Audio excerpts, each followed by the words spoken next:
Hey everyone, welcome back to the channel.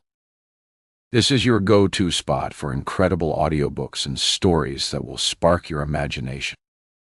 If you enjoy the vibe and want to support what I do, please subscribe and give this video a big thumbs up. It really helps the channel grow. Thank you so much for listening, and let's dive right into today's story. Prologue. The lake is dreamlike under a shroud of ice fog. Rima-covered trees ring the shoreline, rising like glittering sculptures out of the mist. I crouch low and peer through frozen bulrushes at the thin crust of ice that glazes the lake. I am panting, partly from fear and partly from the adrenaline rush of my escape. Cold air rips into my throat like icy sandpaper, and a pungent scent of gasoline drifts through the air.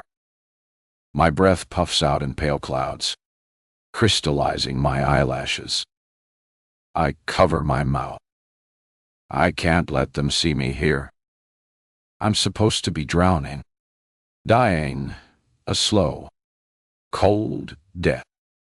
I watch the tail end of the car, black and shiny like a whale's tail. A sinking ship, its nose plunged downwards. The car slips inch by inch into the frigid water. Jagged fault lines zigzag across the ice. I turn my head away and dry retch into the snow. Sounds crowd into my head. First, a low, tuneless creaking. Then a groaning vibration that shakes the ground. Ice splinters and shatters as a network of cracks radiates across the surface, and the lake opens its yawning mouth to consume the car in a soft explosion of sound. The car slides gently under, leaving only the bubbling black water to mark its place. My eyes sting with tears. So many lies. So many lives ruined. I sob into the crook of my arm, muffling the cries. My chest heaves in, lungs full of icy air. Then a plume of gray smoke wafts into the air beyond the trees. I taste ashes, feel the flakes settle, tickling my face like gray snow. Smell the sweet stink of gasoline on my fingertips. I stumble to my feet, catching my knee on the edge of a fallen tree trunk. My nerves scream out, but one razor-sharp image cuts through the fuzz of pain. Someone appears in the lake house window. The figure is silhouetted against the orange glow of fire, but it could be a trick of the light. Clear thoughts now give way to confusion. Panic stirs my brain into a turmoil. I tear myself away from the bulrushes and will myself to start running before it's too late. Sirens whine in the far distance, louder with each passing second. I have to get back to the lake house now, before there's nothing left but a pile of burnt rubble, and the person I truly love is buried beneath it. Chapter 1. 1 month earlier, the lake house had stood empty for 5 years. But when a sold sign appeared on its lawn, I moved my drawing board and easel from the upstairs office to the living room downstairs. I'd convinced my husband, Narrated, that the green light filtering through the deep bay window was better for sketching. Truth was, I felt stifled in my tiny office with its meager window. And worse, when I sat at my desk, I couldn't see anything but chimneys, roof lines, and the tops of trees. Downstairs was different. I could look out onto the enchanted world of the luxury lakeside mansions from my smaller house on the opposite side of the street, just like an awkward teen forever craning my neck over a fence to spy on an endless party to which I was never invited. Though my own home was large enough with its tree-lined backyard and high stucco walls covered in Virginia creeper, It was modest in comparison to the massive lake properties with their rambling gabled roofs and cultured stone frontages, their polished teak or Brazilian wood doors, their manicured lawns leading to lush back gardens that looked out onto vivid sunsets from glassed-in verandas and sun-drenched balconies.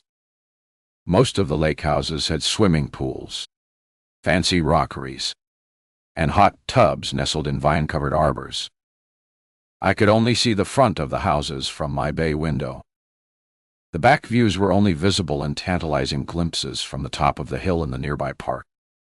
A walkway led down from there to the lake shore, but a private no-entry sign slapped on a rickety wooden fence separated inquisitive onlookers from those luxury back gardens that led down to their own private piece of shoreline. I'd often stand there and gaze down at those grand houses. On the opposite shore of the lake were other beautiful houses, all with their own fancy gardens, but only the one that faced mine held any interest for me. Sometimes I'd stand on tiptoe and strain to see the roofline of my smaller home from the top of the hill. Then, satisfied that I did in fact live opposite the most beautiful properties on the block, I'd continue on my way. The walkway snaked towards a wooden bridge lined with ornate street lamps that crossed a narrow channel linking the series of small lakes. At the other side of that bridge, a deep urban forest bordered the shoreline of the next lake. It was my favorite walk, repeated almost daily. I'd run or walk along that trail, my eyes drawn to the shimmering water visible in vivid glimpses through thick stands of trees. The day I moved my drawing board, Nate was leaving for a 3-week stint in Toronto.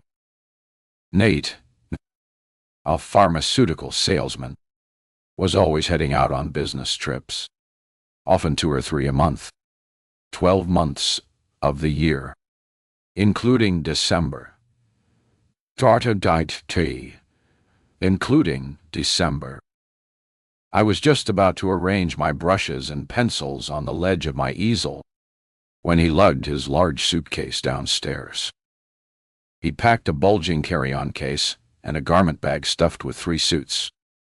I dropped one of the suits off at the cleaners the week before, and when the assistant reminded me to empty the pockets, I found something unexpected in the inside pocket. Something that made my heart race.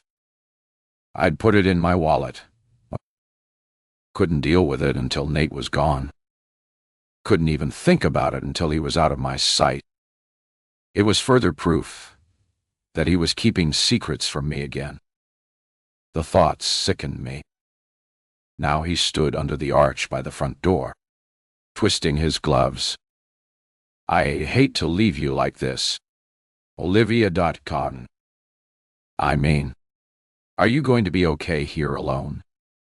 I raised my head. He looked so clean-cut.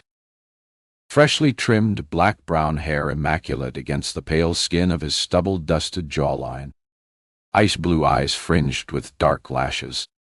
The almost perfect symmetry of his face. During the early years of our marriage, I'd looked at him and marveled that I'd married such a beautiful man, though sometimes it had felt like a weighty responsibility. At the time, I was furious with myself for being so superficial. But being with him had brought out some old insecurities, and I felt the need to try much harder to keep his attention, meet a more exacting standard with my appearance, especially at social occasions or dinner parties, when he always managed to turn more than a few heads, while I was relegated to the role of the pale sidekick walking in his shadow. I snapped back to reality, remembering he'd asked me a question and was waiting for my response. He adjusted his chunky silver watch and straightened his shirt cuffs. "I'm good. Really," I said, distracted suddenly by the sight of a moving van sliding into view at the end of the winding driveway opposite. "I can make friends with the new neighbors." He crossed the room and stood beside me, looking out. He made for an imposing figure in his well-cut navy overcoat and maroon scarf. On the surface, he was a kind and patient man, but glancing at those inscrutable blue eyes, I realized I never really knew what was truly going on behind them. And though, for an instant, I was tempted to pull him towards me and kiss those finely shaped lips, I didn't make a move, sensing a chilliness and tension that made it difficult to cross the few inches that lay between us. Truth was, Nate had checked out 5 years ago, and in his place was a soulless clone going through the motions of day-to-day life. It's been empty for a long time. Wonder who bought it, I said, conscious of a deep sadness creeping over me. Regret was a constant burden that wouldn't ease. He shrugged and turned away. Fill me in on their furniture. I like to know who I'm dealing with before we ask them over for drinks. Sure, I said, knowing a dinner date would never happen. We could barely talk to each other, let alone make polite supper conversation with strangers. And it was highly doubtful we'd ever set foot near that house again. Not if I could help it. Nate slung his garment bag onto his shoulder, then stooped to pick up his suitcase. But you know what those people are like. Only mix in their own privileged circles and damn the rest of us working stiffs. It had always bugged Nate, the sporadic contact we'd had with any of the lake people, as he called them. A cursory hello, or a brief wave from the tinted window of a loaded Porsche SUV was the extent of our interaction. Just then, a taxi pulled into the driveway, and feeling a last-minute pang of guilt, I climbed down from my stool. You sure you don't want me to drive you to the airport? A furtive look darted across his face. He shook his head. You need to rest. Olivia.con. Remember what the therapist said. The blood rushed to my cheeks. Damn him for reminding me. I threw my pencil onto the work, wincing as the clatter echoed in the silence. Don't patronize me. You know how I love it. Nate put down the cases, an expression of blank restraint on his face. It'll be good for us to be apart for a while. He spoke in a breathy, low voice, his hands clenching and unclenching into fists, which he promptly jammed into his pockets. Have a good trip, then, I said, swallowing back the lump in my throat and turning back to look out at the street where the moving men were leaning against their truck. I'll still be sitting right here in this exact spot when you get back. It was a tired attempt at humor, but everything felt sluggish to me. The gray sky, the brooding clouds, the dull drone of the dishwasher, and even the dry peck Nate placed dutifully on my cheek. I reached my arms out and held onto him for a moment longer, placed my face against his chest, seduced by the scent of his musky cologne. He does have a heart. I felt its soft vibration beneath the fine wool coat, but he pulled away too quickly, causing me to stumble a little. And at that very moment, I glimpsed a black SUV pulling up behind the moving truck outside. A willowy young woman swung out of the driver's seat. She was dressed entirely in black, with a mass of wavy blonde hair pulled into a thick braid. Animated, she moved with a sense of purpose that compelled me to watch her so closely that I barely registered Nate's parting by Olivia as he slammed the front door shut. The blonde woman chatted to the movers, her arms moving in frantic accompaniment. The two men, bearish and burly, bent their heads to listen, then nodded and headed off to the back of the truck. She pulled at her braid and made her way back to the SUV, only turning for a moment to watch Nate's progress to the taxi. He had that type of effect on most women, and I couldn't dispel the slight twinge of jealousy as he glanced in the blonde's general direction. paused, and then jammed on a large pair of sunglasses. Strangely, the woman stayed still, watching him as he stopped to smooth out his gloves before ducking down into the back seat of the taxi. My skin prickled with the chill of suspicion that was never far away. As the taxi reversed down the driveway and turned onto the street, the new neighbor opened the back passenger door of her SUV and reached inside. I held my breath, aware of the pounding in my ears, and a racing, dizzy feeling of inevitability as the woman pulled out a child, a tow-haired toddler dressed in yellow rubber boots, blue jeans, and a red quilted jacket. The woman plopped him on the ground and turned away, distracted by the sight of a dining table coming down the ramp. I placed my hands flat against the window and watched the vulnerable child. So small, so full of wonder, oblivious to all the hurt and danger in the world, totally unaware that innocence can be crushed and destroyed in the time it takes a person to snap their fingers. And after that, it's too late to go back to the old life because nothing can ever be the same again. I had learned that cruel lesson twice in my life. I sighed, irritated that the mother was still nattering away, caught up with the moving of a large knotted pine dining table while the child stood unsupervised, gazing around at the street. Usually the place was quiet on weekdays, though cars and contractors' trucks sometimes hurtled around the corner at top speed. I willed the mother to pay attention to her son, prayed she'd take his hand before he tottered out into the path of some speeding semi-truck that might come flying by. The boy stuck his thumb in his mouth while his mother watched the movers guide the table to the bottom of the ramp.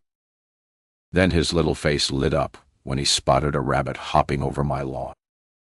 Smiling, he pointed at the little creature and looked as if he was about to take a step forward and cross the road. My heart crowded into my throat, stopping my breath. Any minute now and he'll cross. Hardly daring to take my eyes from him, I edged towards the archway that led out to the front hallway, figuring I'd lose sight of him for only a few seconds before I could dash out and rescue him from danger. Time froze for a millisecond as I propelled myself forward, racing to the front door. I struggled with the lock and threw it open just as a semi-truck loaded with lawnmowers and landscaping equipment careened around the corner. The child was about to take one step forward when the semi-D driver seemed to stand up out of his seat. The brakes screeched and wailed, and the truck fishtailed sideways in a cloud of burning rubber. In a split second, the blonde woman grabbed the child's hand, yanking him to safety just as the truck slid sideways to a grinding halt.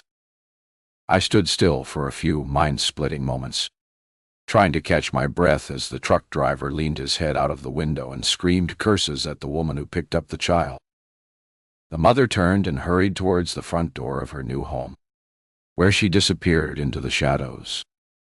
I slammed the front door shut and fell back against it, chest heaving, mind buzzing. A narrow escape until the next time. Chapter 2.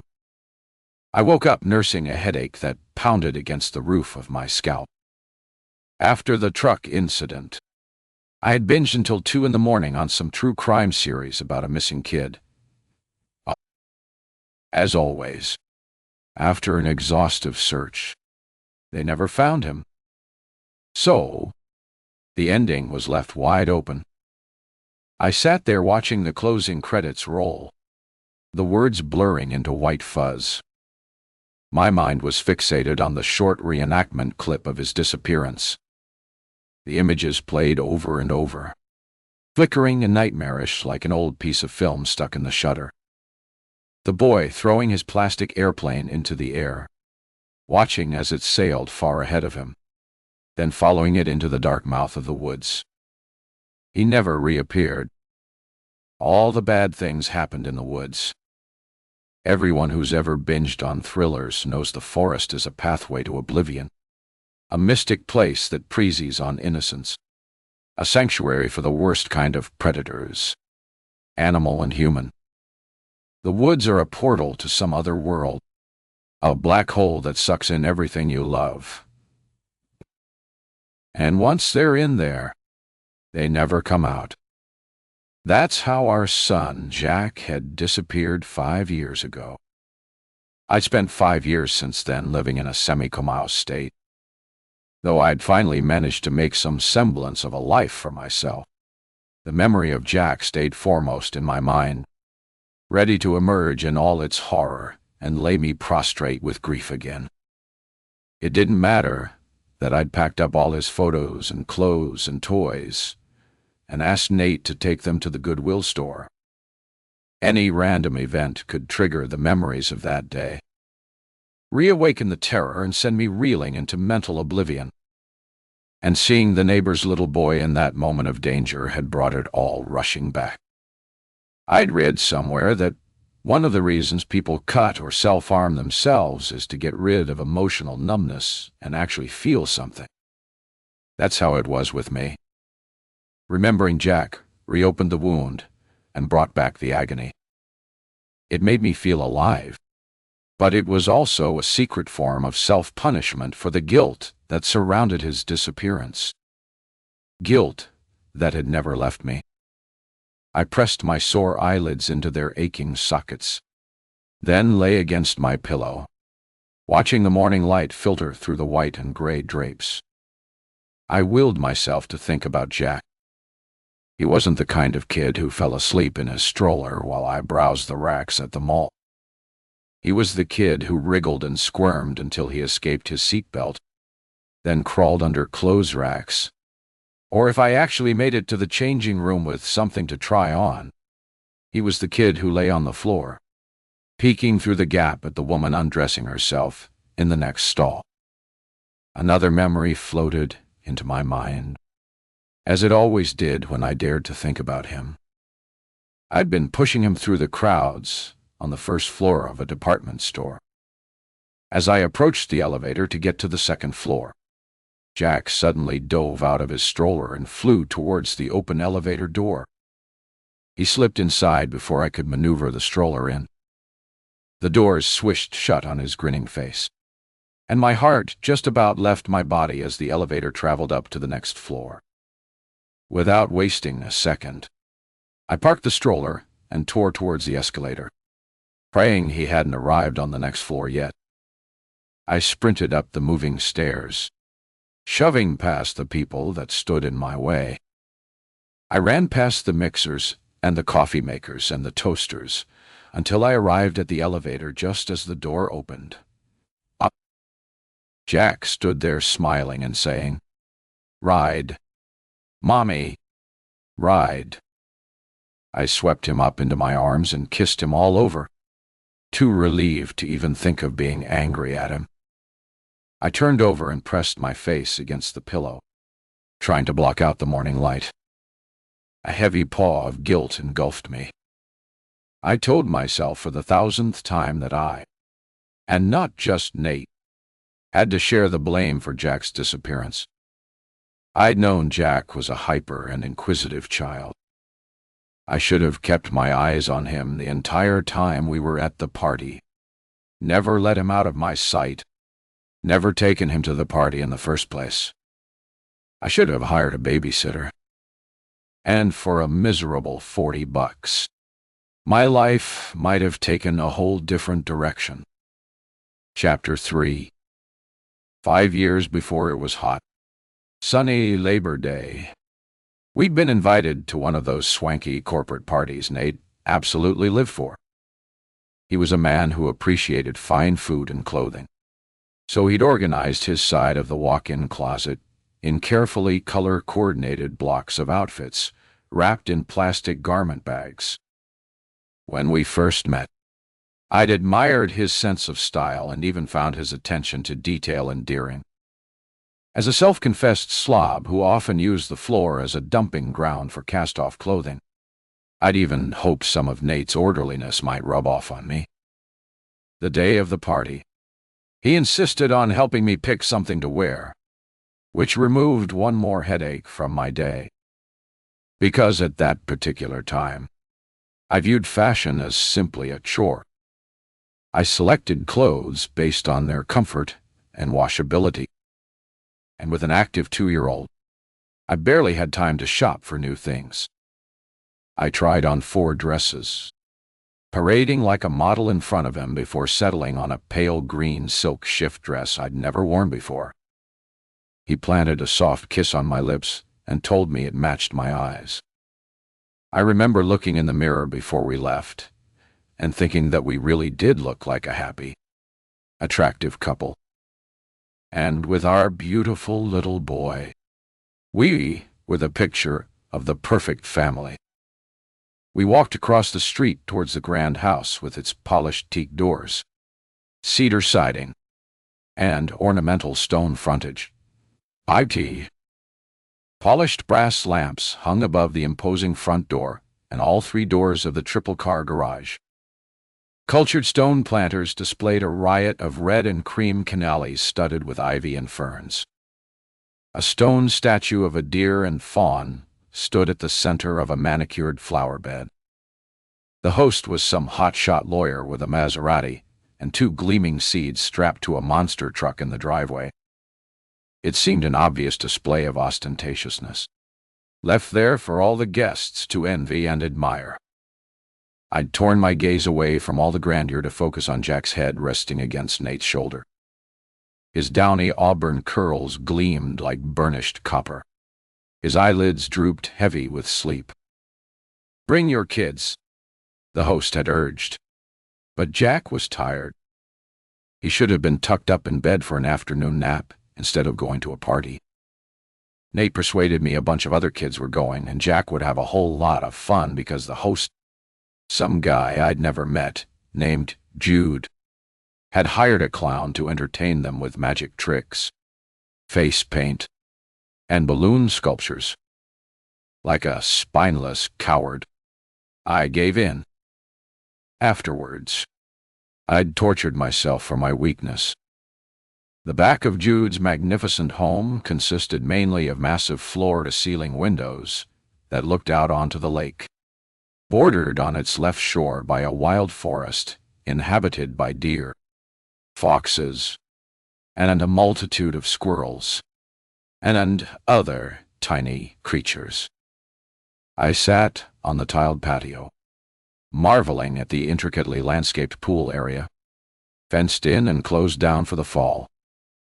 The terracotta stone terrace foamed with pots of blazing pink, red, and white lilies, the trees draped with strings of white lights, and the smartly dressed guests flitting between the bar and laden food tables. Jack sat cross-legged on the lawn, watching in rapt attention as a clown in a rainbow wig and red nose conjured rabbits out of hats, pulled endless strings of silk scarves from his ear, and made clever balloon sculptures. Afterwards, Jack had his face painted green like a frog. That was enough to send him running around in a wild frenzy, smacking everyone's knees with his balloon sword and saying, "Ribbit, ribbit, dot," until Nate and I were worn out chasing him and apologizing to the guests. My second mistake. I shouldn't have complained. I should have kept my mouth shut. Nate suggested I take a break. He assured me he'd keep an eye on Jack while I went to get a drink. My third most grievous mistake. I trusted him. I was away from them less than 5 minutes, but every detail of those seconds was engraved into my brain. The barman in a snow-white shirt and skinny black jeans, the sweating bottle of Prosecco in his hands, the sharp pop of the wine cork, the fizz of bubbles in my nose, and the crisp, citrusy bite of chilled wine on my tongue. I took a few welcome slugs and wandered back along the terrace, marveling at the tiny white light strung across the shrubbery. I felt relaxed and free for the first time in months. free to study the bright summer hues of all the summer sundresses on display, and how they merged with the riot of gorgeous flowers. Free to feel the warm breeze in my hair. When I got back to Nate, he was deep in conversation with Jude, and Jack was nowhere to be seen. A rush of panic sucked all the feelings of elation away. The ground under my feet shuddered. My knees buckled. "Where's Jack?" I demanded in a voice that was almost a scream. Nate's nose wrinkled. "Take it easy. Olivia... He went to play with Jude's son, Abe. Abe was an exuberant 10-year-old with nothing but food and practical jokes on his mind. Of course, Abe had no idea where Jack was. None of the other kids knew either. One girl said she'd seen him standing by the fence watching a deer move through the woods. Another girl, older, said she'd stopped him when he ran too close to the lakeshore. Yet another said she'd seen him attempt to climb the willow tree that hung over the forest gate. Needless to say, by that time, I was a crazed animal running around the gardens and walkways, screaming Jack's name. We never found him. When the cops arrived, they scoured the woods and everywhere within a 6-mile radius. They put up roadblocks on all the major routes and questioned every driver. 1. Search parties of police and neighbors and well-meaning strangers did in-depth searches everywhere. The RCMP put out calls across the entire province, then went nationwide. When they finally dragged the lake, they found nothing. At least I found some small comfort in that. In the weeks following Jack's disappearance, I turned to sleeping pills to cope. I gobbled up any prescription drug that numbed the pain or knocked me out cold, so I didn't have to relive those moments from the party over and over again in minute detail. After I finally woke from my drugged-up stupor, I screamed and raged at Nathan, cursed his neglect, tore my hair out, cried until my eyes were dry like sandpaper. And when my body was spent, I ran out into the street and collapsed in broad daylight. My body split out on the concrete. My good friend and neighbor, Shanti, found me lying there frozen like a corpse. She called her husband Dev, and together they carried me back inside the house. Nate was out at the pharmacy picking up more knockout medication for me. I was so numb and disoriented, I didn't even ask if he needed some more. 2. I spent the next few months in bed, my face turned to the wall. I couldn't speak. My whole body just shut down. I lay there for days on end in a catatonic state, protecting myself from the yawning loss that threatened to consume me entirely. I remembered Nate coming into the room and leaving food which I barely touched. Maybe I had acted selfishly, didn't even acknowledge his grief, but I was incapable of even communicating with another human being. The loss had killed something vital in me. I knew that I could never be the same woman, the loving wife and the mother of an amazing little boy. All that had been cruelly torn away. The cops kept the investigation going strong for at least 4 years, following every crackpot lead and sighting. But at the end of the 5th year, they quietly put the case on the back burner. Didn't have the heart to tell me to my face. They just stopped coming to the phone when I made my daily call. Then the updates slipped to once a month and finally twice a year. I was left hanging, agonizing. Why did all the bad things happen in the woods? Which unseen person had watched my defenseless son cross from sunlight into darkness? Right from childhood, I'd had an overactive imagination. Always saw the clown doll's eyes blinking from the rocking chair in my room.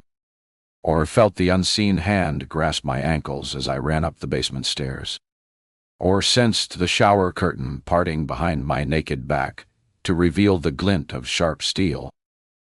That heightened sense of fantasy had made me a good artist and storyteller. Or so my high school friends said when they clamored to see my weird and surreal comic strips. But, in reality, my imagination turned on me when my worst fantasies actually came true. Twice in my life. Chapter 4. Now, after a hot shower, my migraine had lifted a little. I'd swallowed 3 extra-strength Tylenol and doused my face and eyes with cold water. So, by the time I slathered myself with scented body lotion, I was ready to tackle the day. With Nate away, the house was empty and quiet, but I welcomed the feeling of freedom. I could do whatever I wanted without him hovering in the background, scrutinizing my every move, worrying about me. Left to my own devices, I'd sit down and get lost in a book without thinking of meals and housework or draw and paint until dark or laze around on the living room couch and binge on Netflix. I didn't have to worry about Nate's suffocating expressions of concern. At first, I started thinking about the thing I'd found in his suit pocket. It still gnawed away at me, needling my thoughts until I pushed it into the corner of my mind. Right now, I couldn't deal with it, but I knew sooner or later I would have to. Usually, I tended to neglect food when Nate was away. There was no motivation for me to cook healthy, balanced meals. Instead, I existed on snack foods and takeout. Instead of a healthy breakfast of yogurt and fruit, I grabbed a chocolate-coated granola bar, took a slug of orange juice, and set out on a long walk. Exercise was the only thing that made me feel better. And when I was beginning a new project, it helped me think through new ideas. The air outside was crisp and smoky. The scent of burning stubble drifted in from the farmers' fields. I loved the fall. Loved the bare, twisted trees against the overcast sky. The carpet of orange and gold leaves crunching underfoot. The gentle strangeness of the light. My imagination was always at its peak during this time, stoked by a steady diet of gothic horror novels during my teens. Dracula, of Frankenstein, The Turn of the Screw, everything by Edgar Allan Poe. I lapped them all up. My mother always said I had morbid tastes for a young girl, and would get really flustered when she found her offerings of the Babysitter's Club, and Little Women hidden under my bed, under a pile of dark horror novels. I took my usual path around the crescent, along the little track that led past the school. Then, up the winding hill. The geese were there in force, crapping all over the footpath and the school playing field. Unreal. I always wondered why the teachers let the kids roll around in all those goose droppings. Didn't they contain microviruses? Couldn't that cause all kinds of nasty diseases? I gritted my teeth and carried on up the hill. At the top, I stood under the sheltered seating area. Teens taught up and drank beer under the wooden canopy on Saturday nights. But during the week it was quiet. Only a couple of seniors doing Tai Chi, and a man walking a large German shepherd on a tight leash. I glanced to the right, looking at the back of the Lachiuses that stood opposite my house. The blonde neighbor was nowhere to be seen, so I made my way down to the bottom of the hill and crossed the bridge over the channel, linking the two lakes. At the other side, I took the winding track that snaked through the deep suburban forestablished. I was just sidestepping a lanky teen on a skateboard when the new neighbor came into view, approaching me from the opposite direction. She was the picture of casual chic in her chunky designer sweater. her bright hair scraped up into a messy ponytail and eyes obscured by designer shades, even though the sun was nowhere to be seen. She yacked non-stop into a cell phone, barely taking a moment to breathe and seeming to argue with the person on the other end. One hand held the phone. The other sketched wild shapes into the air. I was about to say hello as she passed by, but the blonde looked oblivious and kept on talking. Then the kid appeared, way behind his mom, perched on a tiny blue bike, his legs pumped like skinny little pistons. He flashed a panicked look at me, eyes wide and sea blue, just as his bike swerved off the pathway. His skinny legs flailed in panic, and he wiped out face first on the gravel. I turned to run to him. The EOPG was still talking on the phone. She hadn't even looked back. Sprawled out on the ground, the boy lifted his face high enough to let out a loud wail. Then he started bawling non-stop. His mother stopped dead, turned around, and marched back, still talking on the damned phone. I stood silently cursing her, frozen to the spot, as the blonde looked up and mouthed, "He's okay." Then picked up the bike, grabbed his hand, and yanked him upright. She wiped a Kleenex across his face and marched off, still yaking. They disappeared across the bridge. I bit my lip until I tasted blood. All the wrong people have kids, I thought, annoyed that I'd even considered paying the woman a neighborly visit later. But maybe she isn't really my kind of person, I rationalized. For starters, she was way too pompously busy.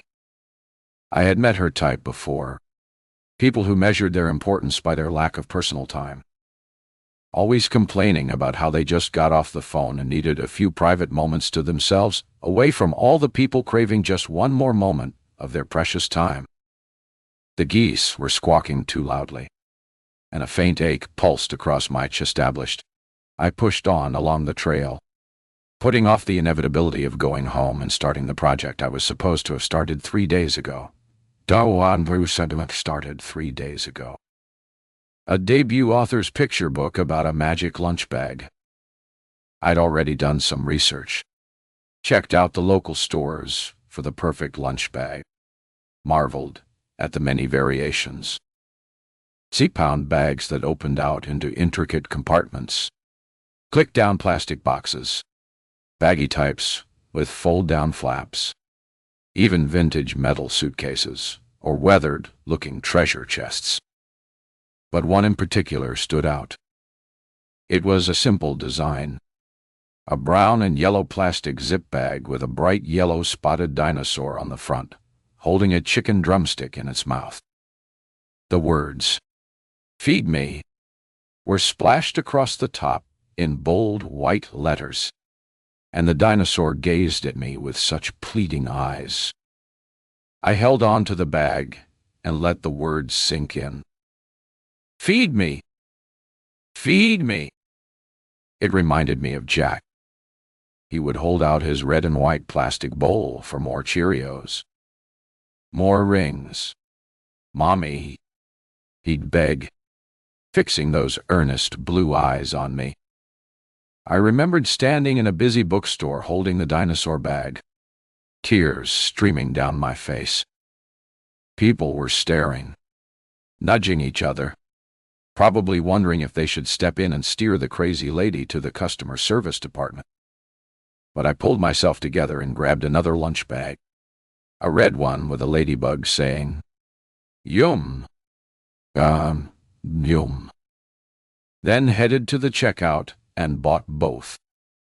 I was so immersed in reflecting on that awkward moment, I realized I'd walked deeper into the forest trail past a very young jogger pushing her baby in a blue striped stroller.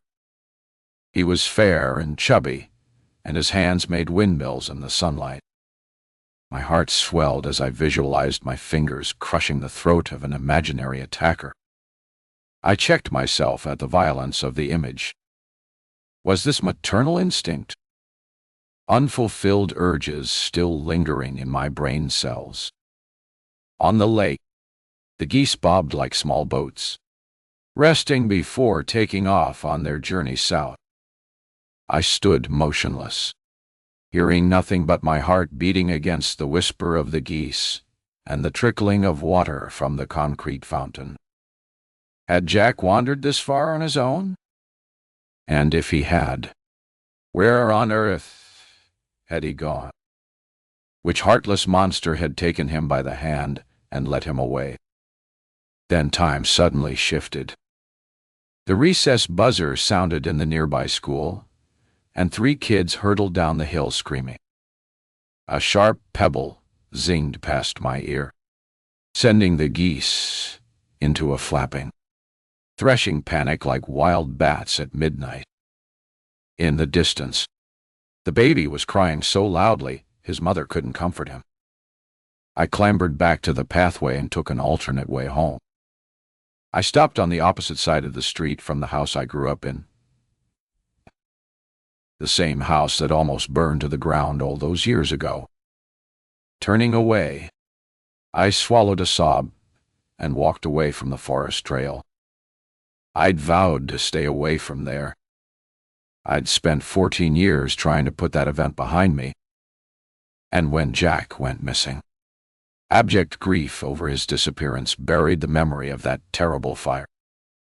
Too bad something always drew me back. Unfinished business. Maybe. Suspicion about how it really happened. I shook my head. There was no way I could even think about that period in my life. I had no room left in my heart for anyone but Jack. So, I hurried away, trying to distract myself by counting how many houses had basketball hoops in their front driveways. Back home, my preliminary sketches were pinned out on the easel. The dinosaur saying, "Feed me," suddenly looked too sad. I thought maybe the ladybug would work. They were such cheery little insects. Distracted for a moment, I glanced out at the lake house. No sign of a husband yet, and somehow the idea of going over there seemed way more titillating than 3 hours of detailed planning and sketching. I'd gotten so used to the lake house being empty, the windows shaded like blind eyes, the driveway deserted, the once manicured flower beds growing wild, the silence. Now someone had moved in and disturbed that sleeping house. I could feel my nerve ends buzzing, my anxiety level ramping up. It was only 19 days till Nate came back, and I still hadn't figured out what to do about the thing I'd found in his jacket pocket. I couldn't ignore it anymore, because this time I was done with secrets. Chapter 5. Baking always calmed me. Watching the flour float from the sifter down into the bowl, then cutting sticks of butter into it was a mindless form of relaxation. Luckily, I had little desire to eat anything I'd baked. Body weight was just about the only thing under my control. I decided to take muffins over as a welcome gift for the new neighbor. I'd forgiven her for the slip-up on moving day. I thought maybe she was so harried from the move she'd been more distracted than usual, and accidentally let her attention wander. As for the bicycle incident, maybe she was trying to make arrangements with contractors to do all the repairs needed to get that neglected house back into shape. I would give her the benefit of the doubt. It could be the beginning of a new friendship. Perhaps we could have coffee together. Compare notes about our absentee husbands. Maybe I could even offer to babysit.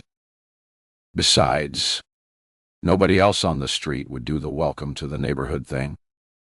Sam, my neighbor to the right, had just lost his tech job and was training to be a real estate agent.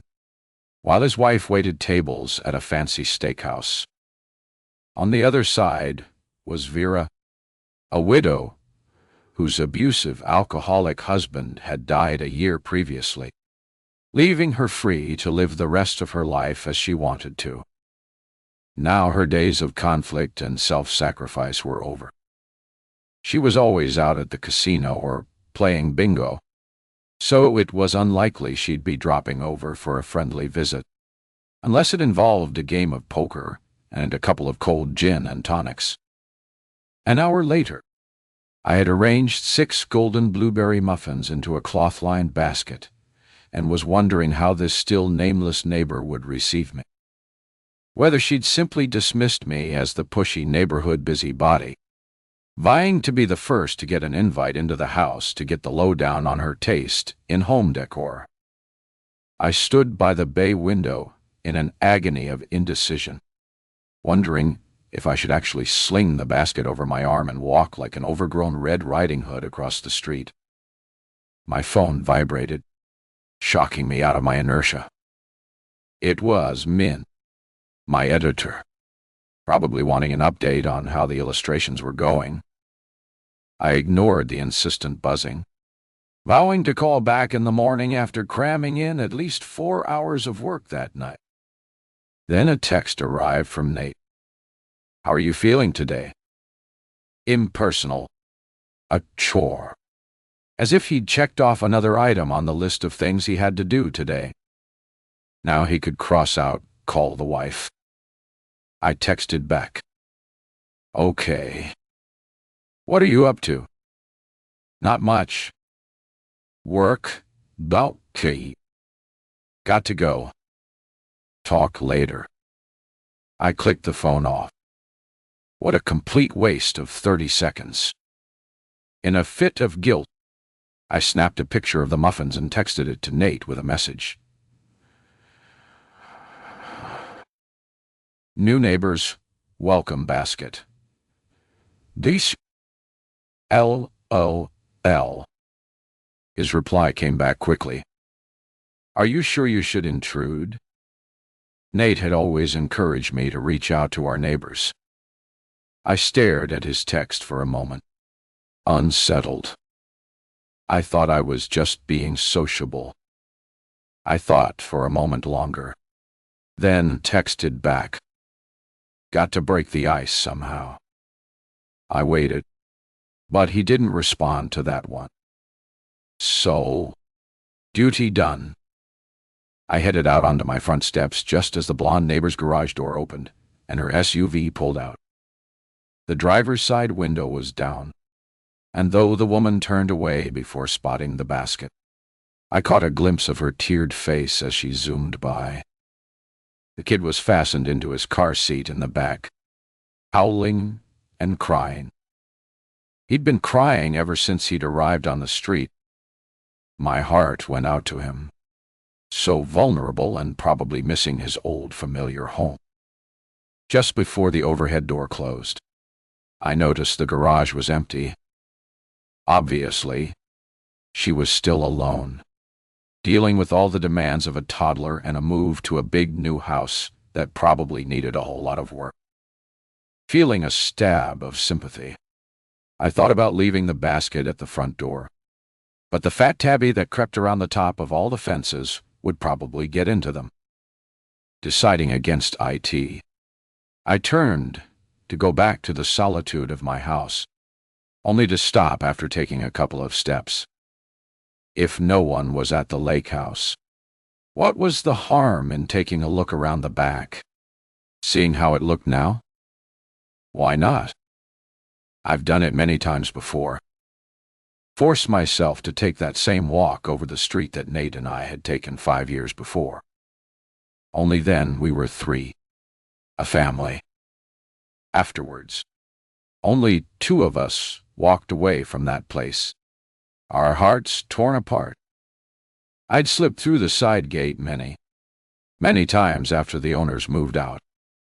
I'd combed every square inch of that place for a fragment or fiber of Jack's clothing, a footprint, a clue, anything.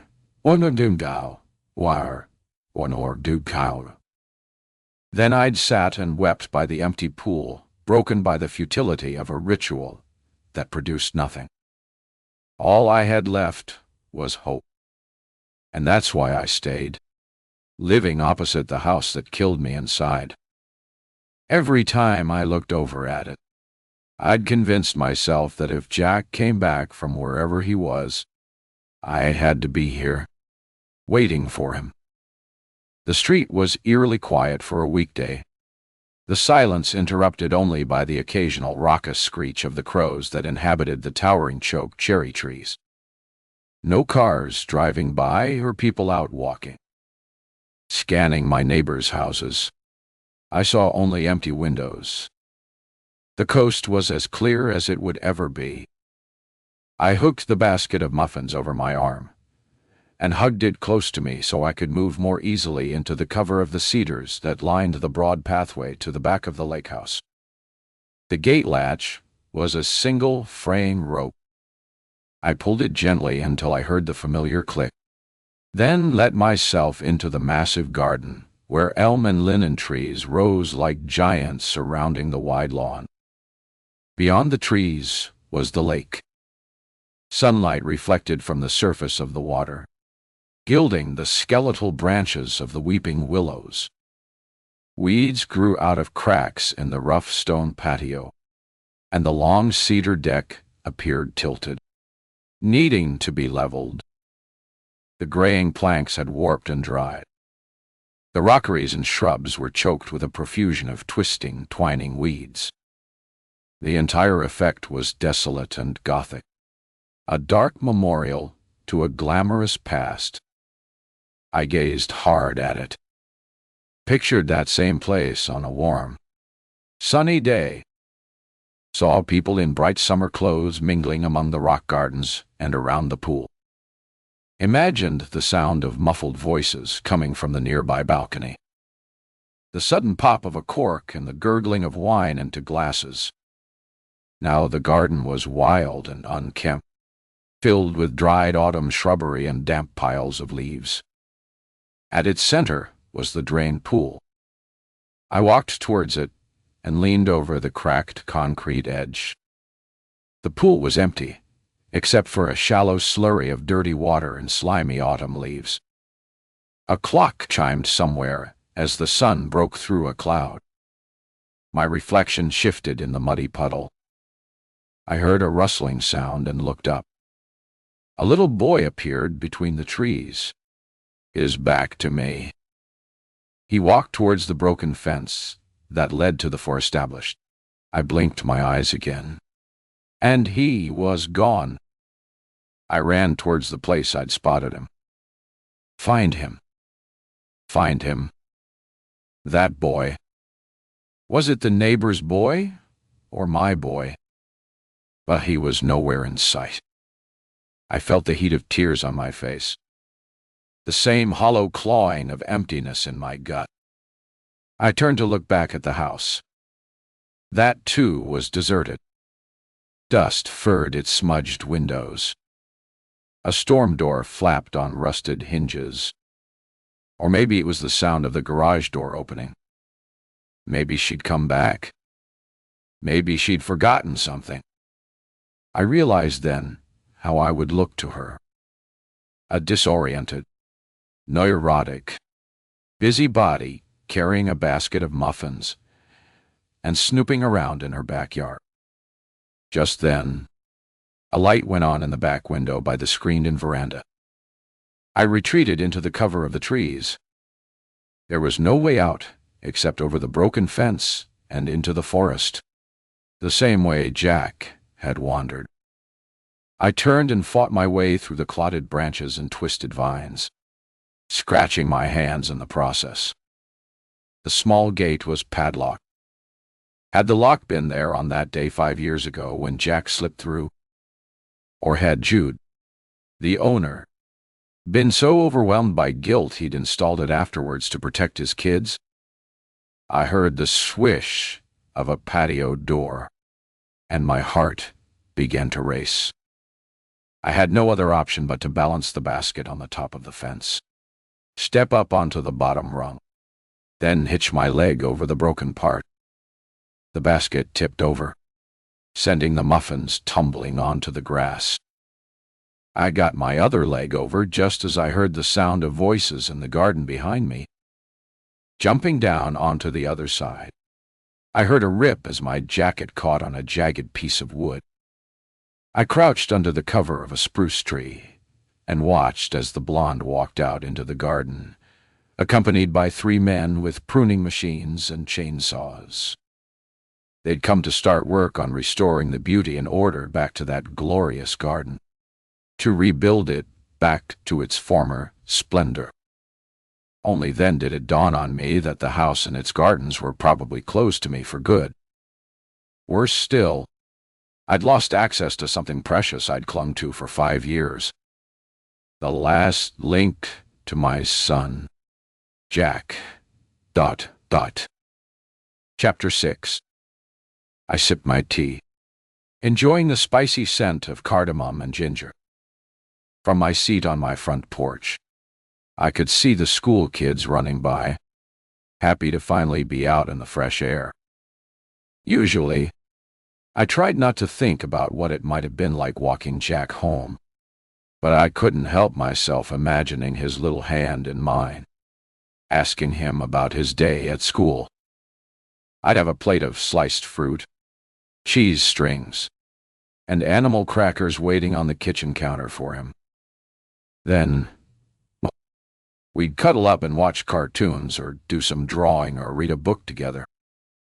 I shook the painful thoughts away and glanced at my phone. It was 3:28. The branches on the weeping willow outside my house drooped in a sad arch, and when the breeze blew, the remaining leaves shivered and floated to the ground. The front yard needed to be cleared. I thought maybe I'd hire a lawn service this year because Nate hadn't bothered to rake the dead leaves.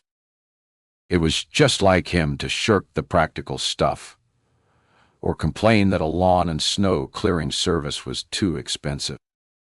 Even though he had a closet full of expensive custom-tailored suits, he refused to spring for a decent mower or even a usable snow shovel. I slipped my hand into my hoodie pocket. My fingers tightened on the bank slip I'd found in his suit from an unfamiliar bank. The account balance said $8.50. $675. I'd thought my eyes were deceiving me when I saw that huge number, so I held it up to the light. The black printed numbers stood out in stark relief against the white paper. Last time I'd looked, our accounts had only $4. $600 in the checking and just over $6. Zero in the savings. Everything else was tied up in the house, and Nate was always nagging at me for being too extravagant with the groceries. I couldn't fathom the idea of possessing this amount of money. Where had such a staggering figure come from? Was this actually his account? Or had he just picked up someone else's bank slip? But what was he doing at that particular bank? And why had he taken the time to fold the slip so neatly and stash it in his pocket? I remembered that old cliché, still waters run deep. The quiet ones always had something to hide. And ever since I'd first met him, Nate had been a private, unobtrusive guy who rarely made waves, who held his emotions tightly to himself. I was the needy, paranoid mess on a roller coaster ride that never seemed to end. Maybe that's why we'd lasted this long. A burst of chattering in a familiar voice brought me back to the present. "How's it going?" "Liv." I looked up to see Shanti, my old friend from the Moms and Twos group. She stood at the edge of the front lawn holding 7-year-old Rocky's hand. Shanti's husband, Dev, was a big Sly Stallone fan. Every weekend morning, he went out jogging in his gray wool hat, black sweats, and muffler, crunching his hands into fists as he ran. I held up my teacup in a mock toast. Pretty good. You. Shanti always looked so put together. From her sleek black ponytail to the stylish charcoal zip-up sweater and the skin-tight yoga pants that emphasized her long, slim legs. Haven't seen you in a while. Come over for tea sometime. A chill breeze tickled my neck. Sorry. I've been so busy with new projects and all. Shanti sighed, her face clouding over. At least come to the block party on Saturday. It'll be fun. There will be pumpkin pies, sweet potato casseroles, and probably some highly alcoholic punch for the adults. I'll try, I said, marveling at the way Rocky leaned against his mother's side, his arm circling her waist. Think he needs a snack, said Shanti, glancing from me to her son. See you Saturday. Sure, I said, my mind suddenly crowded with the image of two small heads, one with glossy black hair and the other auburn and curly, bent over a blue wooden table, sifting sand through stubby fingers. I turned away before Shanti could see my eyes tear up. I bent over the table to brush off imaginary crumbs.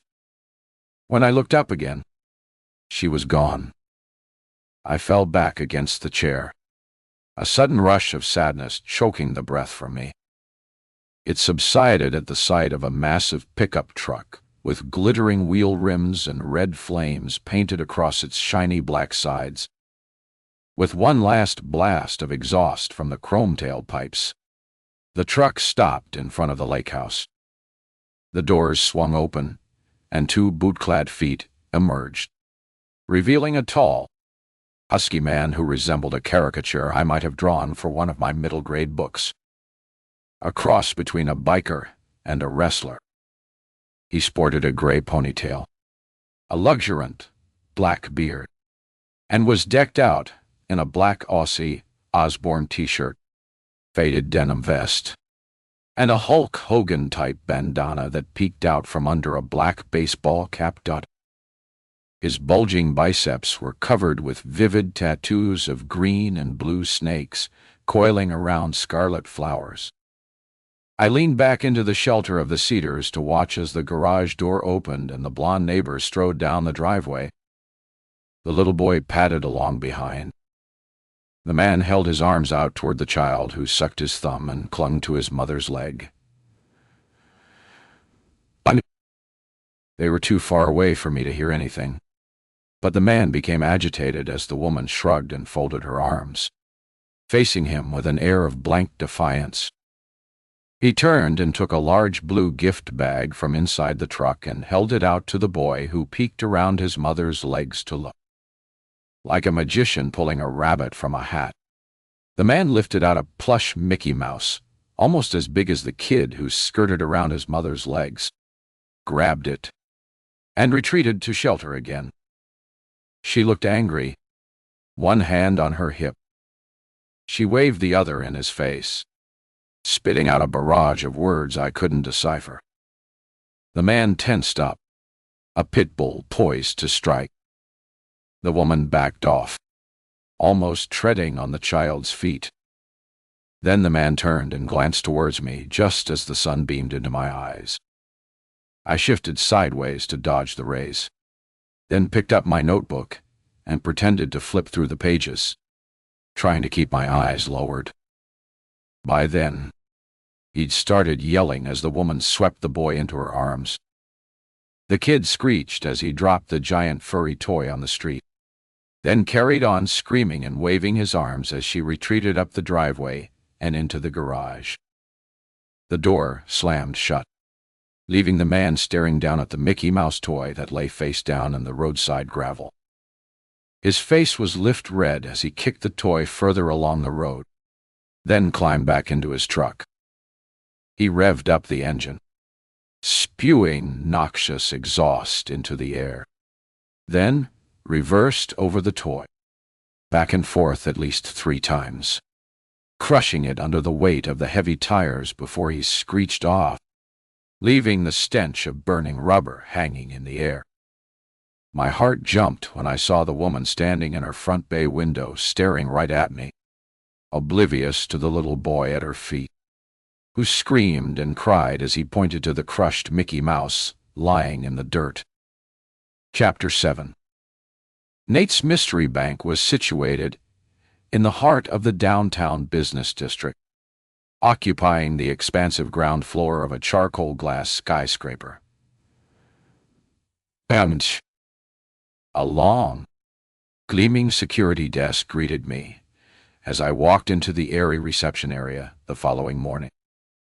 I'd put off this visit for too long, imagining all kinds of wild explanations for Nate hiding the existence of such a large sum of money. Now, I had to know if it was his money, or if it was just a simple mistake and he'd picked up a client's bank slip by accident. A small part of me felt I should wait until Nate was home. Talk to him first. But things had been so strained between us following Jack's disappearance that talking to the bank actually felt easier, less complicated. If there was a simple explanation, then there was no need to start an awkward conversation. And I didn't have the energy for the inevitable confrontation when he found out I was snooping around in his business life. Beyond the unformed guard in the foyer, rows of offices were stacked in dizzying floors around a cavernous central banking hall with glistening marble floors.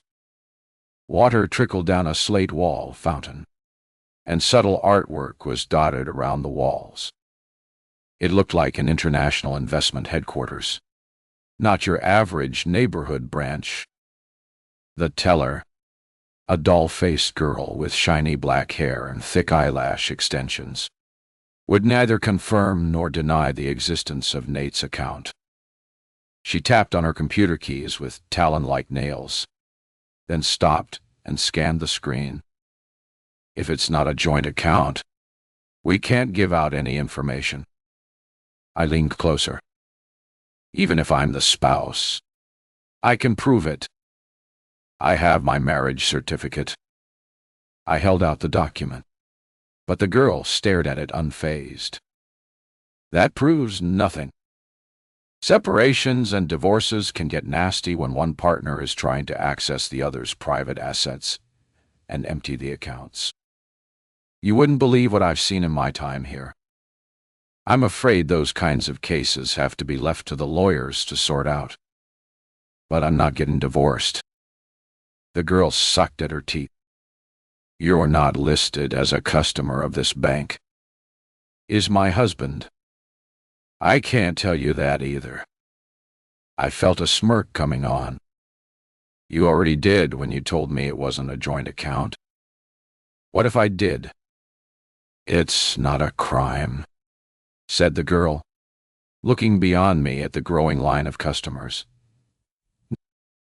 So, if you're done, I'd appreciate it if you moved aside and let me look after another client. I stepped aside, irked at her sassy attitude. Then, I stood looking around that glittering place, wondering if Nate really did have access to almost $1 million. Or maybe the slip belonged to one of his clients. That was the simplest explanation. How could he possibly have that kind of money at his disposal when we just argued over changing the kitchen countertops to granite because it would cost upwards of 10 grand to do the whole thing? But then I'd sensed for some time that he was holding something in. Something big. Ever since I'd kicked up a fuss about going to see the therapist, he'd drifted away from me, his every move seeming coy and furtive, as if he was a B-list actor playing a supporting role in a movie, as if he'd forgotten his lines and kept looking to some unseen director to coach him for his next scene. My nerves were so on edge by the time I got home. I couldn't work. The latest half-finish illustration was just a sharp reminder of my inability to keep to a deadline. and there was no chance of me getting my focus back with all the worry about the bank slip. The other thing bothering me was that Nate hadn't called or texted since the day after he'd left on his trip. 2 days, and I'd heard nothing from him. I tried his number again, but it kept going to voicemail.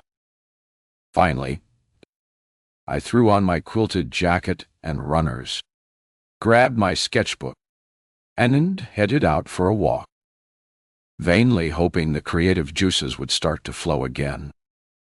The lake was a gathering place for all the birds who were late to migrate, the dollars who had lingered too long, enjoying the unusually balmy weather for late October. Now the cold was coming in. The stragglers were marshaling themselves into ragged teams before they headed south. The water was the color of summer leaves. Geese swam between small islands of ice, and a jogger held his collar up against the stiff north wind. A squadron of ducks swam beak-to-tail across the water. I made a mental note to use that perfect image somewhere in the book. Maybe the lunchbox kid brought all his extra muffin crumbs to a park and fed the ducks. A squawking gull flapped by, breaking the silence and marring the serenity of the moment. I felt a faint flicker of annoyance as I walked away, so absorbed in worrying about the book and Nate and the money. I didn't hear the cyclist swishing up behind me, alerting me to the fact that I'd strayed into the middle of the path. I quickly jumped away onto the grass, cursing at the way those speed demons monopolized the walkways. Heading away from the lake shore, I waded through the crackling carpet of leaves until I reached the bridge with its row of ornamental black lamps. If I leaned far enough forward, I could almost see beyond the pine and linen trees into the blonde neighbor's yard. Second house from the end. A black wrought iron fence separated it from the houses next door. I spied the large garden shed and the fire pit. Piles of chopped up wood and brush were stacked by the fence. The landscapers had been hard at work cleaning the place up. I felt a sudden urge to run over there and sift through the debris like I'd done so many times before, to look for any shred of child's clothing torn off by the jagged branches. A sock, a shoe, anything. Hard, cold logic always told me that after 5 years, any evidence would be long gone. But maybe. A lone red canoe lay on its side on the shingled beach beyond the open gate. I shivered suddenly, as if I'd walked through a sheet of freezing rain. What if the neighbor's little boy opened the door and slipped unseen into the garden? It would take nothing for him to run down to the lake shore and get into the boat or try to wade into the freezing water. I gripped the metal rail. If he did, I'd dive in among the weeds and swim to him, drag him to safety. A rangy, middle-aged woman jogged past, calling out a cheery, "Hello." I snapped out of my stupid fantasy and hurried away, the muscles in my legs screaming as I drove myself up the hill. At the top, I looked down at the school. Classes were in full swing. The soccer field was empty. Determined to take another stab at the lunchbox project, I clutched my sketchbook and headed down towards some benches near the school. All day, my head had been flooded with thoughts about the money in Nate's mystery account, and the only image I could conjure up was the ladybug lunchbox bursting with $1 bills. What was Nate doing with all that money in the mystery bank account? And where exactly had it come from? Just then, the blonde neighbor's child burst from around the corner of the school and ran, arms waving and feet skittering through the gravel towards the nearby play structure. His mother and the biker husband, or maybe boyfriend, clad from head to toe in black leather, followed deep in conversation. I hadn't noticed the monster truck on the street that morning, or for that matter, before I'd set out on my walk. After yesterday's row, they must have kissed and made up, considering the animated way the blonde chatted to Biker Boy. Maybe they were the kind of people who screamed and slapped at each other 1 minute, then paw each other's bodies like mating tigers moments later. The type for whom rage was a kind of aphrodisiac, because anger and love were both expressions of passion, interchangeable, regardless of whether they were destructive or gentle. Things were different for me and Nate. Our relationship was as lifeless as a dead battery. Our interactions polite but devoid of real feeling. Our daily lives filled with empty rituals, like stacking the dishwasher, or reading the newspapers, or mowing the lawn. We lived a half-life simply going through the motions with blank expressions and deadened senses. I looked up at the play structure. The little boy was trying to launch himself onto a climbing frame intended for school-age kids. His skinny arms barely reached the first rungs. He ran around the perimeter of the structure trying to find a way in air. A way up. After a few minutes of reaching and failing, he plopped down onto the gravel. Head bowed and began to sift the grit through his fingers. How many dogs had peed all over that spot? And now he'd probably start sucking on his fingers. My nerves bristled. I was on edge. I glanced over at his mother, now completely absorbed in showing Biker Boy something on her phone. Both were oblivious to the kid who was licking the pieces of gravel one by one. I tried hard to concentrate on my drawing, turning to a fresh page, and carefully sketching the little boy in front of me, thinking he might make a good character for the book I was working on. Now he threw down the gravel, spat out a mouthful of sand, and ran like a little comet towards the slide. His tongue licked the snot from his upper lip as he gauged the ladder carefully, then began to climb it. My stomach flipped as he went higher and higher, until he finally stood poised at the top, surveying the playground from a dizzying height. By now, I was poised for action, half standing on the balls of my feet, ready to spring to his rescue. The boy called to his mother, but she was still yakking as Biker Boy leaned in so close he could have licked her face. The kid called again. When they didn't respond, his thin shoulders slumped. I fought the urge to run over and wait at the base of the slide, ready to open my arms and sweep him up with hugs and kisses. At that second, the kid launched himself downwards at a crooked angle and came hurtling down the slide sideways, his head bumping against the metal sides. He landed in a crumpled heap on the gravel. I sprang to my feet and lunged towards him, but Biker Boy beat me and grabbed the kid up with two meaty hands. The mother came close behind, her hand plastered across her mouth. I froze in place, chest heaving. Before the child could even gather himself up to howl, the man swept him up onto his shoulders and lurched around, making the kid's head loll from side to side. The mother reached to get him, but Biker Boy sidestepped her, laughing as he trotted away. The blonde neighbor's head turned deliberately towards me. "Want a picture or something?" she snapped, before hurrying away after the man and boy. All of the wrong people have kids, I thought to myself once again as I gathered up my drawing things and headed home. Chapter 8. Nate hadn't called by 5 the next evening. Neither had he answered the many texts I'd sent asking him to tell me where he was staying, or simply to give me a call. Worse still, it looked like he hadn't even read them. The neighbor across the street hadn't shown her face all day, and Shanti didn't walk by with Rocky after school.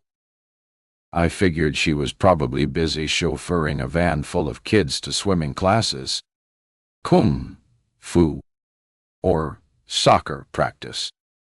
So, as early twilight settled in, I felt the weight of loneliness as the walls closed in on me.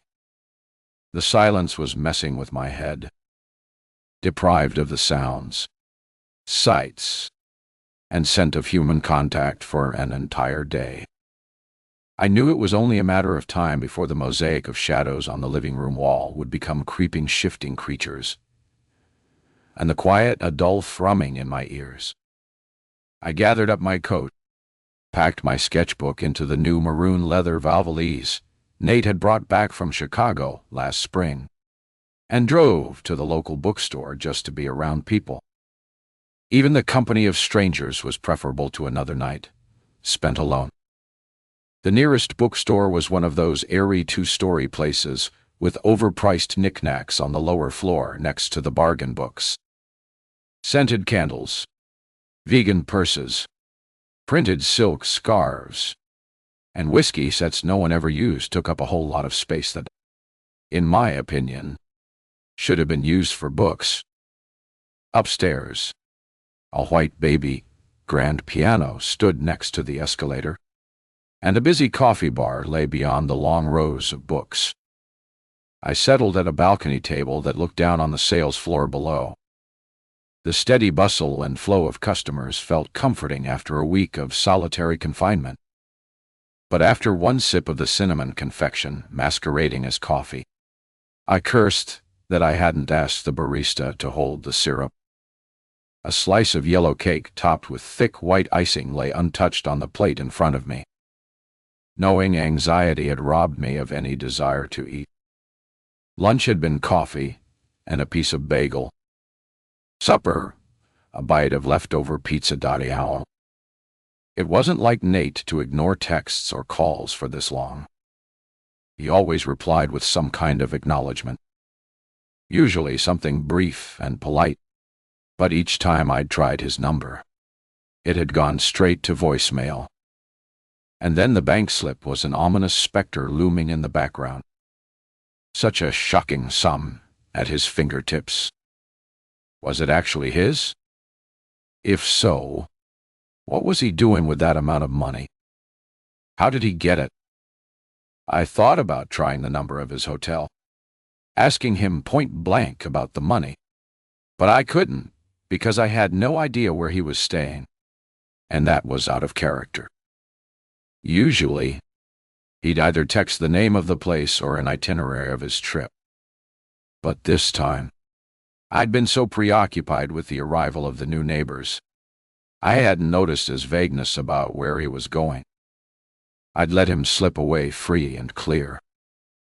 Now, even if I could get him on the phone, I doubted I'd have asked him about the money anyway. Honesty and candor were not part of our repertoire. We thrived on banal niceties and blank chit-chat. Sighing, I flipped my sketchbook open to a drawing of a tussle-haired child holding a partially sketched ladybug lunchbox. The young hero appeared genderless, a deliberate choice I'd made since learning the child was called Parker. Now I just needed a bit more detail on the lunchbox. I'd forced my attention to the task of etching a cheeky grin on the ladybug when I found myself staring at the woman sitting at the table next to me. A slim olive-skinned beauty with gleaming black hair tied back into a ponytail that rested at the back of her swan-like neck. She sat with the poise of a ballerina. Her long, tapered fingers circled a cup of herbal tea in one hand, while the other clutched a phone to her ear. She chatted with nervous agitation, tapping her knee on the underside of the table, eyes blinking double time. Intrigued, I opened a blank page and began to sketch her, thinking she'd be a good fit for Parker's mom, a breezy yoga enthusiast. After 5 minutes of non-stop chatting on the phone, the woman turned and stretched her elegant neck as if searching for someone among the far bookshelves. I followed her gaze to a tall man in a well-cut navy overcoat who leaned against the magazine racks and beckoned the ballerina over with an incline of his head. He looked eerily familiar. And then it dawned on me. It was the blonde neighbor's boyfriend. He'd lost the biker denim, smoothed his hair back into a ponytail, and slipped into something tailored and stylish. With the groomed black beard and craggy face, the hipster chic look was a surprising contrast to yesterday's hulky wrestler vibe. Scrambling from her seat like an eager kid, the olive-skinned woman nearly tipped her tea over in her haste to get to him. I glanced around at the other customers who were glued to their laptops, oblivious to the unfolding scene, then bent my head over my sketch pad, making sure to keep the couple in my sights. The woman's loose burgundy coat had slipped from her shoulders by the time she reached the magazine rack, where the man reached out to her, snaked an arm around her waist, and drew her in close. She tipped back her head, allowing him to plant a lingering kiss on her lips. They stood for what seemed like an eternity, caught up in a tight embrace like two high school kids skipping class to make out in the library. Then he pulled her around to the other side of the racks so that they were concealed from my view. Was this hot and heavy little affair the source of all the friction between him and the blonde neighbor? Or maybe the guy was leading a double life. Brash biker dude by day and artsy hipster, eccentric by night. I flipped my sketchbook shut. Now I was way off course. At this rate, I'd be far off my deadline. And this assignment had been a favor from Min, who'd been a huge support during my tough stretch after Jack's disappearance. I feel for your loss, Min had said. So, I went out on a limb to vouch for you. I'll be okay. I'm in regular therapy.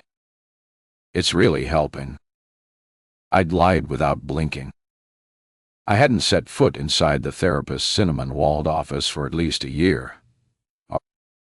And I hated Millie, the therapist with her gelled nails and her Botoxed face.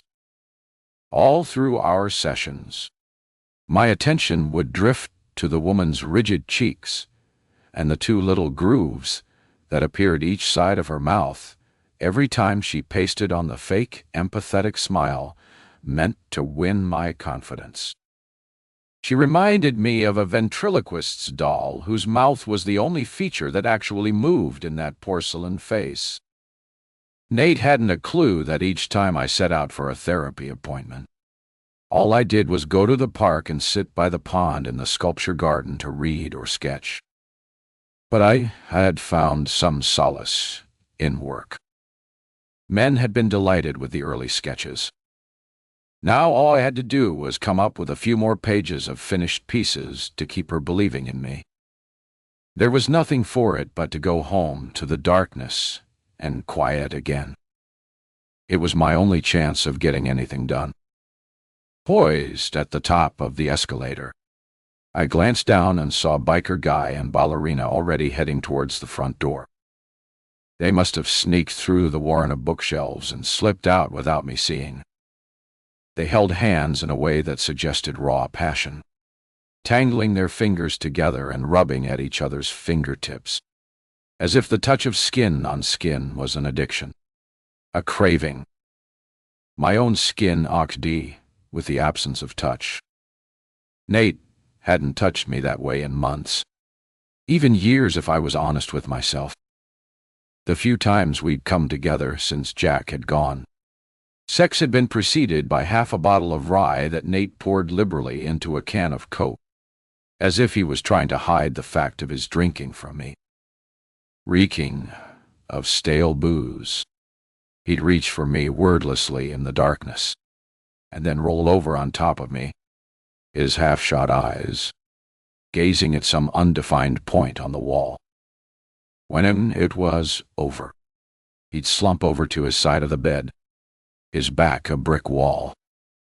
Afterwards, I'd lie rigid, the sheets pulled up to my chin, wondering when I'd become such a pushover, someone who'd lost all sense of herself and her emotional needs. Outside, the air was like a slap to my face. bringing me sharply back to the present. The bright moon glowed from a star-studded navy sky and bathed the lovers in a cone of blue-white light as they leaned against the man's monster truck and embraced oblivious to passers-by. I stood transfixed by the magic of the scene until a loud tapping broke the spell. The man pulled away, turning his head towards the rear window of the truck. He opened the door, and the interior light went on, illuminating the little curly-haired boy strapped into his car seat. Alone and unprotected. He'd waited there while the man I assumed was his father had gone to meet his lover. He strained to talk to the child, hampered by the ballerina woman, who draped her arms across his chest and leaned her head on his shoulder as if she couldn't bear to be torn away from him. The man seemed irritated, his head darting from his son to his lover, who pushed him abruptly away and went to open the passenger door. The man moved to block her, but she was too quick for him, ducking under his arm and planting herself in the passenger seat. The child's cries echoed across the parking lot as the man slammed the passenger door shut, then stomped around to the driver's side. The screech of tires on concrete sent up a cloud of dust into the air as they zoomed away down the street. I leaned against my car, chest pounding. That child was an innocent caught up in a troubled adult world that left him a vulnerable target. Collateral damage. All the people around him were so immersed in their own angst, they barely paid him attention. It was only a matter of time before the unthinkable happened. Tragedy struck. I'd seen it before, lived it, breathed it, was almost destroyed by it. Breathless, I clambered into my car. I had to speak to someone. Anyone. The black thoughts were coming back. I took off and used the voice prompt to call Nate's number. Pictured him lying on the bed of some anonymous hotel room, sipping on a beer, and watching a movie or hockey game. The call went through, and somewhere in some far-off city, the comforting ring was abruptly followed by a sharp click, and then an automated message that said, "I'm sorry. This number is no longer in service." I blinked at the sudden rush of oncoming headlights and swerved just in time to avoid an oncoming SUV. Chapter 9. I woke to a dull throbbing behind my left eye, and my stomach twisted and clenched. Mornings were always the worst time of day for me. Every anxiety seemed amplified. Every worry heightened. My nerves quivered like steel wires. I lay there thinking over the events of last night. The bookstore, the biker guy and his ballerina lover, the little boy that no one seemed to be thinking about, my husband, who'd suddenly disappeared. When I'd got back home around 9, the neighbor's house had been lit up like a Christmas tree, windows blazing, and the driveway crowded with an expensive array of import cars. Everything but the monster truck. I couldn't imagine that they'd had time to get there, drop the child off, and leave before I'd reached home. But then I convinced myself that maybe it was better the kid was out of the house when a huge party was going on. Maybe biker guy actually did have some vestige of paternal instinct. I'd stood at the bay window trying Nate's number over and over, and each time the mechanical voice delivered the same message. No service. No service. I tried to think rationally. Maybe he'd lost his phone and had to terminate his service. Maybe he was in the process of setting up another phone, but had just been too busy to let me know about it. After downing a couple of glasses of wine, that theory had seemed reasonable. But in the cold light of morning, I knew he would have called to let me know from the hotel phone. He was too polite not to. Something bad was up. I could feel it. After ignoring a couple of men's calls, I finally dragged myself out of bed.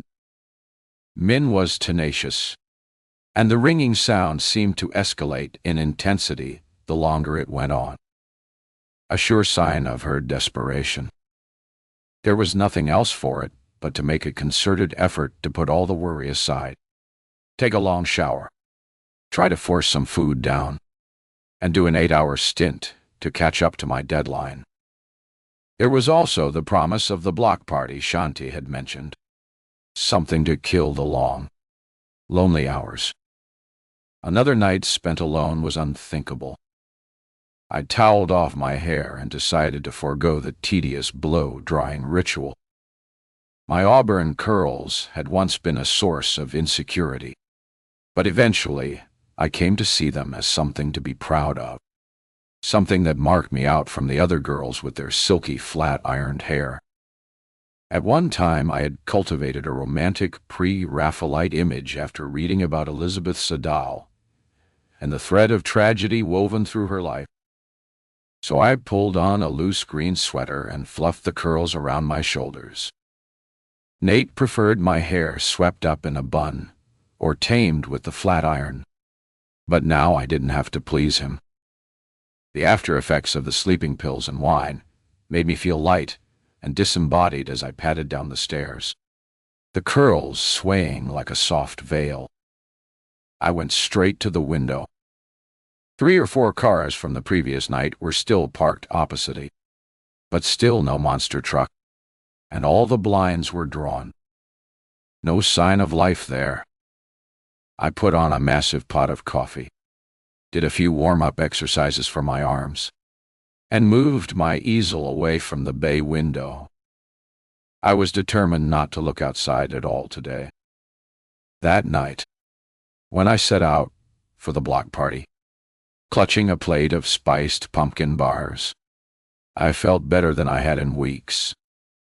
Dogged persistence had yielded 3 pages of finished drawings that were bound to pacify men for at least the next month.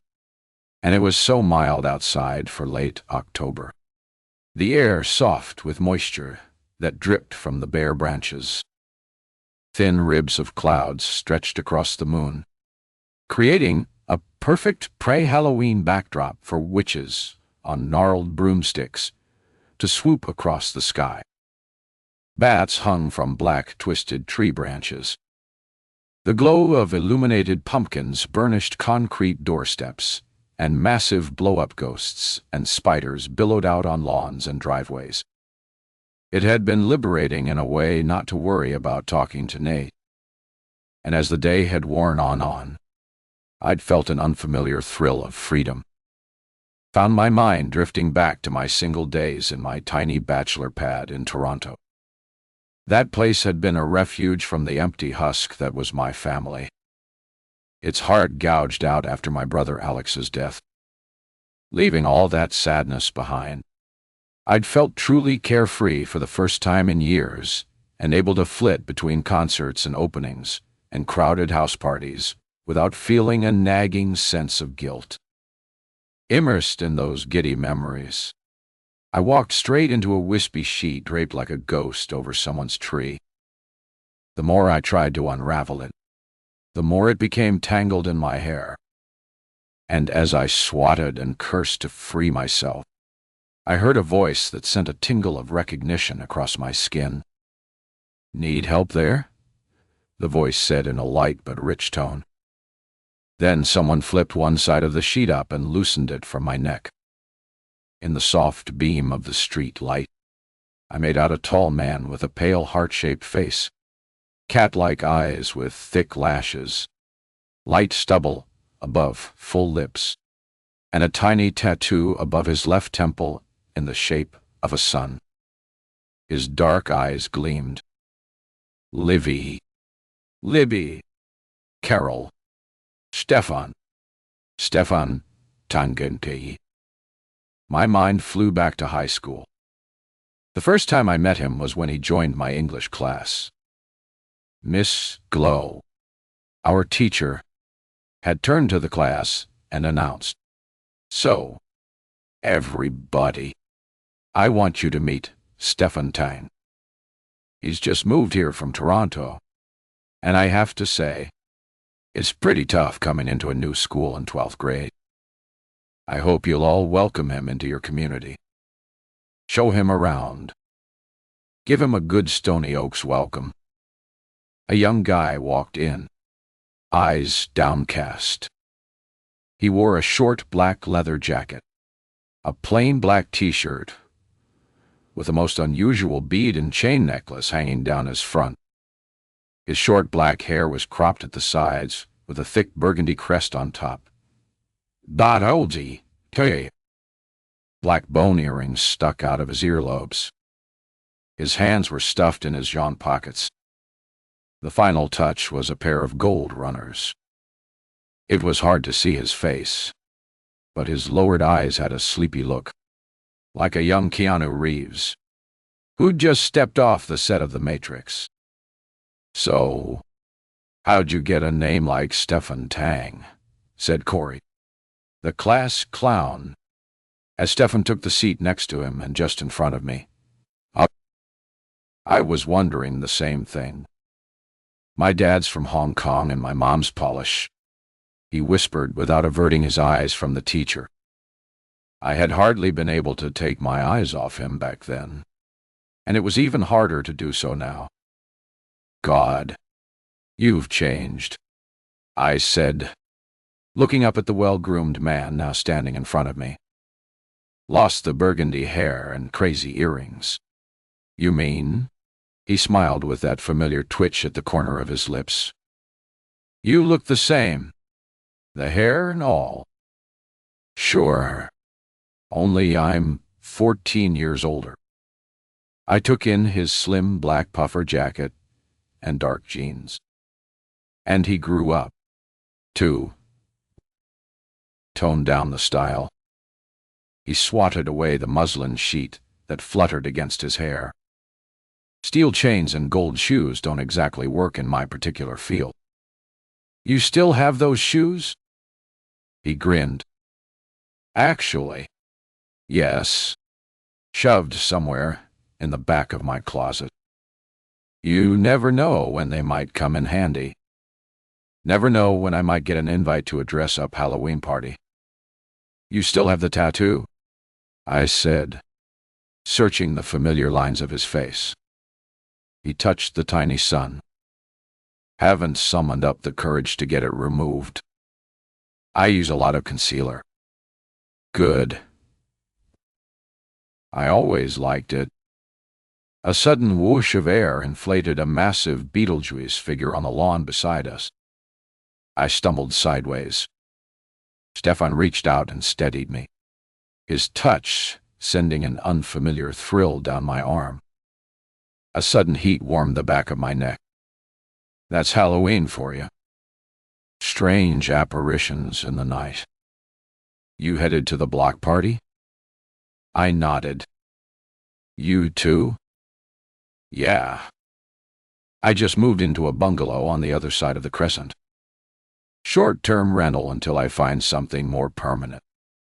"That's incredible," I said, falling into step beside him. And for a few dizzy moments, time seemed to shift gear, and we were two teenage loners walking home together from school, shoulders aching from the pull of heavy backpacks. "I live just 4 doors back, opposite the Lakeus." He shrugged. "Living among the elites, eh?" "My place is opposite the people on the park. Not quite so cubrious." We rounded the corner of the cul-de-sac, where a crowd of darkened figures thronged the grassy boulevard at the center, silhouetted against the orange glow of pumpkin lights. They swarmed around 3 long picnic tables, loaded with food. Pop cans, beer bottles, and stacked paper cups. A gruesome skeleton was perched atop a massive beer keg, and someone in adjacent mask was dispensing punch from a huge plastic barrel. The loud buzz of adult conversation vibrated in my ears just as a tiny vampire pursued by a larger werewolf slammed into my leg. I glanced over at Stefan, who stood open-mouthed at the mass of babbling parents, chugging back beers oblivious to their screaming kids. He chewed his lower lip, hands dug deep into his jacket pockets. "Want to go for a walk?" he whispered, already turning to go. "Preferably a long, quiet one," I said, handing my plate of pumpkin bars to the nearest kid over the age of 10. "Come on, before they see us." He placed his hand on my elbow and steered me back into the moonlight darkness. We power-walked away along the street, keeping silent until we were well away from the party. Stefan had been in my creative writing group. I remembered the first time we shared our work. Miss Glow, our teacher, arranged us into small groups and asked us to share our pieces. I'd squirmed in my chair, my face flushed, as it always did when I was feeling self-conscious. The curse of being a redhead. "I'll pass." The other kids urged Stefan to share next. I studied his face, fascinated, noticing his eyes were hazel with amber flecks. "It's nothing," he'd said, shrugging, though his eyes scanned the crowded page in front of him. When everyone encouraged him, he took a deep breath and grasped the edges of his book so tightly the whites of his knuckles stood out. "I have this dream where I can fly. Like a phoenix, I swoop across molten red skies, leave burning rocket trails as I blaze through the cosmos, fingertips piercing the clouds until I reach the blistering face of the sun." Everyone was silent. Stefan shrank back into a slouch. Corey's brow knit into a frown. My ex-best friend Sasha watched me with wide eyes, and I could barely breathe. I knew what they were thinking. After what she's been through, I can't believe this guy is writing all about the F-word fire. For a moment, I couldn't speak. "It doesn't make sense," said Corey, the class clown, wrinkling his nose. "Yes, it does," I said. "It's incredible." My mind was alive with dazzling gold and scarlet shards of light that weren't scary, only beautiful. And now, 14 years later, gold and scarlet light danced before us from lanterns hung outside an elaborately decorated yard. We'd fallen into a silence filled with memories, questions. What had our lives been like in the time we'd spent apart? And what had we become? "Weird we should run into each other like this," Stefan said, nudging me back to the present. The light from the street lamp cut across his face, and I still couldn't believe I'd run into him again after so long. I was just remembering our first writing class when we shared our free writes. He scratched his head and hunched his shoulders. "I believe I wrote something lame about a burning phoenix. It was beautiful. I wish I'd known about your brother at the time," he said, turning to study my expression. I pushed on ahead past the house, where a witch hung on a noose from the upstairs balcony. "It was okay. Believe me, things you wrote about and the beauty of your words helped me see what happened to him in a different way." "I'm glad," he said, his voice softening. "Your mom and dad still around?" "Dad passed away 5 years after I graduated high school. Complications with the skin grafts. And Mom went a couple of years later. Guess she couldn't manage without him. I know you had a tough time at home. Liv. Dutch. I should have stuck around longer." I touched his shoulder. "Don't feel bad. You had to be with your dad." And you had that offer from Carlton on the horizon. Yeah. And it didn't do me much good. You mean you didn't go into journalism? He shook his head. Had a change of plan, he said as we turned the corner into the field. The elementary school was situated at the bottom of the hill. At the top was the shelter, where we'd sat on spring and summer nights drinking beer and contemplating the state of society, the world, and the universe. Shall we? He said, his eyes glinting in the moonlight. What are we waiting for? Racy to the top. Die. Cool night air rushed through my hair and whistled in my ears as I ran, chest heaving up the steep hill. At the top, I slumped onto the bench under the wooden canopy. God, I thought I was in better shape. I wheezed, the breath rasping from my throat. Guess I'd better start jogging instead of walking. I'm not much better, he said, flopping down beside me. Too bad we didn't bring a couple of beers with us. Major slip-up, he said. I turned to watch him. Moonlight illuminated tiny pearls of sweat on his temples. I always wondered what happened to you, where you ended up. His brow wrinkled. Last time I saw you, I had to go back to Hong Kong to see my dad. I hadn't realized how sick he was.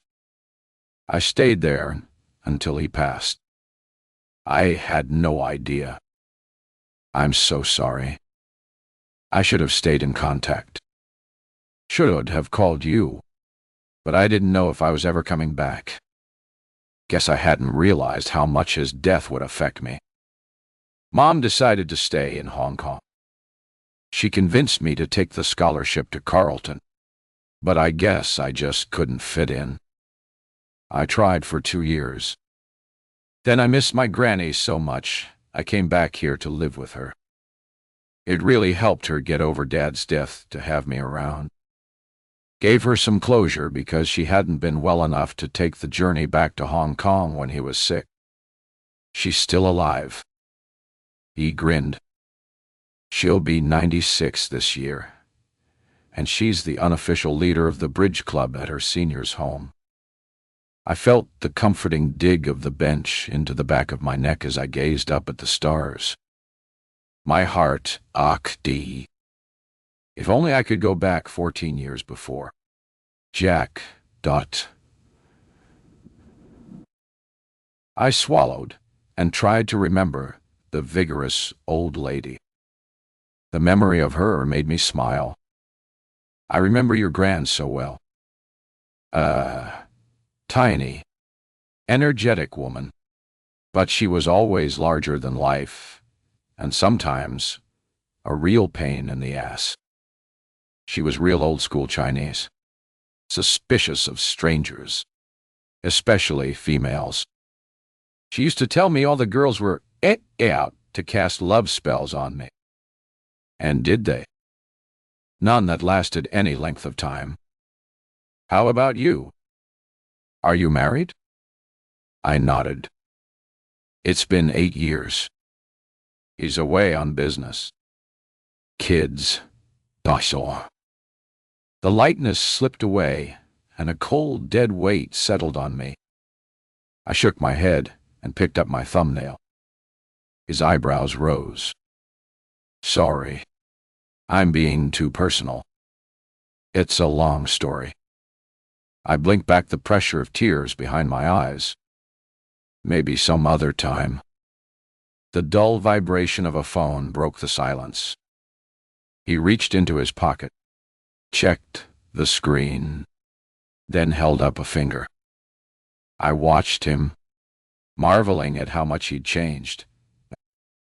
When I'd first met him, he was a kid whose mind never stood still, whose imagination had no bounds, who could conjure up blazing images and a few glorious words that I faithfully tried to capture in sketches. We started our comic strip only weeks after we met. He ended the call and stood up abruptly. "So sorry. And Dave, these charms. Got to run. Work calling."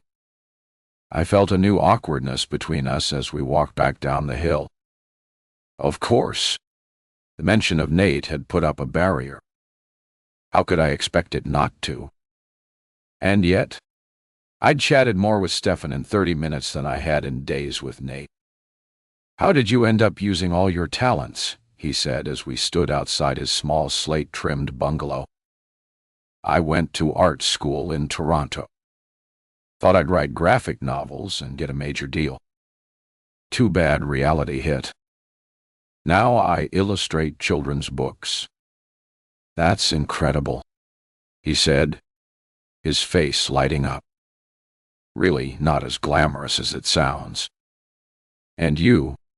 His eyes dropped as he kicked at the gravel with the toe of his shoe. "I'm a cop. Plain-clothes detective." He glanced up at me, eyebrows raised. "Not exactly what you expected." "Huh? Definitely not. You were so nerdy." "Weird. Say it to me. Live dot. Don't hold back." We both were. "Stefan, dot. I touched his arm. "We were loners. Oddballs. And you helped me get through a tough time. I owe you big time." He smiled. I'd forgotten how bright his smile was. "Don't be a stranger. Olivia. Tao. Now we've found each other again. Come over for a drink. Bring your hubby." He held my arms and leaned forward to drop a friendly kiss on my cheek. "Coffee's on most mornings. Drop by any time." He turned and waved when he reached the front door, and I walked on past the giant inflated witches and pumpkin heads, feeling an unfamiliar tingle spread to my fingertips. This was the second time I'd been going through a troubled time in my life, and he'd showed up like a guardian angel. Turning the corner, I stood under the streetlight and checked my phone. Nothing. No messages, emails, or phone calls. No word from Nate. What the hell was he up to? I decided I'd take the last resort and call his boss on Monday. I didn't want to cause trouble or embarrass him at his workplace. The roar of a powerful engine drew my attention over to the neighbor's driveway, which was packed with cars again. The front windows were dark, but if I looked down at the side of the house, I could see the glow of lights from the back of the house reflected on the lake. That woman had a crazy, busy social life. How did she manage it all with a small child around? And where was the poor kid? Locked away in his room with no one looking in on him. That nagging sting of anxiety prickled at my nerves again.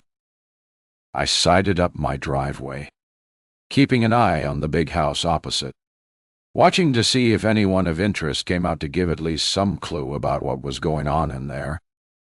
Then, from the corner of my eye, I noticed a black Dodge Viper crawling along the street, its dark tinted windows obscuring whoever was inside.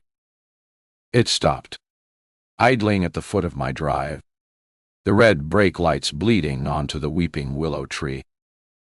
The dull whir of the driver's side window opening made me step into the shelter of my front porch. Hiding in the shadows, I watched the two dark shapes inside. The glint of glasses told me someone was watching me, scoping out my house. Heads were moving as if they were talking. Then they made an abrupt turn and pulled into the lake house driveway. I breathed easy again.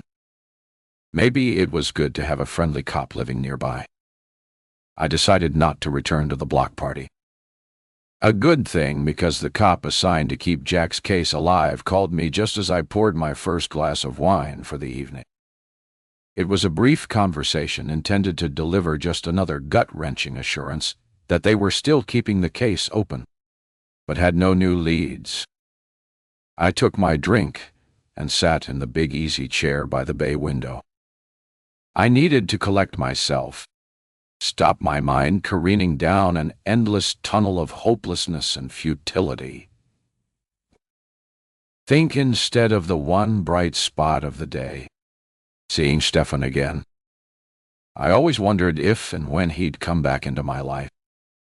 On the one hand, my pulse raced at the thought of seeing him again, but there was also a dark side to our reunion. He'd awakened a whole raft of memories from high school. Memories I'd put aside long before losing Jack. After all, losing Jack was only the latest tragedy in my life. The first tragedy had been a loss that marked my teen years with heartbreak. My older brother, Alex, died in a fire in my 11th grade year. Chapter 10. Before. 1 year older than me, Alex was a guy who loved to talk, and I never got tired of listening to him. When other girls at school got all pissed off about their jerky Jew-Pew brothers, I could truthfully say that my brother was one of my best friends. He was what people would call a sunny guy, always positive, forever joking around. If Dad was in an off mood, all it took was one wise crack from Alex to have Dad in stitches. This boy could sell hair color to a bald man, Dad would say, holding his palms up to the ceiling. Here's what else I remember most about him. Long discussions about how the universe began, the origins of human life, environmental catastrophe, deep important issues that siblings don't always talk about, especially in their teen years. We'd talk for hours about our future ambitions, lounging on the Adirondack chairs in our sun porch and staring at the night sky. He planned to go on to university and study philosophy or astronomy or quantum physics. I loved listening to him and loved that he made me feel confident about myself. You might be quiet on the outside, Liv, he'd say, tipping his chair back and turning the peak of his baseball cap around. But you've got a powerful inner dialogue going on. Alex was really a walking contradiction, a handsome jock with the mind of a philosopher and scientist. It wasn't surprising that a whole lot of girls at school had crushes on him. Life was great. Going into 11th grade, I found an outlet for my imagination in the drama club. Backstage, of course, and Alex sailed into senior year as first-string quarterback on the football team. It was shaping up to be a glorious grad year for him, and a tantalizing preview of what my senior year might be. Everything seemed rosy until Chad Hayes and Rennie Beaumont got onto the football team and muscled their way into Alex's tight-knit friend group. The change happened in the space of a week. One moment, Alex was the cheery, optimistic brother and son, an open book, always there to talk and listen. Days later, he was like a ghost in the house, slipping out first thing in the morning, returning late in the day from school, his jaw set in a strange, tight expression, his conversation reduced to brief, three-word sentences. At weekends, his bedroom door was locked, and no amount of knocking on my part could get it open. Dad cornered me in the hallway. Is he on drugs? Liv? You'd tell me if he was, wouldn't you? I nodded. Oh. Sickly feeling in my stomach. I'll ask around, I said, unsure exactly how I'd broach that task. Maybe it's just a natural phase. Ted, moaned to my dad, but her face was tight with worry as she looked up the stairs toward Alex's bedroom. Sometimes the prospect of big change ahead can stress young people out, I wasn't convinced. Neither was Dad. This change has been too quick. And besides, he'd talk to us if he was worried about graduation. It has to be something else. At school, the word was that Chad and Renee were trouble. Turned out Dad was right. That spring I learned a terrible lesson. The world I'd believed was simple and perfect was actually a cruel, dark place. I came back late one night from drama club wondering why a thick blanket of smoke was hanging in the air. I felt the acrid bite of it in my throat as I turned the corner and saw my house surrounded by fire trucks. Red and blue lights swirled in the darkness, lighting up the blackened frontage of my house.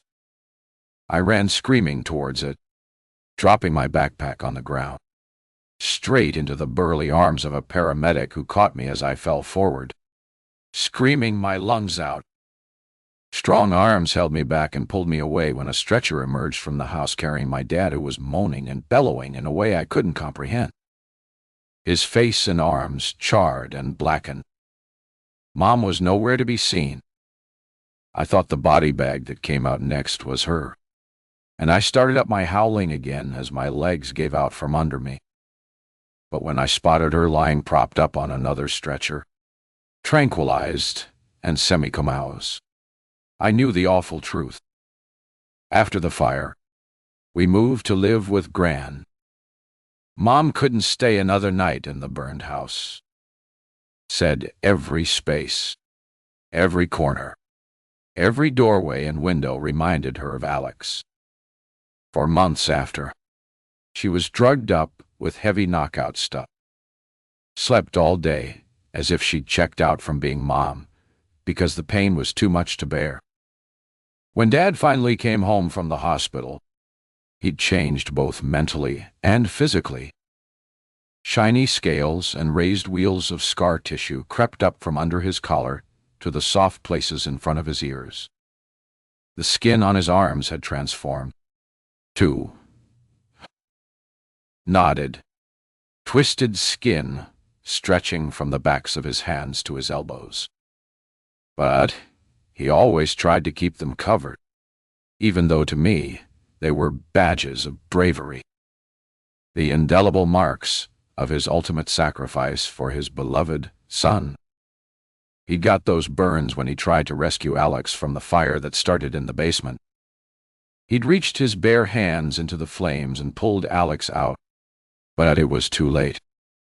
He never forgave himself for surviving. I never forgave myself for being out when it happened. After the fire, there was an investigation.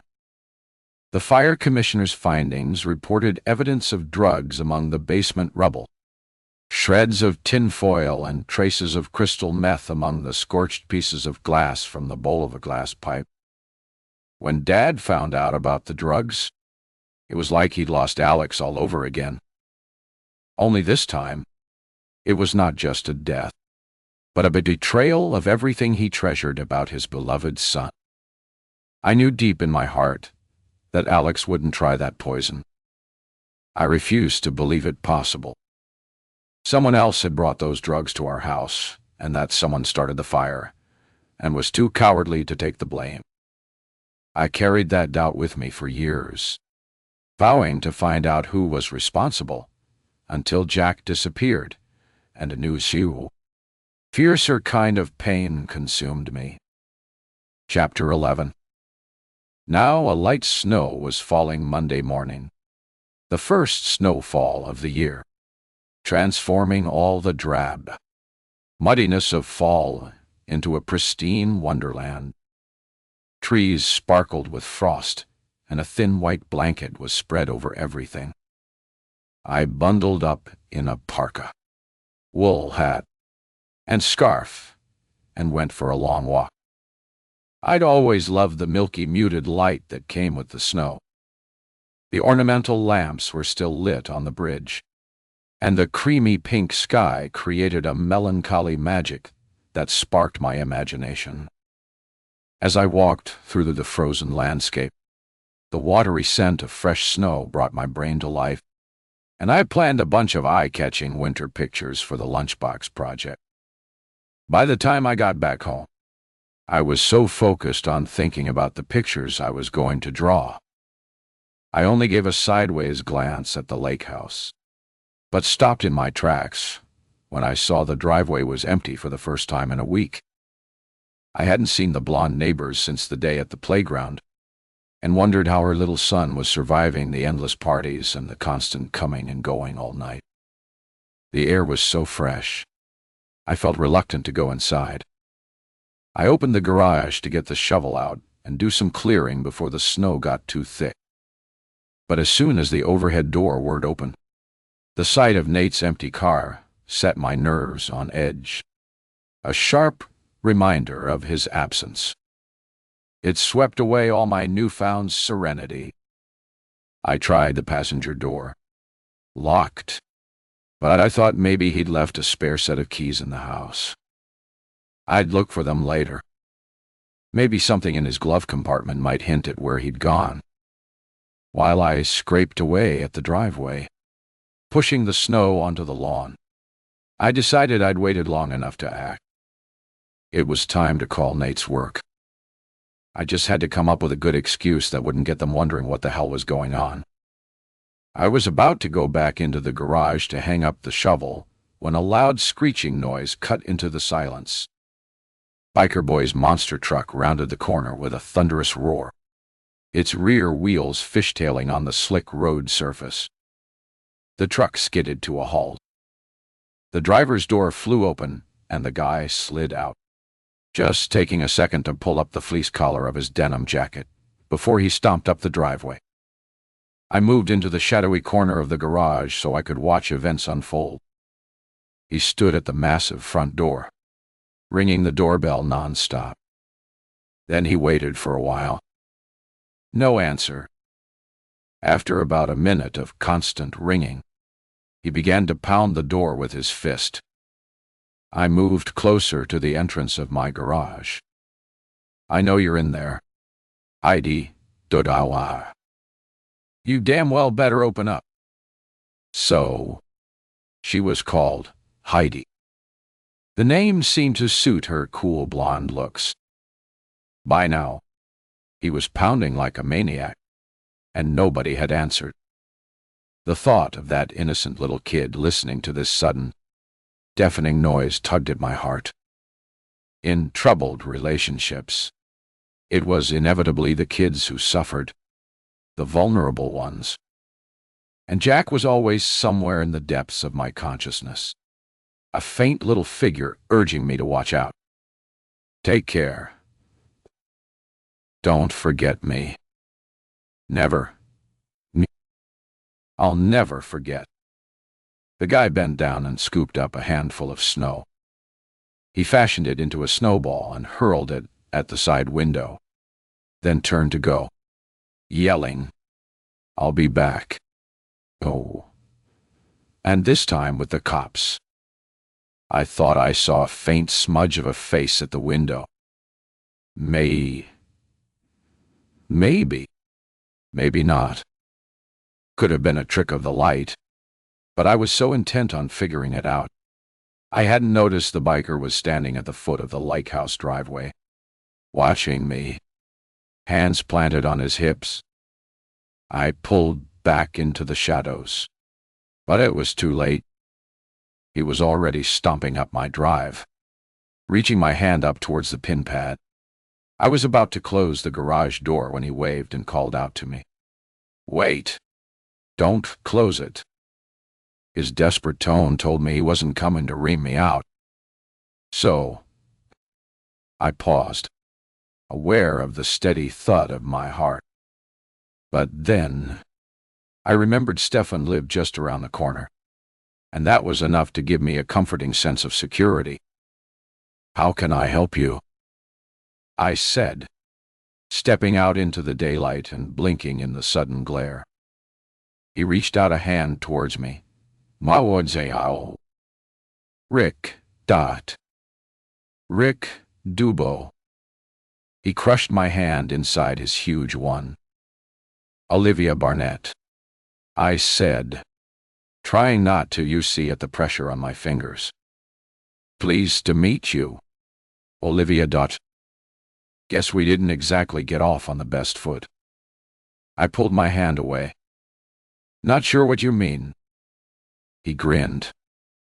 The other day at the playground, and then now. He tilted his head in the direction of Heidi's house. I probably look like a first-class nutcase and the world's worst dad. You have an adorable son, I said. Up close. His features were large but well-formed.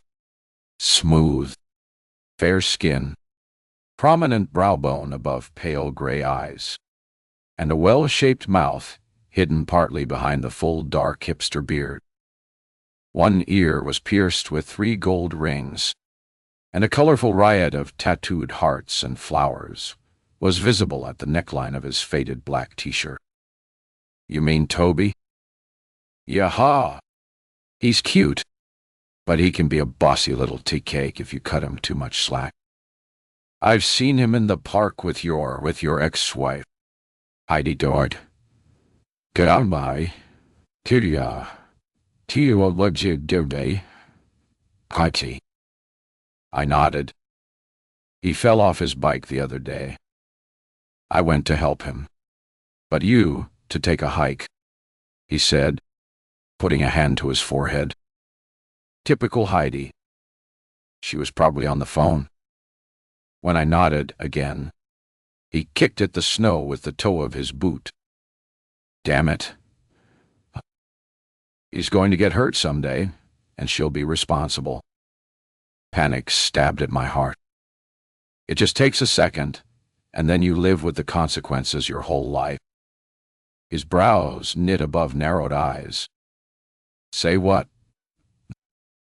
Sorry. I get carried away sometimes. He touched my arm. No, Toby. Hey. If you know something, you have to tell me. I love that kid. Blood pounded in my ears and rushed to my head. You left him alone in your truck at the bookstore. He backed away, hands held up, palms forward in supplication. Just for a few minutes. He shook his head. I never meant to be long. That's all it takes. I took my eyes off my son for a few moments, and then. I fought back tears, bit the inside of my lip. Not again.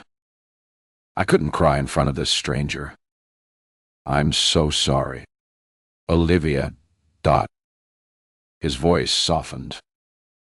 Want to tell me what happened? I shook my head.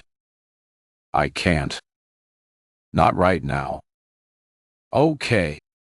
I respect that. But let me just say, you're absolutely right to give me Juj. I'm a fool for leaving Toby alone, even for a few minutes. I swear I'll never do it again. He's your kid. Why make the promise to me? He sighed. I don't want you to think I'm a bad guy because I need to ask a really important favor. I took a deep breath and folded my arms. My toes were tingling with the cold. I wanted to get inside. Okay. What? He smiled sheepishly. He had even white teeth that looked like veneers. I thought about the beautiful ballerina he'd been with the other night, and Heidi, who could be a model. This guy was heavily into appearances. You seem like a really caring person and trustworthy, and you've probably noticed what's going on over there. All the parties and the cars at all hours of the night. Am I right? He said, moving closer and reaching into his pocket. My cheeks flushed. Yes, it's pretty busy over there. He held out a small card. Here's my contact info. If you see anything out of line, or if you think Toby is in any danger, you call me. Truth is, I don't want him living with Heidi. I want him with me all the time. But I need evidence. Hard facts. Understand? I scanned the card, which read Rick Dubo, Custom Bike Designs. Okay, I'll keep an eye on him. He backed away down the driveway. Thanks, Olivia, and you can call me anytime. He took a few more steps, then stopped and seemed to think for a few moments before turning back to me. I was about to close the garage door. But you should stay away from that house. Heidi hangs out with some pretty sketchy people. I nodded, feeling a slight tingle of fear. Had I imagined someone watching me from the Dodge Viper the other day? I waited until Rick swung the truck door open and leapt inside. With a blast of loud acceleration, he was gone in a few seconds, leaving only a faint trail of exhaust fumes hanging in the air. Before the garage door closed, I thought I saw a pale figure watching me from the lighthouse window, but in a split second, it was swallowed up in darkness. Back inside the house, I cradled a hot cup of tea and thought about Rick. Maybe I'd misjudged him, jumped to conclusions because of his appearance. Maybe he really was a good dad with his son's best interests at heart. And maybe Heidi, in her big, fancy house, was up to something illegal. Something that might put a vulnerable kid like Toby in danger. I took another look at the card Rick had given me. I couldn't save my own kid, but I could play a part in rescuing someone else's. Determined to get my mind back to my work, I wandered into the living room. My latest painting showed a small curly-haired boy standing under an ornamental street lamp, its light spilling out onto the snow-laden fir trees. His eyes were wide open in surprise as a tidal wave of peanut butter and jam sandwiches erupted from his red lunchbox. Just up the hill behind him, two glittering sets of eyes watched intently from the cover of a low-lying bush. Jack had always loved peanut butter and jelly sandwiches cut into long strips and arranged like the petals of a flower on his plate. He'd loved waffles with lots of syrup and a soft-boiled egg in a frog egg cup. I'd stroke his blonde curls. Blonde? They were blonde, weren't they? Or was I thinking of Toby? I looked back at the painting. I'd given Parker fair hair, but Jack had auburn curls. That's what made him stand out among all the other little kids. His flame-colored curls. I was forgetting him, and I could never do that. I took the tube of Ton Red and repainted Parker's hair. I knew once that was done, I would finally have to make the call that I had been dreading. Chapter 12.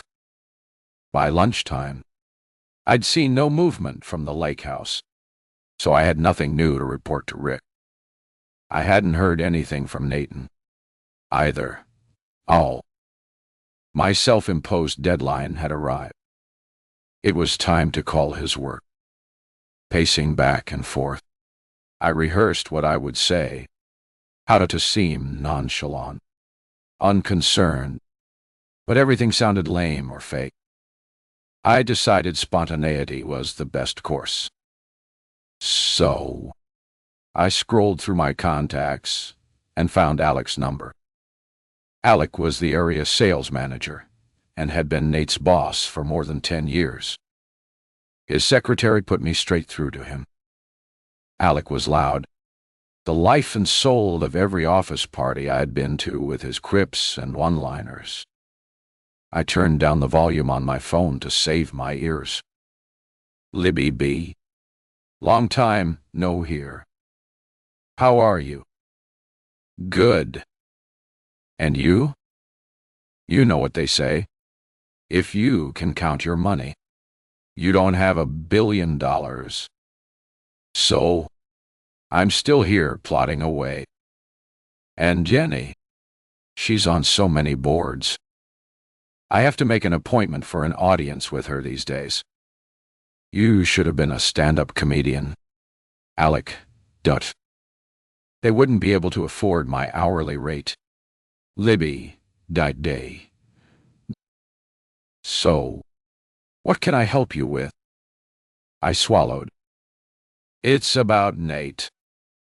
Oh, you want to pick up his things? He said he'd do it, but he didn't show. Which things? Last year when he left us, he forgot to empty his desk. So we put it all together in a box. My mouth felt dry and woolly. I tried not to stutter to give away my surprise. Oh, okay. I'll come tomorrow and get it. Sounds good. Libby, dot on the line. Just leave it at the reception desk. Will do. By the way, how's Nate doing? We were sorry to lose him, but he couldn't turn down the opportunity of a lifetime. Even I said he'd be a fool to do that. I plunked myself down on the sofa, trembling. How many more lies was I going to uncover? Yeah. You know Nate. He seems to do well in whatever situation he finds himself in. Well, you tell him to give me a shout. I'd love to catch up with him. Sure, I said, my mind racing ahead. By the way, he wanted me to ask you about his HR file. Could you send him a copy? Seems he's in need of it right now. There was a slight pause before he answered. We don't usually do that, but I'll make an exception for Nate. I'll get my assistant to send him the file. Just email it to my address, and I'll get it to him. I texted him my email address and then closed the call. So Nate hadn't worked for them in almost a year. What was this big opportunity he'd left the company for? And where had he gone when he'd claimed to be on all those business trips? Who was he working for? Worse still, why was he lying to me? I cradled my aching head in my hands and waited for the HR file to come through. A sharp ting alerted me to an incoming email. I clicked on the message and saw the attachment. The little icon that held some of the answers I was looking for. Nate Barnett, HR file. Kill Moral, T. I opened the folder and scrolled through the contents. Scanning reports and spreadsheets. Performance reports and sales numbers. It seemed he'd been an exemplary employee. Always met or exceeded the sales targets. Performance reports were glowing, commenting on his professional approach with clients, his superior communication skills, his drive and initiative, his value as a team player, his integrity and honesty. I almost choked on that one, but I stopped when I came to the record of his business trips. For the past 3 years, Nate had taken at least 2 or 3 business trips a month. At least that was the story he'd given me. But as I scanned his personnel file, the list of business trips for the 2 years before he'd left the company was way shorter than I expected. Only 4 out-of-town trips for each year. I looked at the next page in disbelief. It seemed that at the beginning of that 3-year period, Nate had apparently switched to part-time remote working from home. And all those dates, spent supposedly working from his home office, roughly corresponded with the dates he told me he'd been on trips out of town. I felt the fluttering of panic in my stomach again, and a sour, sick feeling when I glanced over at Nate's photograph on the side table. I couldn't even confront him with this new information. Couldn't ask him why he'd been lying to me for over a year now, because he'd chosen this time to disappear and leave me searching for even more answers about the man I thought I'd known for the past 14 years. the man I'd been married to for at least 8 of those. Chapter 13. Then it hadn't always been like this with Nate. Not at the beginning. I'd first heard of him at high school. He was on the football team of our rival school and was friends with some of Alex's football buddies. But he was always a background character, a shadowy figure on the outside of my brother's social circle, showing up at some of the football parties, sitting with people I didn't know at the local coffee hangout. I paid little to no attention to him. He was a year older than me and the kind of guy who would never even glance at an artsy nerd like I was. My best friend at the time, Sasha, had a temporary crush on him, but moved on to someone else when Nate faded from our lives after Alex's death. The whole tragedy had shaken up the football party scene, and all Alex's buddies seemed to drift away. Sasha figured Nate had just disappeared back to his own school again. I never thought about him or saw him again until I was an art student in Toronto. We met in a perfect way, the way you see in movies and Hollywood musicals. It was on a Friday night get-together with my 2 college friends, Grace and Mimi.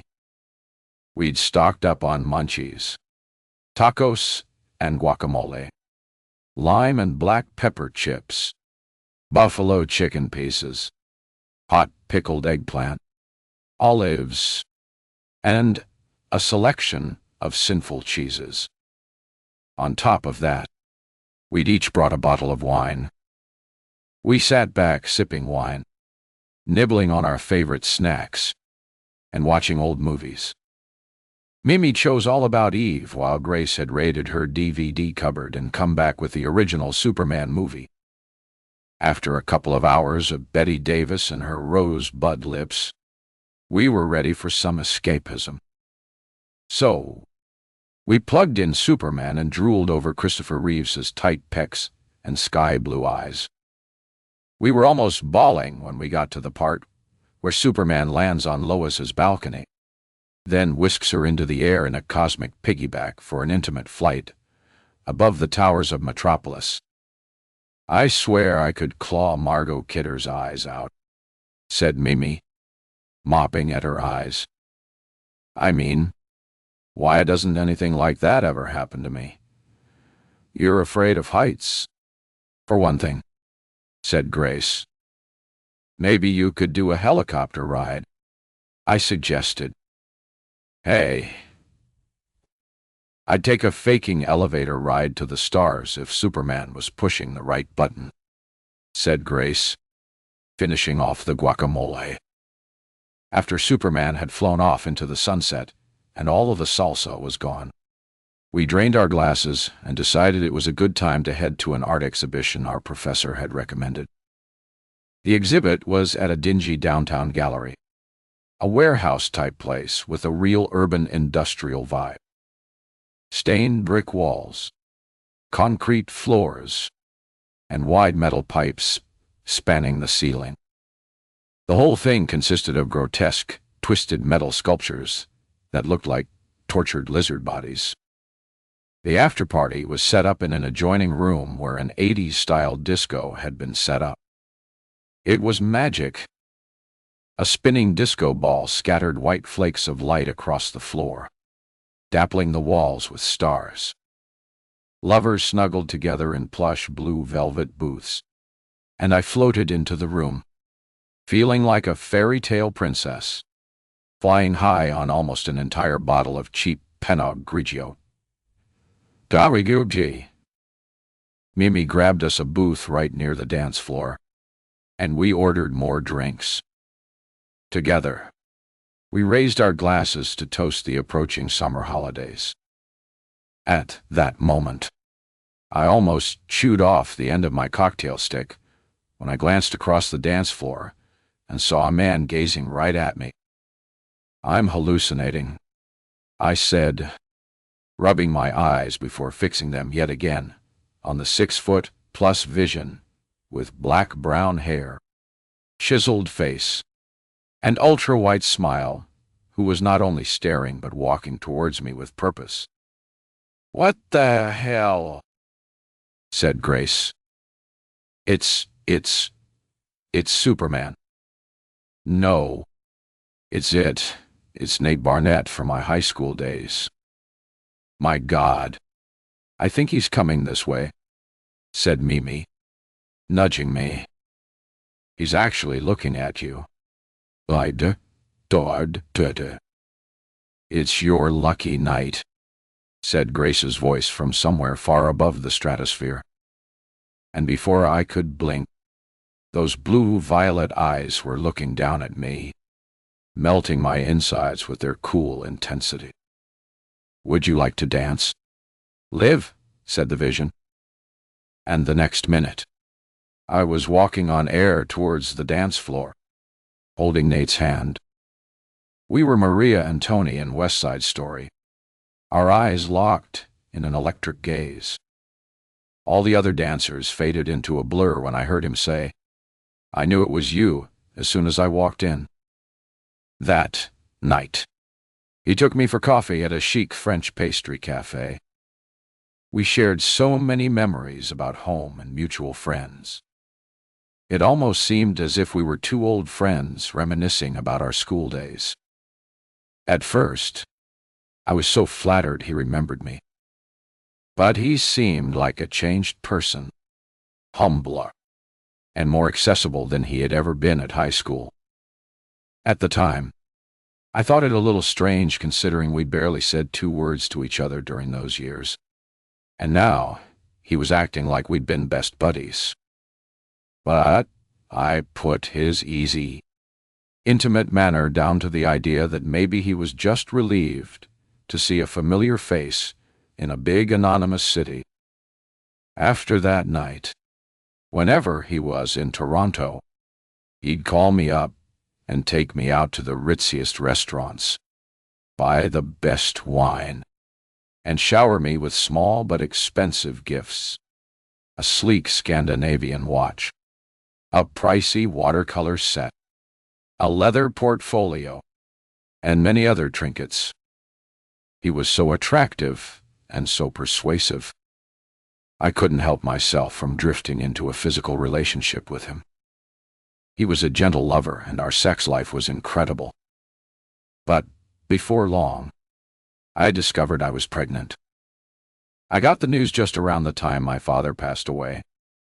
Nate proved to be a lifesaver, so understanding and supportive. And with all the inevitable emotional turmoil, it seemed like a natural transition to get married and return to Winnipeg with him. We became Mr. and Mrs. Barnett at a small but intimate civil ceremony in Toronto, attended only by a few of my art school friends and 1 or 2 of his work colleagues. As soon as the plane landed on the tarmac, I knew I'd made a mistake coming back home.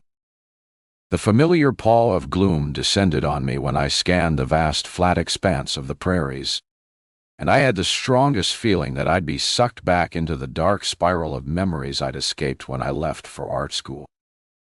Nate had already told me he had no family, that his parents died a couple of years previously in a car accident while holidaying in Greece. I totally empathized because I was in the same situation. Mom had totally withdrawn into herself after Dad's death and barely knew me anymore. So, I was more or less an orphan, too. We decided that all we needed was each other. And then Jack came along, bringing a level of joy and contentment I hadn't felt since before Alex died. We bought a house across from the lake I'd always lived nearby. Nate wasn't keen at first, saying it might remind me too much of Alex, but I wouldn't take no for an answer. Too bad he'd given in to me. I never forgave myself for that. We might still have had Jack if we'd bought the townhouse on the south side of town near the Perimeter Highway. But something always drew me back to the houses near the lake. Some unfinished business related to Alex. Maybe a mystery still waiting to be solved. And now Nate was my new mystery. The perfect man I thought I knew. Chapter 14. Now I sat in my car under the shadow of the looming office tower where Nate used to work, his neatly taped box of belongings on the passenger seat next to me. I hesitated before opening it, wondering if I should wait until I got home. But my curiosity overcame me, and I ran my car key across the tape, wondering if anything in the box might throw some light on the big opportunity that caused Nate to leave his job. But I doubted I'd find any clues, considering how secretive Nate had been lately. He'd probably made sure to clean up any incriminating evidence when he left. Folding back the flaps, I peered inside. The box was only half full. On top was a framed picture of me and Nathan, taken a few weeks after our marriage. He looked so handsome in his black tux and bow tie. My eyes shone as we smiled and held our glasses towards some unknown waiter. I clutched my Virgin Caesar while Nate nursed a dry martini, his other arm wrapped around my shoulders. I remembered I was at that irritable stage of pregnancy when I could barely stomach my bowl of asparagus soup, while Nate chomped down on a rare steak with all the trimmings. I'd glanced briefly at the blood pooling at the side of his platé, staining his garlic mashed potato, a dull crimson. My stomach turned and I grabbed my glass of sparkling water, gulping it down until the nausea passed. He'd started talking about baby names. We agreed that if it was a girl, we'd name her Robin. Such a cheery, pretty name. When it came to boys' names, Nate cleared his throat and said, "How about naming him Alex?" I felt like my head was on fire. I almost choked on my drink. How can you even suggest that? Why would we saddle our child with bad luck before he even starts out in life? Nate's face flushed. He swallowed loudly. I just thought it would be a way to commemorate your brother. A mark of respect. The burning in my head subsided, but I could still feel my scalp prickling as if the anger was trying to force itself out through my skull. You don't know what it was like to live with tragedy hanging over my family day in and day out. I just want our baby to mark a fresh start for us. I don't want any bad memories associated with his birth. Nate clammed up after that, and for the rest of the meal, we ate in silence. I relented afterwards, apologized for being so snappy, and persuaded him to come up with another boy's name since I'd picked the girl's name. He came up with plain simple Jack. The quaint old-fashioned name surprised me, but I smiled and said it sounded perfect. A happy, unaffected name that couldn't be shortened to a silly nickname. I never asked the significance of it. Never understood until much later. I pushed the photo aside to find a small paper weight from Niagara Falls. I turned the smooth glass cube around in my palm, studying the white lines of the falls, burnished inside. We'd gone there 2 years after Jack's disappearance. Nate had thought a change of scenery might help lift my spirits, get me away from the family room couch that I curled up on every day, sleeping on and off for hours. I'd read somewhere that over 600,000 gallons of water falls every second over the Horseshoe Falls on the Canadian side, close to 85,000 per second over the Bridal Veils Falls on the American side. Those dizzying facts and all the crazy stories about daredevils tumbling over the falls in barrels were bizarre enough to distract me from my depression. But the actual trip turned out to be a disaster. The falls were dazzling. All that foaming greenish water blasting down the steep gorge and below the sightseeing boats bobbed like tiny toys. At first I just stood by the railings, marveling at the crashing torrent of water and the mist of fine spray that cloaked the surrounding area. Nate stood dutifully watching for a while, then became restless. wanting to drag me up into the main tourist area to Clifton Hill with its wax museums and haunted houses, its tacky chain restaurants and sports bars, over foot-long margaritas. He persuaded me to go with him to the nearby Falls View Casa. When we pulled up to the brightly lit hotel with its cascading fountains at the entrance, Nate acted like a kid about to enter a video arcade. He strode off ahead of me at a brisk pace, barely looking back to see if I was keeping up with him. Inside the glitzy casino, the noise was deafening. Ringing bells, wild electronic music, spinning wheels, and crazy sound effects provided background noise for the chatter and laughter of row upon row of gamblers hunched over slot machines. He handed me a wad of 20s, told me to have fun, and then disappeared. At first, it was a blast.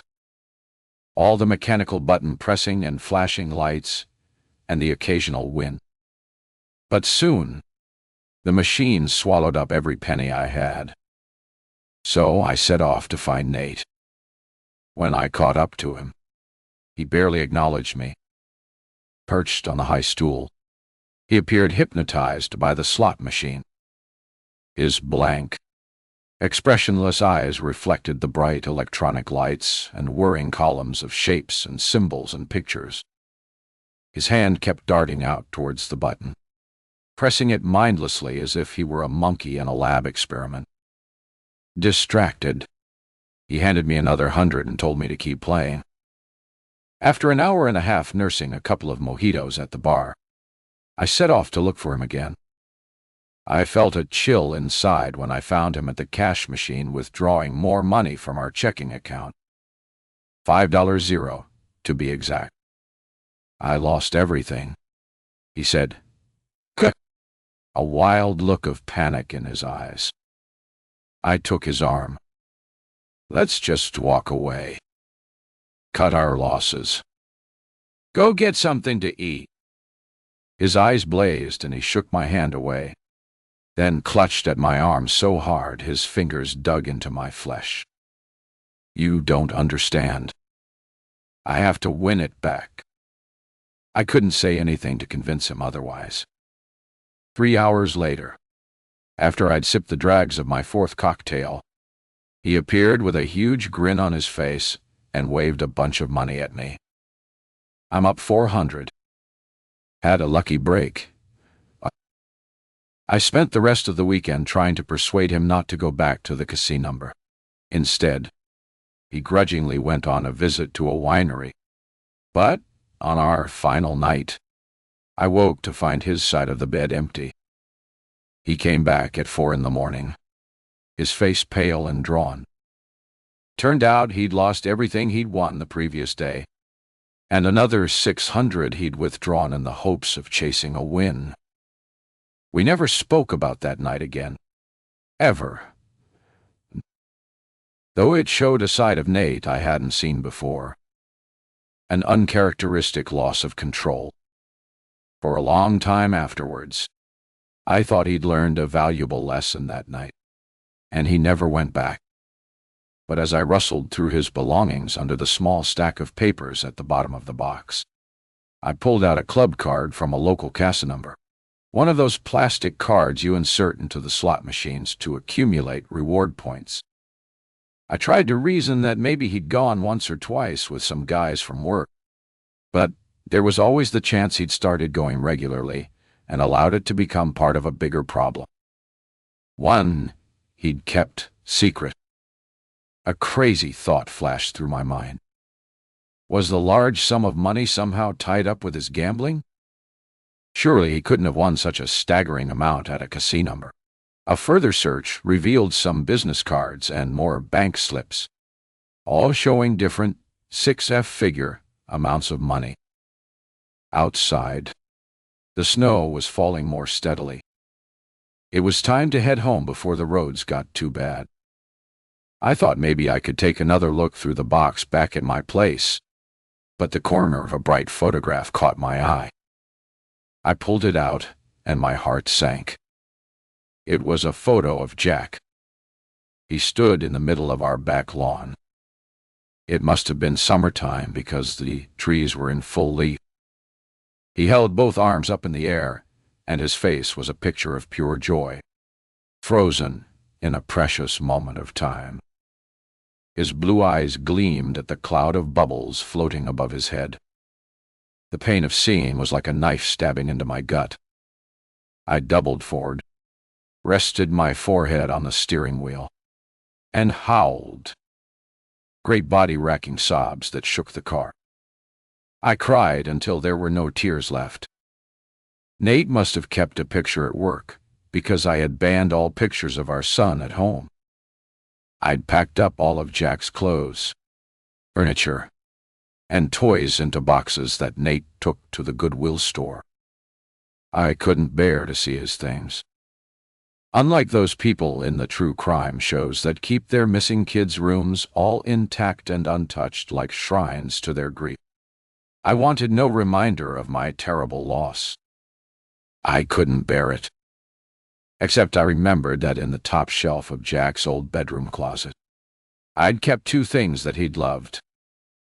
I started the car up and raced out of the parking lot. I couldn't wait to get straight home and find them. Chapter 15. On the drive home, I remembered how when Alex died, I had secretly kept a few of his treasures. I was kind of a magpie like that. My mother did the same. When we moved out of the burned house, Mom stuffed tablecloths and teapots on top of some of Alex's football sweaters and water bottles. She couldn't bear to let go of objects he'd touched. But after Jack disappeared, I didn't want to be reminded of him. The grief was too much to bear, too visceral. I always had this feeling that certain objects, especially treasured ones, capture the essence of that person, far more than photographs. They have substance that you can hold on to, feel their weight in your hand, and sense the energy from the person who loved them. Maybe they retain minuscule particles of that person's skin, their life force, their soul. That's why I couldn't bear to let go of absolutely everything that belonged to Jack. And also why I stashed a whole box of Alex's treasures under my bed all those years ago. Sometimes I'd take them out and look at them so I could remember what he'd treasured in life and how he acted when he used them. In the box was Alex's Sam Roberts t-shirt, his under-15 soccer trophy, and a framed picture of him and me taken outside the monkey house at the zoo. I'd given it to him on his 16th birthday. He loved those monkeys. Said they were smarter than some people he knew. But of all the people in his life, he always said I was the smart established. That's a pretty crazy thing for a 16-year-old to hear from her brother.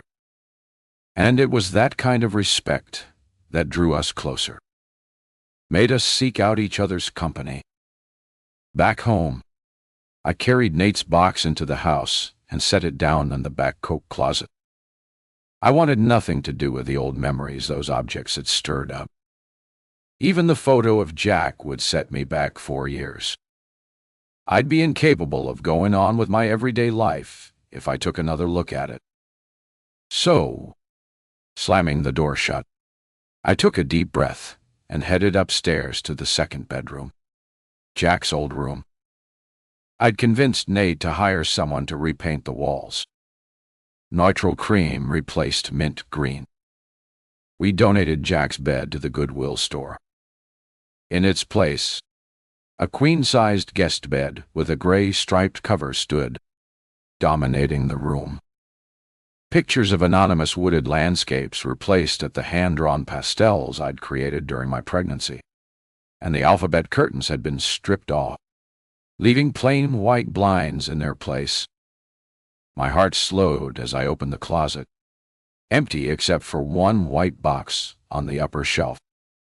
Inside were 2 of his favorite toys.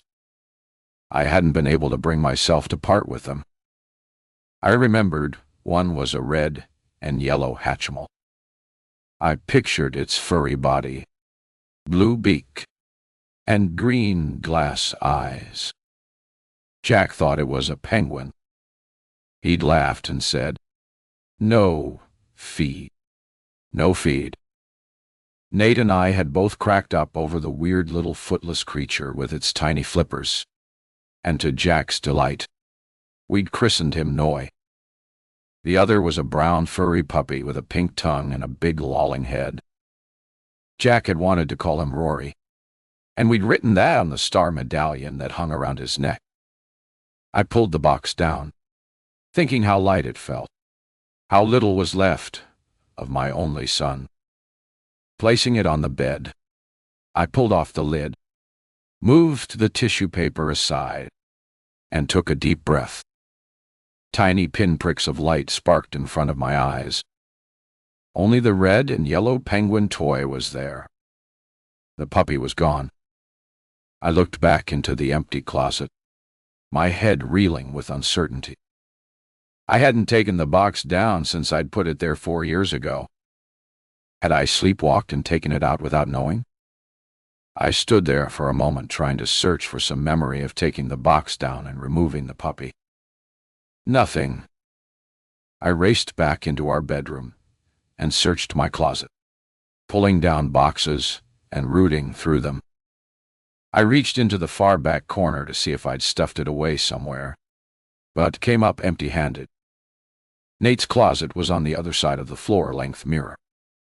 I pulled open the door to reveal a neat row of suits and shirts and dry cleaning bags on one side, and shelving that contained perfectly folded sweaters and t-shirts on the other.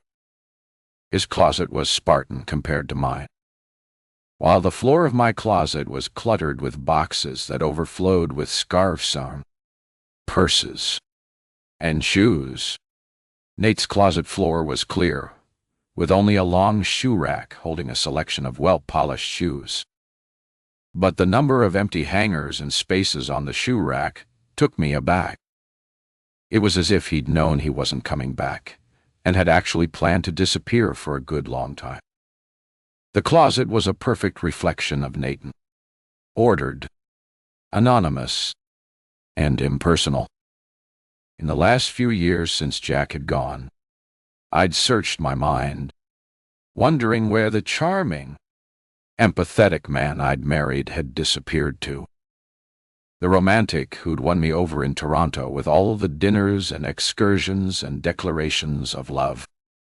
But the more I remembered it all, the more I began to see everything in a different light, as if our relationship had been a carefully rehearsed string of scenes performed by a man who was a polished professional actor, changing his approach to suit his purposes. The more I tried to conjure up my husband, the less I discovered I really knew about him. Standing in that dark closet, I felt my reality shift with the realization that I'd existed in such a stupor these last few years. I hadn't recognized the emptiness of my marriage. As my eyes adjusted to the dark, my gaze fixed on a small box at the back of Nate's closet, hidden behind a pair of brown ankle boots. For some strange reason, I looked behind me before reaching down for it. Maybe it was the cold, prickly sense of being watched, or the idea that Nate could just walk in on me and catch me prying into his private stuff. But the house was empty and quiet. Only the low whir of the furnace fan echoed in the fence. I held the dented old cardboard box, its lid decorated with stickers of NFL teams. The most authentic and genuine thing I'd known about Nate was that he'd been a football player, though nowadays he never watched football. I wondered what had turned him off the game. I placed the box on the bed. It was the kind of object that didn't seem to belong to Nate and all he represented. Dog-eared, messy, and old. A relic of the boy he used to be. Inside were a couple of yearbooks from his old school, some ribbons from a cross-country meet, a couple of banners from his high school football team, a grimy pair of football gloves, and a small box holding a gold and onyx team ring. The box was lined with a sheath of photos. His team picture, in which a 17-year-old Nate knelt in the front row, grinning, eyes sparkling, expression animated. I felt a certain sadness. I'd never really known that guy. Another portrait showed him in action, jumping for a catch, his body taut. The next picture was at a beer party around a campfire in a forest near the high school. I recognized Alex's buddies from his team, arms linked, all holding open beer bottles. Alex was at the far end of the row, his broad grin and open face beaming in the light of someone's phone flash. Nate stood behind his shoulder, but something jarred me about the way he was positioned. Maybe it was his proximity to Alex, the intimacy of the gesture as Nate clinked his beer bottle against Alex's. I'd never regarded the two of them as close buddies, only football acquaintances. Maybe it was the glare of the camera flash in Nate's face. But, for a split second, I imagined his eyes weren't focused on the photographer, but onto Alex. I blinked again and saw it was just a trick of the light. My overactive imagination at work again. I shivered and placed the picture back into the box. Too many strange things happening in succession always made my imagination run wild. And that's when it went to bad. Scary places. At times, like those, I wondered how I ever represented myself as a children's book illustrator. Considering the dark thoughts that dominated my mind, drained emotionally and physically, I trudged downstairs, picturing the sweating bottle of Pinot Grigio chilling in the fridge. My right hand trembled so much as I poured a generous glass. I had to steady the bottle with my left, and it still sloshed onto the counter. I sipped until I felt the slow buzz of the alcohol warm my body, then wandered into the living room, hoping to distract myself with my work. But I took one look at the easel and the unfinished drawing and plunked myself down in the chair by the bay window. After another large gulp of wine, I closed my eyes and tried to steady my nerves. A few deep breaths and I could face the world again. Outside, the evening was drawing in. It had been a damp day. Snow turning to slush and frost coating the trees. Now ice fog hung in the air, blurring the edges of the houses and smudging the streetlights' glare into a yellow cloud. The more I drank, the more I obsessed about the missing toy. I clearly remembered wrapping it with careful, loving tenderness, as if I was handling my own child. I remembered whispering goodbye before I placed the lid on the box, my tears blotting the tissue paper. I never opened it again. Why would I? The most logical explanation was that Nate had taken it.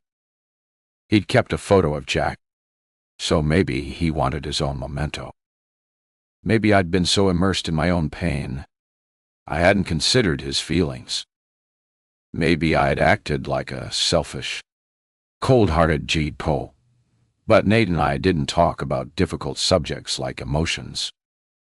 Hadn't since we married. Had I driven him away with all my misery? Should we have found comfort in each other's company instead of pulling away from each other to live our own separate lives? And now I couldn't even ask Nate about the toy. I hadn't heard from him in over a week. 9 days, to be exact. Perhaps it was time to report his disappearance. And yet, I wasn't missing him. I was actually enjoying the experience of being here alone, living my life without him. Could I simply carry on as if nothing was wrong? He'd go his way with his secret stash of money, and I'd go mine with what? I had no idea if he was being paid. I didn't even know where the money we'd been living on for the past year had come from. And now he'd disappeared. I wondered if it would keep on coming in. I realized right then and there how little I knew about the man I'd been married to for 8 years. It had been at least 13 years since I'd seen Stefan. And yet, I'd felt more comfortable in his company than I ever had with Nate. Resting my head against the back of the chair, I stared into the starry sky and wondered what would have happened if Stefan had stayed instead of going back to Hong Kong to see his father. Had he tried to get in touch with me when he dropped out of Carleton? Or simply given up on me when he found out I'd left the city and gone off to art school? Now, it seemed really odd that he'd shown up again in my life, just when Nate disappeared. Was it all just a weird coincidence? He'd showed up at a time I needed help. Advice. And it wouldn't be the first time. He'd helped me once before when I was in need. Now, he lived just around the corner. Why had I been surprised that he'd become a cop? When I'd first got to know him, he'd vowed to do his own secret investigation of my brother Alex's death. I never got to ask him what he'd found out. Well, now Nate was my new mystery. The perfect man I thought I knew. I had a new mystery for Stefan to solve. Chapter 16. Before the first day, Stefan came to our class. I stopped by our old house on the way home. The stucco was still singed black from the tongues of flame that had rocketed up the basement stairs. Alex's only escape route. His friend said something about a candle falling over while Alex was experimenting with meth, trying to smoke it in some kind of glass pipe that cracked and burned his hand. They said he panicked and threw it away. It knocked over a candle that sent sparks over to Mom's Christmas craft supplies. All the glue and flammable materials flared up in a second. But I knew it was a lie. He was no druggie. He was an amazing, honest guy. The best brother a girl could ever have. I'd walked on towards the forest trail, dragging my feet through the mushy leaves left from the previous fall. Then suddenly, I couldn't hold myself together. I flopped down onto the metal bench and let all my sorrow out in big howling gulps. "You okay?" someone asked. I looked up and Stefan hovered over me, hands stuffed into his pockets, shuffling from one foot to another. "Oh, yeah. It's nothing." I wiped my sleeve across my face. "Looked like you were crying. Must be getting a cold." "Whatever," he said, pulling his backpack up onto his shoulder and adjusting the strap. He kept clearing his throat and glancing down at me, then away, like he was afraid to rest his eyes on my face. "What's up?" He bit his lip as if he was trying not to say something stupid, then reached into his backpack and pulled out a book. "I'm not a weirdo or anything, but you look just like Bridge." "Who the hell is Bridge?" "I'll show you," he said, opening a brightly colored book with a glowing sun on its cover. "Check out this picture of Bridge, Celtic goddess of poetry, RT, and fire." My stomach lurched when I heard the F word, but I was intrigued. I leaned forward to see a beautiful red-haired woman with pale skin and green eyes like mine. "Kasha, kaine, daiwais, daigmai." She was holding a harp with a cluster of pale roses at its tip. "She's gorgeous." "Yeah," he said. "Why are you so shocked?" "Most people think red-haired people are ugly, or at least weirdo-looking. That's because they're jealous." "Tell me about her." He took a deep breath and started to talk fast, his words tumbling over each other. "Well, first important thing, she was born with flames shooting out of her head. and that united her with the cosmos. Her original ancient Gaelic name means fiery power or fiery arrow. And her parents were. He was just about to tell me more when I heard someone calling my name. I looked behind at Sasha, my best friend, heading towards us on her bicycle. Stefan slammed the book shut. Guess I'd better go then. No. Stay. Hang out with us, I said, wanting to hear more about the fire goddess. Maybe tomorrow. He slung the book into his backpack and hunched his shoulders again as he stomped off down the path. Before I could stop him, he was halfway towards the bridge, his burgundy hair like a patch of autumn smoke. Not long after that, we were inseparable, feeding off each other's creativity and love of strange, quirky stories. We created a comic book strip inspired by my late brother about a guy named Alex Apollo, a shy, straight-ahead guy by day and a blazing, fiery superhero by night. Alex Apollo possessed the power to use fire to fight the forces of evil. Those comic strips made me think a lot about my brother, but in a good and positive way, like he was a giant firebird somewhere up in the cosmos. I'd always loved the idea of the vast expanses of space. Even as a little kid, I'd imagine infinite universes, collapsing stars, swirling galaxies, black holes, cloudy nebulas. The comic strip made me wonder if Alex had found a place in those great sweeping heavens. Maybe he was out there swooping around the endless universe, lighting it up with all his beauty. I still remember those little comics at first produced on the library copy machine, then distributed in the student cafeteria, lounge, and gym.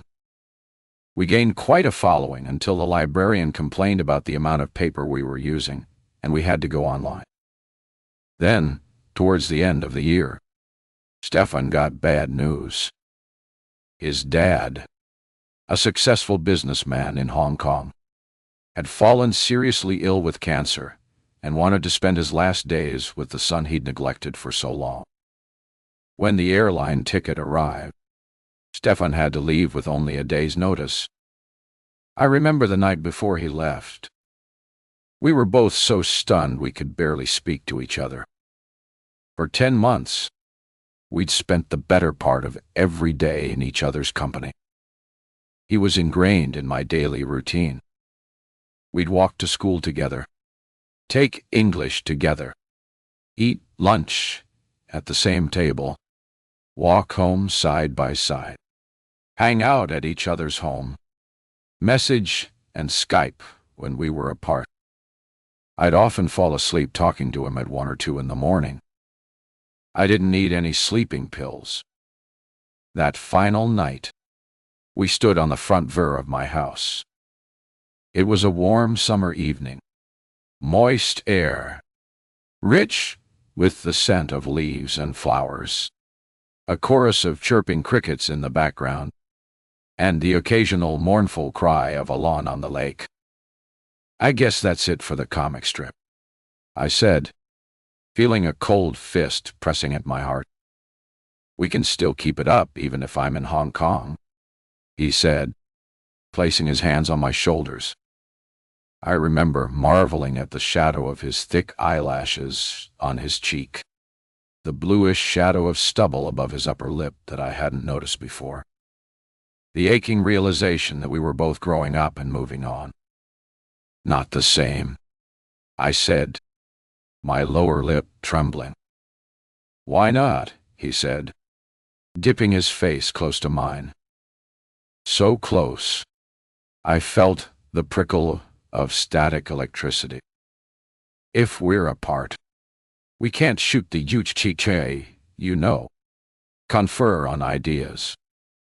We can, if we make the effort, he said, holding my chin with a steady hand. But I was so pissed at him. So stubborn. I could barely form a word. Couldn't offer a glimmer of hope for us. How I cursed myself afterwards. He twisted one of my curls on his finger. I'll send you new stories for the comic strip. I promise. Libby, duh. I shook my head. Once you get there, you'll forget about me. Never, he said, his expression so earnest it shook me to the core. And now he was back as if he'd sensed I needed him. Coincidence or fate? I didn't care. Chapter 17, Tie-On. Now, after finishing half the bottle of wine, I was so restless I couldn't sit still. I had to go and see Stefan. Take a chance that he'd be in. Too many unanswered questions had rendered me totally unable to work. And I was damned if I'd sit there and just wait for something to happen. Outside, the fog was thick, the air damp and dewy. I pulled my collar up and jammed my hat over my ears. After closing the garage door, I glanced across at the lake house. Workers had been buzzing around the back and front of the house all week, trimming the trees, pruning the bushes, and clearing snow-covered piles of leaves away from the lawns. The tangle of dead summer flowers had been ripped out of the flower beds, and Christmas lawn decorations had been put in their place. I was about to set off down the street when, in an instant, the blurred outline of the house was transformed by a massive array of white lights that outlined the walls and gables and doorways. Glowing blue lights illuminated the trees, and a row of red and white candy canes lined the driveway. Sparkling deer grazed on the snow, and potted cedars loaded with white lights stood either side of the front door. The garish colors seemed out of place in the misty air, but I hoped the light display would give little Toby some much-needed pleasure. Higher temperatures had turned the snow into slushy ice, so I picked my way slowly down the driveway, not wanting to slip and land hard on my ass. Once I made it safely to the road, I thought again how weird it was that Stefan and I had run into each other again after all this time. I was so immersed in thinking about him, I momentarily lost all sense of my surroundings, but I became gradually aware of the low purr of a car engine. Turning my head, I made out the headlights of a car crawling behind me. I moved on to the side of the road, thinking it would pass by, but it just kept edging along, its yellow headlights fuzzy in the fog. I walked faster, glancing behind me every now and again. Stefan's house was just at the end of the block, but the car accelerated, nosing ever closer. Someone was toying with me. I immediately sidestepped onto the nearest lawn and stood waiting, daring the car to pass, to go on its way. I even considered giving the driver the finger, but remembered Rick Dubow's words of warning about the sketchy people visiting my neighbor, and clenched my hand into a fist. The car slowed momentarily. Then, with a sudden roar of the engine, sped off, its exhaust trail blooming into the fog, blurring the unmistakable outline of the black Dodge Viper. The same car that had idled at the foot of my driveway a couple of days ago. Breathless, I hurried on to Stefan's house before the car had a chance to round the crescent and come back again. Though the front windows of his house were dark, I prayed he was in the back somewhere. I rang the doorbell once, twice, 3 times, checking behind me now and again to see that the car hadn't returned. Finally, a light went on in the hallway, and the front door opened a crack to reveal a sleepy-looking Stefan wearing gray sweats and a baggy black t-shirt. "Sorry, were you sleeping?" I said, noticing his startled expression. He shook his head and beckoned me inside, ruffling his hair so it stood up in little spikes along his forehead. I probably looked like cheat passed out watching the hockey game. I thought I was dreaming about the doorbell ringing. He helped me off with my coat and hung it on the banister. Then I followed him through into a large family room decorated with Spartan furnishings: black leather couch and chair, glass dining table, massive TV, bare walls. It had the feel of a temporary resting place with no pillows, ornaments, photos, or knickknacks to personalize the place. Scanning the room, he shrugged. Sorry, it's a bit of a blank canvas. I just never have the time to do anything with it. In fact, you're lucky to find me here. I just got off a string of 14-hour days. Don't worry about it. It's clean, which is more than you can usually say about most bachelor pads. He stood by the fridge. Want coffee or maybe a glass of wine? I couldn't stop smiling at him. Wine sounds great. Whatever you have open. We have to celebrate our meeting up again. He took a half bottle of white wine from the fridge. I've been thinking about you a lot since we met the other day, he said, opening the cupboard to find a glass. I noticed only one shelf was full. The others were bare. This guy was traveling light. I leaned against the counter, scanning the bare necessities of a coffee maker, a stainless steel toaster, and an open bag of bread scattered across it. Me, too. I was thinking about our little comic strip. He laughed and handed me a glass. You know, I kept some of the originals, if you ever want to take a look at them. I still think they're pretty good. Probably good enough to adapt into a graphic novel, if you ever feel the urge to strike out on your own. Maybe. You never know when I might get inspired. I sipped at the wine, relaxing as it burned its way down my throat. Don't think I'm paranoid, but I believe some douche tailed me all the way here in his fancy car. His face clouded over. You okay? Lazy? Is he still out there? I shook my head and tried to smile. You know me. It might be just my crazy imagination, but I could swear I saw the same car idling at the bottom of my driveway the other day. Maybe he was looking for a particular address. You're probably right, I said, gulping the wine down. Is something wrong? Liv? Is that why you're here? Guess I'm that transparent, I said, settling down onto the sofa and placing the empty glass on the coffee table. He refilled it. You were always pretty easy to read. Didn't hide your feelings. I've changed since then, Stefan, I said, hanging my head. He sat next to me and touched my arm, pausing for a moment before he spoke. Look, Liv, I know about your son. The stinging at the back of my eyes started up again. How did you find out? I saw a note about it back at the office.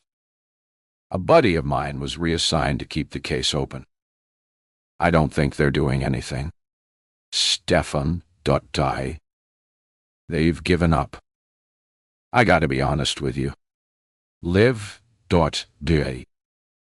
It gets tougher after 5 years. But we do still follow up on leads. And I've seen cases where new information comes up even years after the disappearance. I've learned to live with it. Stefan die.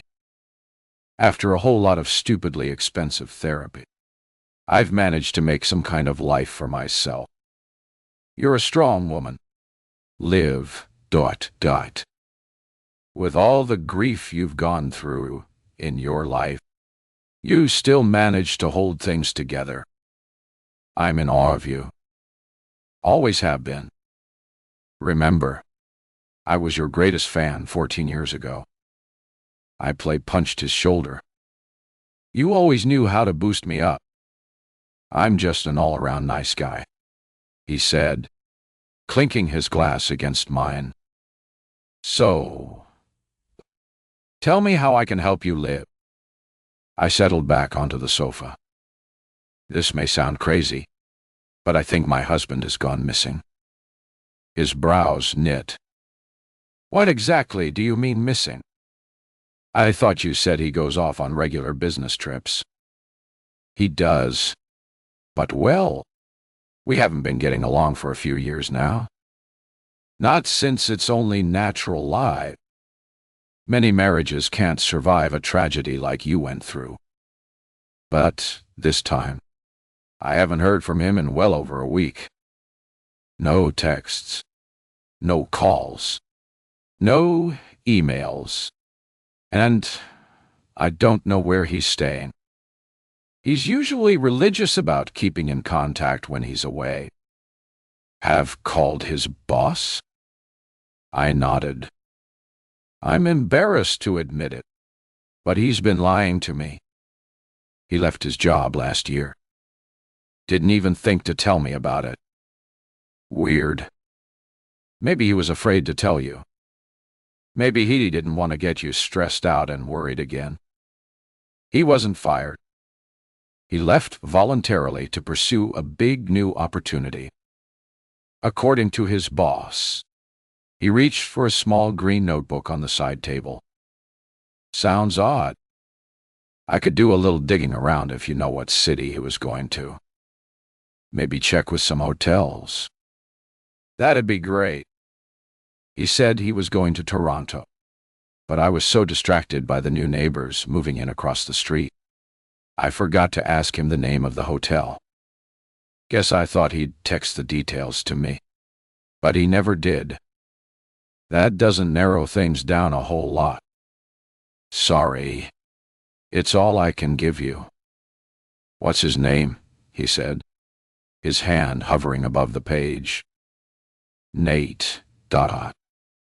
Nate Barnett. The moment his hand froze, I knew something was up. But then he suddenly snapped into gear and wrote down the name. What's wrong? Stefan? He sighed and looked straight at me. The name just took me by surprise. You knew him. I knew of him. Liv saw him around the school a few times. So did you. He knew Alex, too. He was on the rival football team. So, of course, they'd run into each other. The image of that photograph I'd found in the closet flickered across my brain. As far as I knew, they weren't close. Do you know anything else about him? I don't want to say too much. Liv, daughter. That was a long time ago. You know, you can't hide anything from me. He pursed his lips together, his expression intense, almost worried. Remember 14 years ago, I did a little detective work around your brother's friends, and what did you find out? Sorry, but not too much. You probably also remember how I had to leave on a day's notice to go back to Hong Kong. I was just thinking about that before I came here. But you have to be honest with me. Stefan Dayar. If you know something, tell me. I had a tough time finding out anything about Nate. His friends were tight. The moment drugs were mentioned, they all clammed up. But there were a few rumors. Like what? He was into gambling, basement poker tournaments, and all that. He was friends with Renee and Chad. Word was he blew through a whole lot of money. Won a lot, but it just as quickly. Lots of guys were doing that. Stefan. Day.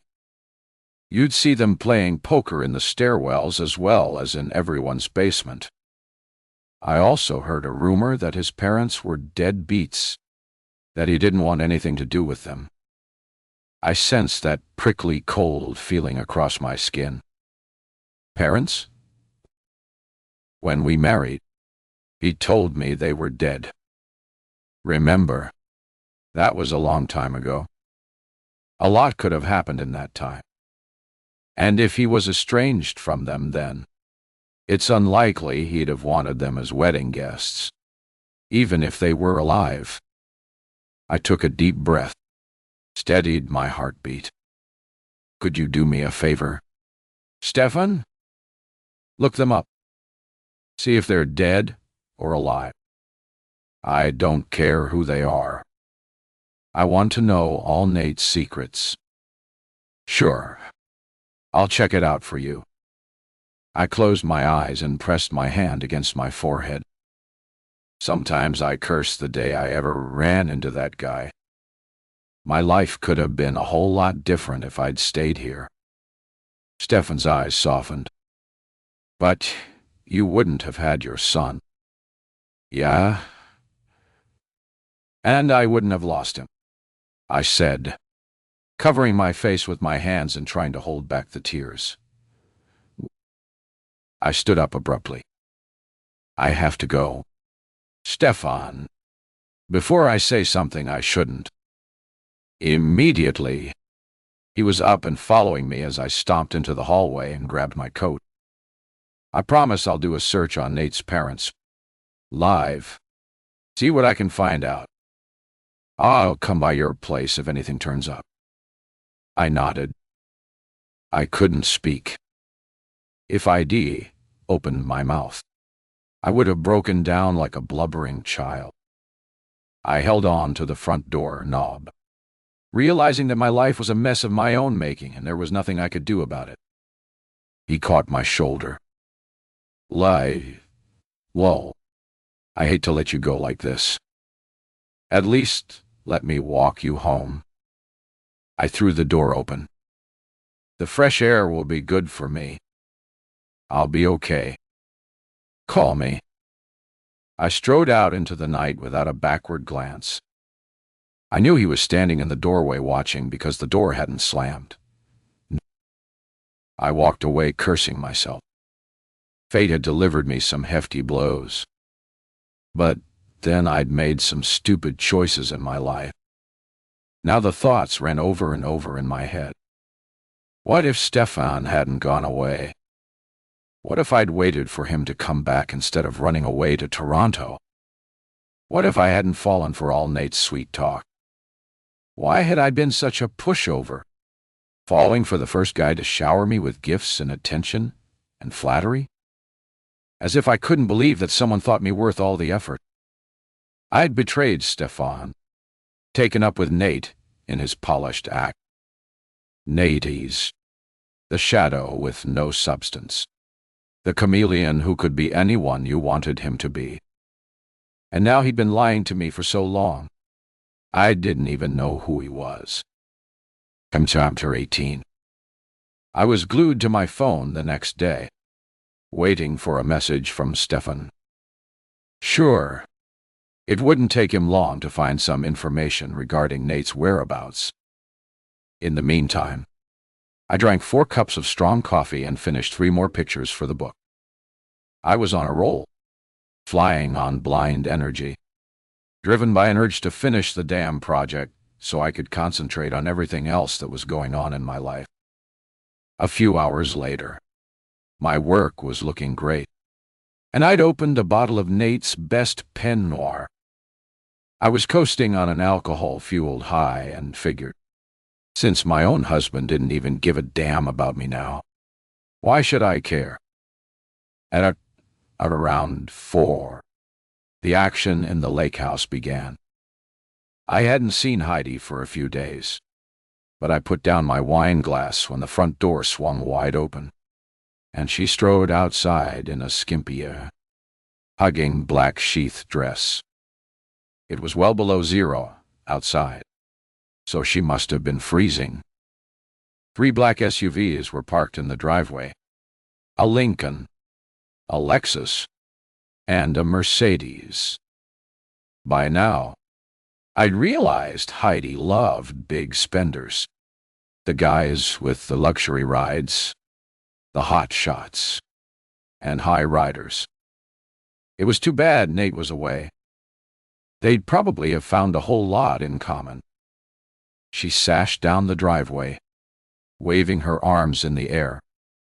Then some guy with a shaved head and a studded leather jacket came running out after her and grabbed her around the waist from behind.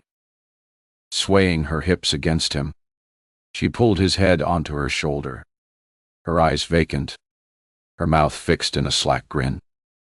Either they were drunk or high, because they didn't seem fazed by the cold.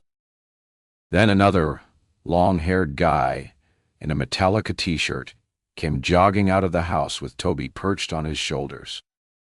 The little boy was clinging to the man's shirt, wobbling precipitously as the guy loped around like a clown.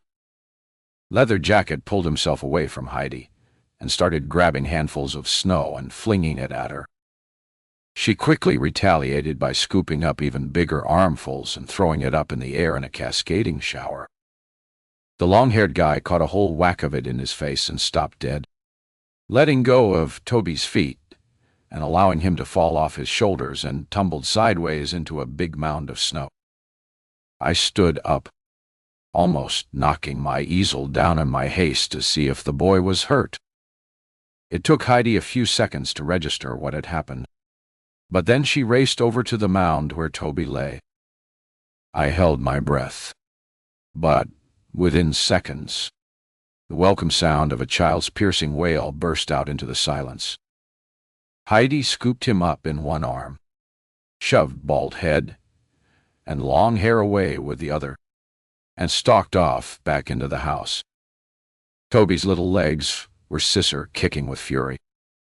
I realized then I'd never seen that kid smiling or happy for longer than a few seconds. I watched as the other 2 guys filed inside and shut the door, then sat back on my chair at the corner of the window. My heart was still racing, so I slugged back the rest of my wine to try and settle myself. Within seconds, as the night closed in and the street lamps flicked on, the colored lights on the lake house flooded their brilliance into the darkness. I strained to see into the bay window opposite and hoped the ghostly shape was Heidi holding Toby up to see the display. Instinctively, I drew back into the shadows. I felt pathetic.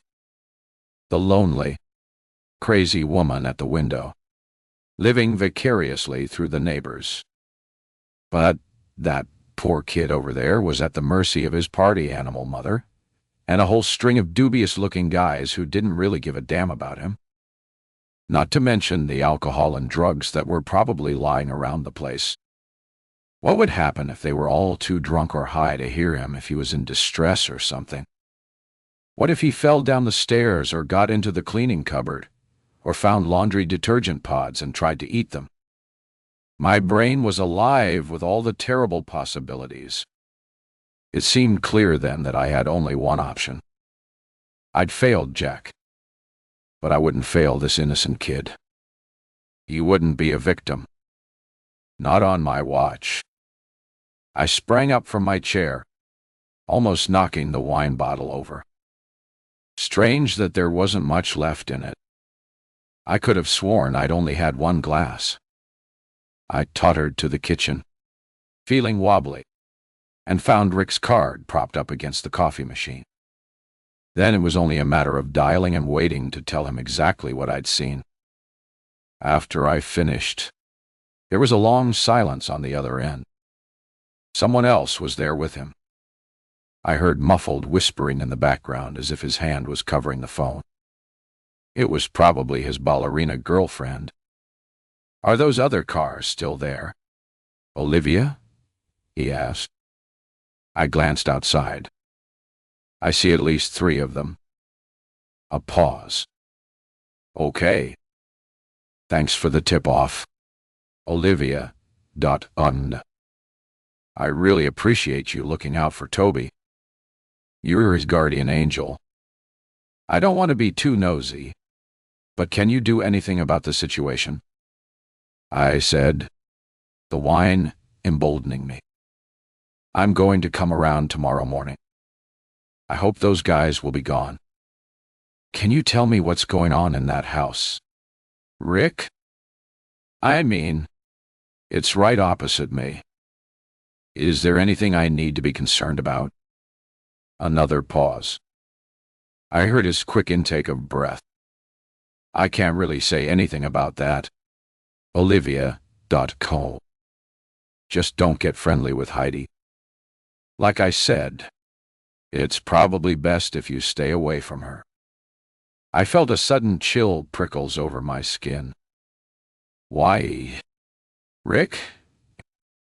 What's going? The phone went dead. He'd cut me off. When I tried to call back, his voicemail came on. I looked over at the lake house again as the colored light suddenly switched off, and the whole place was plunged into darkness, except for a dim light that seeped from the basement windows. What on earth were they up to? I felt a sudden deep and primitive loathing for that house. Nothing good happened there. And how long could that innocent kid survive in such a place? Chapter 19. I just flipped over my breakfast omelet when the deafening roar of an engine shattered my quiet morning routine. The piercing screech of tires on slick snow was soon followed by the slam of a car door thrown shut. I ran into the living room in time to witness Rick stomping up Heidi's driveway like a man on a combat mission. He pressed the doorbell once, twice, 3 times, and when no answer came, he pounded on the door with a closed fist. For a few milliseconds, I felt panic. Maybe it had been an overreaction to call him. After all, what did I really know about him as a man and a father? Maybe it had just been a harmless accident when Toby fell off the long-haired guy's shoulders.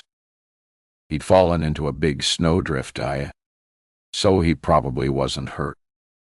And what if Heidi found out it was me who called? Unless she suspected Vera, next door, who was probably just the right candidate to be watching out for some scandal. I chewed the inside of my lip, convinced myself I'd done the right thing looking out for that innocent kid. If someone had found Jack and acted in the same way, maybe he would have still been here. Instead, the whole world had turned its head away. I saw nothing. I'm not involved. That was the safe way to act. Keep your nose clean and nobody will bother you. Well, I was damn well not going to do that anymore. Rick had started thumping at the door again. Only this time, it swung open, revealing the shaved-head guy dressed in a black sweater and jeans. He was shorter than Rick, but solid with the shoulders of a linebacker. They began talking at each other heatedly, but I couldn't hear anything through the window. Then when Rick started swinging his arms, bald guy pulled both arms back and shoved him so hard in the chest. Rick went staggering backwards and landed on his ass in the snow. Bald guy cracked his knuckles, gave Rick the finger, and slammed the door shut. I backed away from the window as Rick stumbled to his feet, brushing the snow from his jeans. I wasn't in any mood to talk to him. He stood for a moment, shouting at Heidi's closed door, then turned and walked away, head bowed.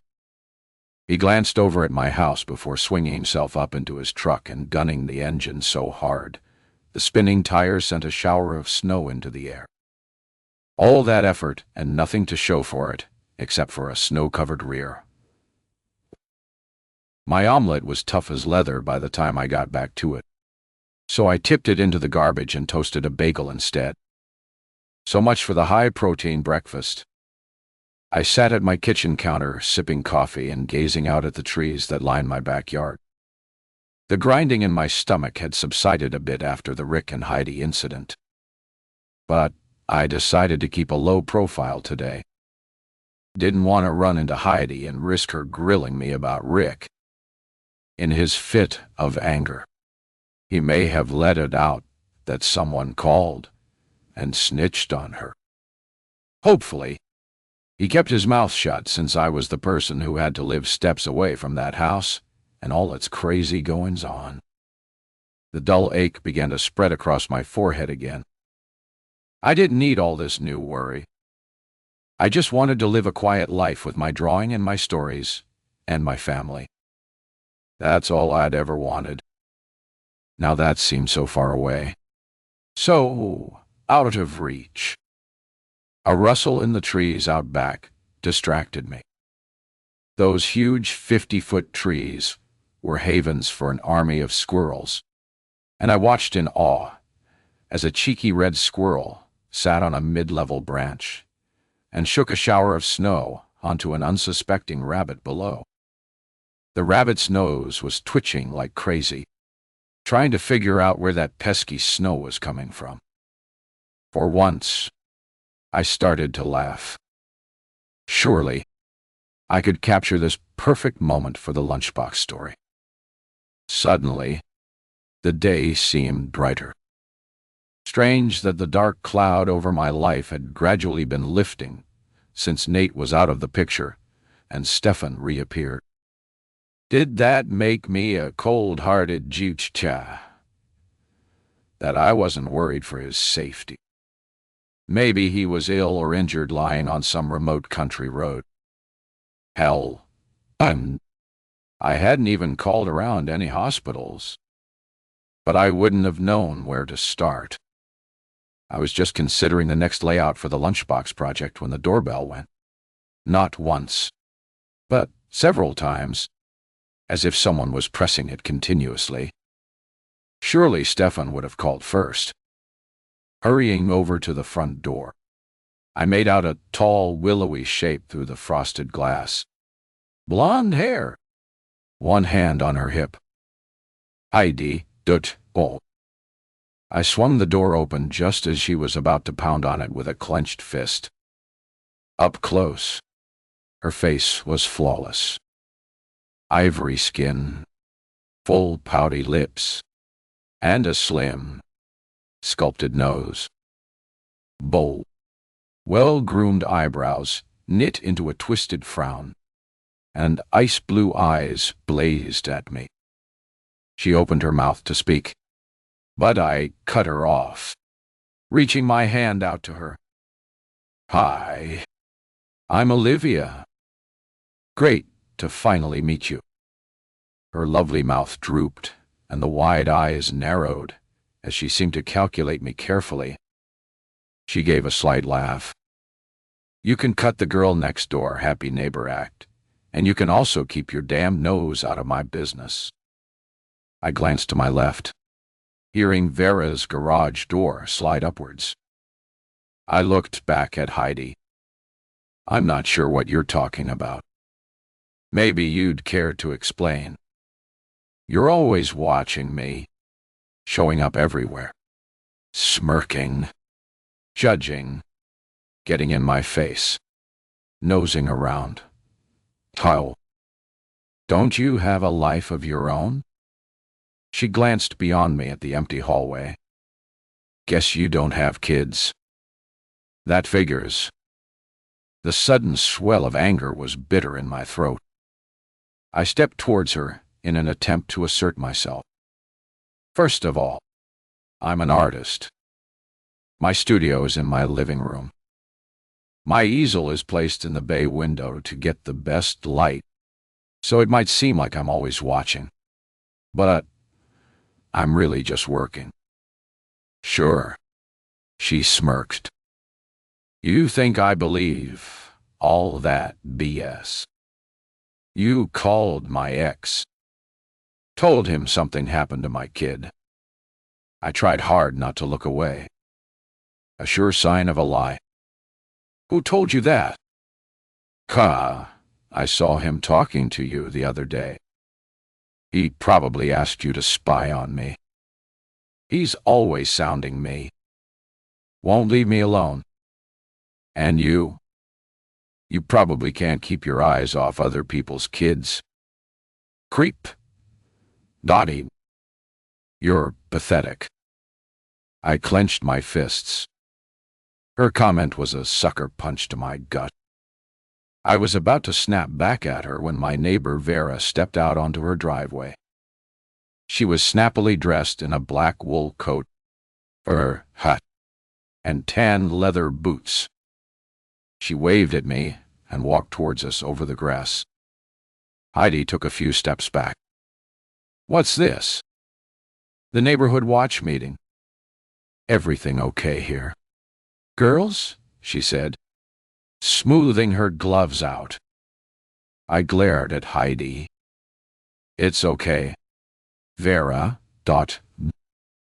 Just a misunderstanding.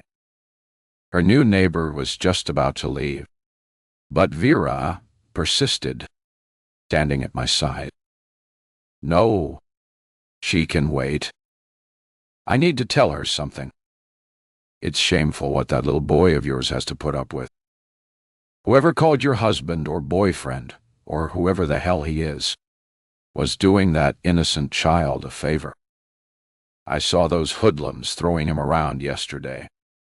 That's not a fit way to treat a child. And do you really think a house that hosts endless all-night parties is the best environment for a child? You're lucky I didn't call the police or the Child Protection Services.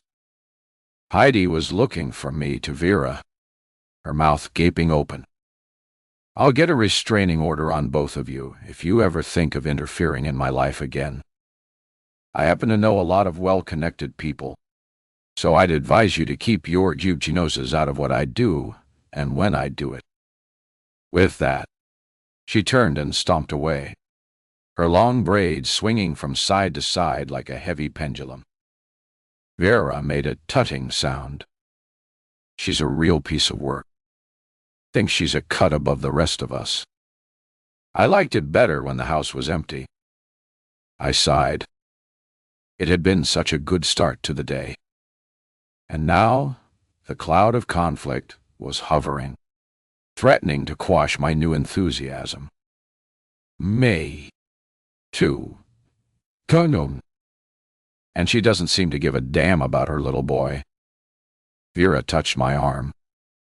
She had a calm face etched with deep lines. The result, no doubt, of a lifetime of stress. But her smile was warm and genuine. Silver curls peeped out from beneath the dark fur hat. If you called her husband, you did a good deed, Olivia. I know it must be hard for you to watch her take that precious child for granted, but those empty threats won't bother us any. We'll keep an eye out for the boy. Someone has to. Besides, I doubt she'll call the police. What makes you so certain? She laughed. That woman wants to stay under the radar. Have you ever wondered what's going on over there in her fancy house? I nodded. I've seen some pretty odd characters coming in and out of the place, and those big parties at all hours of the night, too. Exactly. It has to be something illegal, or under the table. That's my hunch, she said, checking her watch. You going somewhere? I said just as a taxi rounded the corner. Meeting my friend at the airport. We're off to Niagara Falls. Staying at the Falls View for a few days. Have a little fun. Do some gambling. Have a few drinks. And probably a whole lot of laughs. I've always wanted to see the falls in winter. Sounds chilly, but fun. She shrugged. Got to enjoy my golden years somehow. Try to make up for lost time. You should get that husband of yours to take you. He seems like a fun-loving guy. I felt my face flush and hoped she didn't notice. He's away on business right now. Must be a guy who knows how to balance business with pleasure. Then, what do you mean? I've seen him at the Falls View Casino a few times over the last year. He probably popped over there from one of his business trips to Toronto.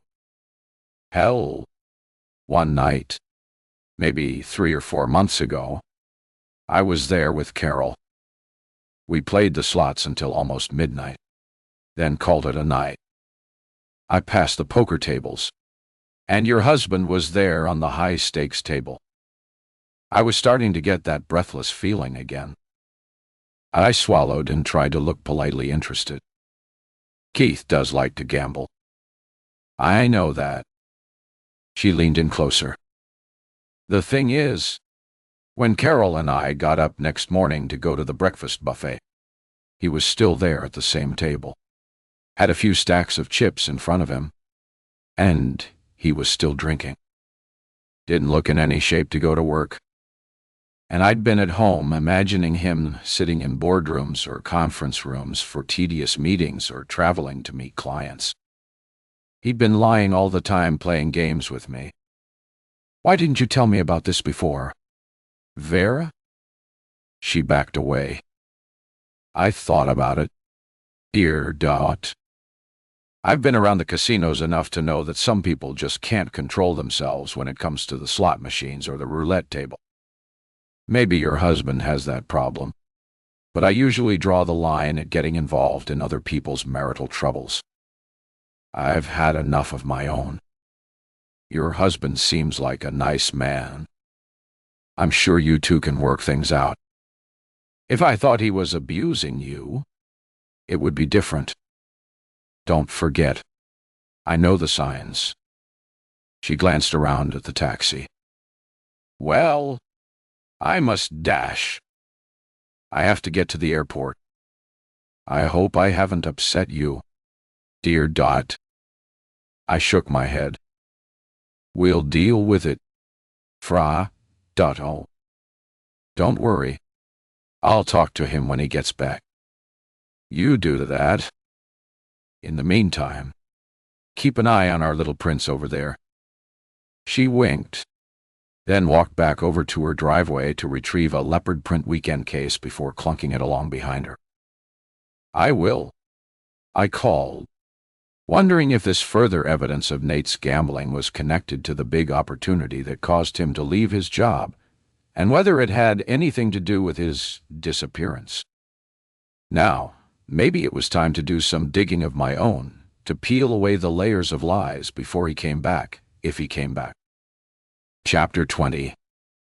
Later that evening, I picked at an instant microwave curry, only to abandon it halfway through and open a fresh bottle of Chardonnay instead. Fair's information about Nate had thrown me into confusion. So, he was gambling again. In a big way. But all the sums of money on the bank slips I'd found in his pocket and in the box from his office were way too much for winnings from a slot machine and even a poker table. He had to be into something bigger. I sat by the window, nursing my glass and waiting for the bright lights to switch on across the street. Maybe I'd catch a glimpse of Toby again. See him happy for once. Right at 6, the colored lights blazed into the darkness. The front door flew open and Toby careened outside. Heidi followed, the red tip of her cigarette glowing like a pinhead in the night. She stood listlessly watching him, one hand cupping her elbow as she drew hard on her cigarette. He tumbled like a puppy in the snow, then stood up and ran along the line of candy canes, touching the tip of each one as if trying to count them. The glow of yellow headlights lit the street as a long, lean car crawled around the corner. The Dodge Viper. It slowed down and nosed its way into Heidi's driveway. Toby stopped his antics and ran back to his mother, where he cowered behind her legs. barely registering him. She dropped her cigarette and ground it into the snow with her shoe as she went out to greet them, her face glowing with the kind of smile she'd never directed at Toby. The kid clung on for dear life as she headed down the driveway. 3 people got out of the car. 2 men in dark parkas and a tall woman wearing fur. Heidi embraced the woman and bumped fists with the 2 men. They chatted for a moment, huddled close, the women's heads nodding in agreement to something the tallest guy had said. But then they all suddenly turned and looked in my direction, staring as if they could see into my window. I slid down in my chair to make myself invisible. Heidi reached behind her and scooped Toby up into her arms, holding him tight. She stepped away from the others, took his little arm and shook it hard, as if to make him wave at me. The others began to laugh and wave as well. Toby squirmed and nuzzled his face against her neck. "Yeah, bud," she's taunting me. I squirmed, my face burning with embarrassment. She's painted me as the meddling neighborhood busybody, the sad, childless woman spying on other people's children. I ran into the kitchen and refilled my glass, gulping the cold liquid down until I felt the warm buzz spread through my body. What had happened to me?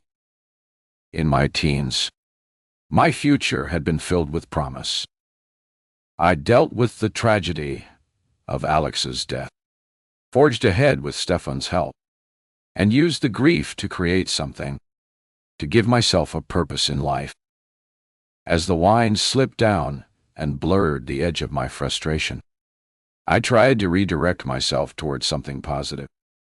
Perhaps I'd take Stefan up on his offer and look over those Alex Apollo comic strips. Maybe I could create a graphic novel. And maybe Alex could have a little sidekick with flaming red curls who possessed the special power of being able to appear and disappear at will. They'd fly hand in hand through space, swooping through galaxies of stars, leaving a burning trail of fire behind them. I felt something warm drop onto the back of my hand, and I realized I was crying again. Not necessarily from grief, but from the kind of joy that comes when you think of someone you love unconditionally, whether they're with you or not. Tears trickled down my cheeks, and a fierce sense of purpose gripped me. This would be my best work ever, and it would be fueled by raw passion. The ringing phone ripped me back to the present. I put it on speaker. "Liv, are you there?" It took me a moment to register Stefan's voice. "Oh, sorry. I was working," I said, my voice catching. "I called you earlier." "Yes, you were busy." I checked and saw one unanswered call earlier today, probably when Heidi was reaming me out at the front door. "You okay, Liv?" "I'm fine. In fact, I was just thinking about the graphic novel you suggested. I'm going to go ahead with it. You inspired me again. Then I'll drop by tomorrow night and bring the old comics. Also, I have some other news for you." I sat up straight, my throat strangely dry. "About Nate?" "Yes. Tell me, have you heard anything from him yet?" "Nothing. Nothing." "Did you track down his parents?" "I did." "Dead or alive?" "Very much alive." A rolling, sickly feeling made me double over. Liar. Liar. My husband is a liar. I slammed my glass down onto the counter. "You need to give me their address." "I'm going there. I have a whole lot of questions to ask them about their son." There was a long silence before he answered. "I can open up a missing persons file on Nate if you want it. Liv, but then I'll have to hand it over to another colleague. That's not my field. Just give me the address. Stefan.hall. I'll check it out myself. Another silence. Then I heard him sigh. Let me swing by the address tomorrow to give it a look over. See if there's any danger. Then I promise I'll take you there. You're not just stringing me along. Trust me. Or do I? I will take you there. Then you come right over as soon as you know anything. Stefan. I'll be waiting. You got it. Live. Die. Got to go now. I'm still at work. Which unit do you work on? Stefan? But the line was dead. He'd gone back to his world of murder. Robberies. Assaults. Break-ins. Or whatever he was involved with. Nate had lied about his parents. Why? Why would he want to keep them away from me? That meant he'd been lying the whole time I'd known him. I felt dizzy, disoriented. Maybe it was the wine. Too much in such a short space of time. But maybe something dark was closing in on me. Past and present had begun to collide. Images and incidents revealing themselves like pieces of a scattered jigsaw. Separate but somehow connected. And I was afraid to start fitting them together. Afraid of what that might reveal. Chapter 21 taught her.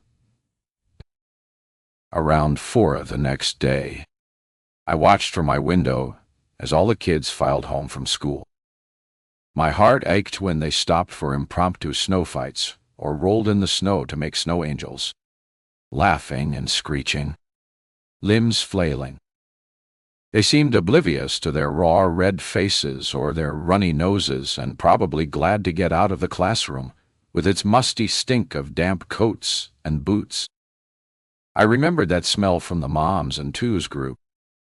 Shandy and I had gone there twice a week at the nearby school. The kids played outside for the first 15 minutes, circling the field in endless games of tag or hiding in snow forts the older kids had made. They'd try to make snowmen, and we'd step in to help them to roll the snowballs and make the facial features out of pebbles they'd gathered from around the play structures. Back inside, we filed past the row of coat hooks assigned to the grade school kids. They held a rainbow array of parkas hanging above rows of furlin boots. Radiators blasted out heat, and the musty stink of damp coats was everywhere. I remembered unrolling Jack's frosty scarf, away from his scarlet cheeks, then taking out a Kleenex to wipe away the 2 channels of snot gathered above his lip. Yucky. Mommy, he'd say, twisting his pink mouth into a grimace. All clean, I said, sending him back into the classroom where juice boxes were arranged in a neat row, besides plates of sliced apples and oranges. At first, he tried to cram the slices into his mouth, almost choking, until I held his hand back, telling him to wait his turn. Had I been too hard on him? Too intimidating? My voice too sharp? At times like this, the pain came in waves. Real gut-wrenching pain. As if there was a hole in the world where Jack should have been. A deep, yawning emptiness at the center of my life. I'd see him in places I'd taken him to. The dough-out store where he always begged for the one with white icing and sprinkles. The play structure in the Burger King where I'd sit hugging a coffee and watch him play. The library at story time. The wading pool. The zoo. The swings at the park. I'd eradicated these places from my life since he'd gone. They were forbidden territory. The memories welled up with such brute force. I couldn't even look when Shanti walked by and stopped at the bottom of the driveway. She waved and made a move towards my front door. What was wrong with her wanting to drop by for tea? Why couldn't I just ask her in for a chat? But I couldn't handle it, especially now that Nate was missing. The conversation would inevitably swing towards that topic. And I was a terrible liar. Always was. Maybe it was something to do with having pale skin and red hair. We redheads were always the first to blush. A dead giveaway. So, I slipped back into the shadows. She hesitated, then turned away while Rocky stood watching my empty window, thumb in his mouth, cute as a button in his red woolen hat and hockey scarf. Angry at myself, I rushed into the kitchen and took out the half bottle of wine left from the previous day. The drinking was becoming a habit, but by that point, I didn't give a damn. I'd lost my son. My husband had been lying to me since the first day I'd met him. And I'd been marked for tragedy since my teen years. I poured a glass and downed it, then sat and drank another one, loving the numbness that came with it. I knew then I should have moved away from this place and the cursed lake house opposite. Start a new life. Try to forget. But every time I started to look at listings in other areas, a panicky little voice started up inside me. What if Jack was still alive? What if he came back to find me? If I wasn't here, he'd be lost all over again. I had to stay here just in case, no matter how the grief gouged at my heart. More dark thoughts were closing in on me when my phone pinged with a text message. Put tea on, Chuck, and don't skimp on the biscuits. There, in 5, Stefan. The clouds retreated, sucked away for another day. The unfamiliar sensation of laughter bubbled in my throat. It was our private joke. Years ago, on Sunday mornings, we'd worked on the comic strip at his place. His grandma would settle down in front of the TV to watch 2 solid hours of Coronation Street on CBC. The recap of all the week's half-hour episodes. She barely understood what the characters were saying, but she loved all the intrigue and infighting. Why are these people always shouting and angry? She'd say, eyes glued to the TV screen. And then always put tea on. Chuck. Stefan and I would kick off laughing. She never missed an episode. I had no doubt she'd kept up the habit in the seniors' home. They all probably had Coronation Street marathons every Sunday morning along with their tea and cookies. I reminded myself to ask about visiting her. That would surely cheer me up. I roused myself from my lethargy and disposed of the empty wine bottle.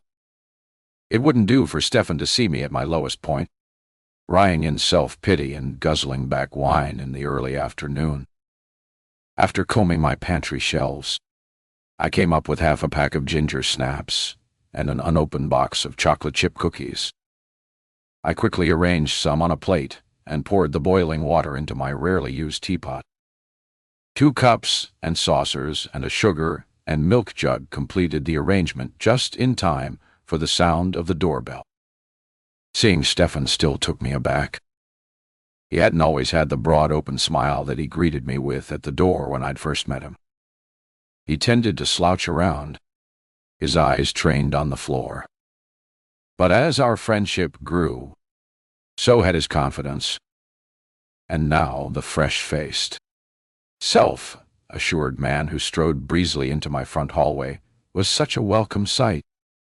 Honest, smiling, and totally lacking artifice. He was just what I needed. He grinned when he saw the tea tray. Just like old times, except for the matrimonial cake.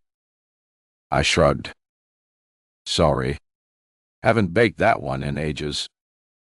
As a teen, Stefan had been fascinated with the name of that particular pastry, and he loved cinnamon and dates. Strangely, he also loved baking, which was definitely at odds with his appearance. We'd often bake matrimonial cake together at his place.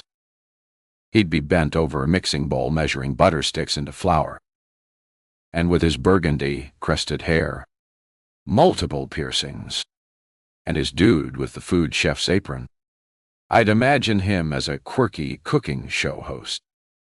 Guess I'll have to make do with the ginger snaps. He picked one up and wrinkled his nose. Think you'll survive? He nodded towards the cups. Think so. You be mother then. We had such an easy rapport. It was like slipping back 14 years to a simpler, safer time when I'd still felt the pressure of grief from Alex's death, but not the bone-crushing weight of losing a child. Now I longed for that carefree young woman who still had some shred of hope for the future.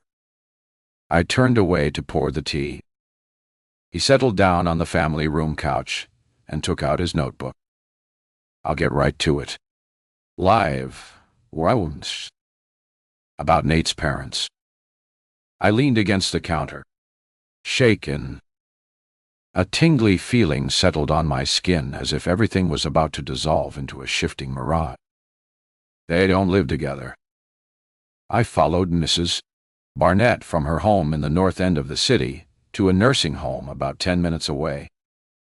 Made a couple of phone calls to the care home and found out Mr.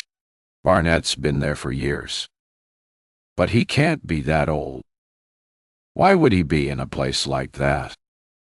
The staff wouldn't share any medical details with me, but I suspect he either had some kind of stroke or accident or maybe early onset dementia.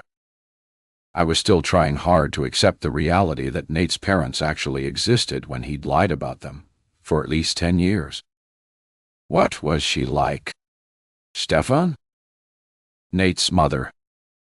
I couldn't get a close look at her, but I'd say she's in her early 60s.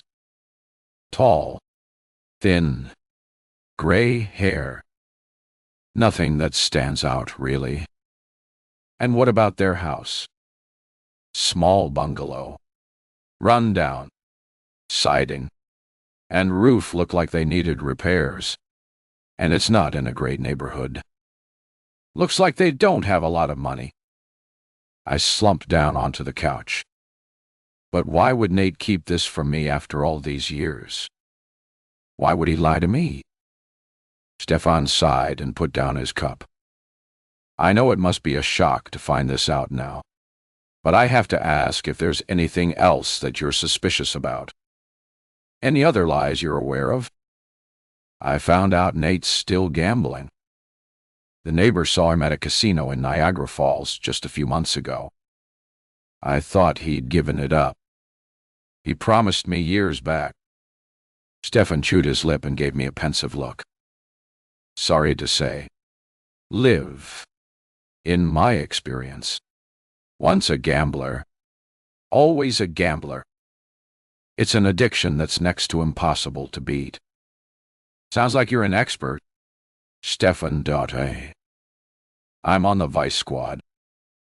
I deal with problem gamblers all the time. I almost dropped my teacup, but quickly put it down on the coffee table, sloshing tea into the saucer. Have you ever come across Nate in your investigations? If I had, I couldn't even tell you. Live, he said sheepishly. Okay, I get it. But would you tell me if I was in any danger?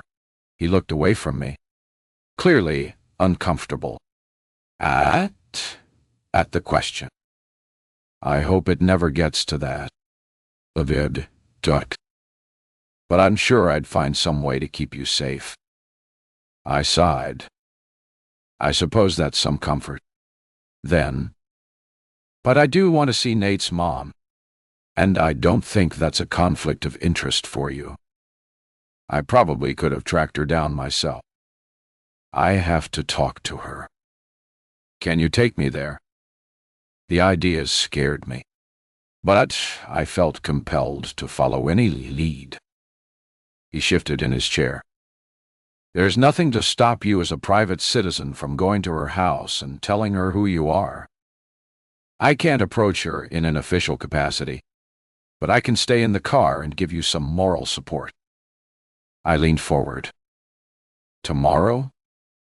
Can we go tomorrow? I'm off around 5. I'll come and pick you up. That sound good? I nodded. It'll give me time to rehearse. I'm not even sure what I'll say to her. Just be honest. Live that. That's all you can do. His phone buzzed. Damn. Nah. There's no lead-up in this job. While he stepped out into the hallway to take the call, I jumped up and poured a glass of water. A dull pounding had started up in my head. How was it possible that in all this time Nate's parents had never tried to contact him? Why had they cut themselves off from him so completely that they knew nothing about his life, his career, and worst of all, his child, their grandchild? All those questions swirled around in my head, making me wonder what terrible things had happened between them to cause such a drastic rift. Just then, Stefan popped his head around the door. Sorry. Lev, Dutai. I'm needed somewhere. Got to make a quick exit again.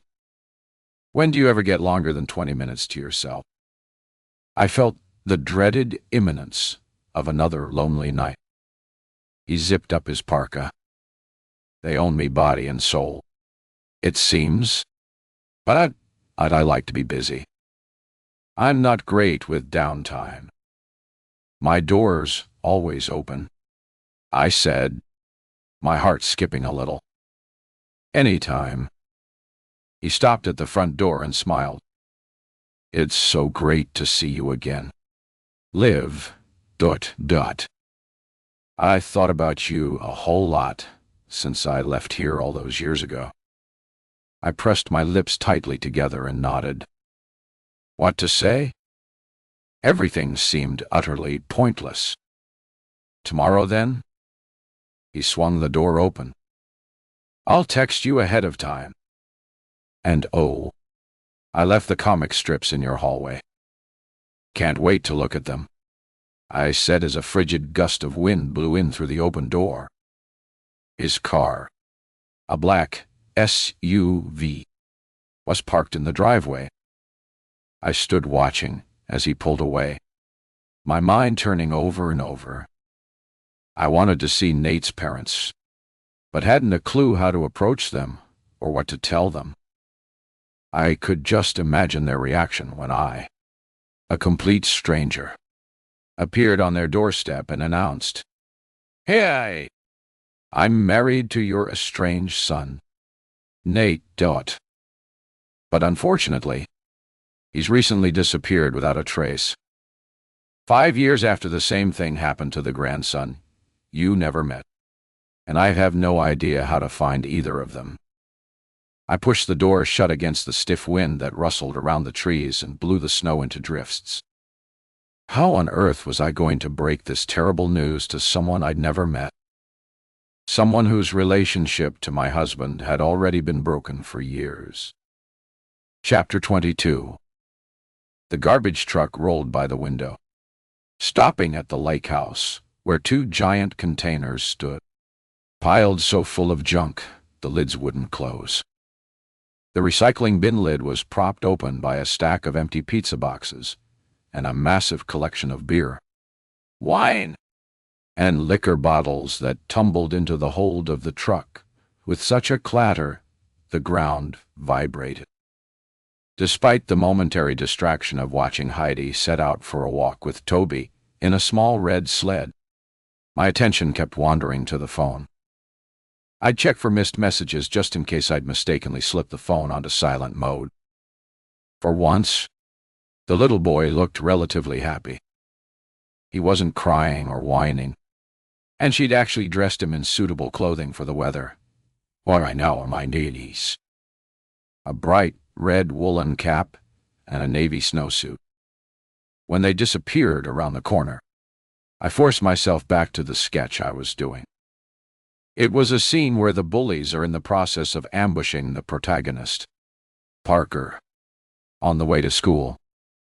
He's rescued by a quick-thinking little girl wielding a massive water gun. Try as I might, I couldn't get into summertime mode. Not when winter was raging like a beast outside. Instead, I sat down with a fresh cup of coffee and the box of comic strips, imagining that when I opened it, I'd unleash the sense of my teens. Stuffy school hallways, peach-flavored lip gloss, musty textbooks, and with that, the lost and broken dreams of my teens. I hesitated. Did I want to revisit that time? I decided I did, and edged the flaps up and open. The past came rushing back, spooling out like an old home movie. There, on the first page, was Alex Apollo, drawn from a photo of my brother. Alex Apollo, crowned with sunbeams, dressed in golden armor, and riding a single blazing horse across the sun. Thunderbolts glinting from his shield as he tramples the snake-limbed giant. The next strip was one Stefan had drawn. I'd forgotten how good he was. First, he'd drawn a towering goddess with a wild man of burnished red hair floating in a molten sky, rays of fire shooting from her head. Underneath was her bio. Brigid, solar goddess, keeper of the fire held within each woman, sacred and strong. A chuckle rose to my throat. We were so serious then, so intent on sticking rigidly to the mythology, and yet something about the picture unsettled me. I studied it more closely and wondered why I'd never noticed before, that it was my face on the goddess. Stefan had captured the 17-year-old me with my powder-white skin, my green eyes, which I'd thought of as too small, my nose, which I'd cursed for being too long, and in my hair that I'd spent countless hours trying to tame. Stefan had seen the beauty in me and captured it in this incredible picture. How could I have been so dumb? Holding that comic, a torrent of memories and scattered sensations tumbled into my head. I remembered myself at 17, eager for time to pass so I could see Stefan. The many almost touches that happened whenever we were together. My fascination with the tiny sun tattooed next to his eyebrow. His quirky sense of style. The way I'd loved walking through the hallways with him because he had the guts to carry off the 3 silver rings in his ear and the burgundy mohawk. He had an air of poise and assurance that prevented the jocks from teasing him. He was truly cool, a rarity among all the wannabes in high school. I remembered then something I'd been thinking about ever since I ran into him again at that Halloween block party. Something about the night he left to go back to Hong Kong when we were saying goodbye years ago. We'd never kissed before, even though I'd wanted to.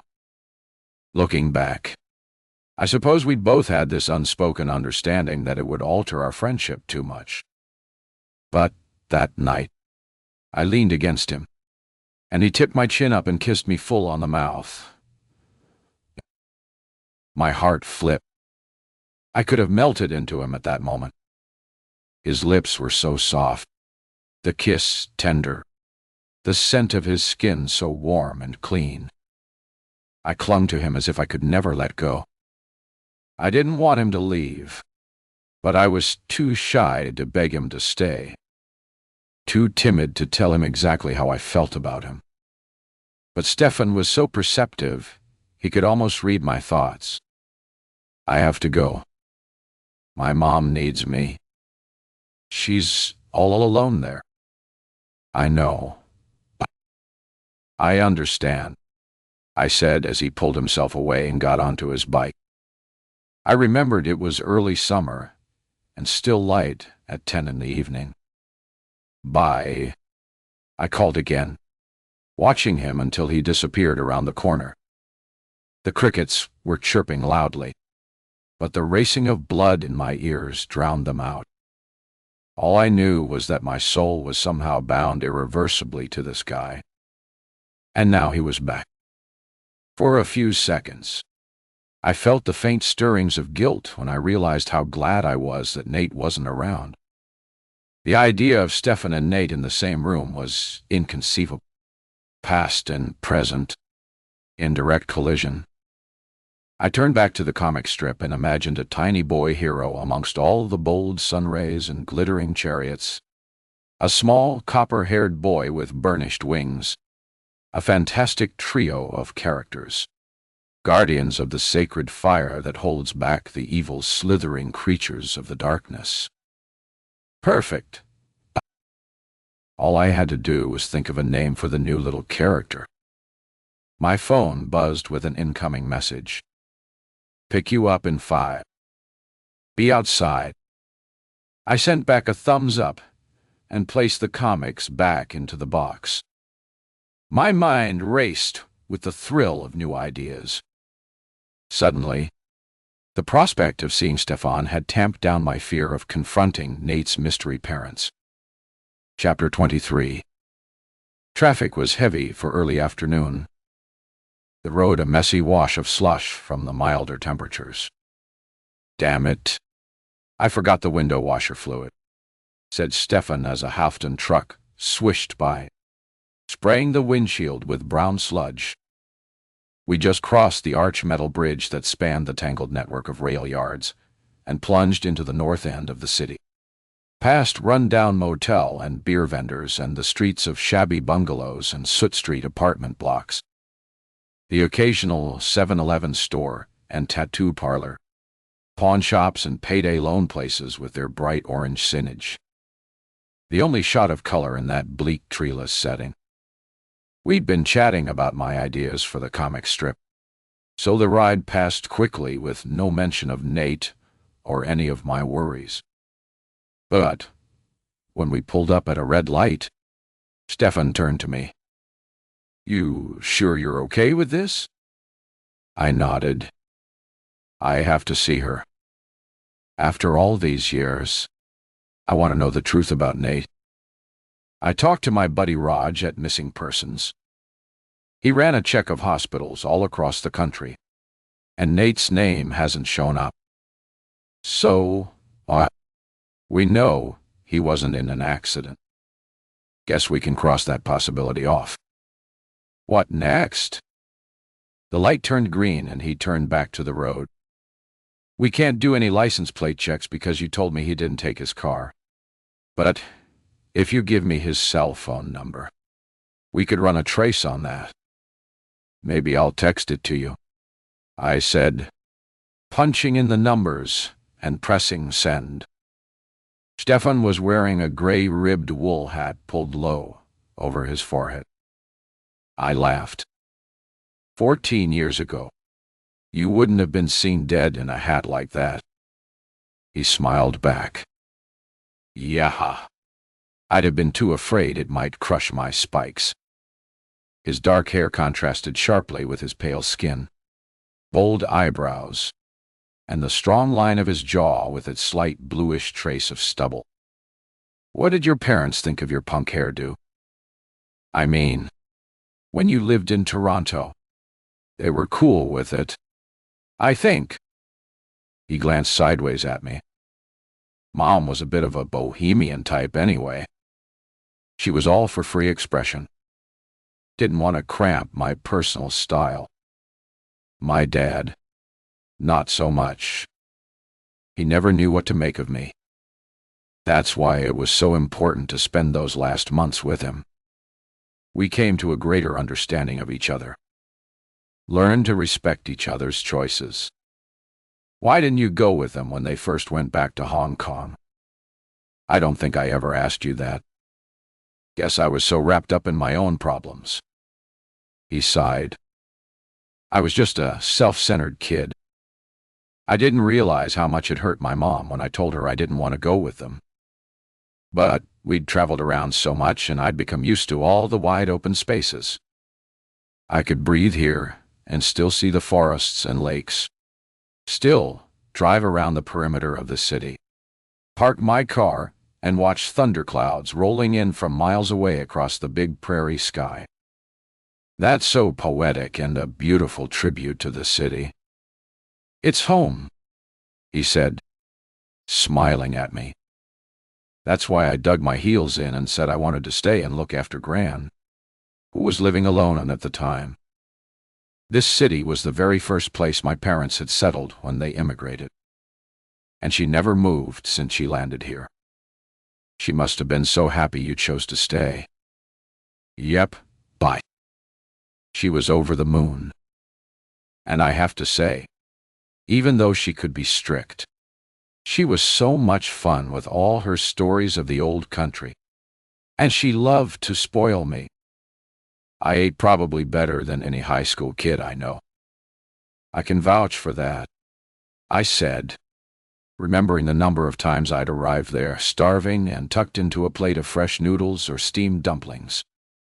My stomach grumbled as we turned off the main road and pulled into a narrow street of old bungalows and 1.5-story houses, mostly in sad states of disrepair. The front porches were cluttered with old bikes and piles of boxes, broken windows patched with plastic sheeting, battered roofs with missing shingles. I sank back against the header established. How is it possible I didn't know they existed, let alone lived like this? Stefan slowed the car down. Be prepared. Live, dort die. You might not like the story behind it all. He pulled up outside a tiny bungalow with faded green wooden siding. The old glassed-in porch was fogged with condensation, but I could still see the shape of a battered old sofa and the spidery outlines of plastic flowers and hanging baskets. This is it. He nodded. The Barnett residence. My heart fluttered in my throat. I reached inside my pocket. I'd brought a recent photo of Nate as well as the football picture from high school. Guess I should just go and knock, I said, gripping the door handle. He put up a hand. Let's wait a minute. Yesterday, around this time, his mother left for the care home. Maybe we should drive around to the back lane and wait a few minutes. Just get a sense of who's in there and what's going on. I don't want to send you into a dangerous situation. Okay, I said, relieved. Showing up at the front door was a daunting prospect. We crawled along past the houses, turned right at the end, and right again into a back lane even more chaotic than the front street. A beware of the dog sign adorned an ugly chicken wire fence. Backyards were cluttered with buckets and plastic tubs, and the occasional discarded toilet. Rusted bicycles sat at top piles of mangled old car parts and stacks of used tires. Ramshackle garden sheds were full to bursting with jumbled piles of planters, wooden stakes, and beaten-up old watering cans. In contrast, the Barnett backyard was bare, featureless, but clean. An old Navy Camry with blooms of rust on the fender sat in the carport, sheltered by a corrugated metal roof. Must be tough for them to look out at the neighbors' yards, I said, feeling a surge of guilt when I compared it to where we lived. They could have come over to see us. Nate should have helped them out. Seems there's a whole lot you don't know about him. Live, Dutchgott. I'm sorry this is happening to you. The insistent prickle of tears made me turn away. You mean happening to me again? You don't deserve this. Ev dot. Oh. Not you. After everything you've been through. I focused my eyes on the back door of the house and sighed. Guess trouble always has a way of finding me. It's time you had some happiness in your life. I looked over at his warm brown eyes. I've had a lot of happiness. Can't say it's all been bad. And I decided two things today when I looked at those comic strips. He smiled. The graphic novel? Yes. I already decided I'm going to create a new character inspired by Jack. And if and when Nate shows up again, I am leaving him. His eyebrows rose. Whoa, that's drastic. It's over. Time for a new start for both of us. We're not doing each other any favors staying together. Besides, I don't think I can ever trust him again. He looked away and adjusted the fingers of his leather gloves. It's your decision. Day. You're still young. You have a whole life ahead of you. But don't get ahead of things. Just try to deal with everything one step at a time. I know you're right, but I just can't stop my mind racing from one worry to the other. I keep going over and over everything until I can't sort out what to do. Just then, the back door of the house swung open. A tall woman with faded brown hair and a slightly stooped posture stepped out. She wore a brown quilted parka and a red woolen hat. That's her. He nodded. I gave him one last look as I opened the car door. The woman was hurrying to the car. I had to stop her before she got in. I picked through the ridges of snow and reached the fence just as she opened the back gate. Mrs. Barnett, Dottie Dee. She looked at me with faded blue eyes. Her brows knit. I'm not interested in any religious pamphlets, and my bills are all paid up. Mrs. Barnett, I'm Nate's wife. I might as well have smacked her in the face. She stepped backwards, an expression of utter horror transforming her face. You must be mistaken. I stepped towards her. We've been married 8 years. She stared at me with terror-filled eyes as she backed away. I didn't know anything about you and your husband. Nate never talked about you. I'm sorry. I don't have a son, she said, pulling herself up to her full height and glaring at me. But he's my husband. Your son, Nate Barnett. I'd have loved to get to know you. I still would. I took the photos from my pocket and held them out to her. She looked at them, her mouth twisted in disgust. Is this some kind of sick joke? She said, edging towards the car door. Her eyes were moist with tears. I rummaged in my purse. I can prove it. I have my marriage license. I took out the certificate still in my purse from the bank visit. See, it says, Olivia, married to Nate Barnett. She leaned forward and glanced at the paper as if it was some forbidden top-secret document. Then she looked up at me, shaking her head.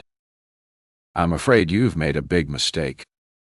And I'm not sure who your husband is, but my son, Nate Barnett, is dead.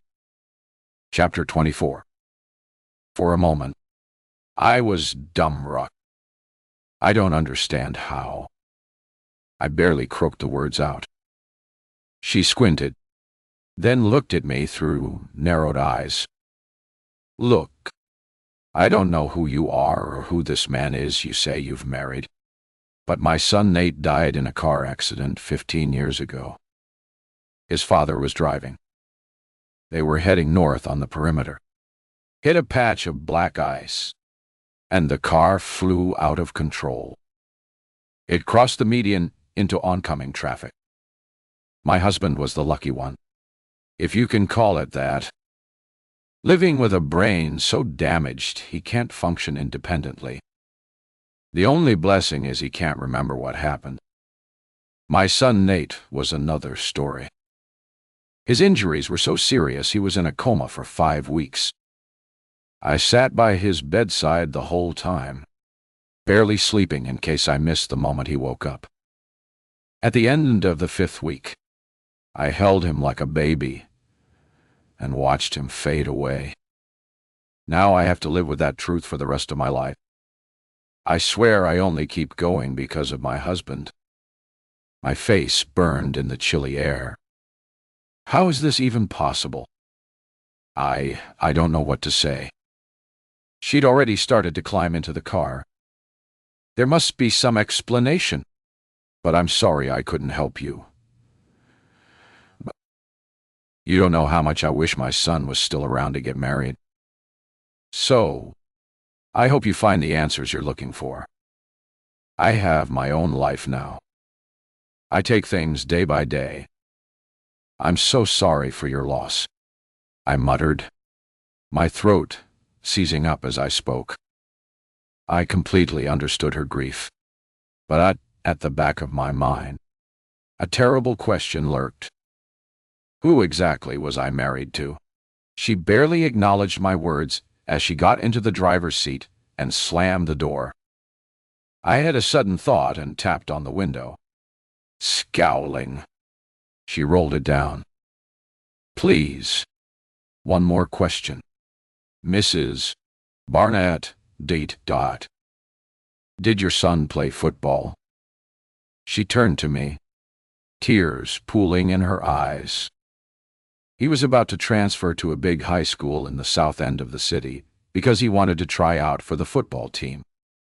Our local junior high was too small to have its own team. He was a football fanatic like his dad. They followed all the games on TV like two old football buddies. Her eyes shone with tears as she choked up, then began to close the window. I stepped aside to let her reverse into the lane. Then, with nothing left to lose, I remembered the photographs and pulled them from my pocket. Wait, Mrs. Barnett, Datomo. Downmadi Tashed Dory Wine, Dashtai. Do you know this man? I showed her Nate's most recent photo.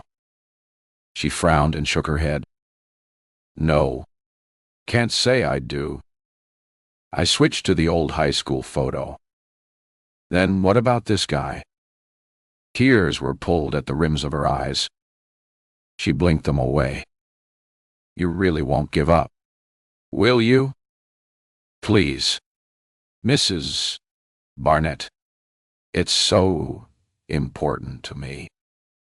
She took the grainy picture and studied it, then looked up at me with wide eyes. Is this your husband?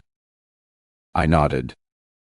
She leaned over and took a Kleenex to blot away the tears. I know this boy. He does resemble my son, Nate. My heart leapt. Who is he? She shook her head. I don't know his name, but I remember him from the hospital when Nate was in a coma. Maybe he was a volunteer. I think he brought books around the wards on a trolley for the patients to borrow. Which hospital? Medical Sciences. I looked again at the picture. But why would he claim to be someone he isn't? That I can't tell you, she said, starting up the engine. But right now, I'm done. I can't talk about this anymore. I have to get to my husband. Do you want me to contact you if I find more information? I said as she revved the engine. You know where I am, she said, rolling up her window and taking off down the lane. The bitter cold wind blew my hood back as I watched the car disappear around the corner. I looked over at Stefan, who was beckoning me over to the car, his eyes expectant, questioning. My mind was a mass of confusion. Should I tell him about Nate's stolen identity? If I did, then the investigation might take a different turn. Maybe it would slow up the effort to find him. But then maybe I wanted to hold this new information to myself because I needed to be the one to face Nate and ask him why he'd lied to me all this time. Or did I still harbor some deep-seated loyalty to my husband that I was prepared to lie for him? Did I want to give him the benefit of the doubt? Hear his explanation for stealing someone's identity before I gave him up to the police? I couldn't come up with a clear line of reasoning, but instead acted on gut instinct. I wouldn't tell Stefan about this latest development. Not until I'd had a chance to think things through and maybe do my own investigation into Nate. At least it would be a way to hold on to some feeling of control in a situation where I'd had very little so far. As I walked to the car, I decided what story I'd give Stefan. I'd tell him that Nate was estranged from his parents because he'd stolen from them and run them deep into debt, and his mother detested him so much she wanted to deny his very existence. After I managed to get my version of the events out, Stefan looked pensive. There could be so many other reasons why she doesn't want to talk about him. Liv. Families are crazy, complicated organisms that sometimes don't make any sense at all. I kept my eyes steady on the road as we picked our way through the dense traffic. I didn't want to look too directly at Stefan in case he could tell I was lying. I know all that, but there was something about the way she reacted, like she was terrified that I'd found her or something. Maybe we need to do a bit more digging about the family. I can check out a few things, but I have to be careful. Liv. It's not my case. I can't get too personally involved. You need to call Raj and fill him in.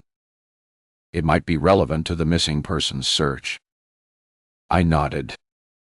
Okay, I'll do that as soon as I get home. But I don't think there's any harm in me doing some checking around. See what I can find out about Nate. Be careful. Long doit. I don't want you getting into any situations you might not be able to handle. You know me. Stefan Dottal. I'm to come with you. Once I've got something in my head, I don't let it go. That's what I'm worried about, he said, flexing his fingers on the steering wheel. Stefan dropped me off with a promise he'd be in touch as soon as he got any leads on Nate. I tried to sound grateful, tried to summon up some enthusiasm, but I simply whispered a soft thank you and walked towards my house.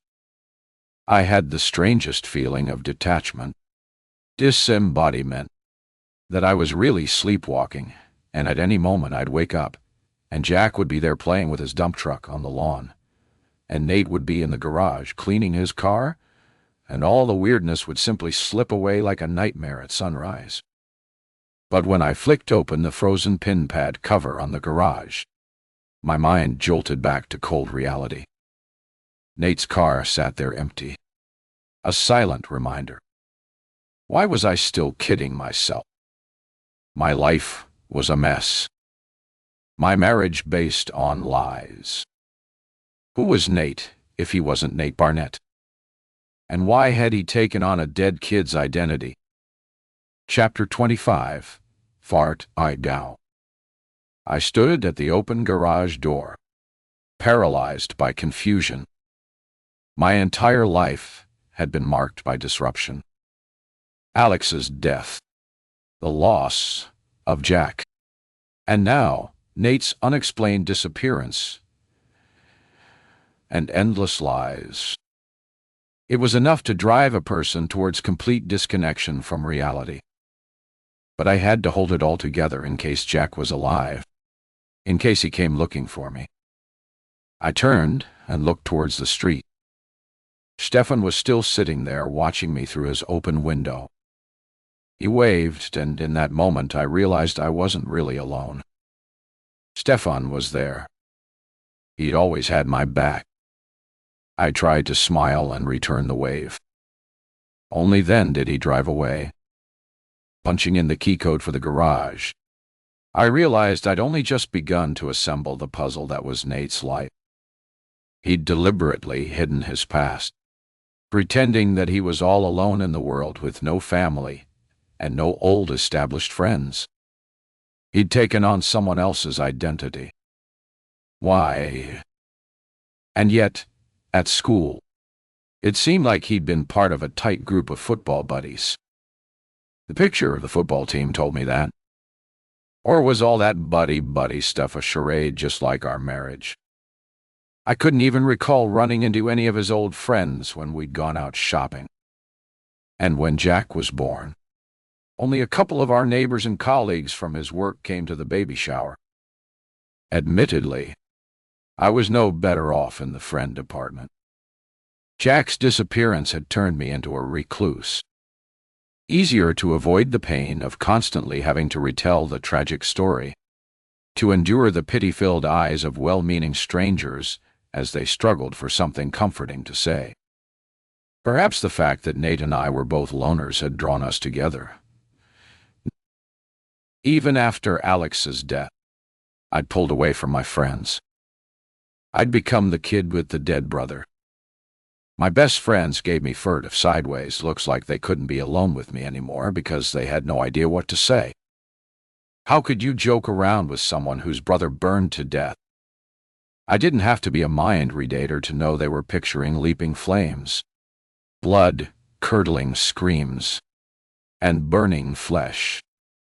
So, I clammed up, shut them all out, and gradually they drifted away from me like I was a walking disease, until Stefan came along, and I poured everything into my friendship with him. He was the only one who understood me. The slow whirring sound of the garage door momentarily soothed my jangled nerves. Mrs. Barnett's revelations had terrified me and raised so many questions. If Nate had stolen their son's identity, how had he managed to keep the lie going? How had he carved out a decent high school career, then a successful life as an accountant and sales executive? When I first met him, he presented the picture of a well-educated, up-and-coming businessman. His colleagues liked him, spoke highly of him. So what had actually happened to his real parents? And how could I ever have known that the well-heeled, smooth-talking romantic was actually a liar and a fraud and a person capable of stealing someone else's identity in life? A car door slammed behind me. My heart flipped for fear it was Nate coming back with some lame explanation for his absence. How could I face him, let alone live in the same house as this virtual stranger? I turned, my heart thudding, and breathed a sigh of relief at my empty driveway. But across the street, I noticed a white Mercedes had pulled up. Heidi's friend with the shaved head, the man who dropped Toby into the snow the other day, got out and was waving to someone. I slipped back into the garage and hid beside my car. Heidi turned the corner, pulling the little red sled. It was empty. Where was Toby? The man held his arms out, and she ran straight into them, her face lit up by a broad smile. I watched and waited for the little boy to appear, running after her, but no one came. I felt a sudden dryness in my throat, the familiar tickle of panic in the pit of my stomach. Ow! I'd felt it when I first noticed Jack wasn't with Nate had she dropped him off somewhere at a babysitter's house. And yet, it seemed strange she wouldn't have driven him there. I was frozen to the spot, staring at them when she turned towards me and gave me the finger, grinning as she held the gesture. My hand flew up to the pin pad and pressed the switch to shut the door. I'd have to keep an eye out for Toby without her noticing. And if for some strange reason he didn't show up, I'd call Rick again. Later, after a good 2 hours on the magic lunchbox project, I pulled out the comic strips again and took a good hard look at them. I needed to create a shining little sidekick for Alex, Apollo, and Bridget. The name Rory kept turning around in my head. Then I remembered Stefan's very first piece of writing about the rocket trails of fire burning from his heels as he flew across the sky. It was perfect.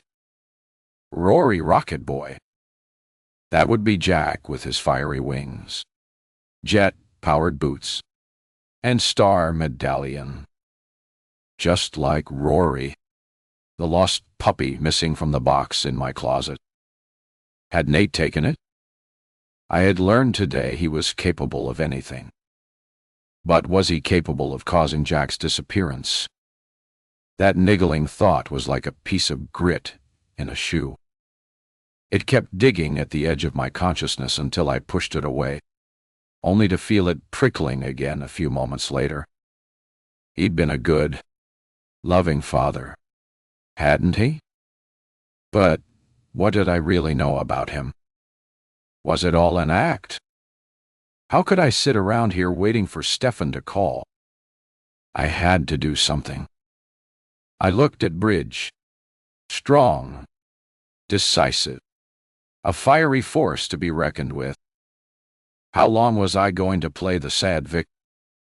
How long would I flail around like an ineffectual kid when the truth was waiting out there? I had to make a move.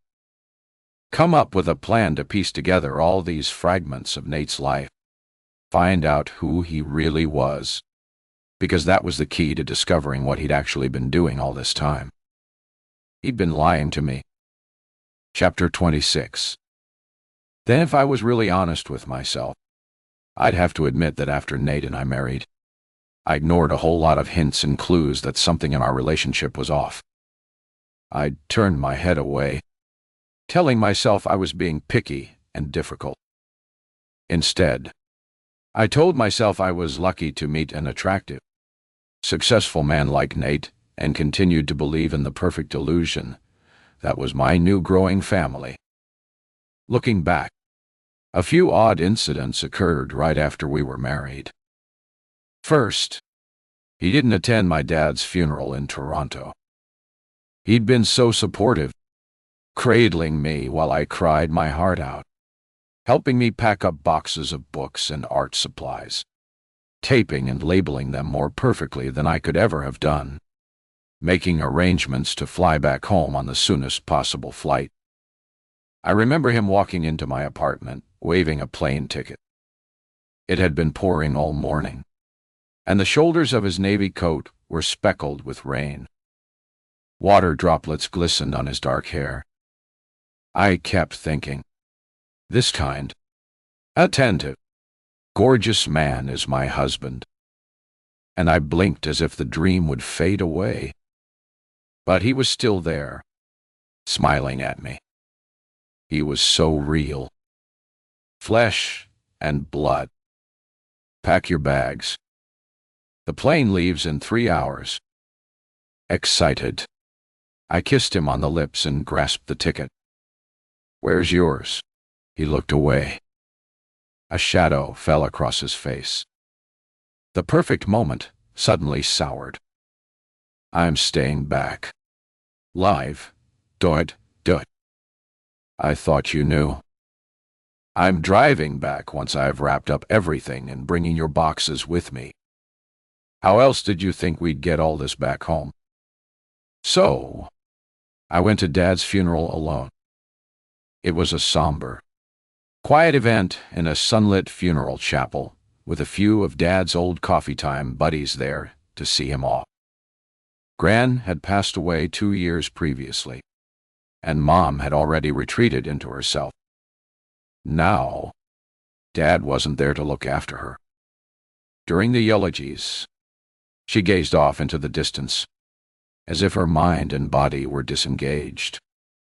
And when Nate finally arrived home a week after the funeral, He was the one who helped me get her into a long-term care home. But he never came with me to visit her. He always had an excuse. Preparing for a conference or presentation. Packing for a business trip. Feeling unwell. I never questioned him, just gave him the benefit of the doubt, rationalizing that he had no parents and didn't want to forge any new parental links. Besides, my mother barely even recognized me. So, what chance did Nate have? He constantly reassured me that I was the only family he needed, and told me that when our child came along, we'd start our own perfect family with none of the fuck-ups that I endured as a kid. I only asked once about the fuck-ups. His face darkened. Leave the past where it belongs. In the past. The future is what's important. After that, I never broached the topic again until a couple of months after we'd returned from Toronto. We were at a football game. Nate's boss had given him free tickets, so he reckoned it might be a fun way to spend a Saturday afternoon. It was a hot July day, the temperature soaring well into the 90s, and so humid. The air seemed to drip moisture. I was already almost 5 months pregnant and definitely sporting a bulge underneath my light jersey dress. So, I was totally unprepared for the blast of hot air that hit me when we stepped out of the air-conditioned car. It was like opening an oven door and stepping inside. The moment I moved a limb, rivulets of sweat trickled down the inside of my dress. Luckily, we'd brought bottles of iced water. I sucked greedily at mine, worrying I might drink it too fast and be left gulping hot air. I needn't have worried. Once we got into the stands, it was way cooler under the canopy. A gusty breeze whipped around the crowd, providing a temporary respite from the stagnant heat. On the way in, Nate had bought hot dogs slathered with all the fixings and tall iced Cokes. Soon, I was coasting, loving the pre-game antics, the cheerleaders in blue and gold, the pounding rock music, the giant duck mascots careening around the field. But once the game got going, I hadn't reckoned with the weak bladder that comes with pregnancy. I tried to ignore the urge to go to the washroom, but by the second quarter, I could barely think. I could have squatted right there on the spot and relieved myself. I tapped Nate's shoulder and told him I had to go, but he was so lost in the game, he didn't even turn to look at me. They've got another first down. Are you okay to go by yourself? I said I was fine and not to worry, then began to edge my way past the other spectators in the row, trying hard to ignore their exasperated sighs when I blocked their view. Away from the row of seats, I began the tedious climb up towards the concessions at the top of the stairs. The heat ebbed and shimmered around me, and the sun dissolved my vision into buzzing pixels. Suddenly, my legs buckled and my ankles liquefied as I stumbled to grasp the rail and make the next step ahead of me. In a second, strong hands grabbed my arm, and someone stopped me from collapsing to the boards. I was aware of a hazy woman's face and the sound of her voice fading in and out. You need to get out of the sun. Let me help. Another stronger pair of arms grabbed at my other arm. Help her up into the shade, said a man's voice, a familiar voice. All I could focus on was the cool darkness up ahead of me. The cheers of the crowd echoed in my pounding head, and the brightly colored jerseys and streamers rippling and buzzed at the periphery of my vision, making my stomach roll. Next thing I knew, someone had placed me gently on a chair in the shade of a popcorn stand. Two blurred figures stood in front of me. The familiar voice said, Olivia. Liv. Is that really you? Then I heard a thundering of steps. Someone pushing the two people aside. Nate grasping my arms. Liv. What happened? Are you okay? I tried to nod, but my head felt too big for my shoulders. The other familiar voice spoke. Nate.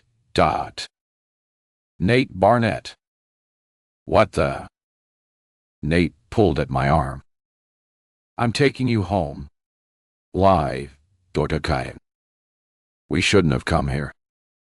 Nate, it's me, Max. In my dizzy stupor, I registered this was Max Leonard, one of Alex's best buddies from the football team. Nate lifted me upright, bracing his arm tightly around my waist. Then he simply guided me away from them, saying, Appreciate the help. Man! But I have to get her home. I protested weakly. But, Nate, I feel dizzy. He didn't listen. Just propelled me towards the gate. His arm locked around my waist. As we stumbled along towards the exit, I remember hearing Max's voice protesting faintly in the distance, saying, What's the hurry, man? Why don't you wait for the paramedics? But we were inside the elevator by then, and Nate was completely silent. His mouth a tight, thin line, as if he was angry that he'd run into someone he knew from high school. Later, I remember asking him why he didn't acknowledge Max. I was worried about you. Liv. I couldn't think straight. All I could think of was getting you home. But we didn't even thank Max for helping me. That's when he dropped the cold cloth he'd been using to mop my forehead and looked at me right in the eye. His brows knit into a frown. I can't believe that you, of all people, should want to bring up anything to do with high school. I never want to talk about that messed up time. What did I tell you about the past? Leave it where it belongs. And I did, consigning it to that growing garbage can of crappy experiences and memories that were banned from our everyday conversation. The rest of that day, he slammed around the house, making a terrible clatter wherever he went, which was totally uncharacteristic of him. He finally locked himself in his office, stayed there for 2 hours, and re-emerged as his calm, charming self.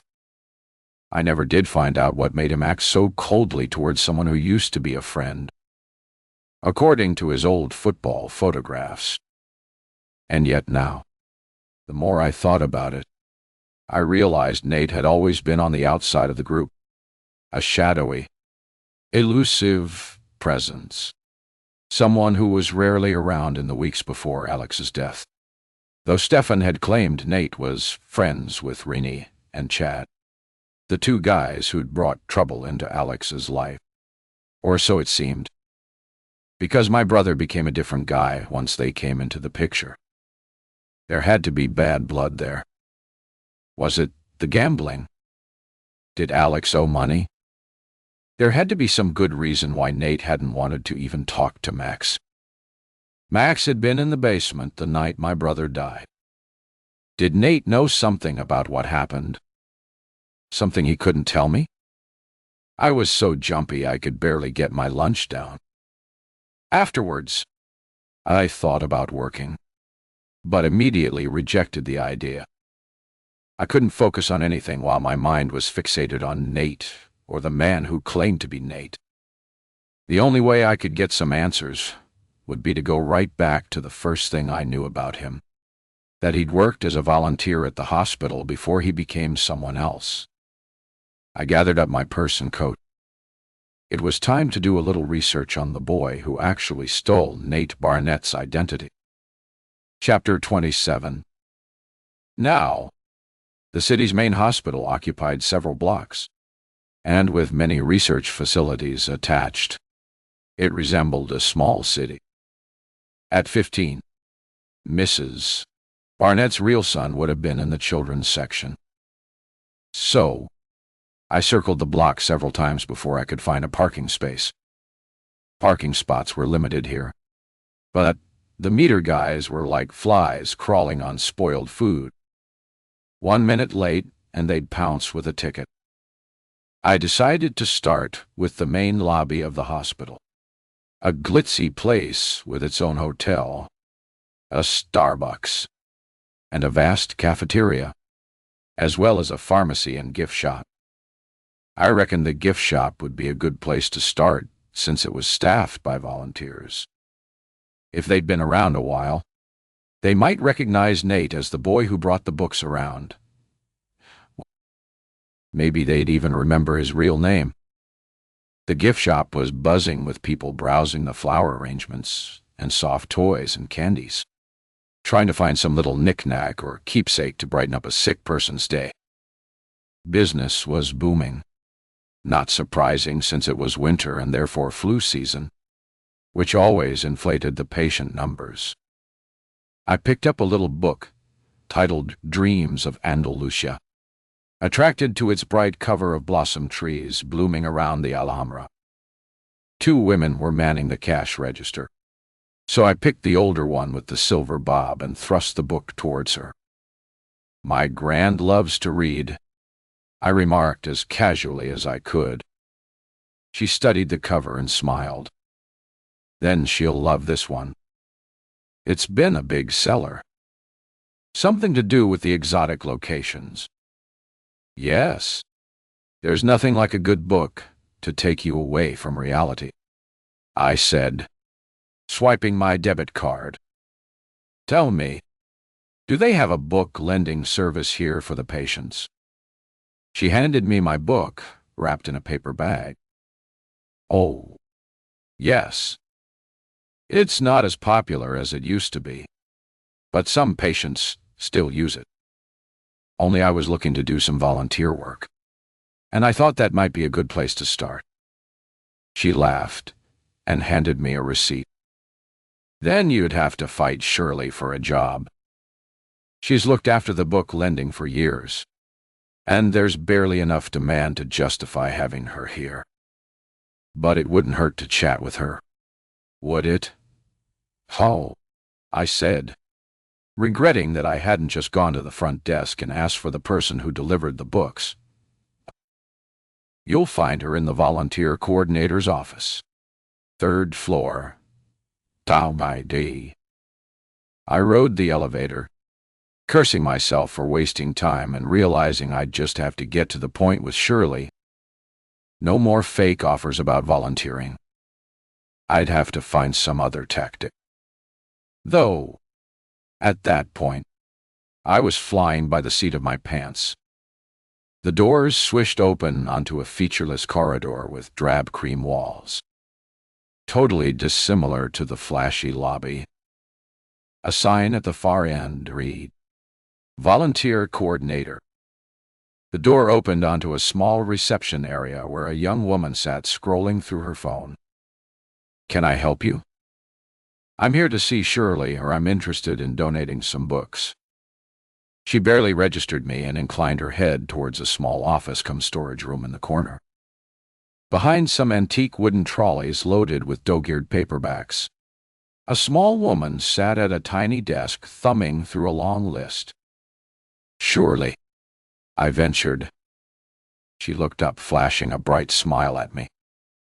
Salt and pepper hair, pink cheeks, and cornflower blue eyes. Shirley, in her lavender sweater, was exactly the kind of person I would have chosen to sit by my bedside to read me a story. "Yes, that's me. I've been a fixture here for almost 30 years. Everyone knows me here." Her openness disarmed me for a moment, and I floundered, trying to collect my thoughts. I'm trying to track down an old friend of mine who used to work with you, maybe 16 years ago." She sighed. "This place was so busy then. Before all the internet and streaming and the ebooks replaced the good old honest-to-goodness feel of a real book in your hands. People are too lazy these days to crack open a book. They're all just glued to the TV, binging on Netflix and all that. How right you are, I said, reaching into my pocket and pulling out the early photo of Nate. Do you remember this guy? She squinted at the grainy photo for a moment, and that was all it took for the color to drain entirely from her pink cheeks. Yep. She looked up at me in shock. You know this person? Are you a detective? No. Just an old acquaintance. I used to know him. Then if you know what's good for you, I suggest you stop looking. I don't understand. This boy, this little con artist charmed us all with his good looks and easy manner. Then he disappeared without a trace after stealing from every patient he loaned a book to. I felt the nausea rise, sour in my throat. Why didn't you involve the police? She shook her head. I have a soft heart, Miss Barnett, I said. I knew about his background. He was from a bad home. I wanted to give him a chance. I didn't find out about the thefts until much later. And then it was too late. Nobody knew where to find him. What exactly did you know about his background? Father, in prison. Drug addict. Mother. And somehow he'd survived it all. He was well-spoken and beautifully groomed. A lovely-looking boy. The nurses were all fond of him, and he played up to them. He was quite the gentleman. I have to give him credit for that. But I suppose he'd witnessed too much bad behavior from his parents from an early age. And it's so tough to undo all that harm once it's ingrained. Stealing and lying were the only ways he knew to survive. Do you remember his name? Holding up a finger. She swiveled around in her chair and opened the bottom drawer of a small filing cabinet. I held my breath, waiting for her to reveal my husband's real name, his true identity. No more lies. She rifled through the brown folders until she pulled out a thin file and flipped it open. Ah, here we are. I'd almost forgotten. His name was Jack. Jack Sawyer. Chapter 28. My head was so scrambled on the drive home. I almost ran a red light, then narrowly escaped rear-ending a semi-truck. I couldn't figure out what to make of Nate naming our son with his own real name. The name that he'd buried at the age of 15 when he somehow managed to steal a dead boy's identity. Take his place at a popular new high school in the city's south end, but also slide right into a spot on one of the best high school football teams in the country. It seemed unlikely he'd done it alone. Someone had to have given him a hand, looked after the details, and if so, who? It seemed unlikely to be his parents. His mom was too far gone with the drugs, and his father was in jail, though it was possible he still had some pull. I thought of all those thriller movies where hardened career criminals were still able to wield their influence beyond the prison walls, depending on how powerful they'd been on the outside, who they'd pissed off, and who was still loyal to them. I was so eager to get into the house and start an internet search. I forgot to open the garage door. Seconds before plowing right through the gray metal door, I saw it coming and stood up in my seat, flooring the brake. The car juddered to a stop with a screeching jolt me away from disaster. Get a grip on yourself, I said, falling back against the headrest and trying to slow down the shallow breaths that had my heart pounding so hard my vision was blurred. Was I having a panic attack or something? Finally, I managed to collect myself and press the remote door opener. The slow whirring noise calmed my racing heart. I eased the car into the garage, then slid out of the driver's side, holding onto the door frame for support. When I looked up, my heart caught in my throat again. Heidi was standing at the foot of my driveway, watching me. Her features knotted in an expression of disapproval and disbelief. Dressed in a fitted black parka and pale green woolen hat, she looked as if she'd just come back from a walk. My hair was stuck to my forehead with cold sweat from the shock. I pushed the sticky strands away from my face. "You okay?" she asked. "Only I thought you were about to crash into your garage door." I swallowed. Of course. Someone had to witness my stupid blunder. And, worse still, it had to be her. Got a lot on my mind right now. She was staring at Nate's car. "Good thing your husband didn't see. He'd be worried about you." I glanced over at the car. "Oh, he's away on business." She seemed to consider that fact for a while. "He's coming back soon." "I'm not sure. He didn't give an exact date." She shrugged. "Too bad. Looks like you could use some help." "I'm fine," I said, pulling my purse from the car. "I'm used to being alone." "Not me," she said, pulling off the woolly hat and letting the blonde curls tumble onto her shoulders. She always seemed to look like she'd come from a photo shoot. I like being around people. Love entertaining. It occurred to me then that Toby wasn't with her.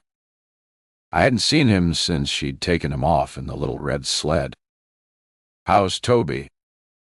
"Haven't seen him around." She looked away almost furtively. "He's okay, I guess." I moved towards her. "Where is he?" She backed away, eyes narrowing. The friendly, casual manner replaced by bald suspicion. "Oh, he's the shrill ring of a phone cut her off.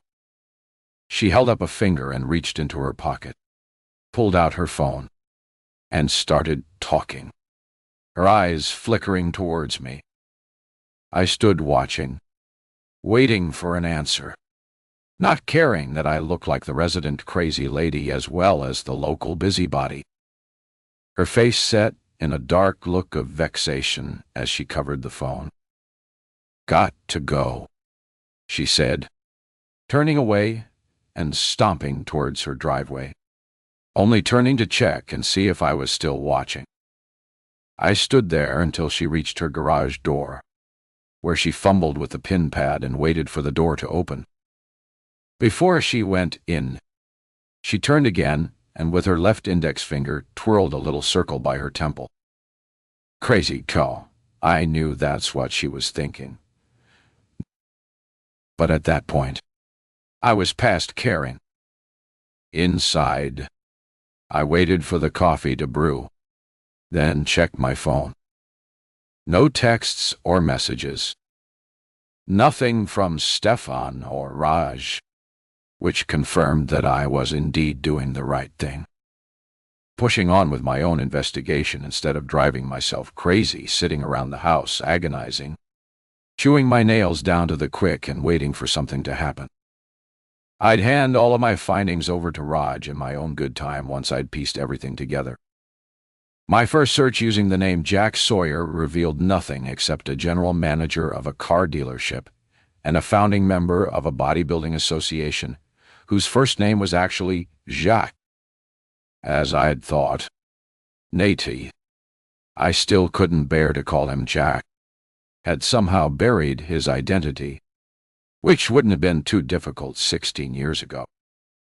Social media hadn't been as widespread then as it was now, and phones hadn't yet become an essential part of our anatomy.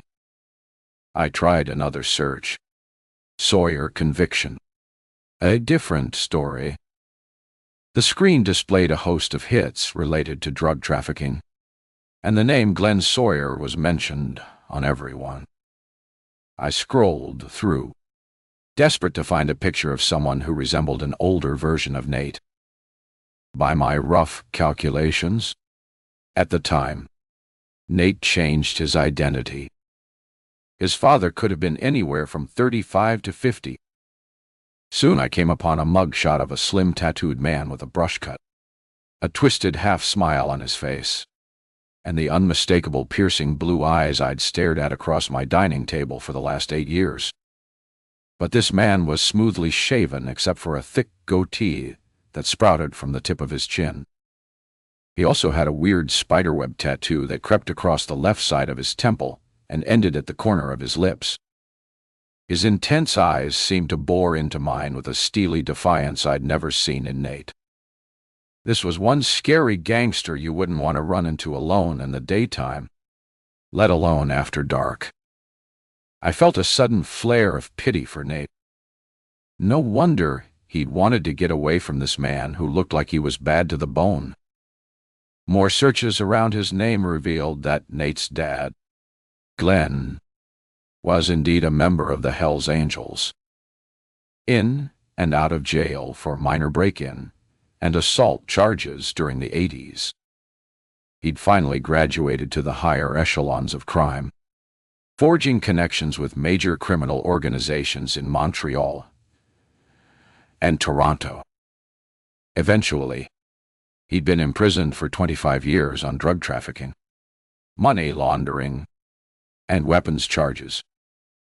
After serving 17 years, he'd gotten out on good behavior and on his release had relocated to British Columbia, where he'd been killed in a drive-by shooting related to some kind of turf war in Vancouver. I checked the date and was shocked to see it happen just before the time I met Nate in Toronto. There was some mention of a wife, Marion, but the only result from a search on her name was an obituary in a local paper showing she died around or just before the time Nate changed his identity. Cause of death wasn't stated, though there was a mention of a local rehab clinic, leading me to believe it might be a drug-related death. Considering the nature of the guy she'd married, I guessed a life spent high on meth or heroin was her only option for survival. It seemed I'd finally stumbled on the one thing that Nate hadn't lied about. His parents were actually dead when he met me. The question was, had he changed his identity to escape the influence of his deadbeat parents? If so, I could hardly blame him for trying to cut all ties with an evil gangster dad and a desperate junkie mom, make a fresh start as someone else. Or had he somehow followed his father's lead and struck out onto his own criminal path? With a little help from some old friends of the family, the only way to find out would be to talk to people who knew him around the time he entered high school. Equipped with his brand spanking new identity, I tried to put in a couple of hours' work, but my mind wasn't on it. I couldn't focus and ended up ruining the whole picture after I erased it so many times the paper was covered in gray smudges. I threw down my pencils, thinking maybe an evening walk would help me clear my head after all the revelations of the day. So, I set out into the chilly night. The sky had darkened already, and snow was falling in big, floaty flakes that settled on the tip of my nose and eyelashes. By the time I hit the forest path, my brain had switched into logical mode. I had started to put together the pieces of my husband's life from when Jack Sawyer became Nate Barnett. At the tender age of 16, I calculated. Now, I had to continue to the next phase of high school. Since I didn't know anyone from Nate's high school, I had to focus on his connections with my school football team, especially Max and Chad and the other guys in Nate's football photograph. They'd know more details about him at the time he entered high school, even though they were technically Alex's friends. I wondered how many of them still lived in the area. Max had been the star quarterback of the team, a typical prom king in waiting. After he graduated, I read somewhere he played college ball in Michigan, then a couple of pro seasons with the Detroit Lions. Too bad an ankle injury put him permanently out of action. Max was a natural high school celebrity. Gold skin, green eyes, and a surprisingly self-conscious smile that had the cheerleaders clustering around him everywhere he went. He was one of Alex's best buddies. The trio of Max, Alex, and Chad had been stars of the football team. When they walked through the halls of our school, the other students fell back in awe. I do remember, though, that Max was like Alex, humble, friendly, and with no trace of arrogance. Chad was another story. As I walked across the bridge, past the snow-laden fir trees, I remembered the night of the deadly fire was only a few weeks before city finals. Apparently, they just left a grueling 3-hour practice. According to gossip I picked up on afterwards, they were pretty buzzed up. There had been a major showdown between Max and Coach Marshall, who was a real drill sergeant when it came to football. He had this way of reducing big, tall guys to blubbering babies. Only Max wasn't having any of it this time, and he'd walked out of practice. Coach Marshall had threatened to bench him unless he apologized.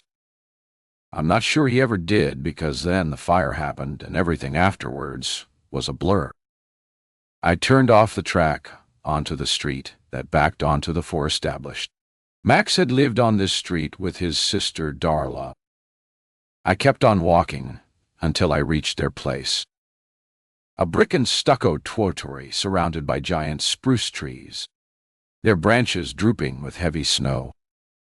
Since there was no fence, I could see along the side of the house into the backyard. A huge lawn ringed with giant birch and linen trees. A stone fire pit sat at the center, surrounded by chairs.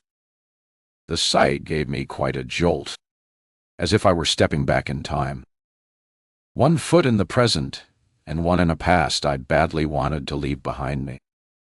But if this was the only way to get to the truth about Nadine, I was prepared to remember everything, no matter how painful. I stood in the shelter of a tall tree and found my way back to the last time I'd been in that backyard. Chapter 29. Then Darla had invited me over to her house one night, maybe 3 months after the fire. My family had been living with Gran until the day Mom opened her eyes, crept out from her bed, and said, "It's time to leave." That's when we moved back to a smaller bungalow on the edge of the park close to our old house, because Mom said it reminded her of Alex. Every day he'd skateboarded through the park on his way to school, past the lake and fountain. I was so happy we came back to the area and had missed the lake and the forest and all its hidden trails. After Alex's death, our house was too quiet. Like when there's a power outage and everything dies. No electricity to jolt it back into action. I could never replace Alex or bring the same joy and happiness into our house. He was a natural. And me, I barely registered on their radar. I was the introvert, slipping around the place like a shadow. I know they loved me. Dad ruffled my hair on the way to the kitchen, and Mom always kissed me when she handed me my lunch bag in the morning.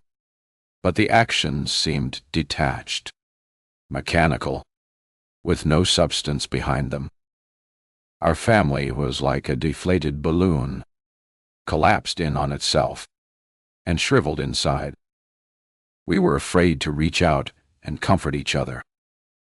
At the time, I guessed my parents never wanted to admit to me how much they craved Alex, how his absence had changed us forever.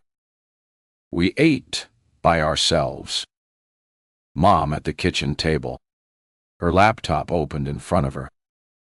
She shopped online a lot for gadgets and kitchen tools. Useless, shiny things that arrived in padded envelopes every second day. Dad was always parked in front of the TV watching hockey or football, while I was holed upstairs in my bedroom, longing for some friendly conversation to break the monotony. I went to Darla's because I couldn't bear the silence anymore. And also because Stefan said he'd be there. He'd been in our class about 3 days, and was the only person who treated me like a human. Probably because he didn't know about Alex's death. I stopped dead in my tracks as soon as I turned the corner into the back garden, my heart lurching at the sight of the leaping flames. Darla hadn't said anything about a bonfire. I thought we'd just be hanging out on her deck, but Stefan was already there, along with a couple of other kids from class. They took one look at me and kept on chatting, as if I didn't exist. Stefan gazed into the fire, hypnotized, his face glowing red and orange in the firelight. He glanced up and smiled, then beckoned me over. I felt suddenly better. Darla skipped down from her deck carrying a bag of marshmallows in one hand and graham crackers and chocolate in the other. "Hey, Liv, these s'mores are going to be awesome." She put the bags down and handed me a roasting stick. "Glad you came." I'd been acting like a mute since the accident, so that thing happened again when I wanted to speak. But my body wouldn't let me. All I could do was nod and take the stick. Darla seemed relieved when I edged away and stood next to Stefan. She went right over and joined the other kids, and soon they were laughing and talking up a storm. Stefan smiled, stared back into the fire, and began talking in a soft voice. "Did you know the ancient Egyptians worshipped Ra, the god of fire? But the Koreans chose a goddess instead, Yongwon Shin, goddess of hearthfires. She actually helped the 3 death gods send the evil Samajang Ja to the underworld." "How do you know all this stuff?" He shrugged. "I studied it. I read anything to do with the gods and sun and fire. It's cool. Fire is cool." He glanced sideways at me. "Guess that's a contradiction or even an oxymoron. Cool fire. You know how to make a s'more?" "I like mine without the chocolate," he said, spearing a marshmallow. "No. Are you nuts?" "That's the best part," I said, building up a double-decker special. We roasted in silence for a while, then ate our s'mores. "You've got chocolate all around your mouth," he said, reaching into his pocket and handing me a tissue. "Thanks. Sorry. I'm a slob when it comes to eating." He laughed. "I built a Cyclops mask. Want to come over and see it?" I didn't tell him that was the weirdest, most random proposition anyone had ever made to me. "Maybe," I said, just as the deck door slid open and Max emerged into the firelight. He didn't see me at first.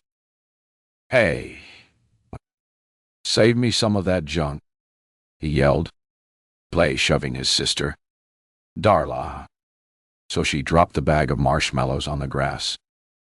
Don't tell me that landed on Benny's doo-doo. Benny was their black poodle. "You're gross," said Darla, picking up the bag. Max grabbed a stick. "Hey, Sasha," he said. She grinned back. "Hey, Max.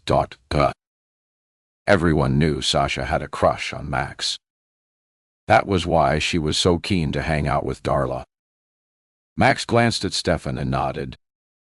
But when he looked my way, his eyes widened.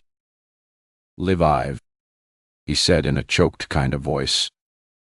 "Didn't know you were coming. I mean, how are things?" "Okay, I guess." A long, tense silence followed. All eyes were on us.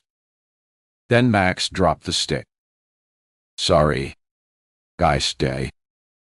Just remembered I got to study for my finals." He was gone in less than 5 seconds. I wasn't surprised. I should have known Max couldn't spend more than 5 seconds in my company. Not when he was probably holding on to guilty secrets about Alex's death. "Weirdo," said Darla, turning back to the fire. Sasha was so pissed her chin almost touched the ground. She was probably planning to impress him with the cute way she ate the toasted crust of her marshmallow without getting the gooey inside all over her mouth. She darted a killer look my way and leaned towards Ivy, another girl from our class, to whisper in her ear. Then they both looked my way, their faces set in a smug expression of disapproval. I was so mad. I swear I could see the blood flowing through my eyeballs. "If you've got something to say, why not just come out and say it?" I shouted. Everyone's stick froze in midair. All eyes were on me. "Well, we weren't talking about you," said Ivy. "You were just acting paranoid." I was on a roll. Couldn't stop. "You think I'm stupid?" "I know what you all think." "Well, let me tell you all. My brother Alex was not into drugs, and he did not start the fire, and I'm going to make it my business to find out who did." I caught a glimpse of Stefan, his face a pale, horrified mask in the firelight. Then I shrugged my shoulders and threw my stick in the fire. "Well, that's my cue to leave. Thanks for the treats, Darla, Dotala. And screw the rest of you." Darla's eyes looked all watery behind her thick glasses. "Sorry, Liv," I heard her say as I stomped away around the side of the house and reached the darkened street, angry with myself for behaving like a petulant brat. But I just knew Max was hiding something, and I had no idea how to get at the truth. I couldn't exactly pin him down and demand he tell me exactly what happened that night in our basement. I heard the sound of footsteps behind me and wheeled around. Stefan was running to catch up. When he pulled up, he bent double and grasped his knees, is gasping for air. "Take it easy," I said. "I gave up smoking a year ago. Guess my lungs still aren't 100%. But you're only what? 16? Almost 17. Smoked since I was 11. Glad you saw the light." He looked up at me, his face slick with sweat. What was that all about? That stuff by the bonfire. I kept walking. "That's my business. I missed the hot chocolate so I could come after you. So now, it's my business. You can always go back and get some. I'm sure there's lots left." He grabbed my shoulder and I stopped in my tracks. "I might just do that, but only if you promise to hang out with me after school tomorrow. I'll show you my Cyclops mask and maybe some more sun god stuff." I nodded my head. "You're pretty weird, but I like that. Now, there's something you should know about it if we're going to hang out together." He forgot about the hot chocolate and walked me all the way home. Chapter 30. Now, my mind fast-forwarded 14 years to my rapidly freezing toes. I had to keep walking. Otherwise, I'd be in agony when I got home. I took a long look at Max's house and realized I was so tired of secrets. When they stay hidden, they fester like sores. I'd always known Max was hiding something, but I'd never had any idea how to get at the truth. Now, I didn't give a damn. I wasn't that introverted, tongue-tied kid anymore. and I wouldn't take no for an answer. I crept around the side of the house. The lights from the family room spilled out onto the snow-covered lawn. I felt a tug in my heart at the sight of the blackened fire pit filled with ashes. I'd stood there so many years ago, never imagining I'd experience another, even greater tragedy than the one I'd already suffered. I pushed the thought of Jack from my head and thought instead of Max.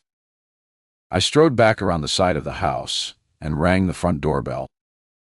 The frosted glass door filled with light, then opened, revealing a woman in her late 50s, slim and stylish. She had Max's sea-green eyes and dark curls. She looked at me with a blank stare. "Can I help you?" "Mrs. Leonard. Do I know you?" "I'm an old school friend of Max's. Actually, he's also a friend of my husband. I was just passing by and I have a message for him."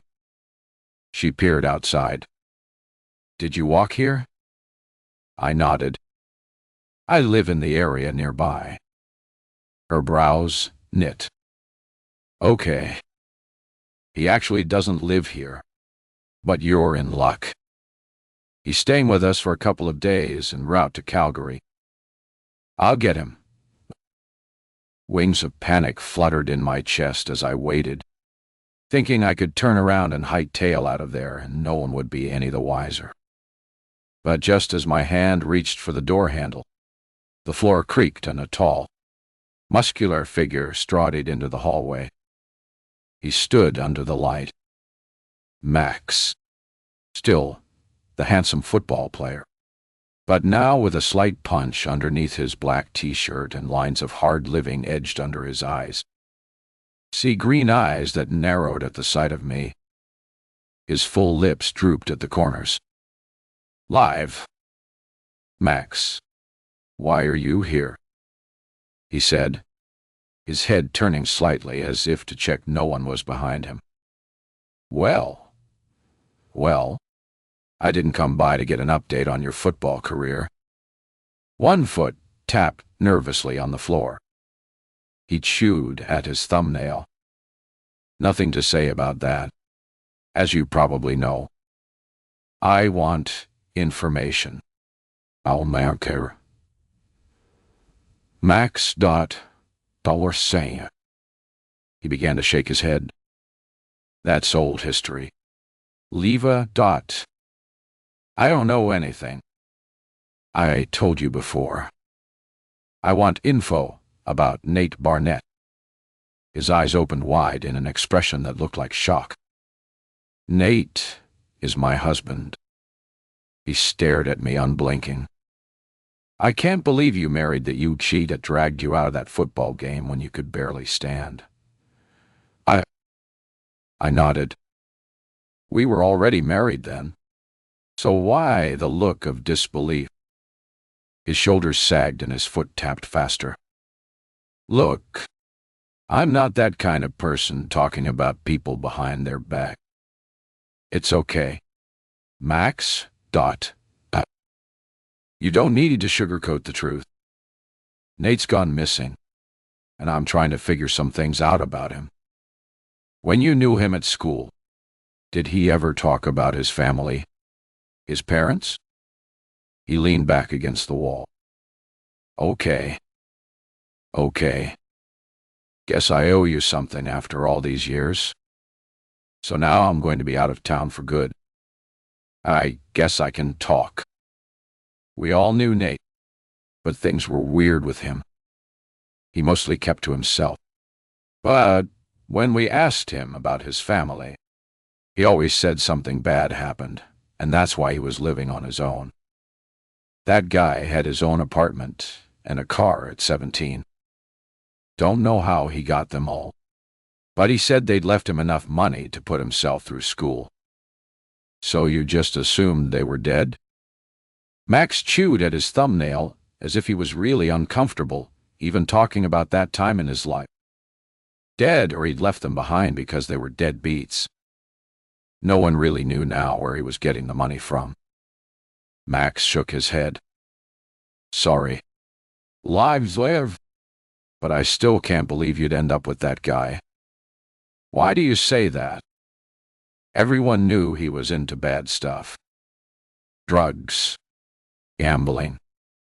We never had proof, but we always suspected. One time, just after my 18th birthday, I was out at barbecue with Chad. We were sitting outside on the patio and Nate walks by in his football jersey with two other guys. One was this short weasel of a guy, so thin you'd swear he hadn't eaten for days, and all shaky like he was coming down from some kind of high. The other guy was some slick-looking dude who looked like he'd knife you if you glanced at him the wrong way.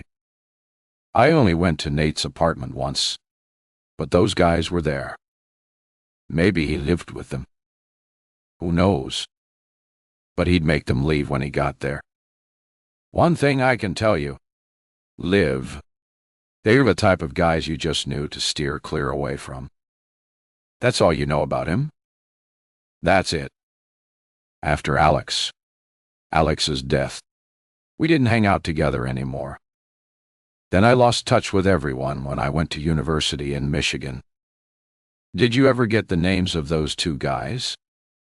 Max narrowed his eyes at me. Not sure. Maybe the dark-haired guy was Sonny or something. Hey, Lev, don't even think about finding those low-lives. They're bad news. Don't get into that. Let the cops handle it. I shook my head. I know. I'm not crazy. Max, Dados. That's good. He sighed a long, deep sigh and put out a hand, touched my arm. I thought about you a lot. Liv, dit. I always wanted to tell you that Alex was the best friend I ever had.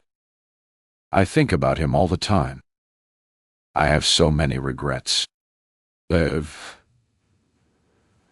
The biggest is that I didn't stick around that night. You mean the night of the fire? Now the blood was wrapped. Oh, allow yourself a moment of stillness where time slows and the world feels gentles for just a breath. I am inside. You sing in my ears. So, you didn't see what happened. He shook his head. His eyes trained on the floor. Got a call from my girlfriend. Remember Tanya? I nodded. Tanya was the possessive type. Kept tabs on Max's every movement. I had to leave. Turns out she was pregnant. I promised I'd stand by her, but she ended up losing the baby. His eyes filled with tears. It was hard to believe the heartthrob quarterback's life had been so complicated. I'm sorry. Max, out. Glad you leveled with me after all this time. He started towards me. The thing is, Liv, Nate was in your basement the night of the fire. I felt shaky and reached out to the wall to brace myself. Nate had never talked about being in our basement that night. I never ever remember him being at our house. He was there trying to get some card game going, but Alex wasn't having it. And then Tanya called and I left. Chad and Nate were still there. Maybe a couple of other guys. Andy, Kim, and some other guy I can't remember came by as I left. Did you ever ask any of them what happened? Like I said, nobody would talk about it afterwards. Is Andy still in the city? He shook his head. Think he got into car sales. Left the city long ago. I don't know where he went. What about Chad? I hear he's around. He has a band. They came back from British Columbia and did a few gigs around here. He also has a music store somewhere in the West End. I felt a surge of hope. Maybe I'm going to pay him a visit next. I said, turning to go. My heart was heavy. It gave me a sick feeling to know that Nate was in our basement the night of the fire. I was gradually getting the impression that bad things happened when Nate Barnett was around. Watch out, though. Chad is still an asshole. I'll deal with him, I said, opening the door. But who knows? Maybe he's all grown up now like the rest of us. Maybe life has a strange way of knocking all the yacht out of you. I turned to him again, thankful he'd had nothing to do with Alex's death. Of all my brother's friends, I'd always liked Max the most. Thanks, Ox.Day. Thanks for the help. Bye. He held the door open. Strange how you have all these dreams at high school. Big bright hopes for your future.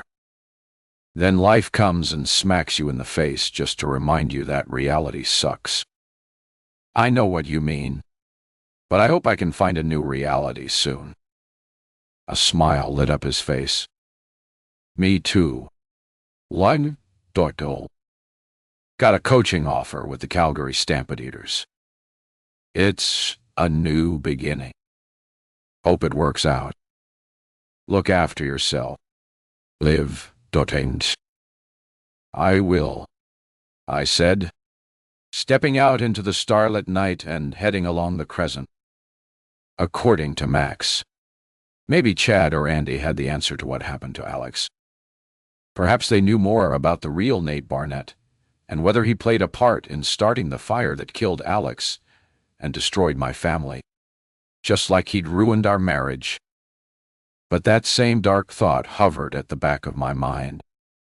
Maybe, just maybe, if Nate was that crooked, was it possible he was somehow connected with our son Jack's disappearance? I shuddered at the terrible thought. Chapter 31. The Weather Channel issued a heavy snowfall warning the next day, and I prayed I wouldn't be forced to shovel the entire driveway just to get my car out. I stood at the bay window watching the swirling snow. Heidi's driveway was deserted. No sign of life. No sign of Toby.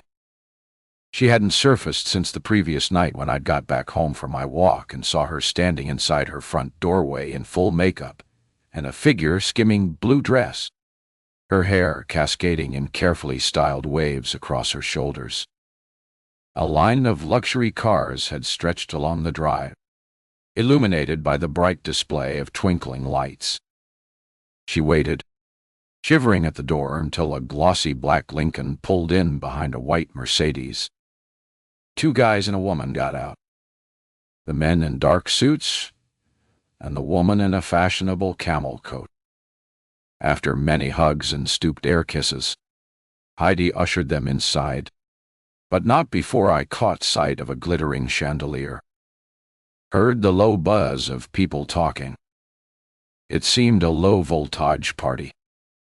No loud music, no heightened voices, and, strangely, no laughter. I dug my nails into my palms. Had she given up her boy in exchange for some fake party lifestyle?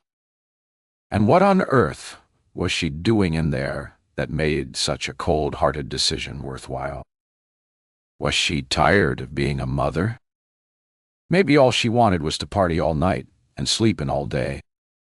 And as if to justify my hunch, a pink Mollyade car plowed through the snowdrifts and pulled into the empty driveway. 4 cleaners emerged, armed with buckets and cleaning supplies, most likely ready to get the place in good shape for the next party, whenever that might be. A large furniture delivery van arrived just after the cleaners. The delivery guys unloaded high-end chairs and a massive wooden bed frame. Just the latest of a constant stream of deliveries that arrived on a daily basis since Heidi had moved in. I took a good look at my own living room. The style could be summarized as boring suburban. Inoffensive. Blandy. Beige leather couch and chair. Light oak dining table and chairs upholstered in a drab gray stripe. Nate had taken charge of the decor. I didn't have time or the inclination. After Jack was gone, I could have sat on a wooden box and eaten from a TV table for all I cared about my surroundings. Back then, I was numb, my sensations anesthetized. I dragged myself through life as if I was lost in one of those dreams, when you can't move your feet because they're stuck fast in some kind of sticky substance, and you can't cry out your pain because your voice is trapped deep inside you. That thought brought me right back to Toby. I thought maybe I should call Rick again just to check if maybe he knew where the little boy was. I wandered into the kitchen and took his card from the fridge door where it was pinned under the Niagara Falls fridge magnet. First, I got a busy tone. Then the call went straight to voicemail and announced that his mailbox was full. The ping of an incoming text distracted me. I try him again later. It was Stefan. That guy must have had a sixth sense about me. Hope you're okay. My buddy Raj, Officer Chandran from Missing Persons, will drop by this evening to talk to you about getting a judge's order to access Nate's cell phone records. Mew? I texted back. Sounds good. Thanks. At least I might get some idea of Nate's movements. Maybe even find out where he'd gone. I checked my phone. 10:02. The waiting was unbearable. I wanted to move. Get things done. And my mind was definitely not on the lunchbox project. Besides, I'd sent Min pictures of the latest drawings, and she'd been over the moon with them. For once, I was actually ahead of schedule. By late afternoon, the snow had turned into a full-on blizzard. When I looked out from the window, I could barely make out shapes more than a few feet ahead, just the blurred shapes of trees blown sideways by the wind. Great drifts of snow butted up against my garage door. Good luck digging myself out later, I thought, realizing I'd never get out to see Chad today. To make matters worse, Officer Chandran had called to say he couldn't make it later because of the blizzard. If you send me an email confirmation of his phone number, I'll see if they'll accept scanned and signed documents. Keep an eye on your email, and I'll get back to you as soon as I can. I paced the house like a caged tiger, then made myself a cup of hot chocolate and sat down at the breakfast counter opposite the 3 tall windows that looked out into the backyard. I could hear the wind whistling down the fireplace chimney in the family room, see the trees bending in the wind. Hopefully, there wouldn't be any broken trees crashing into roofs. It had happened before in blizzards and ice storms. I searched Nate Barnett again. His old corporate profile came up first with his groomed hair, snowy shirt collar, dark suit, and smiling, handsome face. He looked every inch the perfect professional. Seeing him like that tugged at my heart. This was the Nate I'd married. The quiet, kind, considerate man. Or maybe I wanted so badly to believe in that person who really only existed on a corporate promo page. A few other mentions were related to his recommendations for various pharmaceutical brands. Another showed him receiving a sales award. After that, nothing. Oh. I scrolled through many pages with no results. It was as if he didn't exist outside his job. Finally, I was about to give up when I came across a post from about 15 years previous. It was a spotlight on the most promising young high school football players. Alex was up there along with Max. Someone had interviewed each one of them. My heart ached when I read Alex's responses, filled with anticipation and hope for his future. Further down, I found Nate, fresh-faced and smiling. He credited his father, Brian, for inspiring him to excel in football. Was that what he'd always wished for? A father who would sit in the stands and cheer him on at every game, just like my dad had done with Alex. 16-year-old Nate, with his lively expression and shining eyes, bore a little resemblance to the blank-eyed, quiet guy who'd left on a business trip a few weeks ago. How had he, at 16, managed to steal a dead boy's identity and conceal the truth from everyone? He was either extremely desperate to make a fresh start or utterly ruthless, a guy without a conscience. I hope to God it wasn't the latter. Scanning the remaining players, I came across Chad, his jet-black hair slicked back from his pale oval face. I sat back on the couch, sipping a strong espresso. Chad was my next target. According to Max, Chad, Nate's, and Andy had been the last people to see Alex alive. I closed my eyes and let my mind slip back to the last time I'd run into Chad 14 years ago. Chapter 32. Then I'd gotten into the habit of leaving school at lunchtime to go to my favorite place in the nearby park. The place I called the Ice Palace was actually a glass conservatory nestled among the trees with a lily pond and fountain in front. Naked girl sculptures reclined on the edges of the pond. Molten hot in summer, they basked under the hot prairie sun, enjoying the steady sprinkle of water from a whole network of fountains. Their bare stone toes trailed in the cool water in summer and grazed the scum line of the drained pond in winter. I'd usually sit on the stone bench in the conservatory and wish I lived there. White sculptures in the glass cases smiled at me like they cared. Ceramic bears climbed a bronze log. An ivory bust of the Pope stared out onto the frozen train, and the pale winter sky was visible through the glassed roof.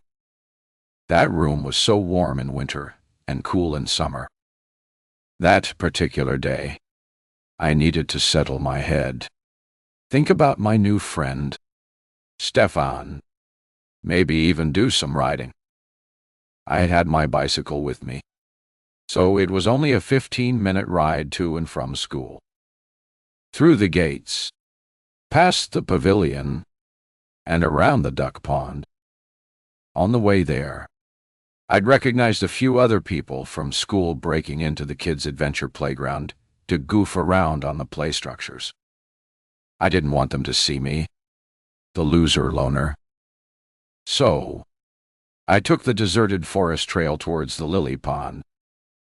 I had this half-finished sci-fi story about a brilliant scientist who discovers a dark secret about the Hadron Collider, and then is kidnapped and imprisoned in a remote cave to keep her quiet. I read it to Alex a week before he died. I'd never shown my writing to anyone before. I remember feeling lightheaded, my hands clammy, and my heart thumping. But he was blown away. "I never knew you were this good," he said, his trademark wide grin lighting up his face. "You got to finish this. Lemon, wave. Then you can get it into the school newspaper." "You like it?" I said, feeling like the top of my head would whirl off with excitement. "I love it. It's amazing how you mix science with action, and you create a really cool world." He handed it back to me. "Promise me I'll be your manager when you become a best-selling author." After the fire, I shoved it back into the drawer of my bedside table. But after I met Stefan, I felt that old urge creeping back again, and I'd pulled out the old notebook. I planned to do some free writing, try to get back into that pretend world again. I'd left the scientist alone and scared in that cave, so I needed to somehow rescue her. I was just pulling up to the Glaston Conservatory when I heard raised voices. A girl burst from out of the tree cover, her face like thunder. Marn something or other. I recognized her from math class. She bleached her hair white blonde, missed every second class, and was always texting when the teacher put notes up. "Asshole!" she yelled to someone following her as she strode out towards the lily pond, zipping up her hoodie and shoving her hands into her pockets. A guy ran out into the open. Chad Hayes, my brother Alex's football buddy, died. He was pissed, his face flushed and angry under his black curtain of hair. "Bitch! Teaser!" he yelled until he saw me watching, open mouthed, notebook in hand. He dropped his arms and backed away. Marn stopped dead in her tracks and watched him retreat. Then she doubled over with laughter. "Always knew you were just a chicken. 'Cause only cowards hit women." She turned my way so I could see the bruise on her cheek. "Your brother was too good to hang out with this loser. Don't be dashed. Too bad he didn't burn instead. He's a piece of crap.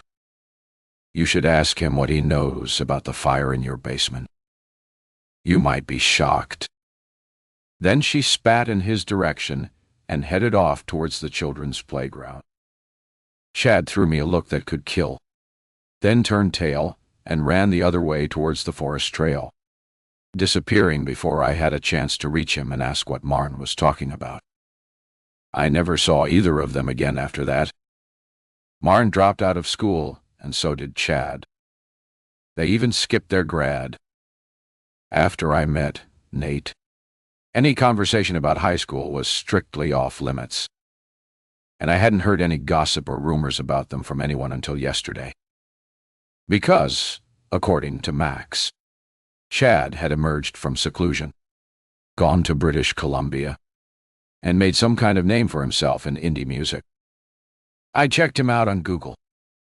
He'd released a couple of albums that made a moderate impact on the West Coast indie scene, then laid down some interesting YouTube videos in which he wandered up and down desolate pebble-strewn beaches or walked across fields filled with chickens and sheep, nor stepped out from the doorway of a rustic timber cabin. Most of them contained obvious symbolism, such as white doves flying up into the sky, or flies buzzing around a grisly carcass, or burned-out stumps of trees swarming with termites. And in all of them, he wore the same rusty-looking jacket and cowboy hat. He'd reinvented himself as a pro musician. Now he was back to conquer the prairie music scene and run his very own music store. This I had to see. As long as it stopped snowing so that I could dig my way out of my garage. Chapter 33. Now, after a night spent tossing and turning, I woke to the sound of a shovel scraping my driveway. I threw the covers back, hurried to the window, and pulled the curtains aside. Down below, under a bright blue sky, was Stefan, dressed in a red woolen hat and heavy parka. He shoveled like a madman and was already halfway down the drive. I threw on my sweats and a heavy jacket, ran into the bathroom, and splashed my face, then tore downstairs. By the time I opened the garage door, he'd cleared everything almost to the street. I grabbed my shovel and went out to join him. "You didn't have to do this," I yelled above the grating of his shovel. He stopped for a moment and rested his hands on the handle. 2 spots of red shone on his cheeks. He grinned. "No worries. This is better than a workout and cheaper than the gym. Thanks so much. I'm not sure how long it would have taken me to dig myself out from all this. Can I make you breakfast? Got bacon? I shook my head. I have eggs. Okay. Coffee. 2 cream. And scrambled eggs on rye. You got it, I said, hanging the shovel back up and noticing a truck pull up behind him at the lake house. 2 guys got out and unloaded snow blowers and shovels. Of course, Heidi would have the best service possible. She'd already lost 1 night of partying to the blizzard last night. Thoughts of Toby crossed my mind, but Rick hadn't called me back. I pushed the thought away, trying not to let panic overtake rational thinking. Toby wasn't Jack. I'm sure he's fine. Right? Soon, the kitchen was fragrant with the scent of freshly made coffee, and Stefan leaned against the breakfast counter, wiping his hair and face with a towel. I stirred the scrambled eggs and waited for the toast to pop up. Sunlight streamed through the windows, and for the first time in ages, I felt like this could be a normal, happy day. I hummed as I fixed the plates and put out fresh cut melon and strawberries. Stefan threw the towel over his stool and picked up a knife and fork. Looks great. I turned away before he saw the warm blush spread across my face. Did you say 1 sugar? I said, pouring the coffee. You forgot, he said, chewing and talking at the same time. I have a sweet tooth. 3, please.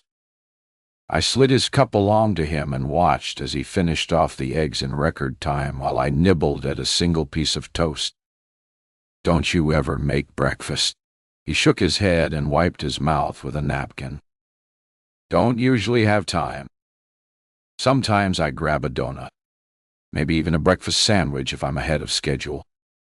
Same here, I said, picking at my eggs. Often I can't be bothered to cook, but I have plenty of Pop-Tarts in case of emergency. He rested his elbows on the counter and checked his phone. 0 nutritional value, but they taste so good. I've had a thing about them since I was a kid. A slight frown lined the skin between his eyebrows. On a more serious note, Raj says he might have some info from the phone records by tomorrow morning. How are you holding out? I put down my cup and met his eyes. Okay, I guess. But it's been hard to keep my mind on work. I feel like I'm on pins and needles all the time. That's understandable. You guys have been married quite a while. I thought I detected an edge to his tone when he spoke those words. Conversation froze. An awkward silence descended between us. Embarrassed, I slid down from the stool and made a show of clearing the dishes away. There was no way I could tell Stefan about Nate's stolen identity. Not until I'd had the chance to confront Nate about it face to face. I ran into Max Leonard, I said, turning away from him so he wouldn't spot the lie. I heard the scrape of the stool legs as he got down and came towards me. He tapped me on the shoulder. Live. This is me, Stefan Dodachine. Did you really run into him? Or did you go out and find him? I turned around to face him. Okay. Maybe I did take a walk by his place. What's the harm in that? He placed his hands on my shoulders, his lips curving into a smile. I guess he didn't knock on the door then. I felt a smile creeping in. Well, maybe. He shook his head. Liv, you need to be careful. I have to know. Stefan.Q. I need to find out about Nate and what he's been up to. And I'm discovering that I really didn't know too much about him at all. He dropped his hands and turned to grab his hat. I do remember something about you. Paon, Door, that guy. You're a determined woman, and I know I can't do much to stop you once you've got an idea in your head. Just be careful. That's all I can tell you. There's something else. Stefan, I said, following him out into the hallway. Max thinks Nate was into drugs or gambling to support himself in high school. Said he hung out with two guys. One short, really skinny guy with a sort of hunched-over posture, and a taller, dark-haired guy named Sonny. The abrupt way Stefan stopped dead in his track sent a tremor of fear through me. When he turned to look at me, his expression was deathly serious. You know them, Stefan, ... Tell me if you do. He pulled his coat from the banister. I'll say it again. Live. Deutendeli. Live dotty dushed here. Why? Wow. Stop doing your own investigation. Stay clear and let Raj do the work. Just hang in there, and we'll be sure to contact you as soon as we find something out. I felt a rush of anger. You mean like the police did with Jack's disappearance? Told me to sit back and wait like a good little woman. I listened to them, and now I'm still here waiting 5 years later with no sign of my boy. I couldn't stop myself. I doubled over, hands on my knees to steady myself as I tried to hold back the grief. I clapped a hand across my mouth. I couldn't break down now. Stefan wrapped his arms around me in a tight embrace. I rested my head against his chest, my whole body shaking as I bit back the tears. I'm sorry. I'll be, I guess. Sorry for being such a smug, self-satisfied jerk. I can't imagine what you've been through, what you're still going through. He held me there until I calmed down, then let me go gently before pulling on his coat. I'll get Raj to come over, and you can fill him in on all this new info. I'll tell him to keep this case top of his list. Sorry if it fall apart on you, but the pain of losing your child never goes away.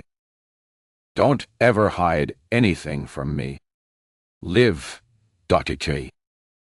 I want you to trust me completely, and you know I'll never judge you. That's a big comfort to me. Stefan. Ow. He paused and thought for a moment. I mean, I wish there was something more I could say or do to make it hurt a bit less. And I feel so powerless because there's nothing. He reached out his hand and cuped my chin. But no, I'm just around the corner if you ever need me. I smiled. It feels good that you're here. He held my gaze for a while. And you don't know how good it is to see you again.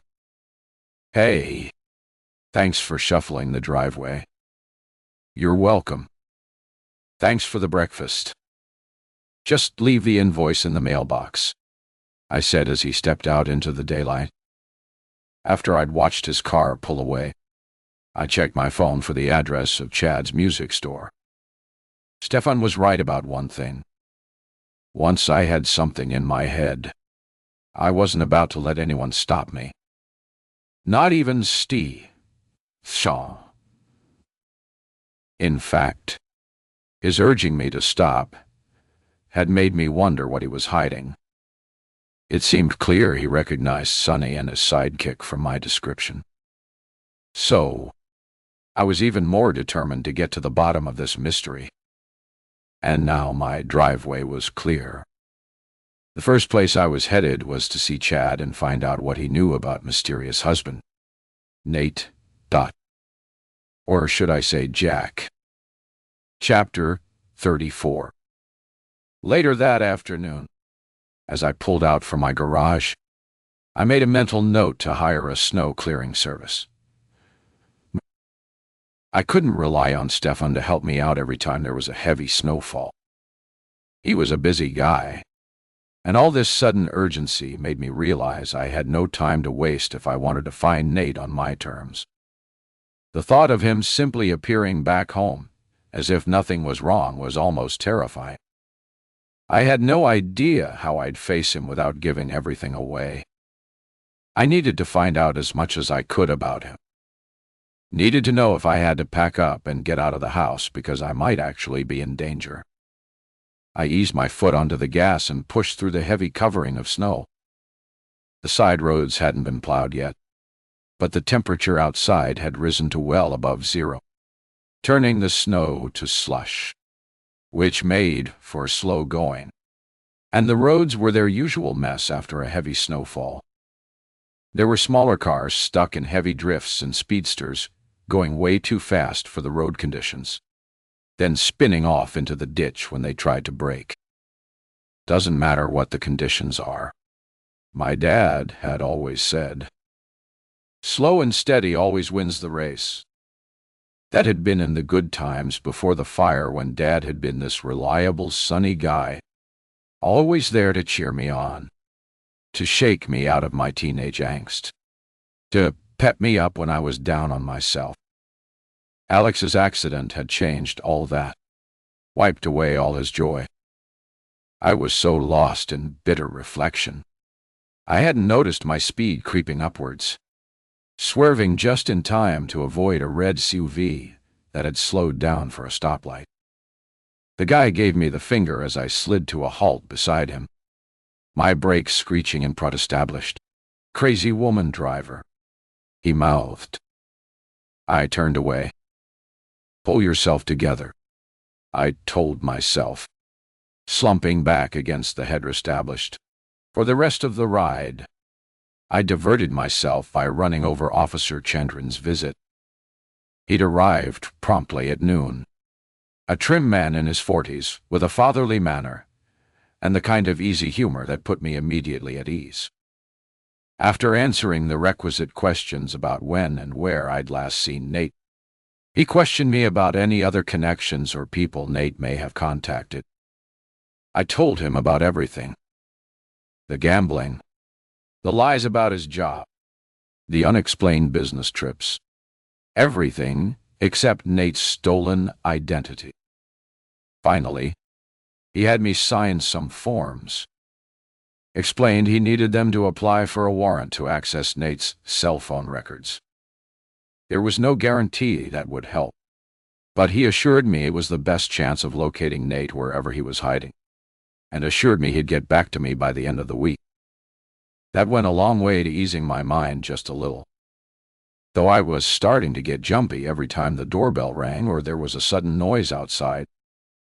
I wasn't sure what I'd do if Nate just arrived back home unannounced. It would be like letting a stranger into my house, one I was unsure I could trust. I crossed over the half-frozen river into the west end of the city. Chad's music store was located in a hipster area of town, a quaint older neighborhood. Its main road lined with artisan bakeries, organic produce stores, recycled clothing boutiques, and tattoo parlors. I passed through streets of renovated late 19th and early 20th century houses with clapboard siding, fancy cupas, and wide front verandas. It seemed like Chad had grown tired of middle-class suburbia and sought out a more authentic living experience, one more suited to a trendy indie musician who needed to cultivate a certain cash. Finally, I pulled up to a small storefront, its sign written in bright psychedelic letters, "Archangel Music." Chad saw me coming. One minute, I was looking through the window at a guy with the unmistakable swath of jet black hair hanging across his forehead and over one eye. He hadn't changed his hairstyle since high school. Next minute, I was stepping into a cluttered music store, its walls festooned with a haphazard array of guitars, accessories, and music posters. A skinny kid with cropped hair and an Alice Cooper t-shirt stood behind the counter stringing a guitar. He darted a quick look towards me, then went back to winding the keys tighter. "Where's Chad?" "Out?" he mumbled. "He was here. I just saw him through the window." "Nah, don't think so. He's on a delivery." "When's he coming back?" He shrugged his shoulders. "Couldn't say." "Okay. I thought you want to play it that way." "Well, thanks for all your help," I said, turning to leave. "It's been a real pleasure." He barely flinched as I stepped towards the door, though his eyes flickered towards a curtain that covered an arched opening, probably the entrance to a back room, right next to a stand displaying guitar picks and strings. I stopped. On second thoughts, I need a new pick. His eyes snapped upwards. "You do?" "I play the blues." Snapped the last couple of picks, playing a crazy riff. Ah. I settled towards the display case, keeping my eyes on that archway, listening for telltale sounds. Within seconds, I heard the drag of shoes on floorboards behind the curtain and the slow whine of a blues guitar playing on a phone. The kid turned to hang the guitar on a hook, and I made my move. Slipped through the drapes into a stuffy, windowless back room that smelled of musty old wood and marijuana. A lava lamp shed electric blue light on the walls and transformed the stark white face of Chad Hayes into something from a German vampire movie. "What the?" He moved behind a long workbench. "Long time no see." "Chad, Dot. What are you doing here?" "Live?" "Looking for tickets to my next gig. Just dropped by to ask how your music career is going." "Didn't you see me through the window?" "As a matter of fact, I didn't." "Strange. I could have sworn you made a real quick exit to the back room. I'm wondering if it's part of your HR strategy to train your clerks to lie." "Very funny. Jay thought I'd gone out on a delivery. He's a good kid. Doesn't look like you're too happy to see me." He began to fill an open box with packages of guitar strings. I tend to shy away from anything to do with high school. Too many bad associations. I've tried to erase it from my memory. "So, I take it you don't attend high school reunions." He took a deep breath. "For me, high school was like a 3-year prison sentence with no time off for good behavior. Even being on the football team. That was the only good part. About the tickets, maybe I'll take 2. You remember Nate Barnett?" He looked away and shrugged. "He's my husband." His head snapped back towards me. "You married Nate Barnett?" "You've got to be kidding." I moved closer. "I'm dead serious." "Why? Something wrong with that?" He never told me he was married. In fact, I distinctly remember him saying he was single. The light flickered, throwing quivering shadows on the wall. Time shifted as if the threads that tethered me to reality were fraying, and I was about to float off into a bad dream. Was I Nate's guilty secret? When did you last see him?" "Oh, maybe 3 months ago. My band did a gig in the sports bar at the Casa Number. He came up to me at the break. Said he liked my music. I told him to H it off." "Why?" "I thought you guys were all friends." Where's the operative word? I noticed he was wearing black eyeliner, which made his pallid face even creepier and added to his gothic look. "So why would you talk to him like that? Don't you know anything? Liv, what am I supposed to know?" "I met him in Toronto. He was a salesman. respectable, successful. You hung around with the nerds. Always had your nose in a book. No wonder you don't know anything. You need street smarts in this world. La-di, dot, me. Real life is up, up, up. It's not a fantasy world. You gotta keep your eyes open and trust no one. Maybe it's only up for some people. He placed his hands flat on the workbench. Look at me live and tell me your life has been all sweetness and joy since you married Nate. I turned away, all my bravado ebbing away. Parts of it have been a disaster. See? Told you that guy's an operator. A liar. He has no conscience. Sorry to break your happy little family bubble. I was friends with him, but none of us really knew much about him or what he was up to. At least he doesn't beat women up. Chad's face froze that day in the park with Marty. You saw us? Her face was bruised. Yeah. And she spread the rumor around school that I'd caused those bruises. I couldn't ever go back to school again. They'd have expelled me.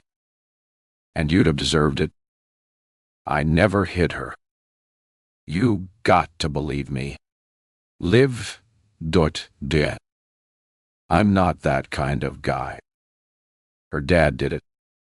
He was a bad drunk. After a few beers, he became a violent Jew. He'd start shouting and smacking her around. I felt sorry for her. I let her stay at my place a few times. Then I wanted to break up with her, and she threatened to finish me with everyone. So she accused me of hitting her. Why should I believe you? Sue yourself. I know in my own heart what really happened, and I'm at peace with it. And maybe she did me a favor. I hated school anyway. Always wanted to be a musician, and I can do it full-time now because I had a good run in BCI. And if the gigs dry up here, I have this store to keep me going. That's the one good thing my dad did for me before he passed away. He left me this store. He still didn't explain why you told Nate to EG off. He began to tape up the box, then stopped and looked me in the eye as if daring me to listen. You really want to know about Nate? That's why I'm here, I said, leaning across the table and looking him straight in the eyes. Okay, Lev, you asked for it. This is when I know about your so-called respectable husband. At 18, he was a compulsive gambler who funded his addiction by dealing drugs. A lot of guys at school owed him money from getting sucked into his card games. Then he'd force them to deal drugs as a way of paying him back. He'd give them some freebies and get them hooked, so he always had a hold on them. He loved to own people. Said it gave him a buzz, but we were small pickings compared to what he had going on outside of school. And what was that exactly? He pushed the sealed box towards a stack of similar ones. I might have been young and careless then, but I wasn't stupid. Everyone knew Nate was mixed up with the wrong people, and I wanted nothing to do with them. All I know is he hung out with some real gangster types. Was there someone called Sonny? He dropped the tape on the table with a loud clatter. You know Sonny. Just heard something about him and Nate. I'm going to do you a big favor. Live. Because we go back all the way to high school. And I really respected your brother. If you ever run into that Sonny guy, turn right around and run the other way as fast as you can. Is that what you did the night Alex died? Chad? You left him there to die? He swept a box under his arm and stomped towards the back door. I don't want to talk about it. Or maybe Nate was the one who did. He whirled around. You'd better get out of here. Live. One day. Because you, Furice. I've come a long way since that night, and I'm not going back. I told you all I know about your jerk of a husband. You and Nate were the last people to see Alex alive. You must know something. I swear I left before the fire live. Marn called me crying. Said her dad was in one of his drunken rages again and she had nowhere to sleep. So I left. A couple of other guys were still there with Nate. Andy Kim and that other loser. Renee Beaumont, duh. He pulled himself up so tall he seemed to tower over me. Come to think of it, Liv. Maybe you should just ask your lying husband about that night, because I've said all I'm going to say. And now I'm asking you to leave. I held tightly to the edge of the bench. I'm not going until you level with me. Chad. Have a nice night. Then, he said, steadying the box under his arm and opening the back door. Because I have a delivery to make. I shoved my card into his pocket. Here's my contact info. Call me if you decide to come clean. Chad. You'll make better music because you'll finally be at peace with yourself. DG. Off. Olivia. You and your husband. He swept out and the door slammed shut, leaving me standing there like a fool. I hadn't learned anything of any value here, except that my husband was more dangerous than I'd ever thought possible. Chapter 35. Added. I read a quote somewhere. Grief is like living two lives. One is where you pretend everything is okay, and the other is where your heart screams in pain. When I left Chad's store, I felt like I was poised on the razor's edge between those two lives. I'd spent 14 years thinking a whole lot about grief. And with all the new uncertainty about Nathan, the pain was returning in waves. Now I'd lost my husband, or the man I thought was my husband, as well as my child. 8 years of marriage wiped out in the space of a few days. I'd been living in a false dream world, my mind occupied by the loss of my brother and son. When I was a teen, thoughts of Alex would crowd into my head. I retreated into myself until Stefan came around and talked me out of my depression. But after Jack was gone, memories of him would suddenly emerge and knock the wind out of me. Worst thing was, I never knew when or where that feeling might return. It happened again after visiting Chad. I didn't feel like heading back home, so I stopped by the art supply store, usually a happy place for me. The smell of paint, paper, and turpentine always got my creative juices going.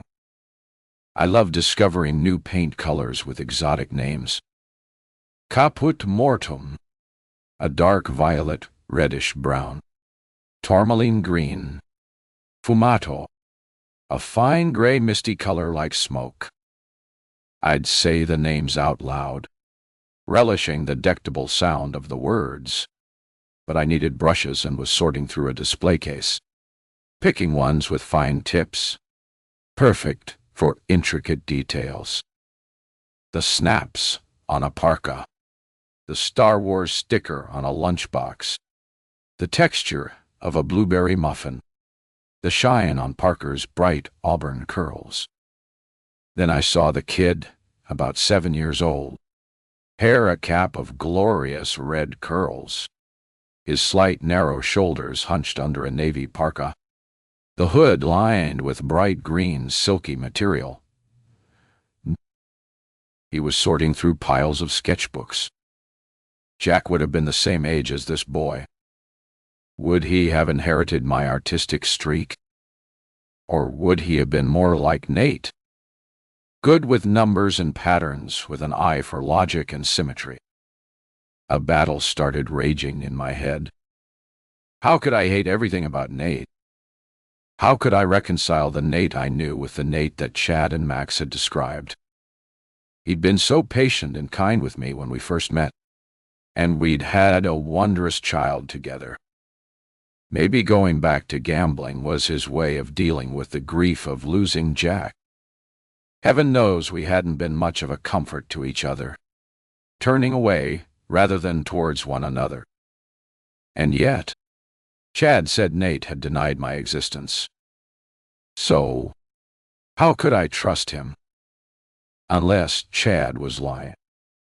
Nate was an enigma, a puzzle, a contradiction. How could I reconcile what I'd heard about him and what I'd seen day after day, year after year? Was it all a lie? What was real? What was forced by circumstance? And were all those bad things he'd been into at school just part of a troubled teenage phase that he'd finally left behind? Maybe that was why he never wanted to talk about high school. At that moment, the boy picked up a sketchbook, and I pictured myself coming to the store with Jack. Thought about what we'd have bought together. We'd spend time looking over all the paints and sketchbooks and brushes. I'd let him choose a paint box and drawing tablet. We'd make plans to paint later. But as soon as the boy turned his face, I knew it wasn't him. The line of the nose, the swell of his top lip, the clear brown eyes. All wrong. Not Jack. Hopes dashed once more. I put the brushes back and ran out of the store, tears trickling down my face. By the time I got home, I was a mess. Eyes red and swollen, jumping at the slightest noise when I pulled into the garage. Also, I'd been conscious of a car that seemed to be tailing me the moment I pulled into our street, which had made me drive faster than usual, so I almost overshot my driveway. As I'd thought, the car had stopped in front of Heidi's house. I climbed out from my car and saw the unmistakable long, lean snout of the Dodge Viper. Its front doors swung open, and my heart flipped when I saw the men emerging from it. Two guys silhouetted against the bright white lights that decked the trees. One of them tall and dark-haired in a black overcoat. The other short and scrawny with stooped shoulders and a limp. Could it be a coincidence? Or was one of those guys Sonny, Nate's gangster buddy that I'd been hearing about from everyone? Were these the two men Nate had known since his teens? And why were they showing up here now? Right opposite my house. Nate's house? Did they know he lived just yards away? My question was answered within seconds when they stopped and turned to look in my direction. The tall guy leaned towards the shorter one, listened to him whisper something. His eyes focused on Nate's empty car. I remained in the shelter of darkness until they shrugged and turned to walk towards Heidi's place. No wonder Rick had wanted his son out of there, away from the drugs and the gambling that attracted low lives like Sonny and his friend. And where was Toby? I still hadn't seen any sign of him. That thought was enough to send me flying inside. I double-locked all the doors and turned off all the lamps at the front of the house. Being so close to the lake house and the people inside it made me feel even more uneasy about staying home alone. In semi-darkness, I used the light from the fridge to pour myself a large glass of wine. Then I sat in the family room, in total darkness, relieved only by the glow of my laptop screensaver. I took a long drink and leaned my head back against the sofa. All the puzzle pieces were starting to fit together, but I still couldn't figure out what was real and what was simple coincidence. Had I imagined Nate stopping to watch Heidi when she arrived? Had she really looked at him as if she knew him? Why were his no-good ex-buddies hanging around here? Were they looking for him? And was that why he hadn't come back? Was he afraid to? Why? My mind was in complete turmoil, my thoughts racing ahead. I had to slow down, had to concentrate on finding out the facts carefully and methodically, as I had been doing up until now. I closed my eyes and thought about what Chad had told me.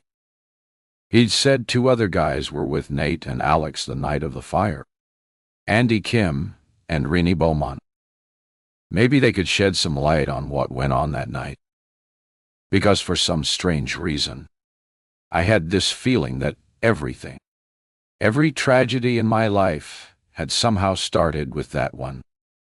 Chapter 36. Then, back in 11th grade, just after Alex's death, we had a new English teacher for the second half of the year. Our regular teacher, Mr. Ree, Q. Cow, was away for an operation. Nobody knew what kind of procedure, but there was plenty of speculation. Most of it related to his digestive system. That particular day, the new teacher arrived. It took twice as long to do the attendance because Kim, Jordan, and Dom, the resident class clowns, decided it was a good idea to flick paper pellets back and forth until our sub clicked off the computer and swooped to the front of the class. She'd written her name in bold letters across the whiteboard, Miss Glow, Dotting, and she lived up to her name. Dangling earrings made of bright red feathers, matching scarlet lipstick, red and blue beaded pin dress over long-sleeved floaty cream shirt, blue tights, a life-sized doll blazing with color. Totally unlike Mr. Koshuk with his rusty brown cord jacket and saggy-ass jeans. "I'm so honored to be here," she said in a warm sing-song voice. "In my other life, I'm a writer and a filmmaker.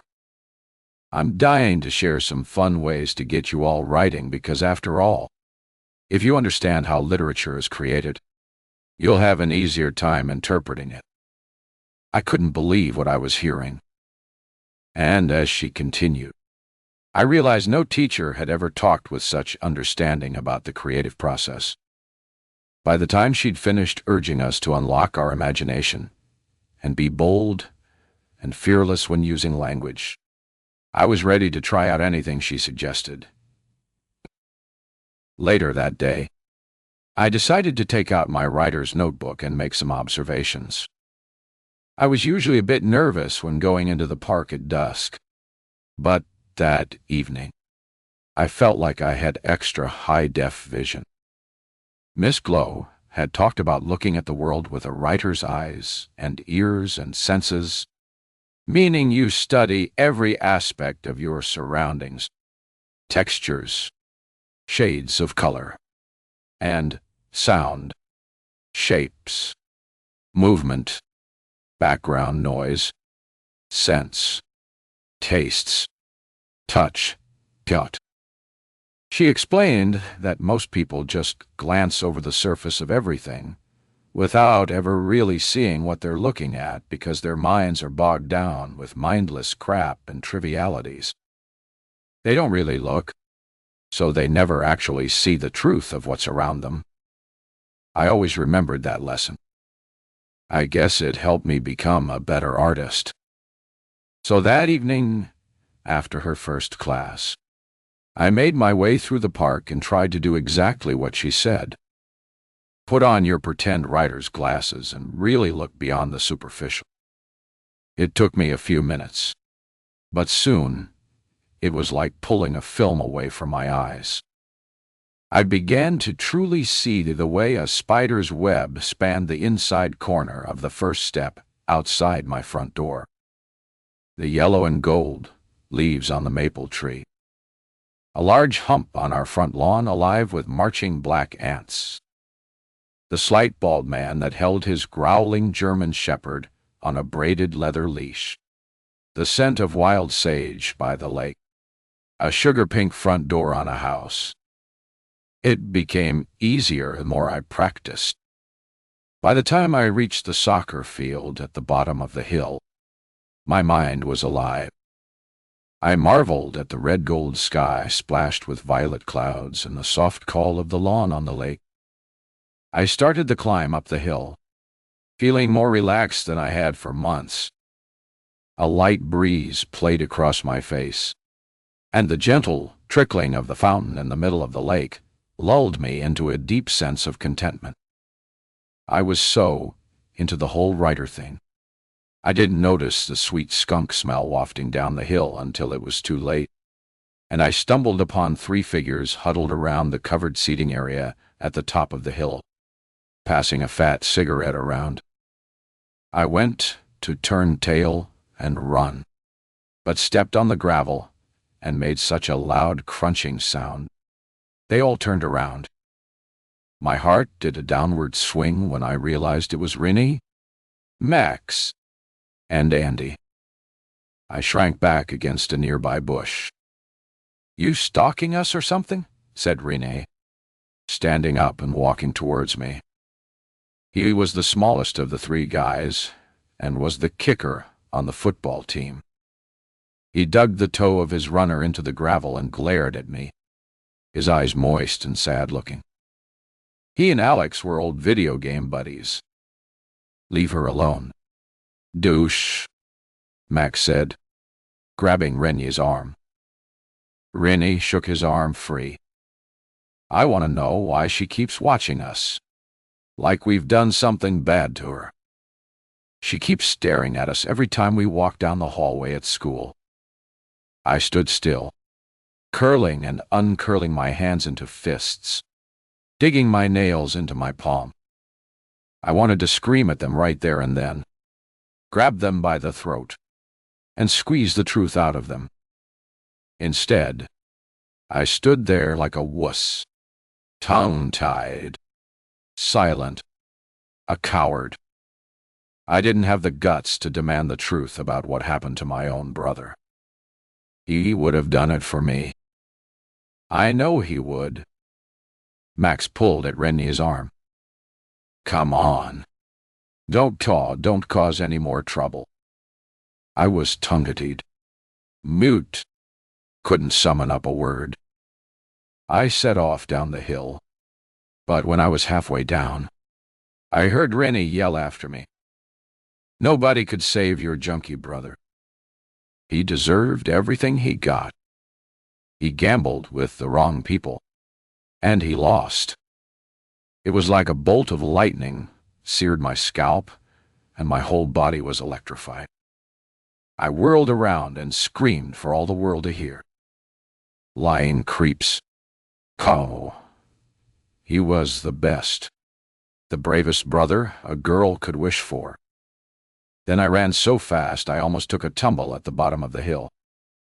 I stumbled to a halt, my lungs heaving, and doubled over as if someone had punched me in the gut. My knees gave way, and I fell to the ground clawing at the grass, sobbing my heart out until a shadow slid across the moon, and I knew someone was there, standing over me.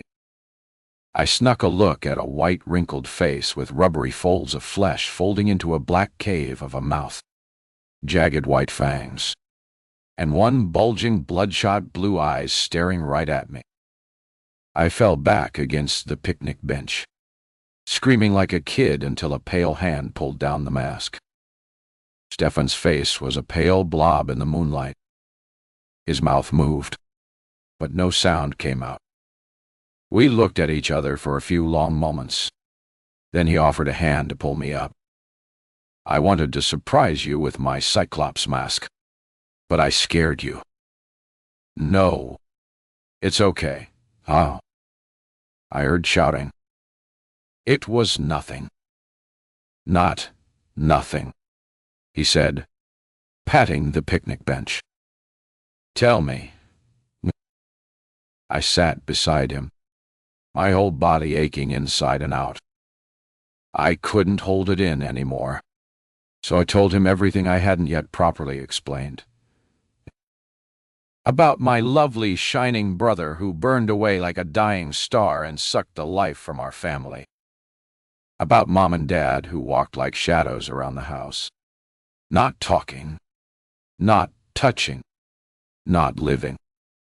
About the empty hole in my heart that wouldn't heal.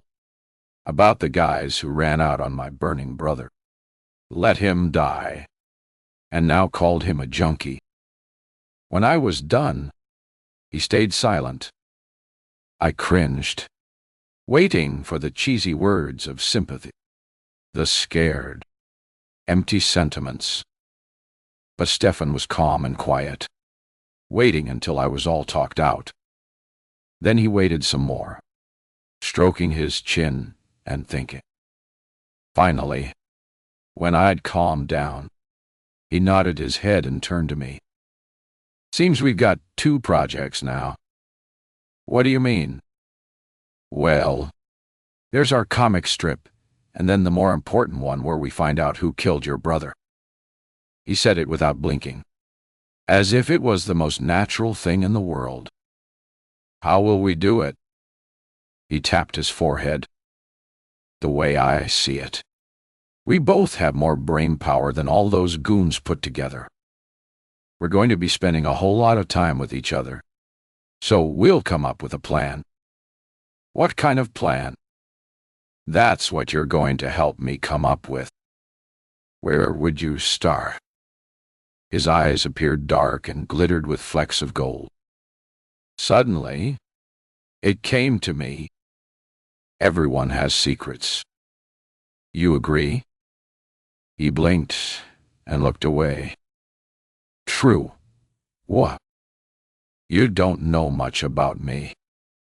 I know you're a good writer, and you like anything to do with fire and the sun. But there must be more. He nodded. Time for that much later. Keep going. Well, if we find out Max and Rennie and Chad's dirty secrets, we'll probably find out who caused the fire. He tapped the stud just above the flare of his nostril. Brilliant. ... A little technology and some covert surveillance techniques, and we'll dig out the dirt in no time. Then what? I mean, if we find out, what will we do with the info? He took a deep breath, then exhaled. I haven't thought about that yet. Let's just deal with it when we get there. But I never knew if he found anything out.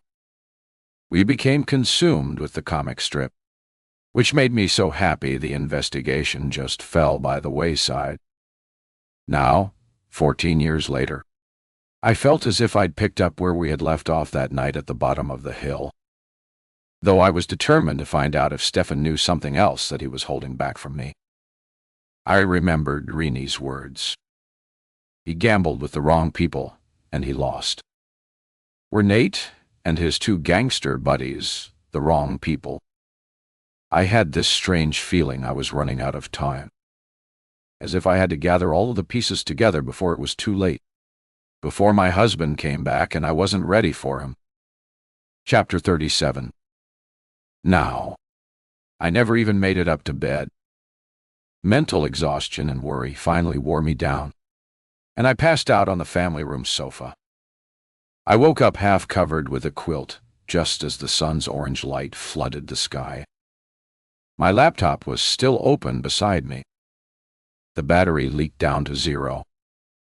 Sighing, I pulled myself up and plugged it in. My joints ached, but I was hungry, gasping for a coffee and craving a shower.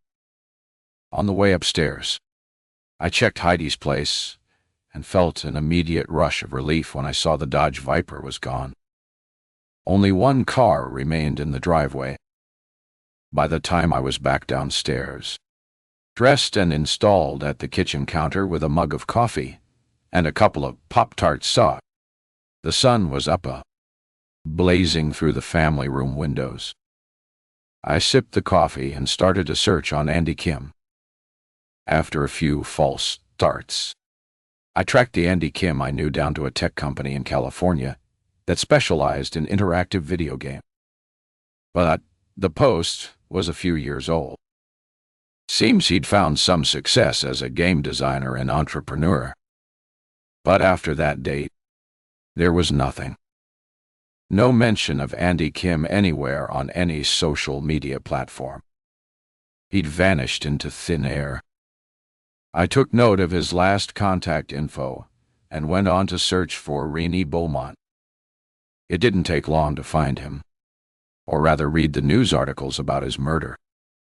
Seems he'd been gunned down in the parking lot of a local burger restaurant. It had happened around 9 years ago when I was still in Toronto. At the time, the police had no leads as to who was responsible, though they'd thought it was related to drugs and local gang activity. A chill prickled my skin. Now, who'd been gambling with the wrong people? He was only 22 years old when it happened. I closed the laptop lid, wondering why neither Max nor Chad had mentioned Rennie's murder. Come to think of it, Max hadn't even mentioned Rennie's name. Worse still, Stefan hadn't thought to tell me about the shooting. He told me he was in the Vice Squad, so he was bound to know something about Rennie's death. And now he knew I was married to Nate. Why was he hiding information that might be relevant? Suddenly, I had an overwhelming urge to get out of the house and find some answers. I texted Stefan and invited him to meet me for lunch at a deli we used to frequent when we were at high school. A few minutes later, he texted a time, said the place was okay, and mentioned he'd only have half an hour at the most. I texted back and said I'd have his order waiting for him when he arrived. I had time before leaving to try to contact Andy. The contact info didn't give a specific extension. So, when I called the general number, someone put me through to reception. A woman told me that Andy had left rather suddenly around 9 years ago, and they had no idea where he'd gone. He'd even forgotten to pick up his last paycheck and hadn't left a forwarding address. I thanked her and ended the call. Andy had left 9 years ago, around the same time Rennie was killed. So with Rennie dead, and Andy vanished into oblivion, that only left Nate of all the people who'd been in the basement with Alex the night of the fire. After a messy ride through slush and melting snow, and another try at calling Rick, I got his voicemail again. At some point, I realized I'd have to pay him a visit just to put my mind at rest about Toby. I got to the restaurant just in time to grab the last open table.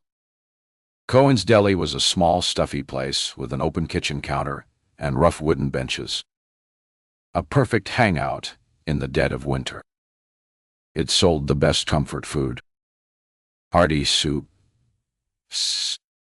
crispy falafel, and stacked corned beef sandwiches. When we were working on the comic strip, Stefan and I were regulars. We'd share a sandwich and a giant pickle, and we'd each have a steaming bowl of borscht with a blob of sour cream on top. Stefan always had money, sent by his wealthy father to make up in some small way for their lack of contact. I ordered our old favorites, then sat back to soak in the familiar atmosphere, cradling a huge mug of breakfast tea. The place was packed with the lunch crowd buzzing with noise, clinking cups, conversation, laughter, a welcome break from the deafening silence and lonely solitude of my house. Settling into the corner of the booth, I realized the decor hadn't changed much in 14 years. The walls were still plastered with old black and white photos of the owner's family and ancestors from the old country, as well as a few signed celebrity pictures of visiting artists and actors who'd made a special journey to sample the famous corned beef and falafel. I let the room's warm coziness wrap around me like an old blanket. And like 14 years before, I felt a thrill of anticipation at seeing Stefan. When he appeared in the doorway in his black quilted jacket, my heart lifted. He pulled off his woolen hat, smoothed down the glossy tufts of his hair, and looked around until he saw me.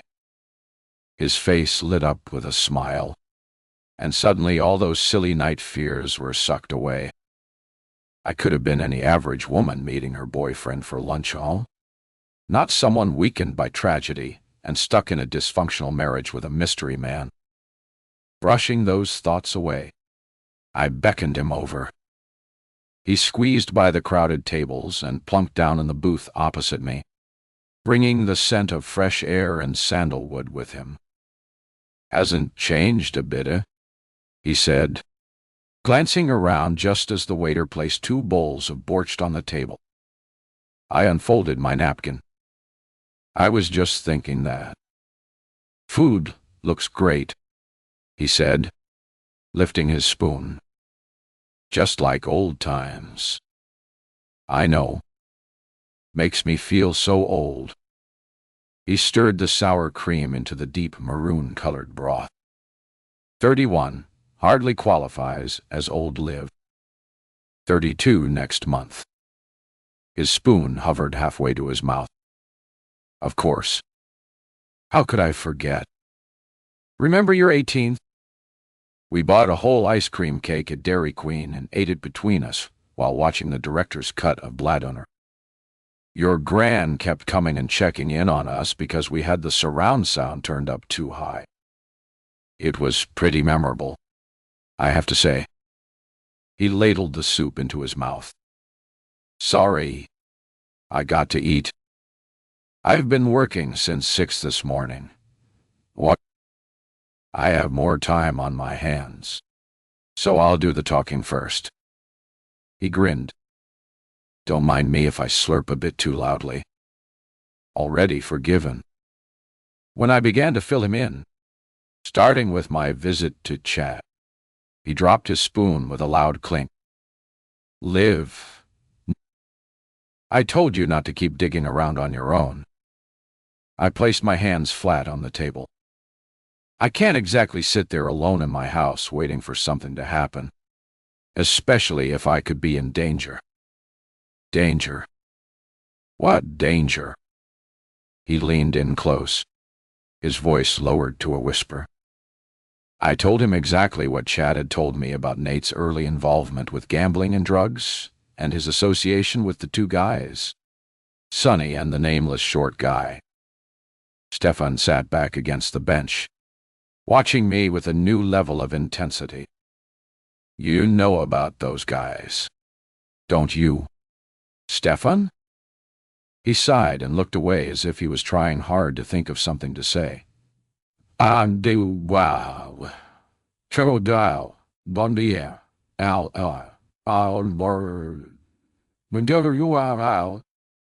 I can't reveal anything about our investigations." Lash Dordon. "Why Dari? Tovi Don." I'd lose my job.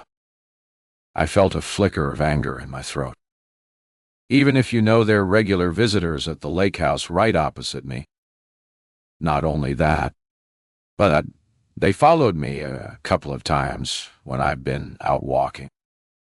The other day when they pulled up at the lake house, they stopped and stared at my place for more than a few seconds, as if they were looking for someone. Maybe Nate." He mopped at his lips.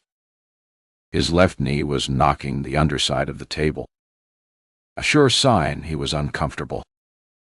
"You think Nate's still involved with them?" Chad certainly hinted that, I said as the waiter brought over 2 massive pastrami sandwiches. "Can you pack mine up to go?" I'd suddenly lost my appetite. I stared at Stefan, daring him to tell me something that might shed light on this puzzle that was slowly coming together. He exhaled, his face set in grim concentration. "What do you want from me?" "Live. How about honesty? I said, the ache of disappointment crowding my throat. I'd thought I could trust Stefan of all people to be totally honest with me. I want to know if I'm in danger, or if you and your team have information about Nate that you're not telling me. I want to know if my husband was responsible for the death of my brother, and for the loss of my son. Damn it. Stefan de Dot. I want to know exactly who I'm married to, who I've been living with for the last 8 years of my life. My voice had escalated to the point that people at other tables had stopped their chatting and were now looking over at me. I lowered my head and held my face in my cupped palms. In a moment, I felt 2 warm hands cover mine. I'd never let anyone hurt you. Live, dirty tight. You have to trust me. I pushed his hands away. And how will you do that, Stefan? When you're away at work, and I'm sitting at home alone just a few feet away from a house that regularly entertains known gangsters? We're gambling and drugs, and heaven knows what else motivated a father to try and take his young son from the place. And incidentally, that little boy has gone missing. There's been no sign of him for the past week. What if he disappeared like Jack did? And besides all that, Nate could show up any time and I'd have no idea what to say to him. Hell, I don't even know who he really is anymore. Seems I'm the last person to know that my husband was a gambler and possibly a drug dealer who hung out, or maybe still hangs around, with known criminals. Hey, maybe he's the one who caused Renee Beaumont's death. Or perhaps you didn't know about that. Of course, I did live. That's old news and public knowledge. Beaumont was dealing drugs, and he just happened to cut into someone else's territory. So Nate had nothing to do with it. I was just finishing police academy training. Liv. I had no access to any of those case files at the time. I just heard a few rumors about Renee. I know Nate's still gambling. Stefan. Dosh. Don't you beyond the story. Chad saw him at the casino 3 months ago. I found a bank slip in his pocket. The account balance was almost $1 million. You telling me that's not suspicious? He chewed at his bottom lip before speaking. Possibly. There might be many explanations. He could have picked up someone else's slip. Maybe it's related to work. I shoved my soup plate away. The soup lapped over the side, spreading across the table. Stefan leaned forward and began to mop it with a napkin. Mal, or Shavanda, Turgisis, Anal, Kumtai. Tell me the truth. Is your team watching? Nate? And is it just a coincidence that you're living on my street? Or are you sticking out the lake house opposite me? I need some answers. His eyes seemed to plead with me. Liv. I can't talk about my job. Can't reveal anything. Our work relies on total confidentiality. If I break that, I'd not only jeopardize the entire operation, I'd also place a whole lot of people's lives in danger. And I am not prepared to do that. For a moment, I wanted to bury my head against him until all the bad stuff just faded away. But my anger was so intense, I couldn't do it. I stood up, scraping my chair back across the floor. Then there's nothing left to say. I guess I'll have to find the answers myself. I picked up the brown bag with my sandwich inside and edged my way out from the booth. Don't leave like this. Well, Liv. Please. At least let me drop by and check on you. I couldn't look at him at those warm brown eyes. Suit yourself, I said, walking towards the door. my heart slamming against my ribs. Chapter 38. I hated myself for being so brutal with Stefan. And as I drove away from the deli, the logical part of my brain reasoned that I'd been unfair asking him to jeopardize his job and the safety of the people he worked with. And yet, we'd always trusted each other. So why couldn't he just level with me, especially when I might be in danger? The early afternoon traffic was heavy, and my ability to concentrate on the road kept lapsing as I swerved to avoid parked cars that hadn't even registered on my radar. Thoughts swirled around in my head. All the accusations about Nate were mainly speculation, nothing concrete. My only certainty: Nate was still gambling, and maybe in a big way. If so, then he needed help to kick the habit. What if the drug stuff was just something from his distant past? And maybe I'd imagined those two guys were Sonny and his gangster sidekick. After all, I did tend to let my imagination run wild. Alex had always said I was the easiest person to play a spooky prank on. That's why when I was 8, I'd made my mom take my new Elmo doll out of my room at night, because I was sure it was watching me in the dark, and I'd swore I saw eyes blink. 9-year-old Alex had wasted no time pushing it around my open bedroom door to make it appear as if it was creeping back inside. I screamed the house down, probably traumatizing him in the process. Was I overreacting now? Filling in the blanks with pure fiction dredged up from one of my comic strips. Someone's horn sounded behind me, and I realized the traffic light had turned green. I forced my focus back to the road ahead. Pulling up to the next traffic light, I rummaged in my purse and found Rick's business card. Maybe it was time to pay him a visit, and finally see if he knew where Toby was, and maybe also ask a few questions about my new neighbor. His place was just 10 minutes away, so I took a right turn and headed downtown. Rick's bike shop was across the river in the French area of town, an area with a long history spanning from the early French settlers. The long central boulevard was lined with trendy boutiques, intimate restaurants, French bakeries, and quirky little bookstores that I could have lazed around in for the entire afternoon had I not had a pile of pressing questions weighing on my mind. Rick's place was at the far end of the boulevard towards the more industrial section, housed in a featureless brick strip mall next to an autoglass store. The yellow sign read, "Rick's Custom Bikes. We specialize in parts and services for all Harley-Davidsons." I pulled into the parking lot and sat for a moment, looking at the front window display.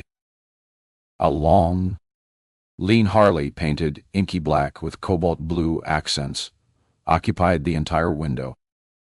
I wasn't a big fan of motorbikes, but I could imagine a bike fanatic just salivating over this beast of a machine with its gleaming chrome rims and polished black leather seat. There were no other parked cars there, so I headed straight for the front door and opened it into a long one, low-ceiling room that smelled of car, oil, paint, and the burning stink of a welding gun. Shelves of bike parts lined one wall. A stand filled with Bike Fanatic magazines stood against the other, and a gleaming array of custom bike parts took up the central island. A display of fancy license plates provided a backdrop to Rick, who stood at a glass counter sorting through a pile of receipts. He did a double take when he saw me.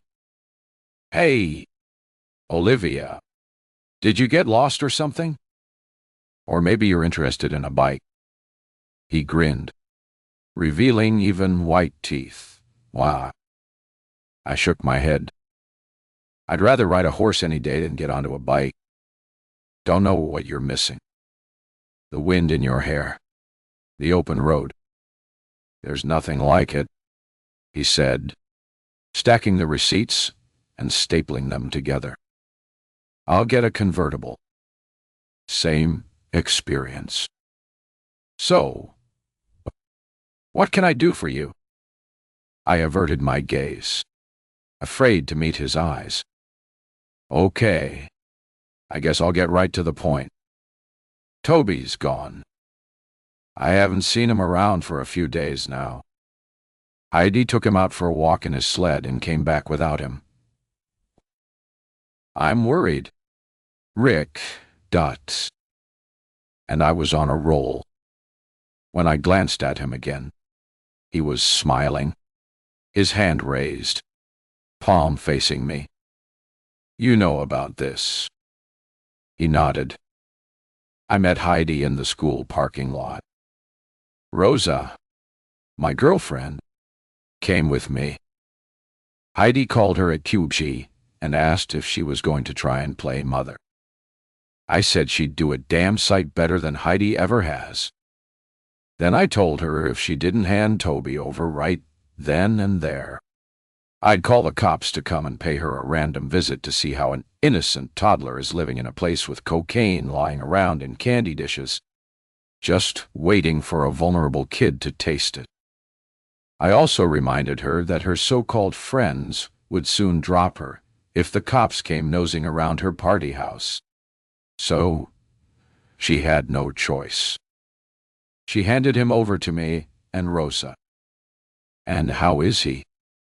His eyes gleamed. As it happens, he's great.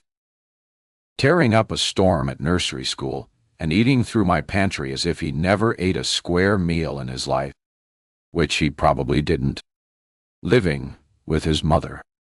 Knowing Heidi, he'd be lucky to score a cold piece of pizza or some leftover French fries. Makes me feel good to hear he's doing well, I said, my courage faltering a little and wondering why was I really here. You okay, Olivia? He said. Something bothering you? I nodded. I know you hinted that bad stuff is going on at Heidi's place, but I need you to be more specific. What exactly is going on there? If I'm living just a few yards away, I think I have a right to know. He sighed and ducked down to open a drawer where he stowed the bunch of receipts. When he straightened up again, the easy smile was gone. It won't help you in any way to know what's happening in that house. Olivia sighed. In fact, it may work against you. And I sure as hell don't want to jeopardize my son's safety by talking about Heidi and her crowd. Just take my word for it, and stay clear away from there, and nobody will bother you. I ground my toe into the concrete floor to channel my irritation. Stands to reason Heidi has to be into something big to afford that place. He laughed, though his eyes were unsmiling. You think she owns that monstrosity? I assumed she did. Are you kidding? The same guy has owned the house for the last 10 years. My blood froze, but there was a for sale sign up there. That was just for show. The guy who owns it wants to make people think he has nothing to do with the place. He likes to stay under the radar. That's why he left it empty for a long time. Got some bad publicity a few years back when a kid went missing from. I couldn't stop myself from flinching. Felt the corner of my lip twitch and my face twist into a grimace.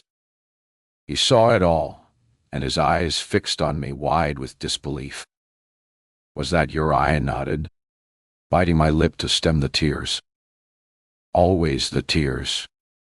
When would I ever stop crying? I am so sorry.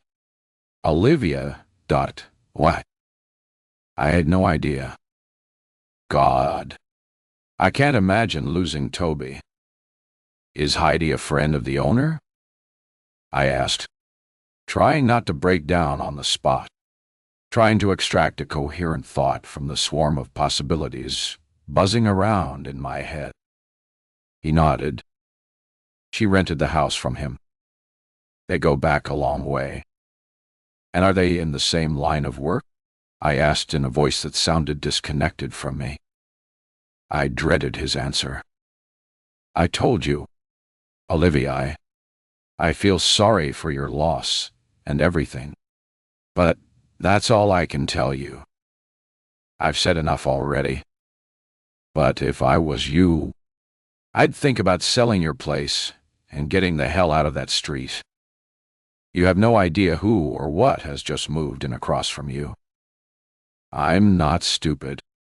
Rick, I see all those fancy import cars there almost every night.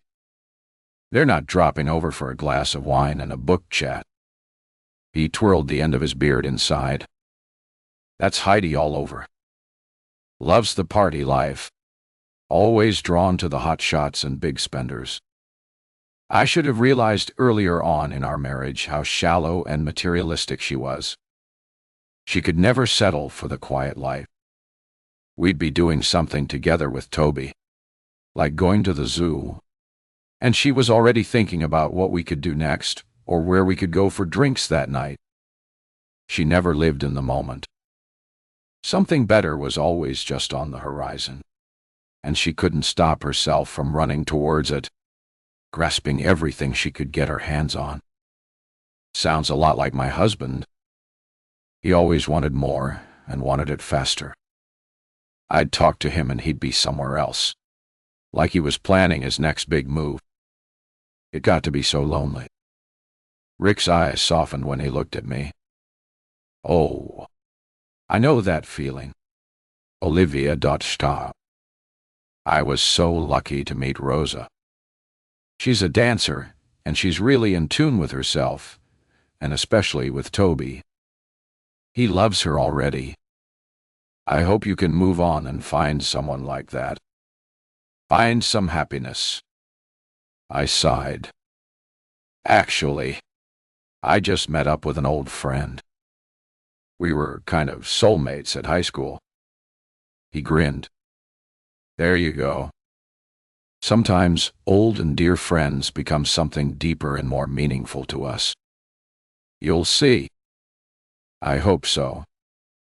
I remembered the picture of Nate in my purse. Oh, just on the off chance.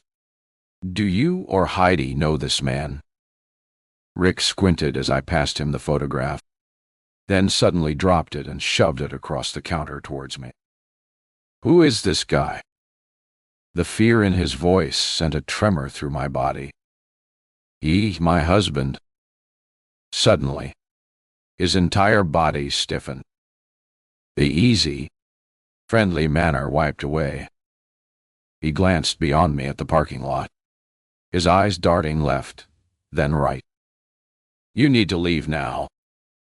His voice was controlled, but the edge of a threat sharpened it. You know him? I told you to leave. Don't ever come back here. I backed away, dumbfounded.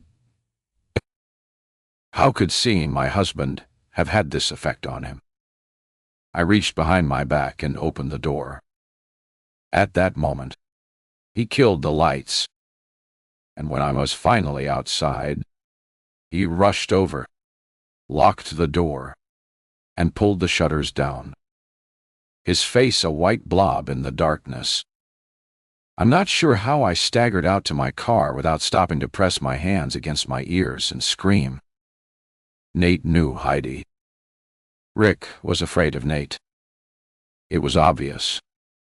Everything bad in my life was somehow connected to Nate and that cursed lake house. Heidi knew Jude, the guy who'd owned the house when Jack went missing. Jude was probably into the same illicit line of work that Heidi was. Maybe she was even running his business for him. Nate had said Jude was a friend from work when he convinced me to go to that damned party. Was Nate involved in their business, too? I remembered the feeling I had the first day Heidi moved in, that she'd looked at Nate as if she knew him. I thought I'd imagined it all, but it seemed a strange coincidence that Nate had left and not come back the moment Heidi and her entourage showed up on our street. Was he running from them? I was just trying to grasp the significance of that question and get my key into the starter when my phone pinged with a text. What is so worried about? How I want and twos. I slammed the door shut and opened the screen. It glowed blue in the darkness, illuminating a message from Stefan Detchery. Raj accessed phone records. Wish you yell. They show Nate is in the city now. I missed a breath and clapped my hand across my mouth. Another text followed. If you're worried, come to my house tonight. Sweat beaded my brow despite the freezing air. I jumped when the bright lights of a car swished by in a blue-white blur. I should go home. Face Nate if he's there. But the thought of being alone with him at the house sent a tremor of fear through me. It would be so easy and comfortable to stay at Stefan's. I started the car, suddenly conscious of the falling temperature, and my breath fogging the windshield, and was just about to drive away when another text came in. Probably Stefan, I thought as I put on the brakes. But when I glanced down, my vision blurred and my heart slammed into my throat. It was Nate. The text was brief, to the point. Hey, Liv, where are you? I stared at that one-line message. It was almost threatening in its simplicity. Maybe Nate or Jack, whatever his name, was back at the house, waiting for me. Swallowing loudly, I typed, out grocery shopping. Where are you? I waited. My eyes focused on the glowing digital numbers of the dashboard clock. Silence for a few long seconds. Then the short message flashed up. Still out of town. Liar.all. The word echoed in my head. Liar.all. But I couldn't let on. I was suspicious. I typed, why haven't you called? The three little dots pulsed for an eternity. He was thinking what to say. What new lie to spin. Something important came up. I'll get back to you. When? I typed madly. I waited. Nothing.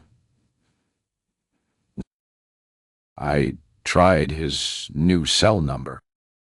No answer. It went straight to an out-of-service message.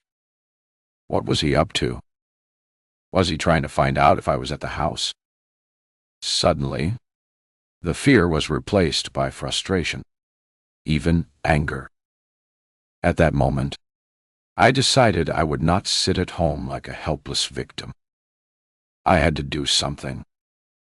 He was in the city somewhere, and I needed to find him, but on my terms. I thought about the place Chad had seen him most recently. The Casa number. It was only 10 minutes away and had a hotel attached to it. Maybe I could catch him at his own game. Chapter 39. It was clear no expense had been spared in designing the main entry hall of the Casa number. A sweeping red carpeted staircase and glittering monster chandelier that wouldn't have looked out of place on the Titanic graced the neon-lit lobby. To my right and left, a chorus of ringing, pinging, whirring issued from row upon row of slot machines. That strange cacophony echoed through the maze of endless halls.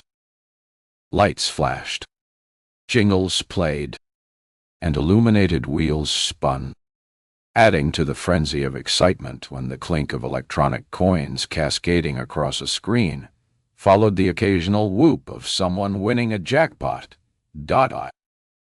I stood watching the circus, imagining how easy it would be to get hooked on the possibility that you could hit it big at any moment. That $20 might net you 20,000. Blind instinct drove these people to sit at the machines, pumping in $10 and $2 zero bills like lab animals in a conditioning experiment. Muted lighting ensured that the players could get maximum impact from the flashing lights and colors, and everyone was too glued to their screens to give a damn about one woman skulking around in the background, scoping the place out. I'd tied my hair back and jammed a baseball cap on. That, and my dark zip-up jacket and an old pair of glasses were enough of a disguise to blend in with the background. I wove around the rows of machines, half expecting to see Nate throwing in money as fast as he was losing it.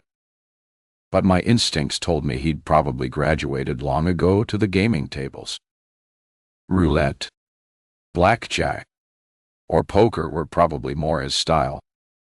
Those games were set up on a platform at the far end of the gaming hall, while the more high-stakes card games could be accessed through a small curtained doorway in the far corner. I edged towards the roulette tables, scanning them to see if I could spot Nate's familiar dark-groomed hair. He wasn't there, at least not at the roulette tables.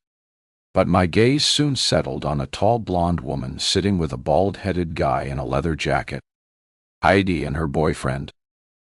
I slid behind a nearby pillar and watched as the croupier read in the losing chips. Heidi was quick to throw more chips onto red, laughing as the bald guy nuzzled at her neck. She sipped a tall, colorless drink, stuffed with greenery, and watched as the wheel began to spin again. A collective sigh went up when it landed on black.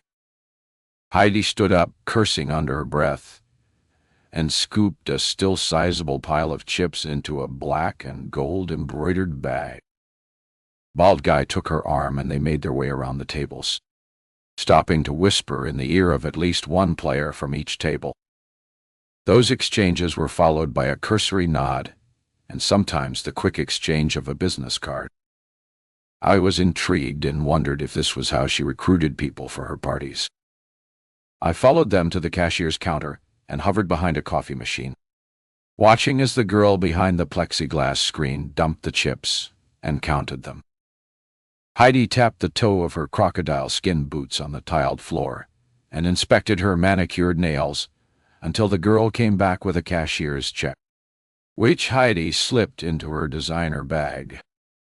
She headed towards the entrance where her boyfriend retrieved her coat from the coat check. I decided to keep following them for two reasons. I wanted to know more about what they were up to and thought maybe they'd lead me to Nate. I hung back and followed them into the parking lot. Outside, the stink of cigarettes lingered in the air from the ragged clusters of gamblers taking a smoke break by the exit doors. Almost gagging, I wrapped my scarf over my mouth and nose and stood behind a large fake palm tree to watch as Heidi and her friend lit up cigarettes and waited. Over the next few minutes, at least 4 different people, a young, clean-cut guy, 2 middle-aged women, and a burly biker type approached them, slid an envelope into their hands, then slunk off into the shadows. Heidi had some kind of racket going on here. People working for her, inside the casa number. Was she running some kind of loan racket and collecting high interest or laundering dirty money? After a few minutes of no shows, the two of them made their way to Heidi's SUV, parked only 3 rows away from my car. I waited until they were hidden among the cars and ran over to mine. Once they pulled out and headed towards the exit, I made sure I was right behind them. I gripped the steering wheel, my heart racing as we sped through darkened streets in the direction of downtown. When they took a sharp left turn onto a pothole, damaged back road, running parallel to the railway tracks, my hands began to sweat. We'd entered a sketchy, run-down area. I checked my dash. I was low on gas door, cursing myself for not checking earlier. I prayed I had enough to get me safely out of the place should I need to make a quick getaway. I was so caught up with worry I almost overshot them when they slowed down and turned off into a parking lot near a strip of old warehouses. I carried on past the turnoff for a few yards, finally slowing down to do a U-turn into a deserted strip mall nearby. I decided to wait for a while, then drive by the warehouses to see what was happening. I couldn't waste any time considering how low my gas tank was. Killing my headlights. I let the darkness swallow me up. My mouth tasted like sandpaper. Not surprising since I hadn't eaten or drunk anything for hours.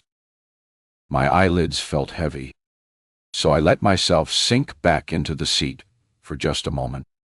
But my head jerked suddenly forward as my phone blared out into the silence. I snapped back to reality and hit the Bluetooth. An unfamiliar number came up on my screen. Was Nate keeping tabs on me? I clicked accept and waited for his voice, but instead a muffled sobbing or coughing sound came across. I muted my voice. Who is this? More choking noises and the clink of glass against glass. A slurred voice answered. Hey, Libby, .2. It's Chad. Are you okay? You sound a hiccup first. Then drunk, pissed, loaded, guilty, all the above. What's wrong, Chad? I've been thinking about you a lot ever since you showed up at my store. Can't get you out of my damn stupid head. Then I found the business card you gave me, and it was like an omen. I had to get back to you. You sure you're okay? He answered with a gulping, sobbing sound. Your brother Alex. He was the best friend a guy could have. An angel. You know that, don't you? Libby. The old sadness welled up, pressing like a weight against my eyelids. I know that. Oh. I loved him so much. We all did. He let out a plaintive cry as if he was in pain. That's why I have to come clean with you. And to hell with my own miserable life.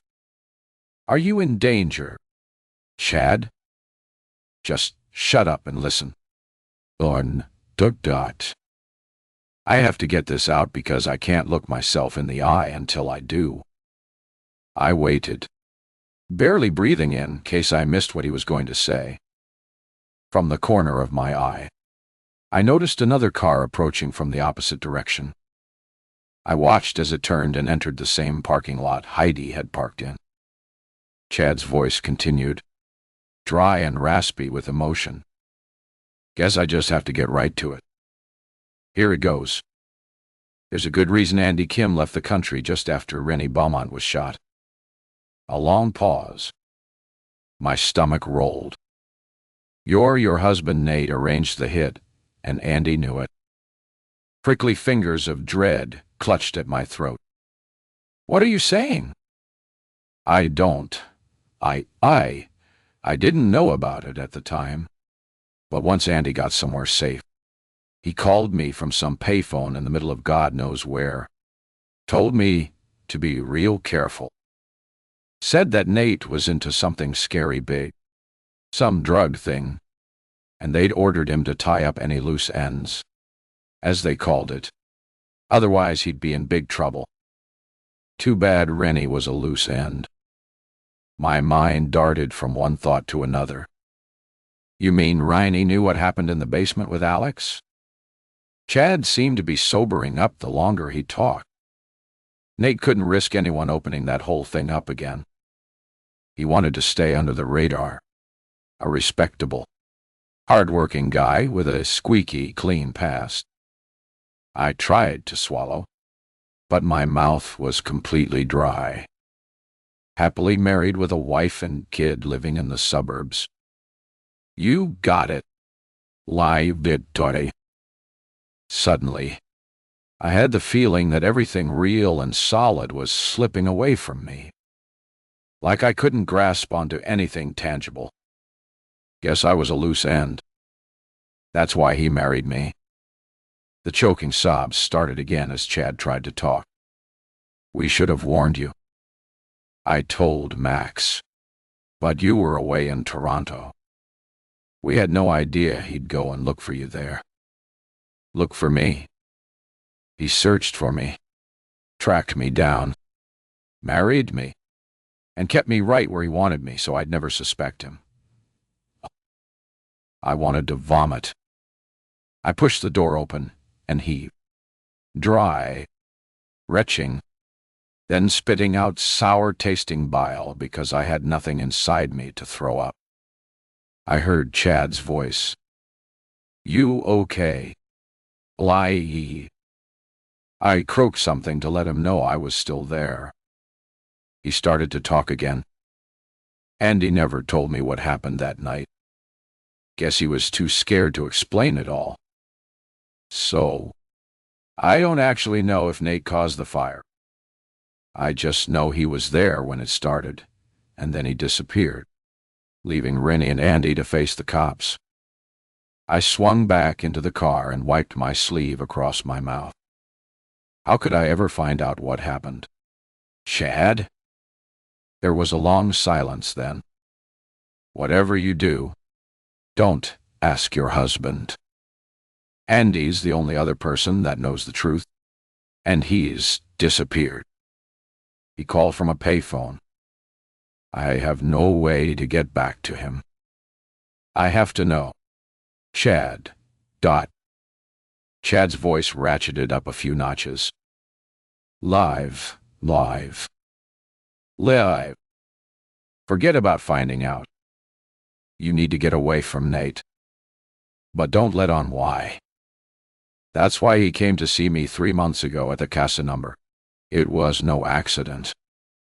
He was with those 2 guys again. Made sure he introduced them to me. Sonny and the little guy. Mal, Bell, Moisivier, Fine. He just wanted to see if I'd talk to Andy. Make sure I was being a good boy and keeping my mouth shut. So now I've told you. I don't know what's going to happen to me. But you know what? I don't care anymore. The red blinking gaslight snapped on. I had to make a move. Had to get back home. Had to figure out what to do about my so-called husband. I got to go. Chad, And thanks. Thanks for this. You going to be okay. Liv. You want me to come over? No. I'll be in touch. But, Liv, I'm worried for Click. I disconnected. My battery was getting low. I felt disoriented, confused as I edged the car along towards the turnoff into the warehouse parking lot. Any doubts I had about Nate, any sympathy for him had been wiped away by Chad's words. This new version of Nate was chilling. My husband was a man who'd stop at nothing to cover his tracks. How could I even contemplate going home? Suddenly, I'd lost interest in Heidi and her gambling operation. But as I got closer to the warehouse, a door opened and light spilled out onto the concrete. Silhouetted in the glare were 2 familiar figures. One stooped with a jerky gait, the other tall and skinny. Sonny and his sidekick Mel, their familiar Dodge Viper clearly visible in the parking lot. I pulled in behind a dumpster big enough to hide me, but not so large that I couldn't see inside the building.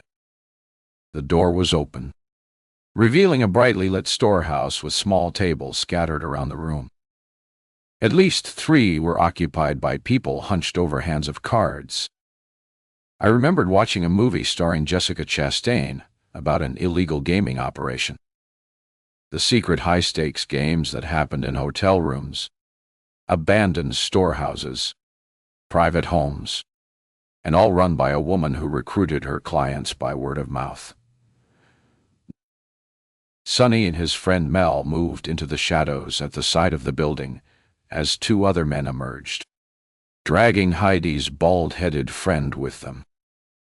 One of the men slammed the door shut with his foot as the bald guy struggled to shake them off. They knee him in the back, propelling him towards Sonny, who lunged forward and punched him hard in the stomach. The bald guy doubled over, retching and coughing, then straightened up, only to take another fist square on his jaw that sent him reeling backwards. Sonny cursed as he rubbed his knuckles. He nodded, and the two men dragged bald guy back. Sonny then reached into the guy's pocket and extracted a sheath of white envelopes. The checks from the casa number. He handed the envelopes back to Mel, then took out a long, sharp object from the back pocket of his jeans. With a lightning swift movement, he lunged towards the bald guy and shoved the knife into his gut. The guy grabbed his stomach and lurched forward, gasping as he slumped in a heap to the ground. Sonny kicked him to the side. I plastered my hand in front of my mouth to stifle a scream. But just then, the door swung open again, and Heidi flew out, hair streaming behind her like a blonde scarf, her face contorted with fury. She shuddered to a halt, almost slipping in the pool of blood that oozed from her friend who lay there moaning. Instantly, she covered her face with her hands and began screaming. Mel shoved Sonny out of the way and lurched towards her. But another man emerged from a dark doorway behind Sonny and grabbed the back of Mel's jacket before he reached the blonde. My blood went cold when I saw his face. It was Nate. Narrated, tall, suave, and imposing in his navy overcoat. In one swift move, he reached out and grasped her face, his thumb and finger pressing into her cheeks. She froze instantly and went silent. Who was he that he had this effect on her? I gasped for air, breathed short, sharp breaths, as if a fist was pressing on my chest. Established. The slow, calculated deliberation of that movement seemed more violent than the stabbing. I kept saying to myself, "This man is my husband. This man is my husband." He held her that way for at least 30 seconds, speaking directly into her face, as if he were spitting out the words, then shoved her away. She stumbled against the brick wall and stayed there, her head bent as Nate and his two cronies walked away towards the Dodge Viper. I felt the sudden urge to back up and drive as fast as I could in the opposite direction before they pulled out of the parking lot and spotted me behind the dumpster. But did I have time? I followed their progress towards the Viper. Sonny and Mel got in while Nate flicked a key fob and the lights to the shiny black Mercedes next to them flashed on. He turned again, bending his head to talk to the two men through their open window. Now was my chance to get away. I'd seen enough to know that my husband was mixed up in illegal gambling and maybe something even worse. That he had known gangsters working for him. That he was capable of calculated violence. That he used other people to carry out that violence and retribution. What more did I need to know? Only that I had to get away from him quickly. I shifted the car into reverse and slowly backed away from the dumpster, my sweaty hands slipping on the wheel. But somehow I miscalculated and smashed into a pile of metal drums, making a loud crash. Nate's head snapped upwards. I struggled to gather myself together and shifted the car into drive. Only one thought pounded into my head. He can't know it's me. And he definitely recognized my car if he saw it. I had to get away without crossing the opening to the parking lot. I slammed the car into reverse again, crashing into the oil drums one more time, then swerved the car in the other direction, bumping over the curb in the process. Then I gunned the car into the safety of darkness, praying I had enough gas to get me to the nearest station. My whole body was numb. I knew now Nate was capable of anything. But one question kept racing across my mind. Was he also capable of harming his only child? Chapter 40. Once I reached Main Street, I eased my foot off the gas, checking in the rear-view mirror to see if anyone had followed me. I had to conserve what little fuel I had to get home. Home, Duddian, well, I had no home now. Everything was turned upside down. My marriage, my life. I couldn't think straight. How could I make any plans while Nate was still lurking around living this other terrifying life? Only one certainty became clear in the swirling confusion of my mind. I had to tell Stefan about all this. Couldn't hide it anymore. There was no doubt now that Nate was involved in some serious criminal activity, and I probably didn't even know the full extent of it. At the back of my mind was the realization that I'd finally have to move away from the lake and the park, give up the dream that Jack would somehow still come back home, unless I discovered that Nate knew something about his disappearance. When I considered that possibility, a sharp current of anger coursed through me. I'd seen a dark, menacing side of Nate, but I still had the courage to look him in the eye and ask him if he was responsible. Nothing would stand between me and the truth about my son. Not even fear for my own safety. I didn't care about all the other lies and the changed identity. All that mattered to me was knowing what happened to my boy. A blinking light alerted me to my dashboard. The gas light. I was going to run out of fuel sooner than I thought. I passed the art gallery, a long gray cube of a building. The street was deserted, and not the kind of place I'd want to be stranded alone. I pushed on across the bridge, praying I'd reach the village, a gentrified area that had seen better days. My heart fell as I passed a shuttered gas station, the only one in the village. So, I pulled into a Safeway parking lot just as the engine sputtered to a stop. I'd have to call a cab and come back the next day with a canister of gas. I checked Stefan's number first, but it went straight to voicemail. Either he was still working or fast asleep. Not surprising. After what I'd seen tonight, the Vice Squad was probably working overtime. I had no other choice but to go back home and hope Nate didn't show up. The nearby Starbucks was just about to close, so I squeezed in just in time to order a large coffee. It would keep me up, but I didn't give a damn. It was probably better that I was on alert in case anyone tried to enter my house. Cradling the coffee, I called the cab and waited by the door, letting the hot liquid slip down my throat. Despite the shot of caffeine, I almost fell asleep in the back of the taxi. It was such a relief to have someone drive me. My whole body almost shut down. But far too soon. The car pulled up in my driveway, and I reluctantly climbed out and paid the driver. For a moment, I considered asking him to wait while I checked the garage to see if Nate's car was still there. But the crackling sound of his radio messaging him to get to the airport put an end to that idea.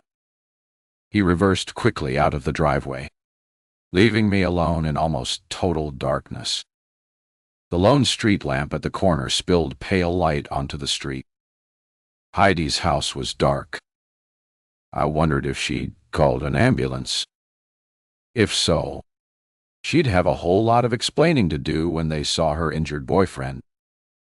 but I reckon she'd have time to come up with a good story on the ambulance ride to the hospital, one that didn't implicate Nate and his cronies.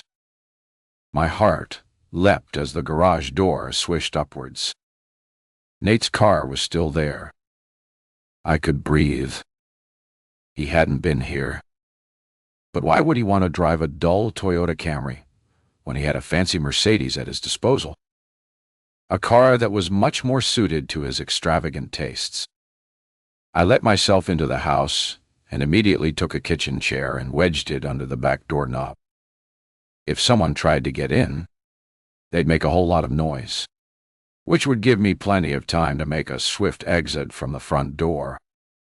I stood back and wiped my forehead with my sleeve. Fear was making me jumpy and feverish.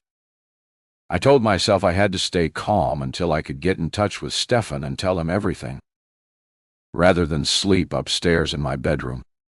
I curled up on the sofa with a couple of pieces of toast, the only thing I could stomach, and a glass of milk. I put on some mindless romance movie, something feel-good and escapist, set on a sprawling ranch with misty mountains on the horizon. I wrapped myself in a blue and white crocheted blanket my mother had made in her crafting days, and soon my eyelids were drooping. I lay my head against the cushion and let my exhausted body drift off into sleep. I dreamed I was out walking, but the moment I hit the lakeshore, the wolves appeared. Silent gray shadows flitting between bare trees.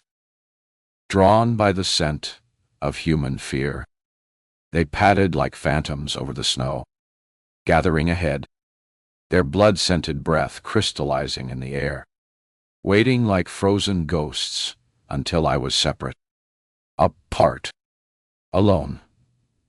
Wow.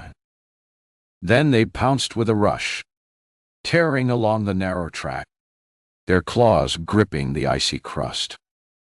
I froze, my limbs paralyzed by cold and fear. No escape route in sight, only the half-frozen lake. Nate was standing on the other side watching me. He cupped his hands around his mouth and shouted something, but I couldn't make out the words. Stumbling down the bank, I slid onto gritty ice, aware suddenly of a gurgling noise under the fragile surface. Too late to sidestep the blooms of black water, I fell forward into the darkness of the rippling pines. The water held me in its frigid embrace, flooding my lungs to bursting point. But as my body quieted, I saw a face. A child's face. A small, translucent pearl. Hair curling like tendrils of weed, wriggling and writhing in the shifting currents. I reached out to touch it, and the illusion shattered into a million pixelated fragments. I struggled to open my eyes. The dream was still tugging at me, pulling me back into the hazy world that exists between dreams and reality. Red bars of light streaked the sky. Dawn, da-da. I was lying on the family room couch. A scraping sound came from somewhere in the kitchen. The sound of drawers opening. I pulled myself up, my head still groggy with sleep, rubbed my eyes, and saw someone rummaging through the kitchen drawer. Nate. I stuffed the blanket in my mouth to stop the scream. In the same moment, his head jerked around to look at me. "Where are my car keys?" That was it. No apology, no explanation, no expression of concern. Just one blunt question after all the worry and craziness I'd gone through. Something wild sparked off in my head. I sprang off the couch and lunged towards him, pounding at his chest with my fists, screaming, "Who the hell are you? You liar! Cheat!" He grabbed me hard by the shoulders, digging his fingers into my flesh. "Shut it," he said through gritted teeth. "I'm Nate, your husband." Outrage and fury swelled into my throat. "No, you're not. You're a liar. A criminal. Always have been. Jack Sawyer." Dot. He dropped his hands. The anger was wiped from his eyes, replaced by a look of utter disbelief. "I'm not that person anymore." "Then who are you? Some kind of godfather? A gang boss? What exactly have you been up to? Why did you marry me?" "Just to keep me quiet about my brother. Alex?" I must have struck a chord. He grabbed me again, pulled me towards him, so close I could smell the light scent of his cologne, see the navy flecks in the pale blue of his eyes. He'd silenced Heidi only a few hours before. How might he try to silence me? "I married you because I loved you." "I still do." How could I believe him? No matter what he said, even now, he was probably still lying just to keep me quiet. And Alex. I almost spat the words at him. The ping of a text was almost deafening. He let me go, pulled out his phone, and turned away to study the message. Tears welled from my eyes. My heart was torn apart. Nate, my husband, was standing right in front of me. And yet, everything about him was wrong. All a terrible lie. I reached for my phone. This had to end now. I'd call Stefan and tell him Nate was here. I was just about to tap out a text when Nate whirled around and grabbed my phone from my hands, throwing it down onto the floor. "What the HK are you doing?" "What I should have done a long time ago." "You going to turn me your husband in?" I nodded. "Then I'm going to divorce you." "Liv, just listen." I scoffed. "To what?" "More lies." Something dark flickered across his face, and I took a step back. Had I gone too far? He thought for a moment, chewing the inside of his lip and glancing from me to the back door. "Liv, I'm going to ask you for something. The last favor I'll ever ask of you. And afterwards, when this is all over, I'll tell you the truth. All of it." "What do you want?" My heart swelled and crowded into my throat. I remembered him marveling at Jack's perfect little fingernails. Like tiny seashells. He'd said, "Don't call anyone yet. Let me find my keys and leave. Then you can do whatever you want. But you have to decide quickly. I need to get away from here now." I grasped his arm, feeling the slight twitch of his muscle warm under the fabric of his coat. "On one condition, that you swear on our son's life that you didn't harm him." Nate's mouth drooped at the corners. He looked at me as if I'd shoved a knife in his heart. "How can you even ask that?" I felt a stab of regret, but stifled it. Hot tears pulled in my eyes as I tugged at the front of his sweater. "I mean it." "Swear." When he looked at me again, I thought I could see a glimpse of honest sorrow and pain in his expression. But how could I tell if it was real?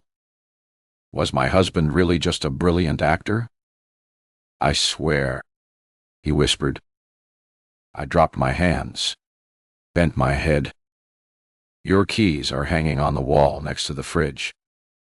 Take them and get out of here before I change my mind." He looked at me as he ran to the fridge and took them.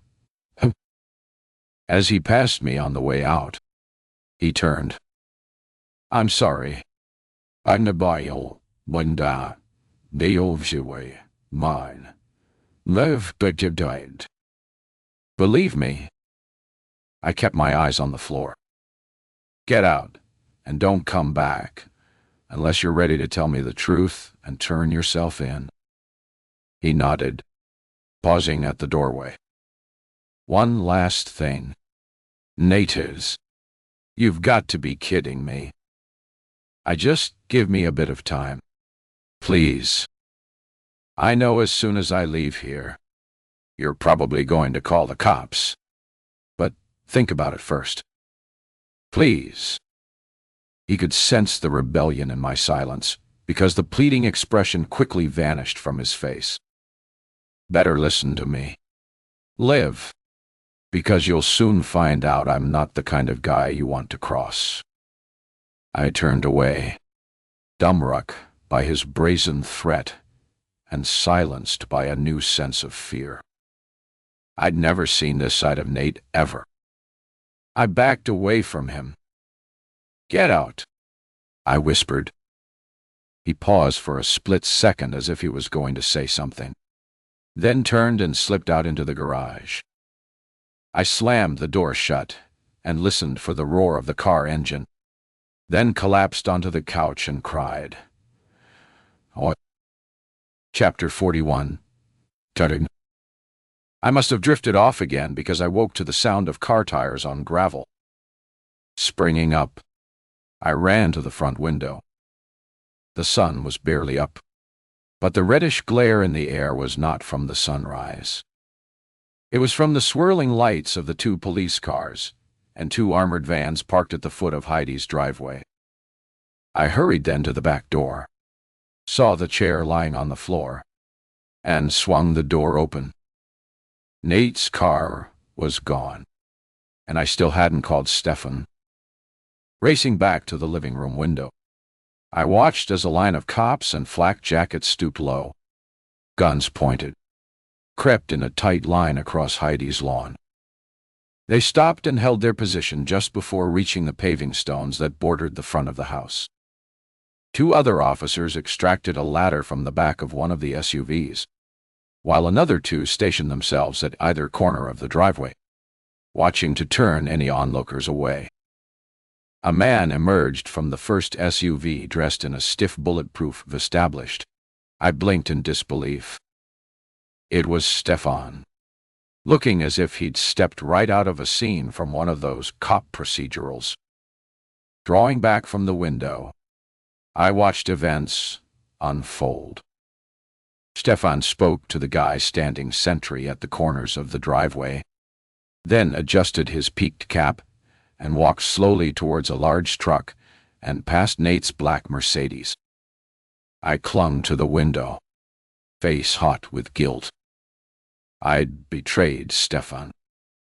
Now he'd know I let Nate get away, unless I kept on lying and said he'd taken his Camry without my knowledge. I felt nauseous again. Why hadn't Stefan told me there was going to be a raid? He'd left me so vulnerable at the center of a dangerous situation. He must have known that Nate was involved, especially with Sonny and Mel around. And Nate had known the raid was about to happen. That's what the text was about. That's why he'd been in such a hurry to get away. By now, Stefan had reached the front door of the lake house.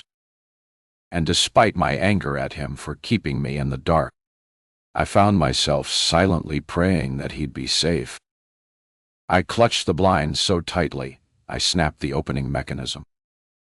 First, he checked in both directions to see that he was covered, then rang the doorbell.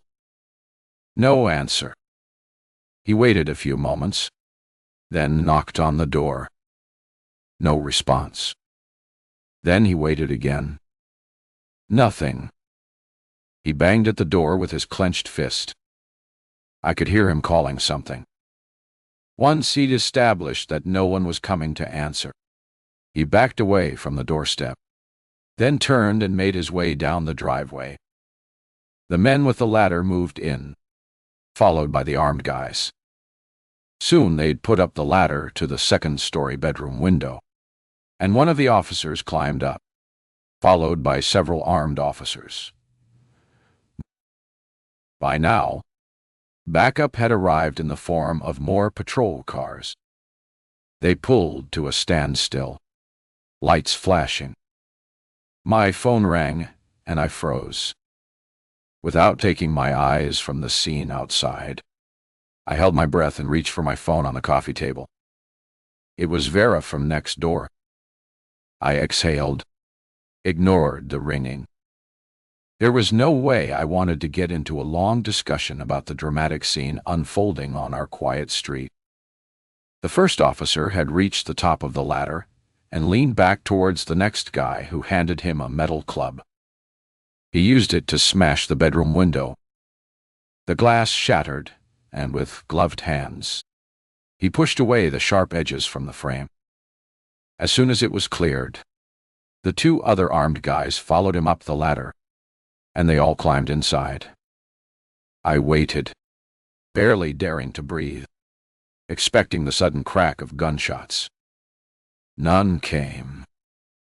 It seemed like an age before Stefan, talking into a headpiece, strode up the driveway with two backup guys, and the front door swung open to reveal Heidi, head bowed, hands cuffed behind her back, accompanied by one of the officers who led her out towards the waiting squad cars.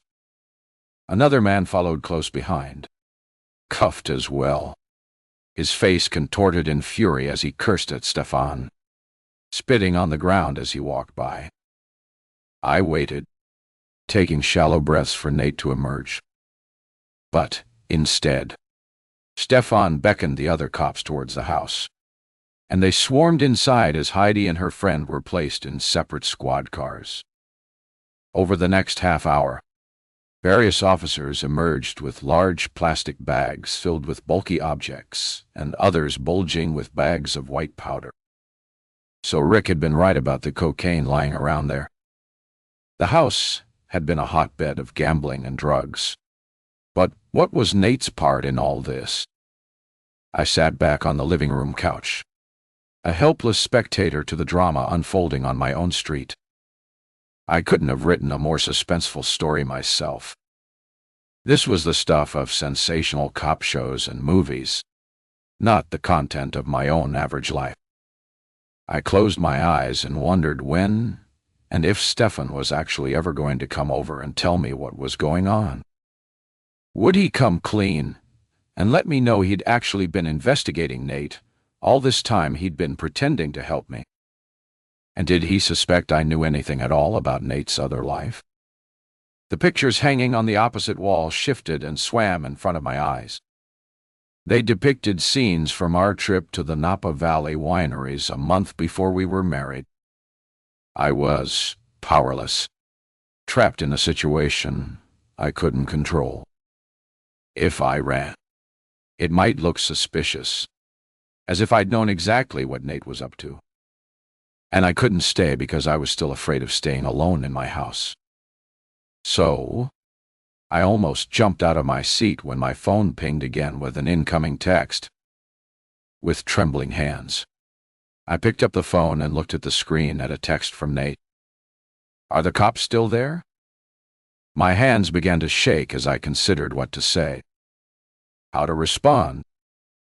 Lie, or tell the truth. I typed, "No." I waited, tiny fingers of fear crawling up my back, my neck damp with cold sweat. "Liar." I let out a sharp scream. He had to be in touch with someone, and that someone was close by watching the raid as it happened.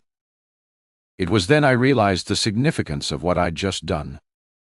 Nate was testing me out to see if I was loyal to him, and I'd lied and failed the test miserably. Chapter 42. I rested my head in my hands and stared at the floor. All I wanted was a simple, uncomplicated life. Nothing exotic. I wanted to make plans, go out for drinks with friends, book a sun vacation, or just sit in the park and read. I hadn't enjoyed anything close to a normal life for years, and I was tired. So tired. I'd forgotten what it was like to be free from grief and worry. Free from the fear that played in the back of my mind every time the doorbell rang. I had to tell Stefan everything I knew. Maybe he'd have time to talk. Now the operation looked to be drawing to a close. Patrol cars were leaving, taking Heidi and her friend away, and leaving only a few officers to finish searching the house.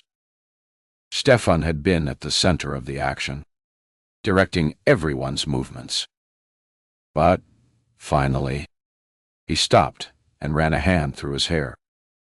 He turned towards my house, and with a quick look in both directions, crossed the street and made his way up my driveway. I was there waiting before he got to the front door. Dark shadows framed his eyes, and his expression was grimmer than I'd ever seen it. "Come in? Sure." He took off his cap, got a glass of water. I ran to the kitchen and poured one and handed it to him. He gulped it down in one massive swallow. "Another?" He shook his head. "Better not want to tell me what's going on."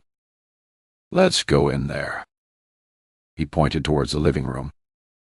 "I have to keep an eye on the house." I moved towards the sofa while he stood framed in the bay window.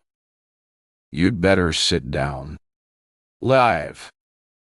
Feeling suddenly disoriented, I lowered myself onto the sofa. "So, we've been watching your neighbor, Heidi, dot. Yes. We've been watching Heidi's house since she moved in. We've been scoping out her last place for almost a year. Then she just up and left. We finally traced her here. And for the last 2 weeks, we've done drive-by and walk-by checks, parked a surveillance van on the street every day, even tapped her phone to confirm she was still up to the same tricks." "What kind of tricks?"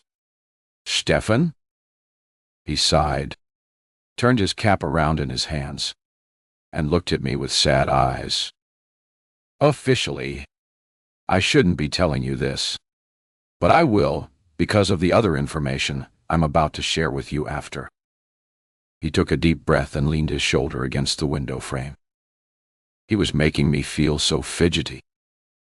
I wished to hell he'd sit down. "So Heidi and her cronies run illegal gambling parties, invitation on big stakes games.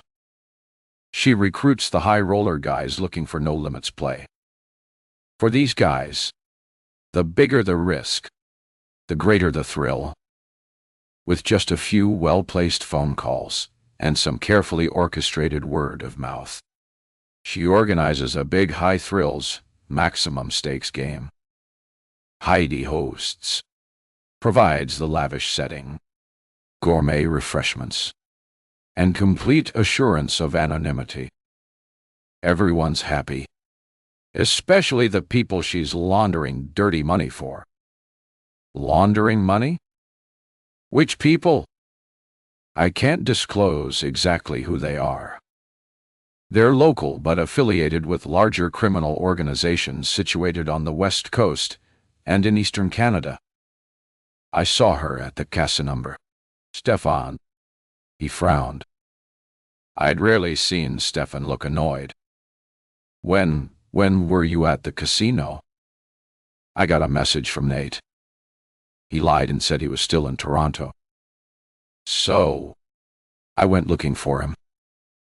I saw Heidi instead. I followed her to some warehouse near the railway yard. They had a game going in one of the old converted buildings. Then I saw Nate. He had 2 guys with him. They beat up and stabbed Heidi's friend, a bald-headed guy I thought was her boyfriend.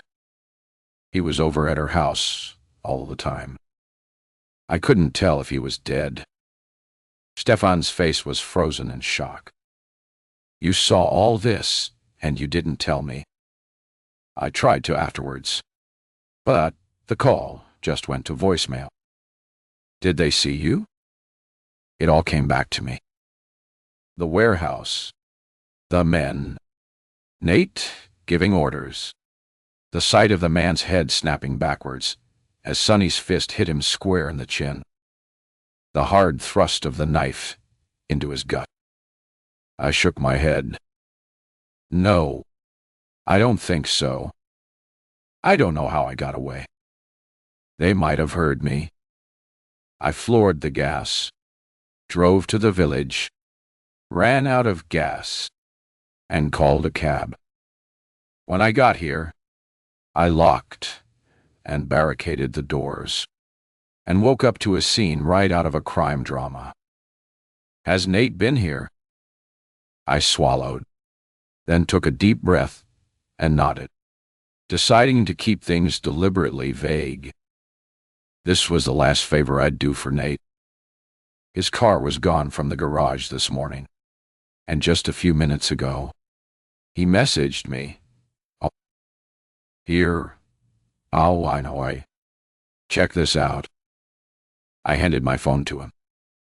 He glanced over the text and immediately switched on his walkie-talkie. What's he driving? Live?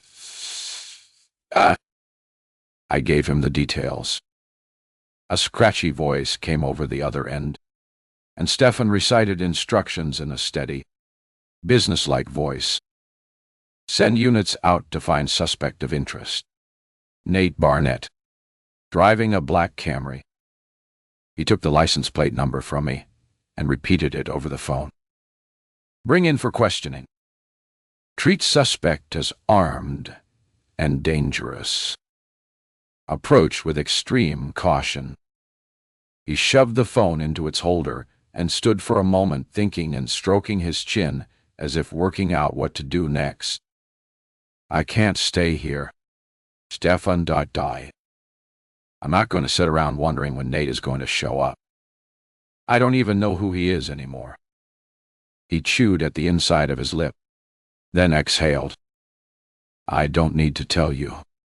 Liv, that Nate is into some big-time criminal activity. But you already know that, don't you? I swear I had no idea how deep he was into it until last night. I knew he was hiding things from me and lying. But it's like I've been asleep for 5 years, and now I'm just waking up from a nightmare to find out my husband has not only been living a double life, but he's also mixed up in some massive illegal gambling racket. He shifted from one foot to the other. It may be more than just gambling. Ashtor. We suspect some large-scale shifting of cocaine and other drugs are involved. But we don't know how widespread the entire operation is. Right now, we're coordinating with units from BC and Ontario, possibly even going international. I flopped back against the sofa. But why did he stay with me? Why live this quiet suburban life in this average neighborhood when he's spending the majority of his time rubbing shoulders with rich and powerful criminals? Hate to say it, Liv, but you and this place, this street, this house are a perfect cover for him. Nobody would suspect what he's been up to. I mean, allegedly been up to. And that's probably what his bosses want. Staying under the radar, acting as the perfect family man with a respectable career. Hell, nobody would suspect him. But we didn't turn out to be the perfect family. Not when Jack disappeared. Stefan sighed and turned to look outside again. Maybe he didn't bargain for that to happen. I hate to say it, Liv, but he wouldn't want the added police attention a missing child brings if he was mixed up with organized crime. I picked at my fingernail, my mind spinning. But I keep thinking, Stefan, that maybe he was involved in some way with Jack's disappearance. I hate the idea of that, but I have to consider it. Now I know the full extent of his lies. He shook his head and sat on the arm of the sofa. It seems unlikely, but all I can say is if we find him, we can certainly question him about that. No promises that he'll open up given his track record. You do know, Stefan, that Nate Barnett isn't his real name? He stood up again quickly. Do you know something we don't? If so, you'd better tell me now. Live, Dutch State. I hung my head, afraid to meet his eyes. I didn't want to say anything. I had to make sure about it on my own before I told you. I first got wind of it the day we went to see his mother. And then I told him everything I'd found out about the real Jack Sawyer, and the way he'd simply stolen a dying boy's identity and forged a new life for himself away from his gangster father and junkie mother. Stefan's flushed face was drained of color. This information changes everything. Love, dotty. Everything. You should have told me earlier. Embarrassed. I hung my head. I had to make sure. Stefan, remember, he's my husband. I've lived with him for 8 years. Still, I thought we weren't keeping secrets from each other. You haven't exactly shared everything with me either. Then, we're even now. Guess so. But I just can't believe how Nate got away with changing his identity. And none of us suspected. We just accepted him as Nate, the guy who lived on his own. I keep thinking that maybe he was trying to get away from his father, escape his past. There are way too many questions and not enough answers. Live, ... All I know is right now we have to get you somewhere safe. It's too dangerous for you here. Do you have any relatives? Friends you can stay with? I looked away, ashamed. You're going to think I'm a major loser, Stefan, but there's no one I can turn to. I shut myself away when Jack disappeared. Lost the urge to socialize. I'd never judge you. Lied, Dottie. I don't know how you survived the loss of your son.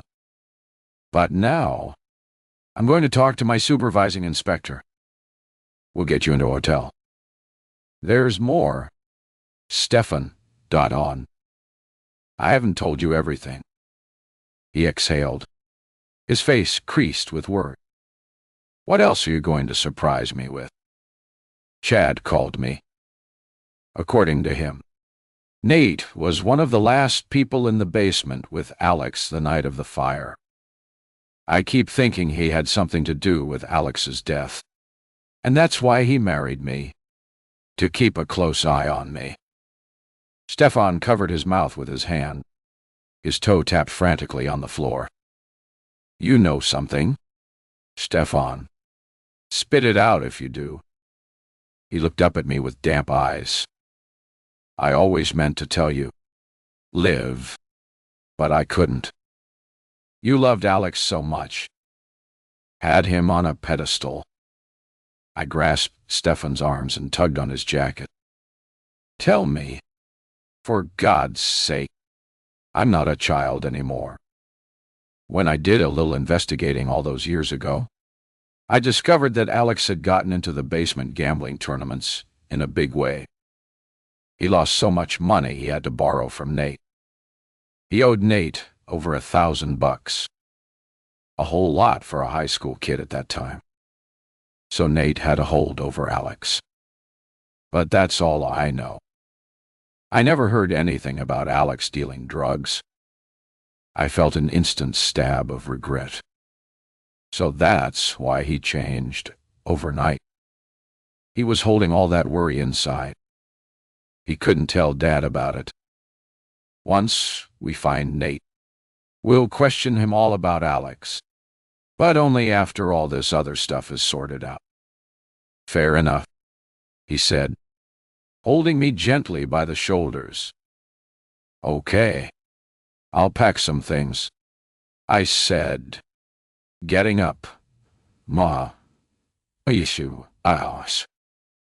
I noticed my easel and the unfinished pictures of Parker. Better take my work, too. I'll wait down here for you. And don't skimp on the packing. You may be away for some time. Chapter 43. From my hotel room, 20 stories up, I looked out at the downtown office towers, bustling city streets, and the broad sweep of the half-frozen river in the distance. I was safe, but it was a hollow kind of comfort. I'd been torn away from everything familiar. The lake, the trees, the wildlife that formed such a major part of my everyday routine. But worse than that, coming here had broken the link between me and my lost son. I turned to survey the room.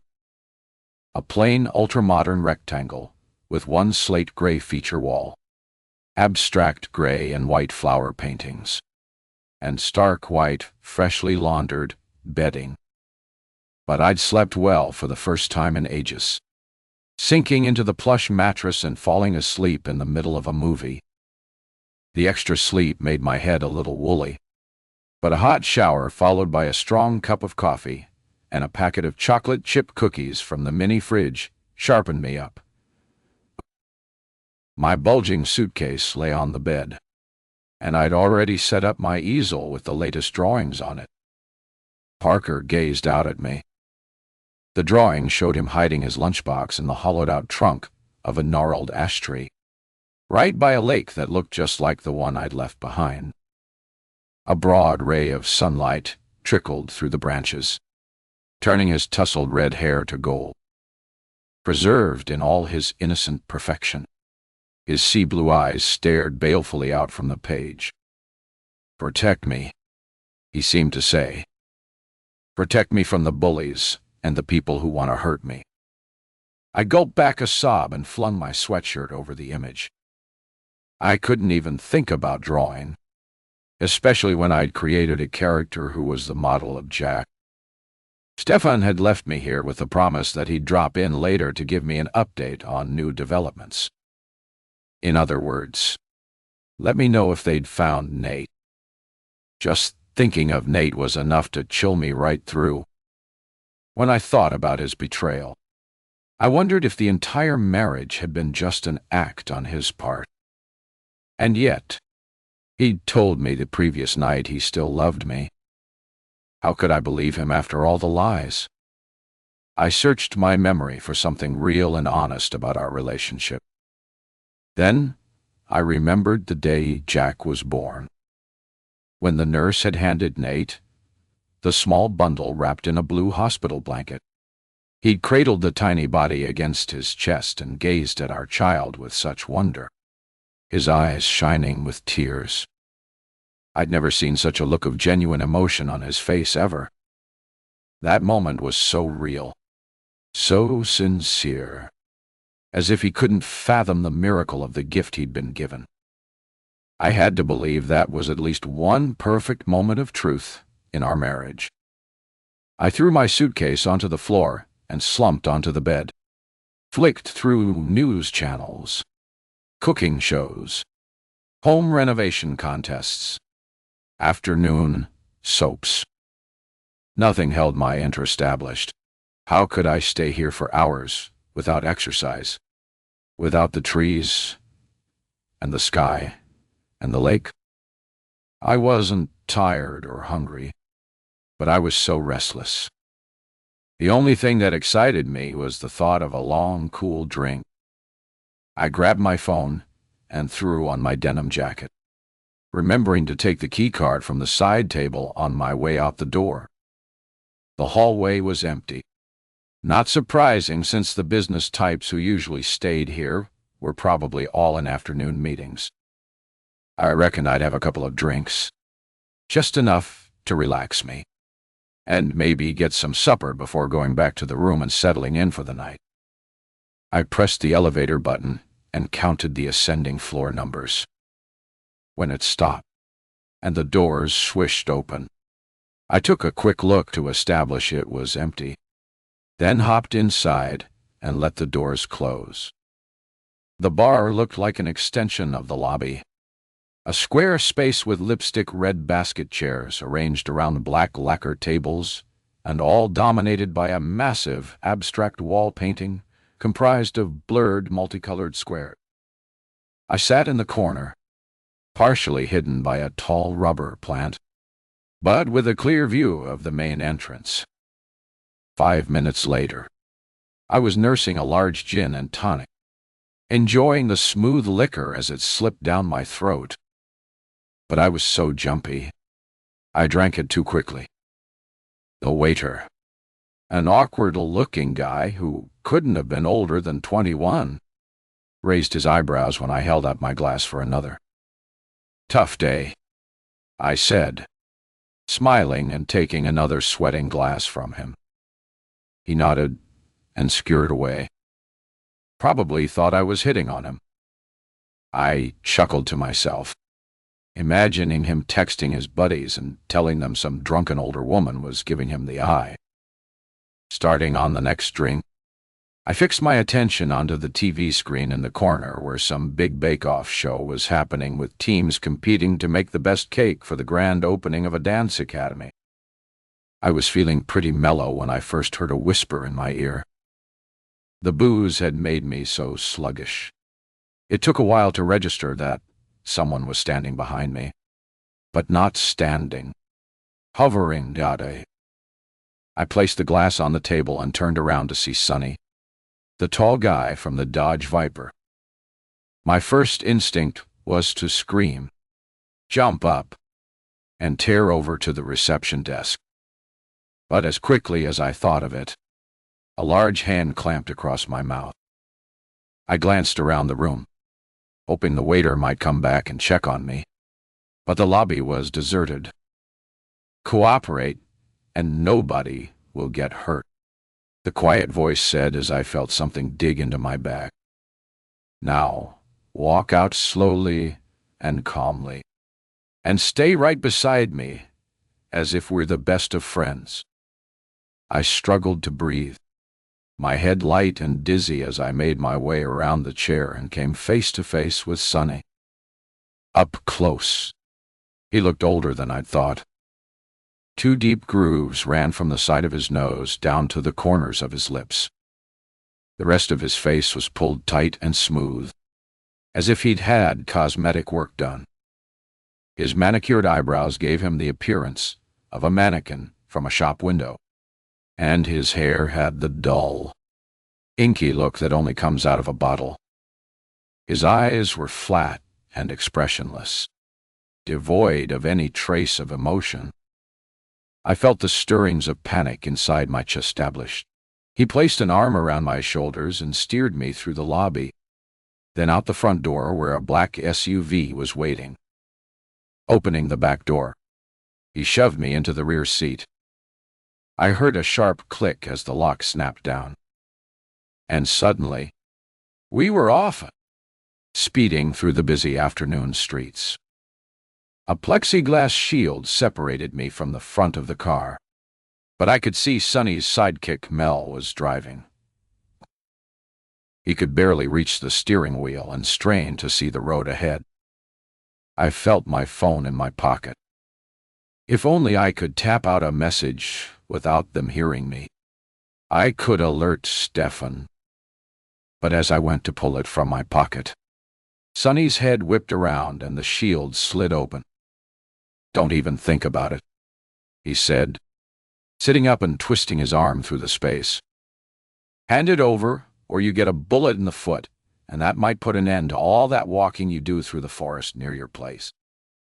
You've been watching me." He laughed. "We've known about you for a long time, thanks to our buddy Nate. Where is he? Where's my husband?" He laughed again. A kind of tuneless, dry laugh. "Do you hear her? Mel? Mal? She still wants to know where that piece of crap is." He turned to me again. I'm surprised you're still interested, considering the lies he must have told you.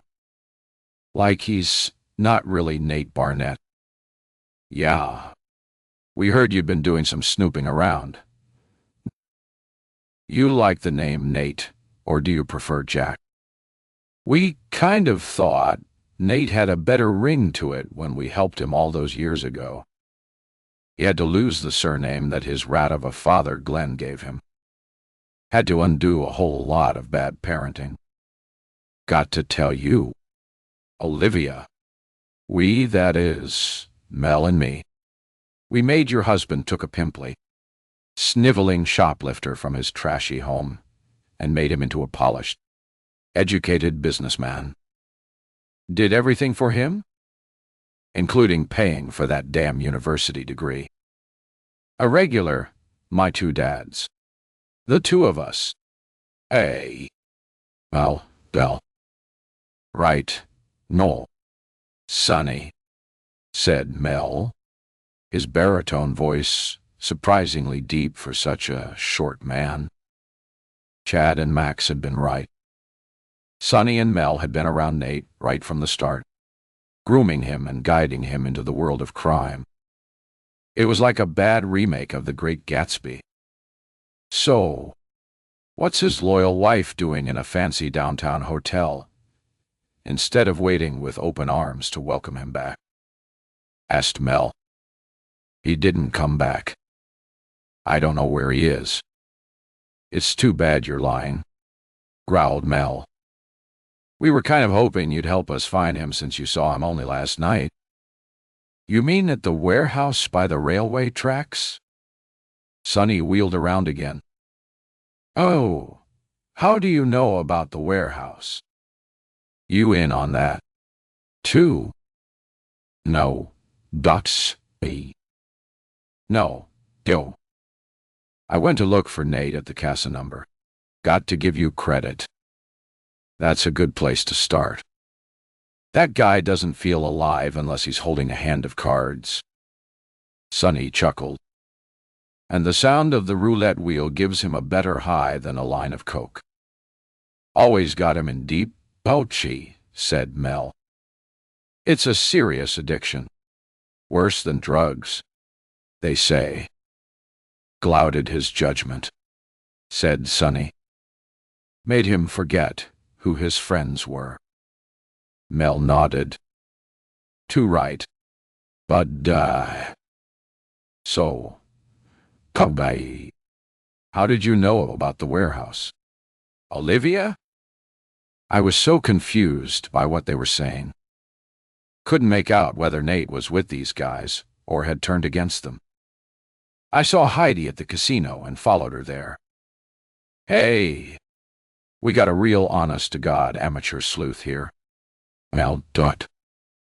Maybe we ought to be hiring her instead of her ungrateful rat of a husband. What do you think? She's got guts, crowded Mel. I'll say that for her. She had to have sticking with that loser for so long. We'd left the city and were heading up the main road towards the turnoff for my place. You know, they're going to check on me at the hotel. When they find I'm not there, they'll come looking for me.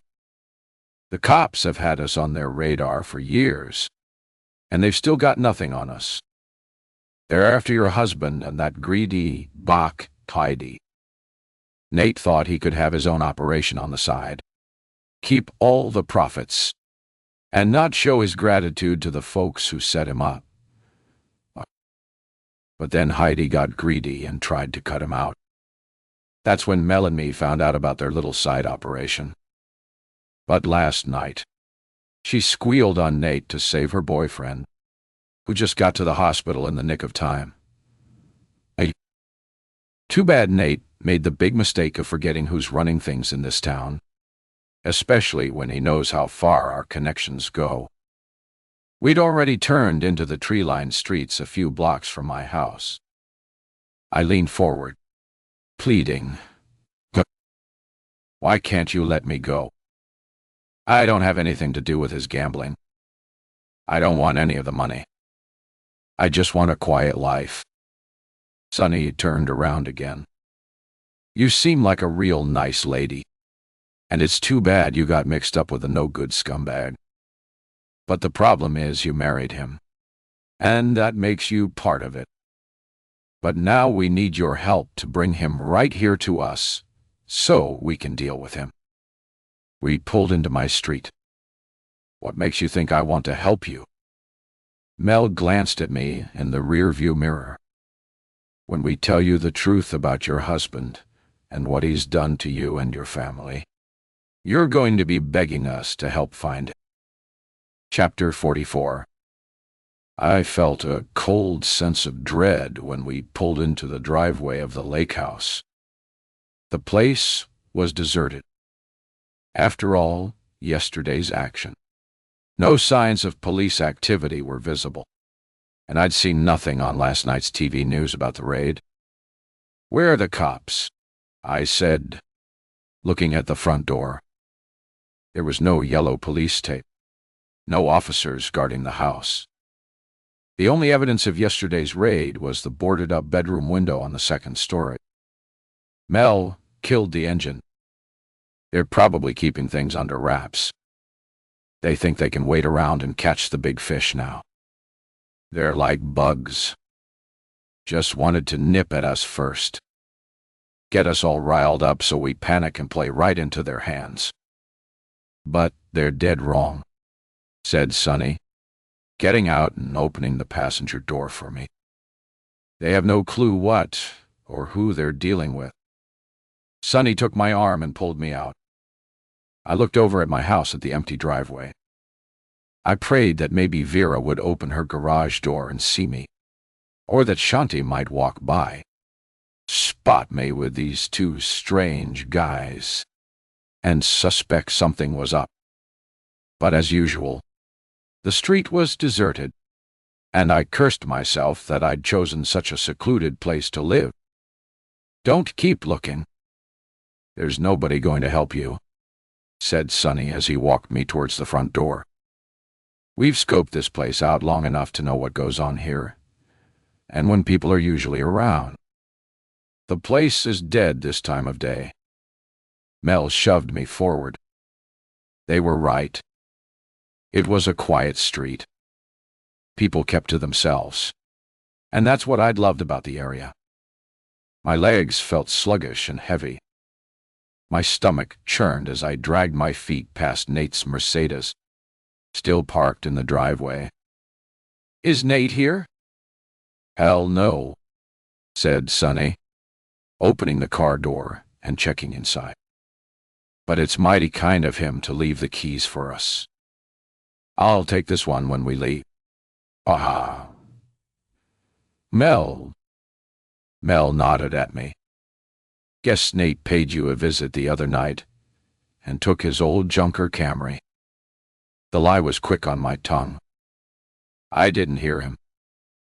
I'd barricaded the doors. He couldn't get in. He was probably in a big hurry to get away considering what he'd just done, said Sunny, shoving me towards the front door. What had he done? I still couldn't figure it out. But whatever it was, they were mad as hell about it. Mel sorted through a bunch of keys. Real kind of Heidi to give us the run of the place. Guess she's getting used to a way smaller living space right now. He pushed the front door open, and I stepped inside the lake house.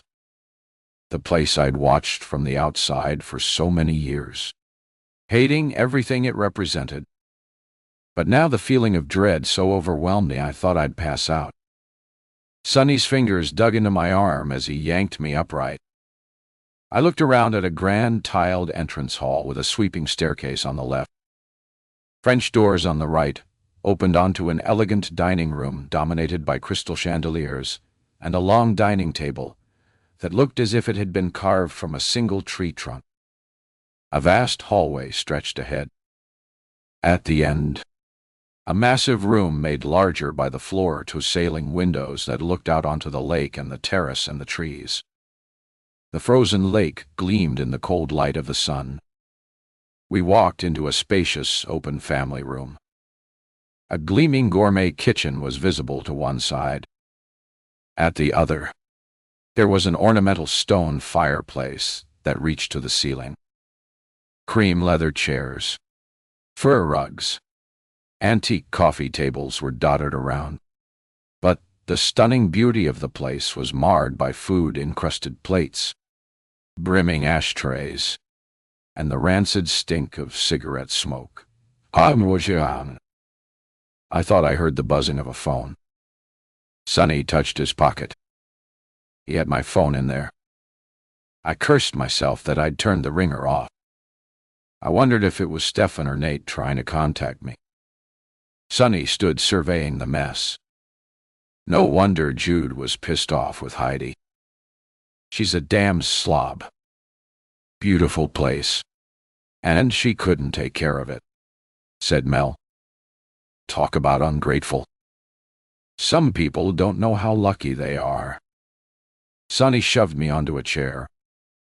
That's one thing you could say about Nate. He was really grateful for everything at first.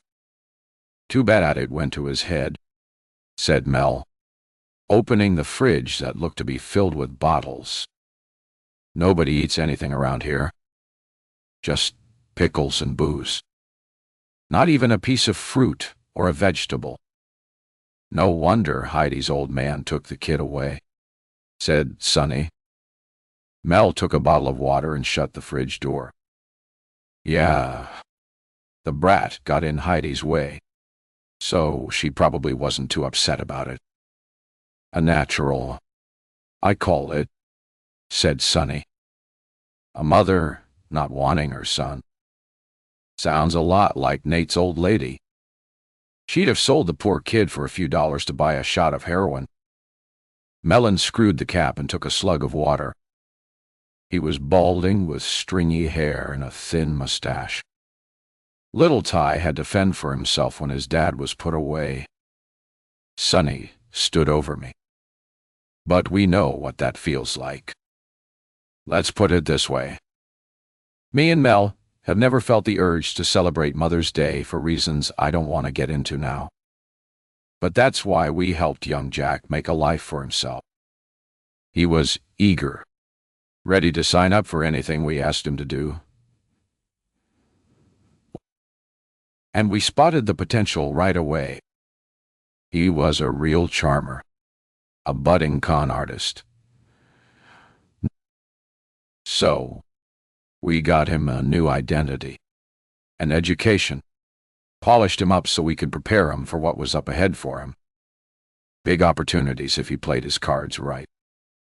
Problem was, he got too fond of playing the cards, said Mel, perching on the edge of a couch. We should have known it would cause big trouble right from the start. I was shivering from cold, or maybe fear. I'd seen what these two guys were capable of, but they seemed to want to talk. I wondered if I could keep them going long enough for Stefan to discover I was gone and come here to find me. What do you want from me? I don't know anything. Big surprise. Oh, Olivia, we know you don't. Sonny took my phone from his pocket. But you're going to help us find your husband. He has something we need really, really bad. But I don't know where he is. He went missing weeks ago, and I didn't know anything about all this stuff he's mixed up in. I thought he was working in pharmaceutical sales. Sonny shook his head and looked over at Mel. Did you hear that? Mel? Mel? He sure scammed this poor innocent woman. He even married her to tie up his loose ends. What do you mean, loose ends? What are you talking about? I feel sorry for you, said Mel. I really do. You seem like a nice sort of lady. Too bad your brother got mixed up with a no-good delinquent kid like Nate. I shot up in the chair, my eyes prickling with tears. What's this got to do with my brother? I screamed. Sonny shoved me back down. Cool it and we'll tell you. Then you'll really want to help us. Christ. You'll be begging to come along with us so you can put a bullet in your husband's head. I sat back in the chair, tears streaming down my cheeks, my chest heaving. He continued, a slight grin twisting his mouth. Bet you always wondered what went on in your basement the night your brother Alex died. I felt a rush of anger. Don't even say his name. He wasn't into drugs, and he didn't cause the fire. Did you hear me say anything about drugs? Mel? I didn't. Sonny, all. I'll excuse the rude interruption and continued then, if you'll just shut the Jew up. I slumped back, panting for breath. Sonny looked out at the lake and started talking again. As a matter of fact, you're right. Your saint of a brother wasn't into drugs, but he was heavy into gambling. He owed Nate big money. This I already knew. That's why Nate went over to your house that day to collect it. This I didn't, so it felt like the wind had been knocked out of me. Sonny continued. He got real mad and said he'd ask your dad if Alex couldn't come up with it. Then his other buddies showed up. The weird musician guy Chad and some little junkie rat called Renee and 2 other football players. But they didn't stay long. Apparently, your squeaky clean brother didn't know Renee had asked Nate to bring some of the good stuff along that night. When he pulled out the pipes and the junk and all, your brother went ballistic and threatened to call the cops. At the time, Nate had a short fuse. He wasn't the calm Mr. GQ man you know today. We taught him all about control a lot later. Nate called us for help, but while he was waiting, he got real mad when your bro actually tried to dial 911. Before we got there, he'd already beaten your brother up and threatened to burn him with a barbecue lighter. Problem was, he held the lighter too close. The flame shot out way farther than he'd bargained and set your brother's clothes on fire. Your brother's friends tried to get to him to put it out, but he panicked and fell against a pile of craft supplies and Christmas decorations. The whole thing caught fire. When we walked in, the place was an inferno. We ripped Nate out of there and told the other 2, if they breathed a word of it, we'd strap them to a chair, beat them to a pulp, and then go get their parents and do the same. Then we all escaped out the back door. Your folks were upstairs in bed. Guess the whole thing went up with your brother still down there, and your parents got downstairs too late. I bent over, sobs tearing through me. I couldn't get the picture out of my head. My brother burning to death while the others ran out and left him to die. Now you've gone and upset her, said Mel. Got to say, though, he did feel bad about it afterwards. Poor guy had nobody to tell him how to behave until we came along. His dog father used to use his wife like a damn ashtray. No wonder she got hooked on junk. Guess that's why he married you. Maybe he wanted to make up for it, said Sonny. Bastard. I yelled, feeling the words rip through my throat. He's a liar and a murderer. My theory is he wanted to keep you close. Make sure that little incident never caused him any trouble in the future. If I knew where he was, I'd drive you to him right now, I said, gritting my teeth to stop myself from screaming again. I heard the ping of a message on my phone. Wonder if that's him, said Sonny, taking my phone out from his pocket and glancing at the screen. Well, look at this.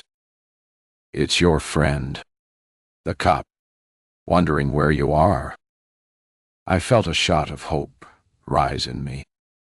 He's going to be here soon if he doesn't find me at the hotel. Sonny put the phone back in his pocket. That's good. We want him to come here. We got plans for him. He's causing us way too much trouble. But it might take him a bit too long to figure it out. So you're going to call him and tell him to get his ass over here now. Why would I do that? Now both of them were standing over me. A slow smile spread across Mel's face. You'll do it because we have the answer to a question you've been asking for 5 years. I couldn't form the words. I opened my mouth, but nothing came out. Yes, Mrs. Barnett. We know all about what happened to your son. Chapter 45. I lunged at Mel with a force I didn't know I possessed and grabbed him by the throat, knocking him back against the kitchen table. But before I could make another move, an arm clamped around my neck, pressing against my throat and choking the breath from me. All I could see was blackness, pinpoints of light exploding in front of my eyes. I was going to die right there. I'd never find out what happened to Jack. I tried to pull his arm away, tried to beg. Okay. I raised my hands.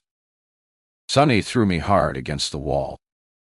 My head slammed against a picture frame, knocking it to the floor, shattering the glass. I get really mad when someone tries to hurt my buddy.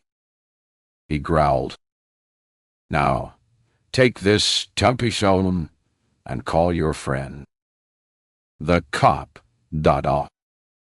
Tell him to meet you here in 20 minutes because you found out something really important. Then we'll think about telling you what you want to know. He handed me the phone. It showed 3 missed calls from Stefan and a text from Nate. Nate just texted me. I thought you wanted him. That's the next call. Just do as you're told, said Sonny, cracking his knuckles and glowering at me. I dialed Stefan's number and put the phone on speaker. He picked up immediately. Liv, are you okay? Yes. Yes. I'm good. You weren't in your hotel room. I was worried. Sonny loomed over me. I forgot something at home. I just wanted to pop back and get it. It's not safe. Liv. I told you. I'll come and pick you up. Then we'll go get your car. Sonny mouthed here silently. Oh. Could you meet me outside the lake house? Nate's car is here, and I found something important in it that might tell us where he is. Stefan's voice took on an anxious tone. Don't go over there. Liv. Stay away. Sonny made a gesture to cut the call. See you there. Stefan. He yanked the phone from me. Mel, meanwhile, was pouring a glass of water, a livid expression on his face. Now, your husband, Seed, Sny. Text him and tell him we've got you, and we'll kill you if he doesn't tell us where he is. What if he doesn't care? If he's as bad as you say he is, it won't make a difference.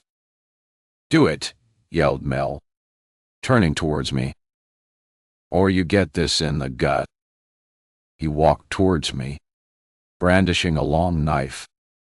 I shrank back against the wall, as if I could press myself into it. Sonny handed me the phone and I typed the text out. Sent it, then waited, a loud rushing sound flooding my ears. My heart leapt when the phone pinged. Hideker's barn. JCT Highway 2 and 223. Then another message. Let me speak to her. I shook my head. No, I don't want to. Please. But Sonny dialed the number. You're going to scream so he knows you're in trouble. I heard the ringing. Felt my heart slam against my ribs. Felt the nausea rising in my throat. Nate answered. Live. Tall. I started to scream. Bastard. Murderer. Looks like she doesn't want to talk to you. Bad dog, said Sonny. Don't hurt her. I heard him say. I felt sick at the familiar sound of his voice. But then I remembered what they'd told me about Alex. Told you we wouldn't if you cooperate with us. You got what we're looking for. I've got it here with me. Just let her go. Unlike you, we keep our promises. But if you don't hand over what we want, you know what happens. I have something lined up in case. A backup plan. Understand? I got it. Then he shouted something that blew my mind. Live. I'm sorry. Rory died. Rory did. Sonny shut the call down. We got to move. Mel. I. Now, Mimdy. Mel had a sick, twisted look on his face. I think I want to kill her first for what she just did to me. Time for that later. I got to get the stuff from the van. You watch her. Sonny shoved me back into the chair and tied my hands behind me with a tea towel, while Mel pulled out a gun and stood in front of me, smiling as Sonny headed out the door. Just because I'm small doesn't mean you can push me around. That's why I'm going to give you a long time to think about the fact that you're going to die. The room seemed to spin around me. Tears pressed against my eyes. But I couldn't cry. My body was a hollow shell. Go ahead. I have nothing to live for anyway. I croaked. He shook his head. But you want to know before you go about your kid, don't you? I strained forward, twisting my hands, wishing I could have strangled the life out of the sky. Tell me, I said, my voice with crying. Sonny came back inside holding 2 red gasoline containers. He handed one to Mel. Too bad it has to go up like this. But we can't let the authorities take everything. Jude says he'd rather torch the place. He's got some crooked guy at the insurance company might put a claim through. Man, if that doesn't work, the lot alone is worth big bucks. Some fool will buy it and build something new here. They strode around splashing gasoline over the couches and tables.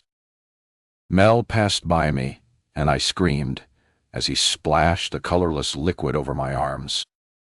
He grinned. Oops. I slipped. You said you'd let me go. I don't remember that, said Mel, throwing the empty container down.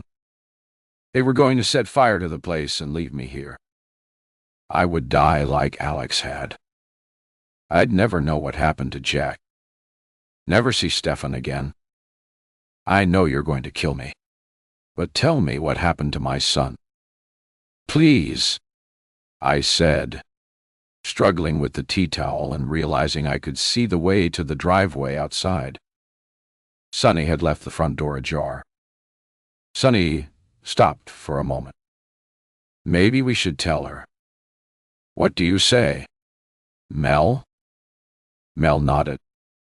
Sure. She'll die suffering more when she knows it was her rat of a husband that did it. He wouldn't hurt his son. I screeched. He's not that kind of monster. Oh, sorry, Mrs. Barnett. But our good friend Jude said, when you guys came to a party here, he remembered you going off for a drink and leaving your kid with Nate. Then he saw your husband lead your son to the gate that goes into the forest at the side of this exact house.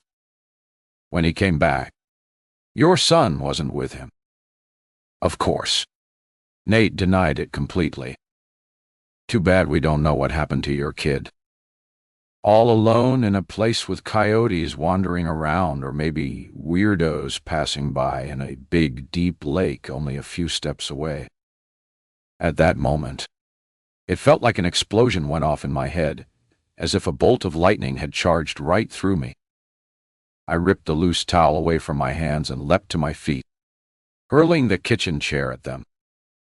It glanced off Sonny's shoulder, knocking him backwards, giving me enough time to run towards the open front door, fly over to Nate's car, and get in.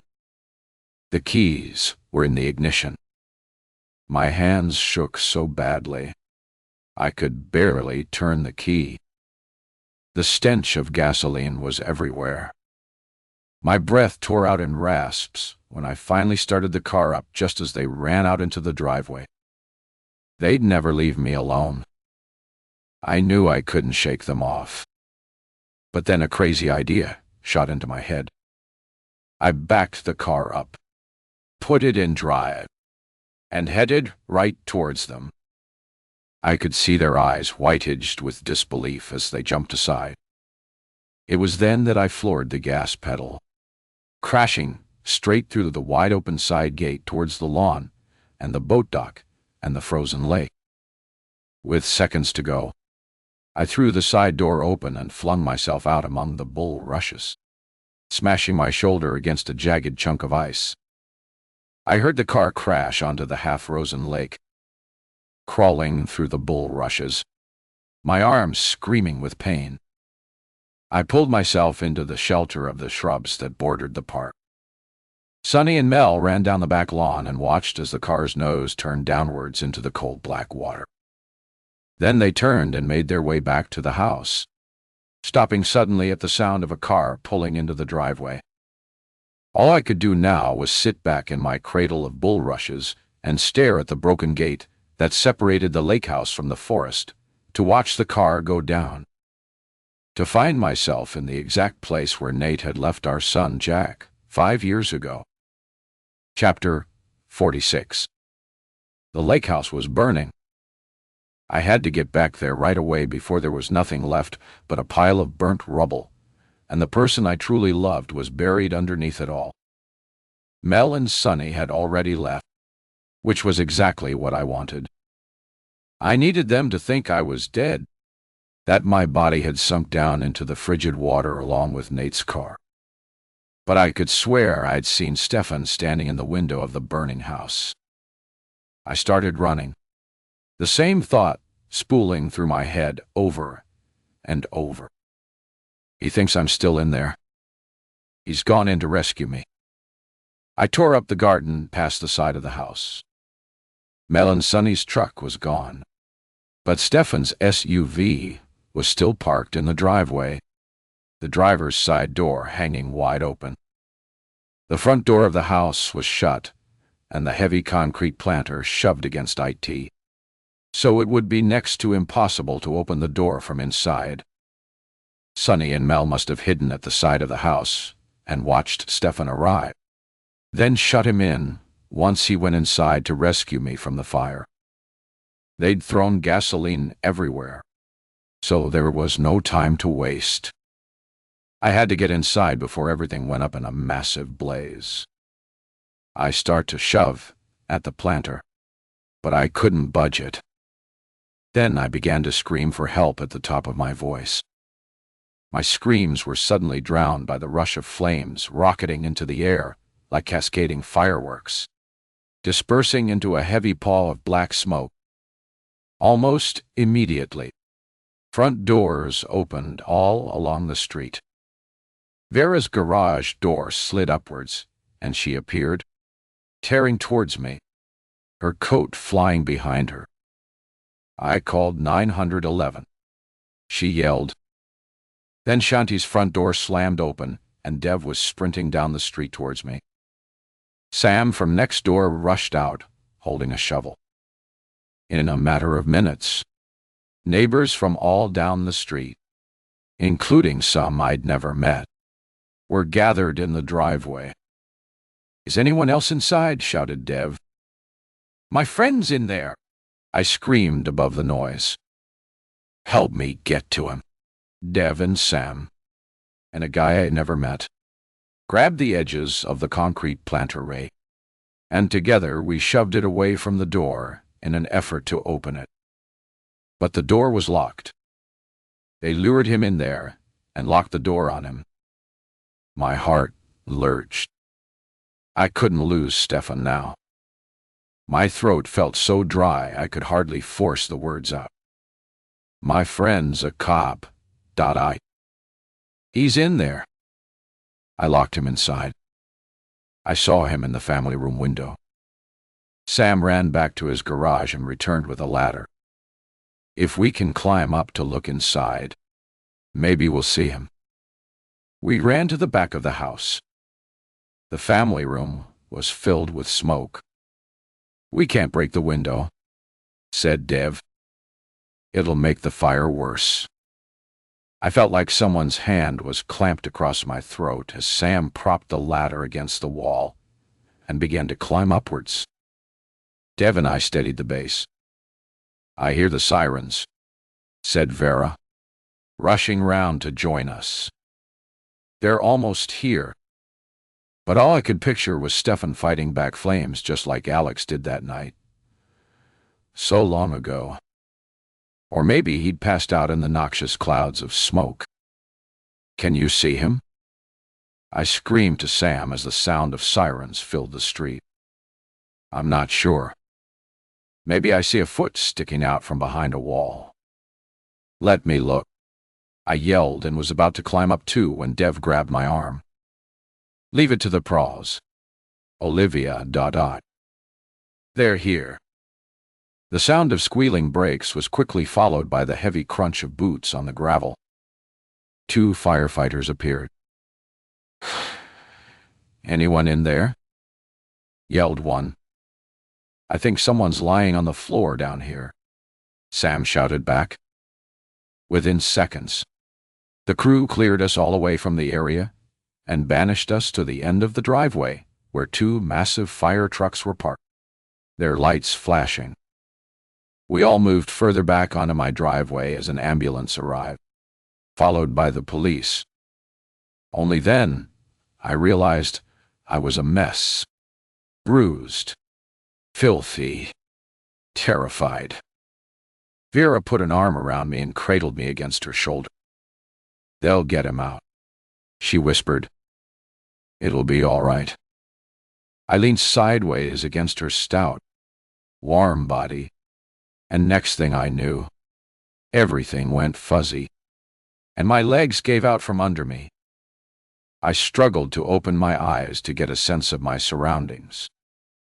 I was at the end of my driveway, propped against the back of an ambulance in a beach chair. Red and blue lights whirled around my head, and the air was thick with the stink of smoke and damp, burned things. I looked up, and a pain shot through my skull. Shanti was standing over me, holding a mug of tea. "What happened?" "How?" "You fainted." "Live." With shock. "The fire, the car, and the lake. Drink this. Stefan Dosh." I screamed, trying to jump to my feet, but everything went black and I slumped back down into the chair. "Stay still. Dev. You need to reestablish." She handed me the tea. "Did they get him out?" I said, cradling the warm cup. "You mean the cop?" I nodded. I saw a stretcher taken into the other ambulance. Was he alive? Or was his face covered? "Sorry?" "Live. Died." I didn't see, but I think they got the fire under control. I grabbed her arm. "Can you try and find out? Please. I'll see what I can do. But promise me you won't move from here." "Okay, I promise. Just go see. I have to know he's all right." She took off in the direction of the other ambulance, and I waited, fingers crossing and uncrossing. He had to be okay. Suddenly, that was all that mattered. Because if he didn't make it, I couldn't handle losing him again. Chapter 47. I lay propped against a mountain of pillows in the emergency room bed, my left hip stiff and bruised. The entire right side of my leg and arm was bandaged all the way down. I figured I must have bashed and scraped myself really badly when I rolled out of the car as it plunged towards the lake.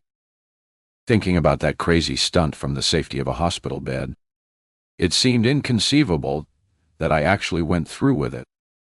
It was like something from an action movie or a comic strip like the one Stefan and I created. Then a memory slammed into my head.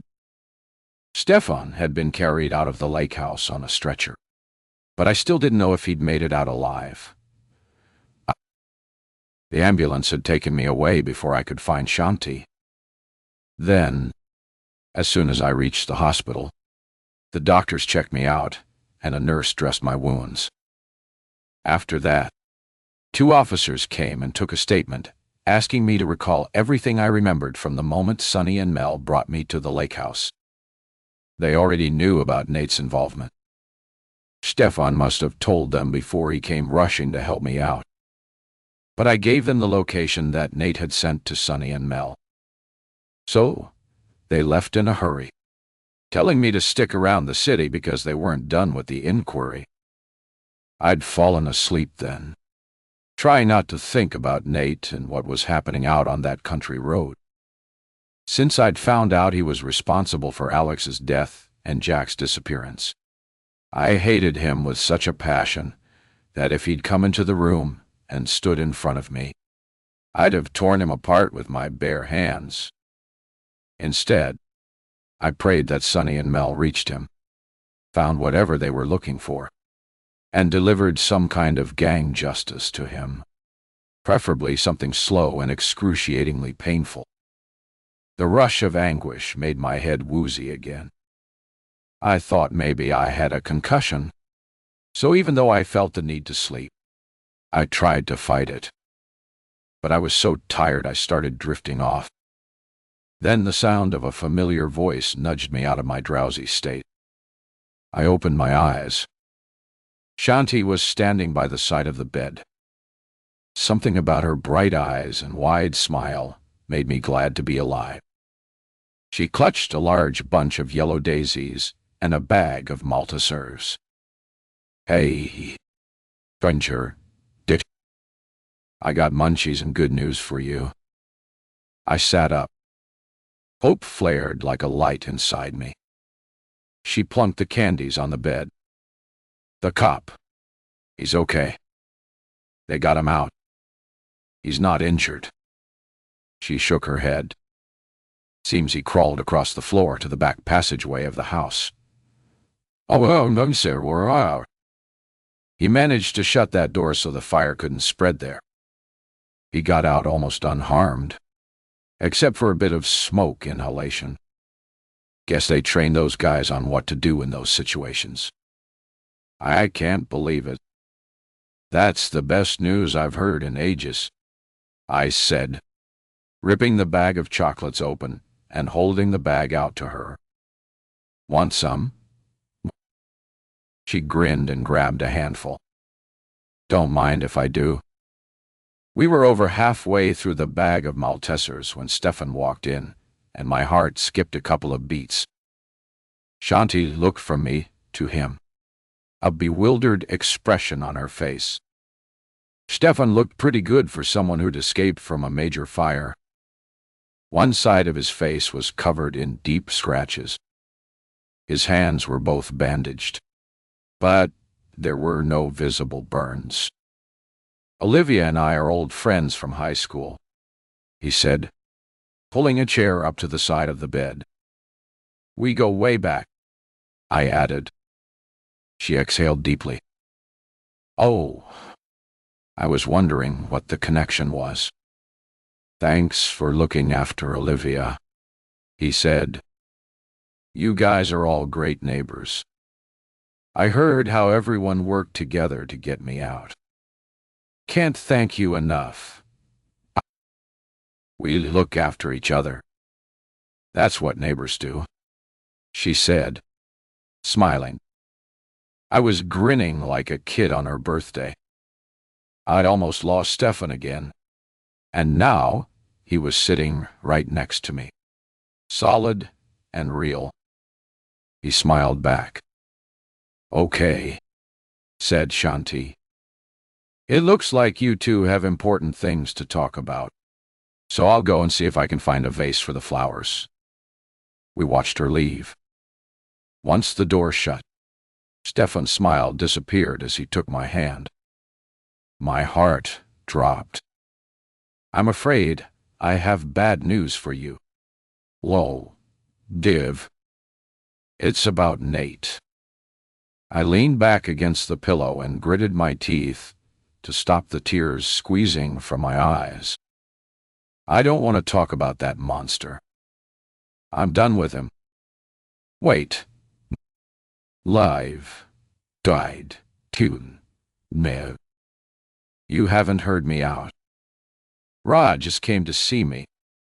They found Nate. I sat up, the anger rushing to my throat. Good. I hope they've locked him up and thrown away the key. He pressed my hand and spoke in a softer voice. He's dead. Ebdo. Tukti. Wow, Shisar. Why, My mind whirled in confusion. What do you mean? How? They found him in his car, out on the road by the barn, where he told Sonny and Mel to meet him. I swallowed, tried to force the words out. How did he die? Stefan looked away. It was bad. Liv, Sonny, and Mel killed him. I don't care. Stefan... They told me he killed my brother and did something to our son. I hate him. And now I'll never know what happened to Jack because Nate died without telling me. I wanted to stand face to face with him and make him admit to what he'd done. Stefan squeezed my hand again. How do you know those guys were telling the truth? Liv? Maybe they were the ones responsible. We'll ask them. You can make a deal with them or something. Aren't you guys always doing deals? Not with dead people. Sonny and Mel are dead, too.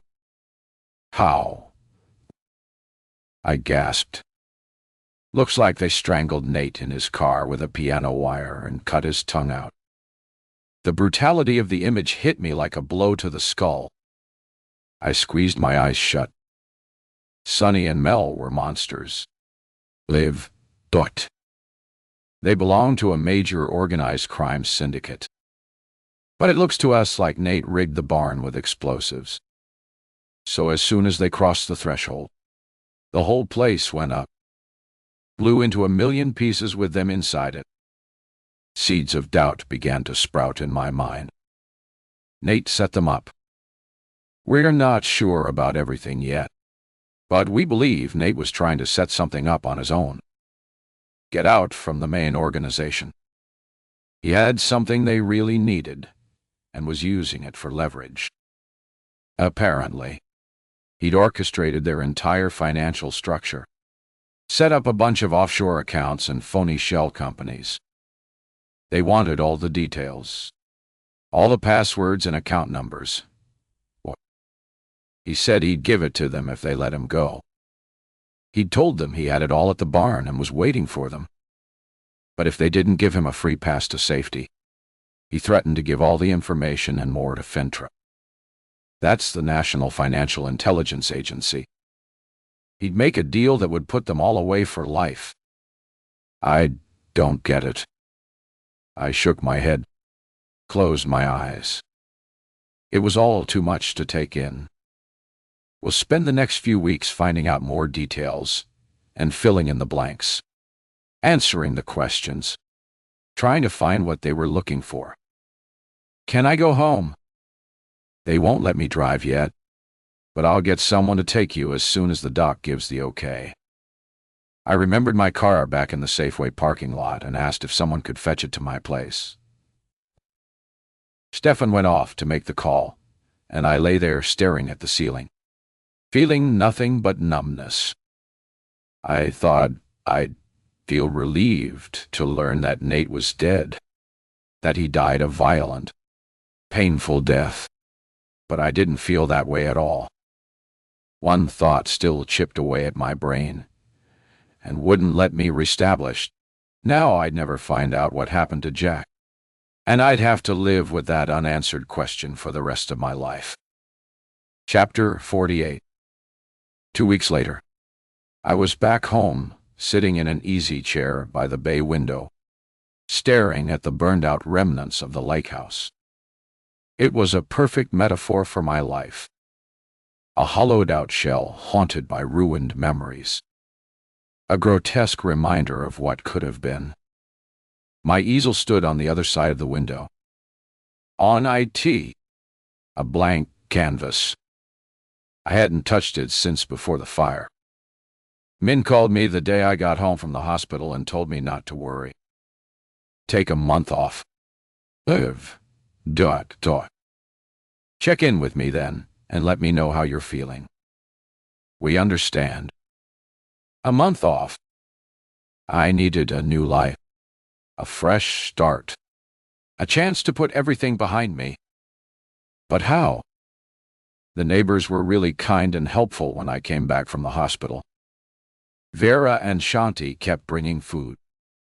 Left to my own devices, I probably wouldn't have eaten much if they hadn't dropped by with casseroles and soup and pies. But it took a while to get my appetite back. At first, I was afraid to look in my fridge at all the food there. So, I made a lot of tea, pots of it. I also did a whole lot of sitting and thinking about nothing because if I allowed it, my mind went to places I didn't want it to go. I craved sleep, sometimes crawling out of bed between 11 and noon. I was just considering whether I should drag myself out for a walk when Stefan's car pulled into the driveway. I hadn't seen or heard from him since that day at the hospital and was hoping he'd pay me a visit. He looked rested and healthy, clean-cut, in his padded jacket, and a crisp white shirt over his jeans. Self-conscious, I ran a hand over my tangled hair, tried to straighten my rumpled t-shirt. Hey, Liv, you look like crap. No, like you're on the mend. I wish, I said, turning and heading towards the kitchen. Ta? Sure, whatever you're making. I boiled the kettle as he settled onto the stool by the breakfast bar. I liked seeing him sitting in my kitchen. His smile was a welcome relief in all the chaos of the past few weeks. Lemon ginger. Okay, I said, pushing a steaming cup towards him. So, what's new? We're learning more about Nate or Jack. You want to hear? I shrugged. Guess so. But it won't make any difference to me. Though, from what we've been able to pull together, it seems Nate got mixed up with Mel and Sonny when he was 15. They'd worked a few scams with his father and owed him a favor. They'd heard he was a really bright kid and good-looking, too. So, they saw an opportunity. They had no problem pulling him out of his mom's place. She was too far gone with her junky lifestyle to put up any kind of pro-established. They helped him steal a shiny new identity and set him up with his own place. They got him into a good school, and in return he started dealing drugs for them and ran his own little dealership around all the local high schools. Once he graduated high school and went on to university. He did some small-scale work for the organization, mostly casino-based laundering of their dirty drug money. Then, when he graduated university and got a respectable job as a cover, they had him set up all the big-time laundering, the offshore shell accounts and the phony businesses and real estate companies. Even got him to set up an illegal online gambling site, which was a major success. Basically, he became indispensable to them. And even if he wanted to get out, he couldn't. So why did they kill him? He struck out on his own. The big guys in Montreal and Vancouver didn't know anything about the Heidi operation. Nate hadn't cleared it with them. We think he was trying to pile up enough money to strike out on his own or maybe get out completely. They were worried he was going to make a run with all the financial information. Too bad he didn't realize they'd never leave him alone, no matter where he ran. And too bad that Heidi and her boyfriend got greedy, too, and started stealing from Nate. I sighed. It was a sad story, but I couldn't feel any sympathy for him. Not after everything he'd done to the people I most loved. I folded my arms around my body. I was chilled to the bone and wondered when I last checked the heat setting. You're shivering. Lime dot. Can I get you a sweater or something? I looked up at him, at the familiar face I knew so well. Just hug me, Stefan. Please. And he did. Wrapped me in his arms and rested his chin on the top of my head. I felt the warmth of his breath on my hair. I always remember your hair smelled like strawberries. I pulled back, smiling up at him. Must have been someone else. I used peach-scented shampoo. I didn't smell anyone else's hair but yours. Promise. Liar. I. Weirdo. Not anymore. I'm a boring working professional. I touched the corner of his brow where he'd tried to hide the sun tattoo under concealer. Never boring. Still, the sun guy. I pulled his face down and kissed him full on the lips. This is unprofessional conduct. Liv, he whispered. So, I'm very unprofessional. In that case, so am I, he said, taking my face in his hands just like he did 13 years ago when we said goodbye. He kissed me again, and my insides melted. This time, the kiss wasn't bittersweet. This time, he was staying around. The light citrusy scent of his cologne was so familiar. How is it that you always smelled so good, even when we were in high school? Guess I got into the habit at an early age. I think scents can create the most powerful memories. Like the night you left to go to Hong Kong. I always remember the scent of you, and it was the only time we kissed until now. I remember it clearly, too, he said, stroking my hair. I never forgot that moment. Live. I traced a finger around the curve of his lips. Then maybe it's time we do something about that. Create some new memories. I'm down for that, he said, tipping my chin upwards. We looked at each other for a long moment, with a look of complete and total understanding. It's always been you. Live. My heart turned as I held his dear familiar face in my hands. You and me. Stefan. I always knew that.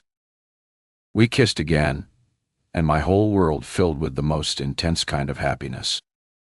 "I have something for you," he said, holding my hands. When the guys were done searching Nate's car, they found this hidden under the cargo cover beside the spare tire. "I knew you'd want it."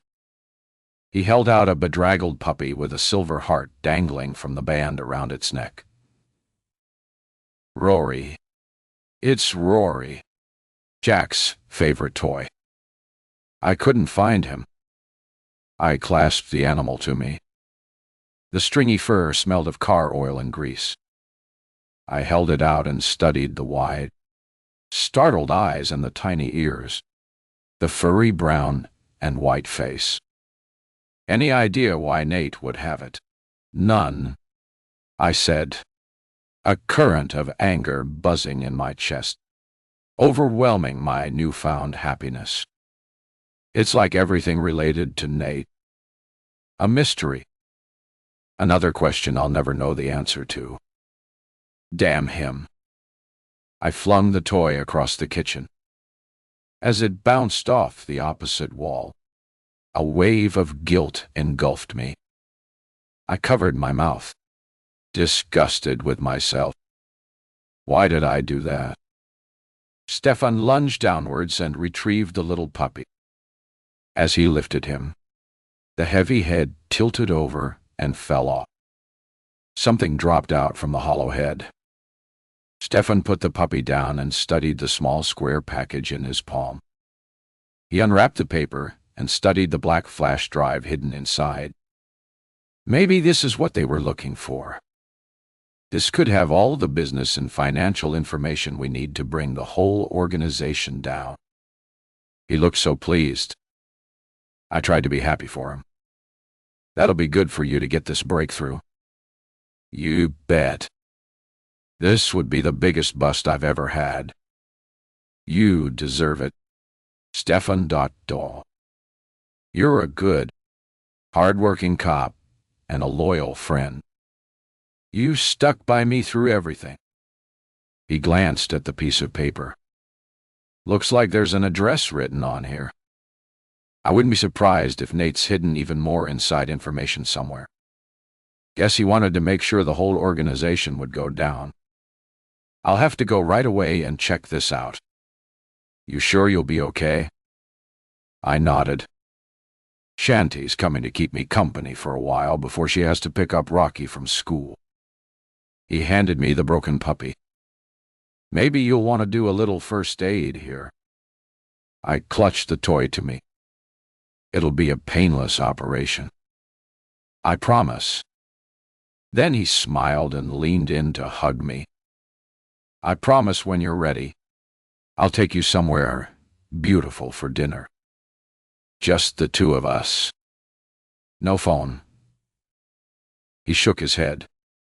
"No phone. No work talk."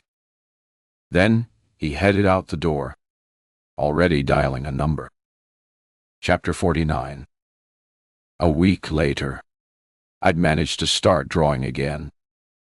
I still hadn't finished Parker's lunchbox story, but I found some small comfort working on the superhero graphic kids novel. 2 pages of drawings were complete, and I was so happy with them. It had been quite a journey of discovery, developing Alex Apollo and his sidekick, Rory Rocket Boy. Min absolutely loved the idea. We'd even talked over some ideas on how to market it, although I didn't really care how many copies I sold. For me, it was a great way to honor the memory of 2 people I loved so much.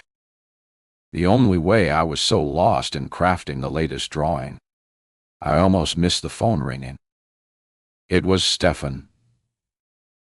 "Liv, do you still have the puppy?" he blurted without any intro. "Yes. I fixed it. It's right here in the living room." "Why?" We need to do some tests on it." "Did you find something at that address?" We did a whole lot of useful information. We think Nate must have planted the flash drive and the address in the puppy's head the day he died. I felt a dull ache in my heart after everything that had happened. Nate was still the man I'd been married to for 8 years. I had loved him once, had even had a wonderful child with him. So even if our relationship had been broken for most of that time, and even though he'd lied, I'd gotten past the gut feeling of wishing harm on him. So, he knew they were going to kill him. It sure looks like that. But can you bring it to the station now? Okay. I'll be there as soon as I can. I ended the call wondering what else I was about to discover about this whole twisted situation. 20 minutes later, I pulled into the parking lot of the station. A modern glass and concrete structure with a sloping roof. Stefan was waiting for me at the door. A broad smile, almost splitting his face. Looks like you're happy about something. Did you get a promotion? Not exactly. Just come in, he said, taking my arm and steering me inside the bright, airy lobby, then down a narrow hallway. You're hiding something. It's obvious. No wonder you never got involved in poker games at high school. That's me. An open book. So, where did that address take you? He stopped and placed a hand on my shoulders. It took us 2 days to find the place way up north near Flint Flon, off the highway just outside the town. What on earth would Nate be hiding up there? I need you to talk to someone. Live in here. He directed me into a small office where 3 chairs were arranged in a circle. An older woman sat in one, tall with graying hair, brown parka, and a smooth, kind face. She tapped an empty paper coffee cup on the table. Stefan motioned me to sit down. I lowered myself slowly, wondering what the hell was going on and why the buzz of the overhead strip lighting sounded so loud. Olivier, this is Kate Bannister, Nate's aunt, his mother's sister. The buzzing became louder. I didn't think he had any family. She smiled. He didn't really. I tried to see him when I was in the city, but his mom, my bad baby sister, had wasted her life on that no-good gangster she married, and he wouldn't let her have visitors. I looked from this stranger to Stan. I get it. What's going on? She continued. I've wanted to meet you for such a long time. Olivia. Nate always spoke so highly of you when he came to see me. You've seen him recently? How? When? Tell her, Kate, urged Stefan. Now I felt a racing, rushing sensation in my gut. I wasn't ready for any more revelations or surprises about Nathan, but the woman leaned forward and spoke so gently. I stayed quiet. Nate had his faults. How can you blame him with a criminal for a father and a junkie for a mother? But he was always good to me. Said I was like a mom to him. And that's why I agreed to help him when he asked me. I'd moved up north, but he called me. Said he needed me to come down to the city and do something for him. She faltered. Tears pulled in her eyes. She stopped and covered her mouth. I hope you can forgive me, Olivier, but it was for the established. Nate said he'd got mixed up in something that was too big to control, and he'd been trying to get out. The guys at the top had just sent him an ultimatum. Keep working for them or they'd do something to his family. Threatened his kid. Said they'd make him disappear. Sell him to the highest bidder. Tears pressed at the back of my eyelids. What did they do to him? What did they do to my boy? I sobbed, my whole body shaking. She shook her head. No, no, it's not like that. Nate gave me directions to a bridge near a lake, told me where to wait, said he'd bring Jack there, and I was to take him back up north right away, hide him, and keep him safe until he could get out from the organization. I did it. I didn't know what else to do. The room swam around me. It wasn't possible. After all these years, after waiting and hoping and fearing the worst, it would be cruel to give me this hope and take it away. But it felt like she was telling the truth. I jumped to my feet, barely able to contain the rush of emotions. Where is he? Where's Jack? Let me see him. Stefan steadied me, holding on to my shoulders. You can see him. Live. But you have to calm down. He's been away for a long time. He might not know you. I slumped back in the chair, my insides rolling with doubt, disbelief, but most of all, excitement. Minutes later, the door opened, and a beautiful 7-year-old boy stood there, his hair a cap of auburn curls, his eyes hazel flecked with green. My heart flew to my throat. My boy, taller, his face thinner and more angular than I remembered. He fixed a serious, pensive look on me. I took Rory from my bag and held him out. Remember this little guy, Jack? He nodded and chewed his lip. Yeah, it's a kid's toy. I played with it when I was a kid. I'm grown up now. You are? You've grown into a wonderful, handsome young man. Your friend Rocky will be so surprised. He grinned. Rocky, I remember him. We played at the sand table. I ought to hold him, but I didn't want to scare him off or crowd him. Yes, that was at Mom's and Two's, but that's a long time ago. I expect you're in grade 2 now. Yep, phew. I'm good at drawing. 2. Are you really my mom? Aunt Katie says you are. I am. And I've missed you so much. We have a whole lot of catching up to do now.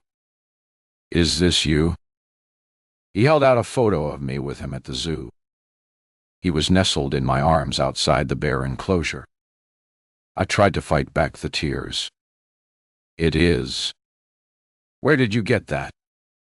Dad gave it to me and he said never to forget you because you're such a great mom. I swallowed, realizing that Nate or Jack hadn't lied about everything. Despite his capacity for cruelty and deception, he'd apparently had some real feelings for his family, too. Then I guess you could say he was a great dad. I held up my arms to my son, and he stepped forward a little timidly at first. But soon, I was holding him in my arms, knowing he was really here with me. He was solid and real because I felt the warmth and weight of his body against mine. And my heart was so full. It felt like it would burst from my chest.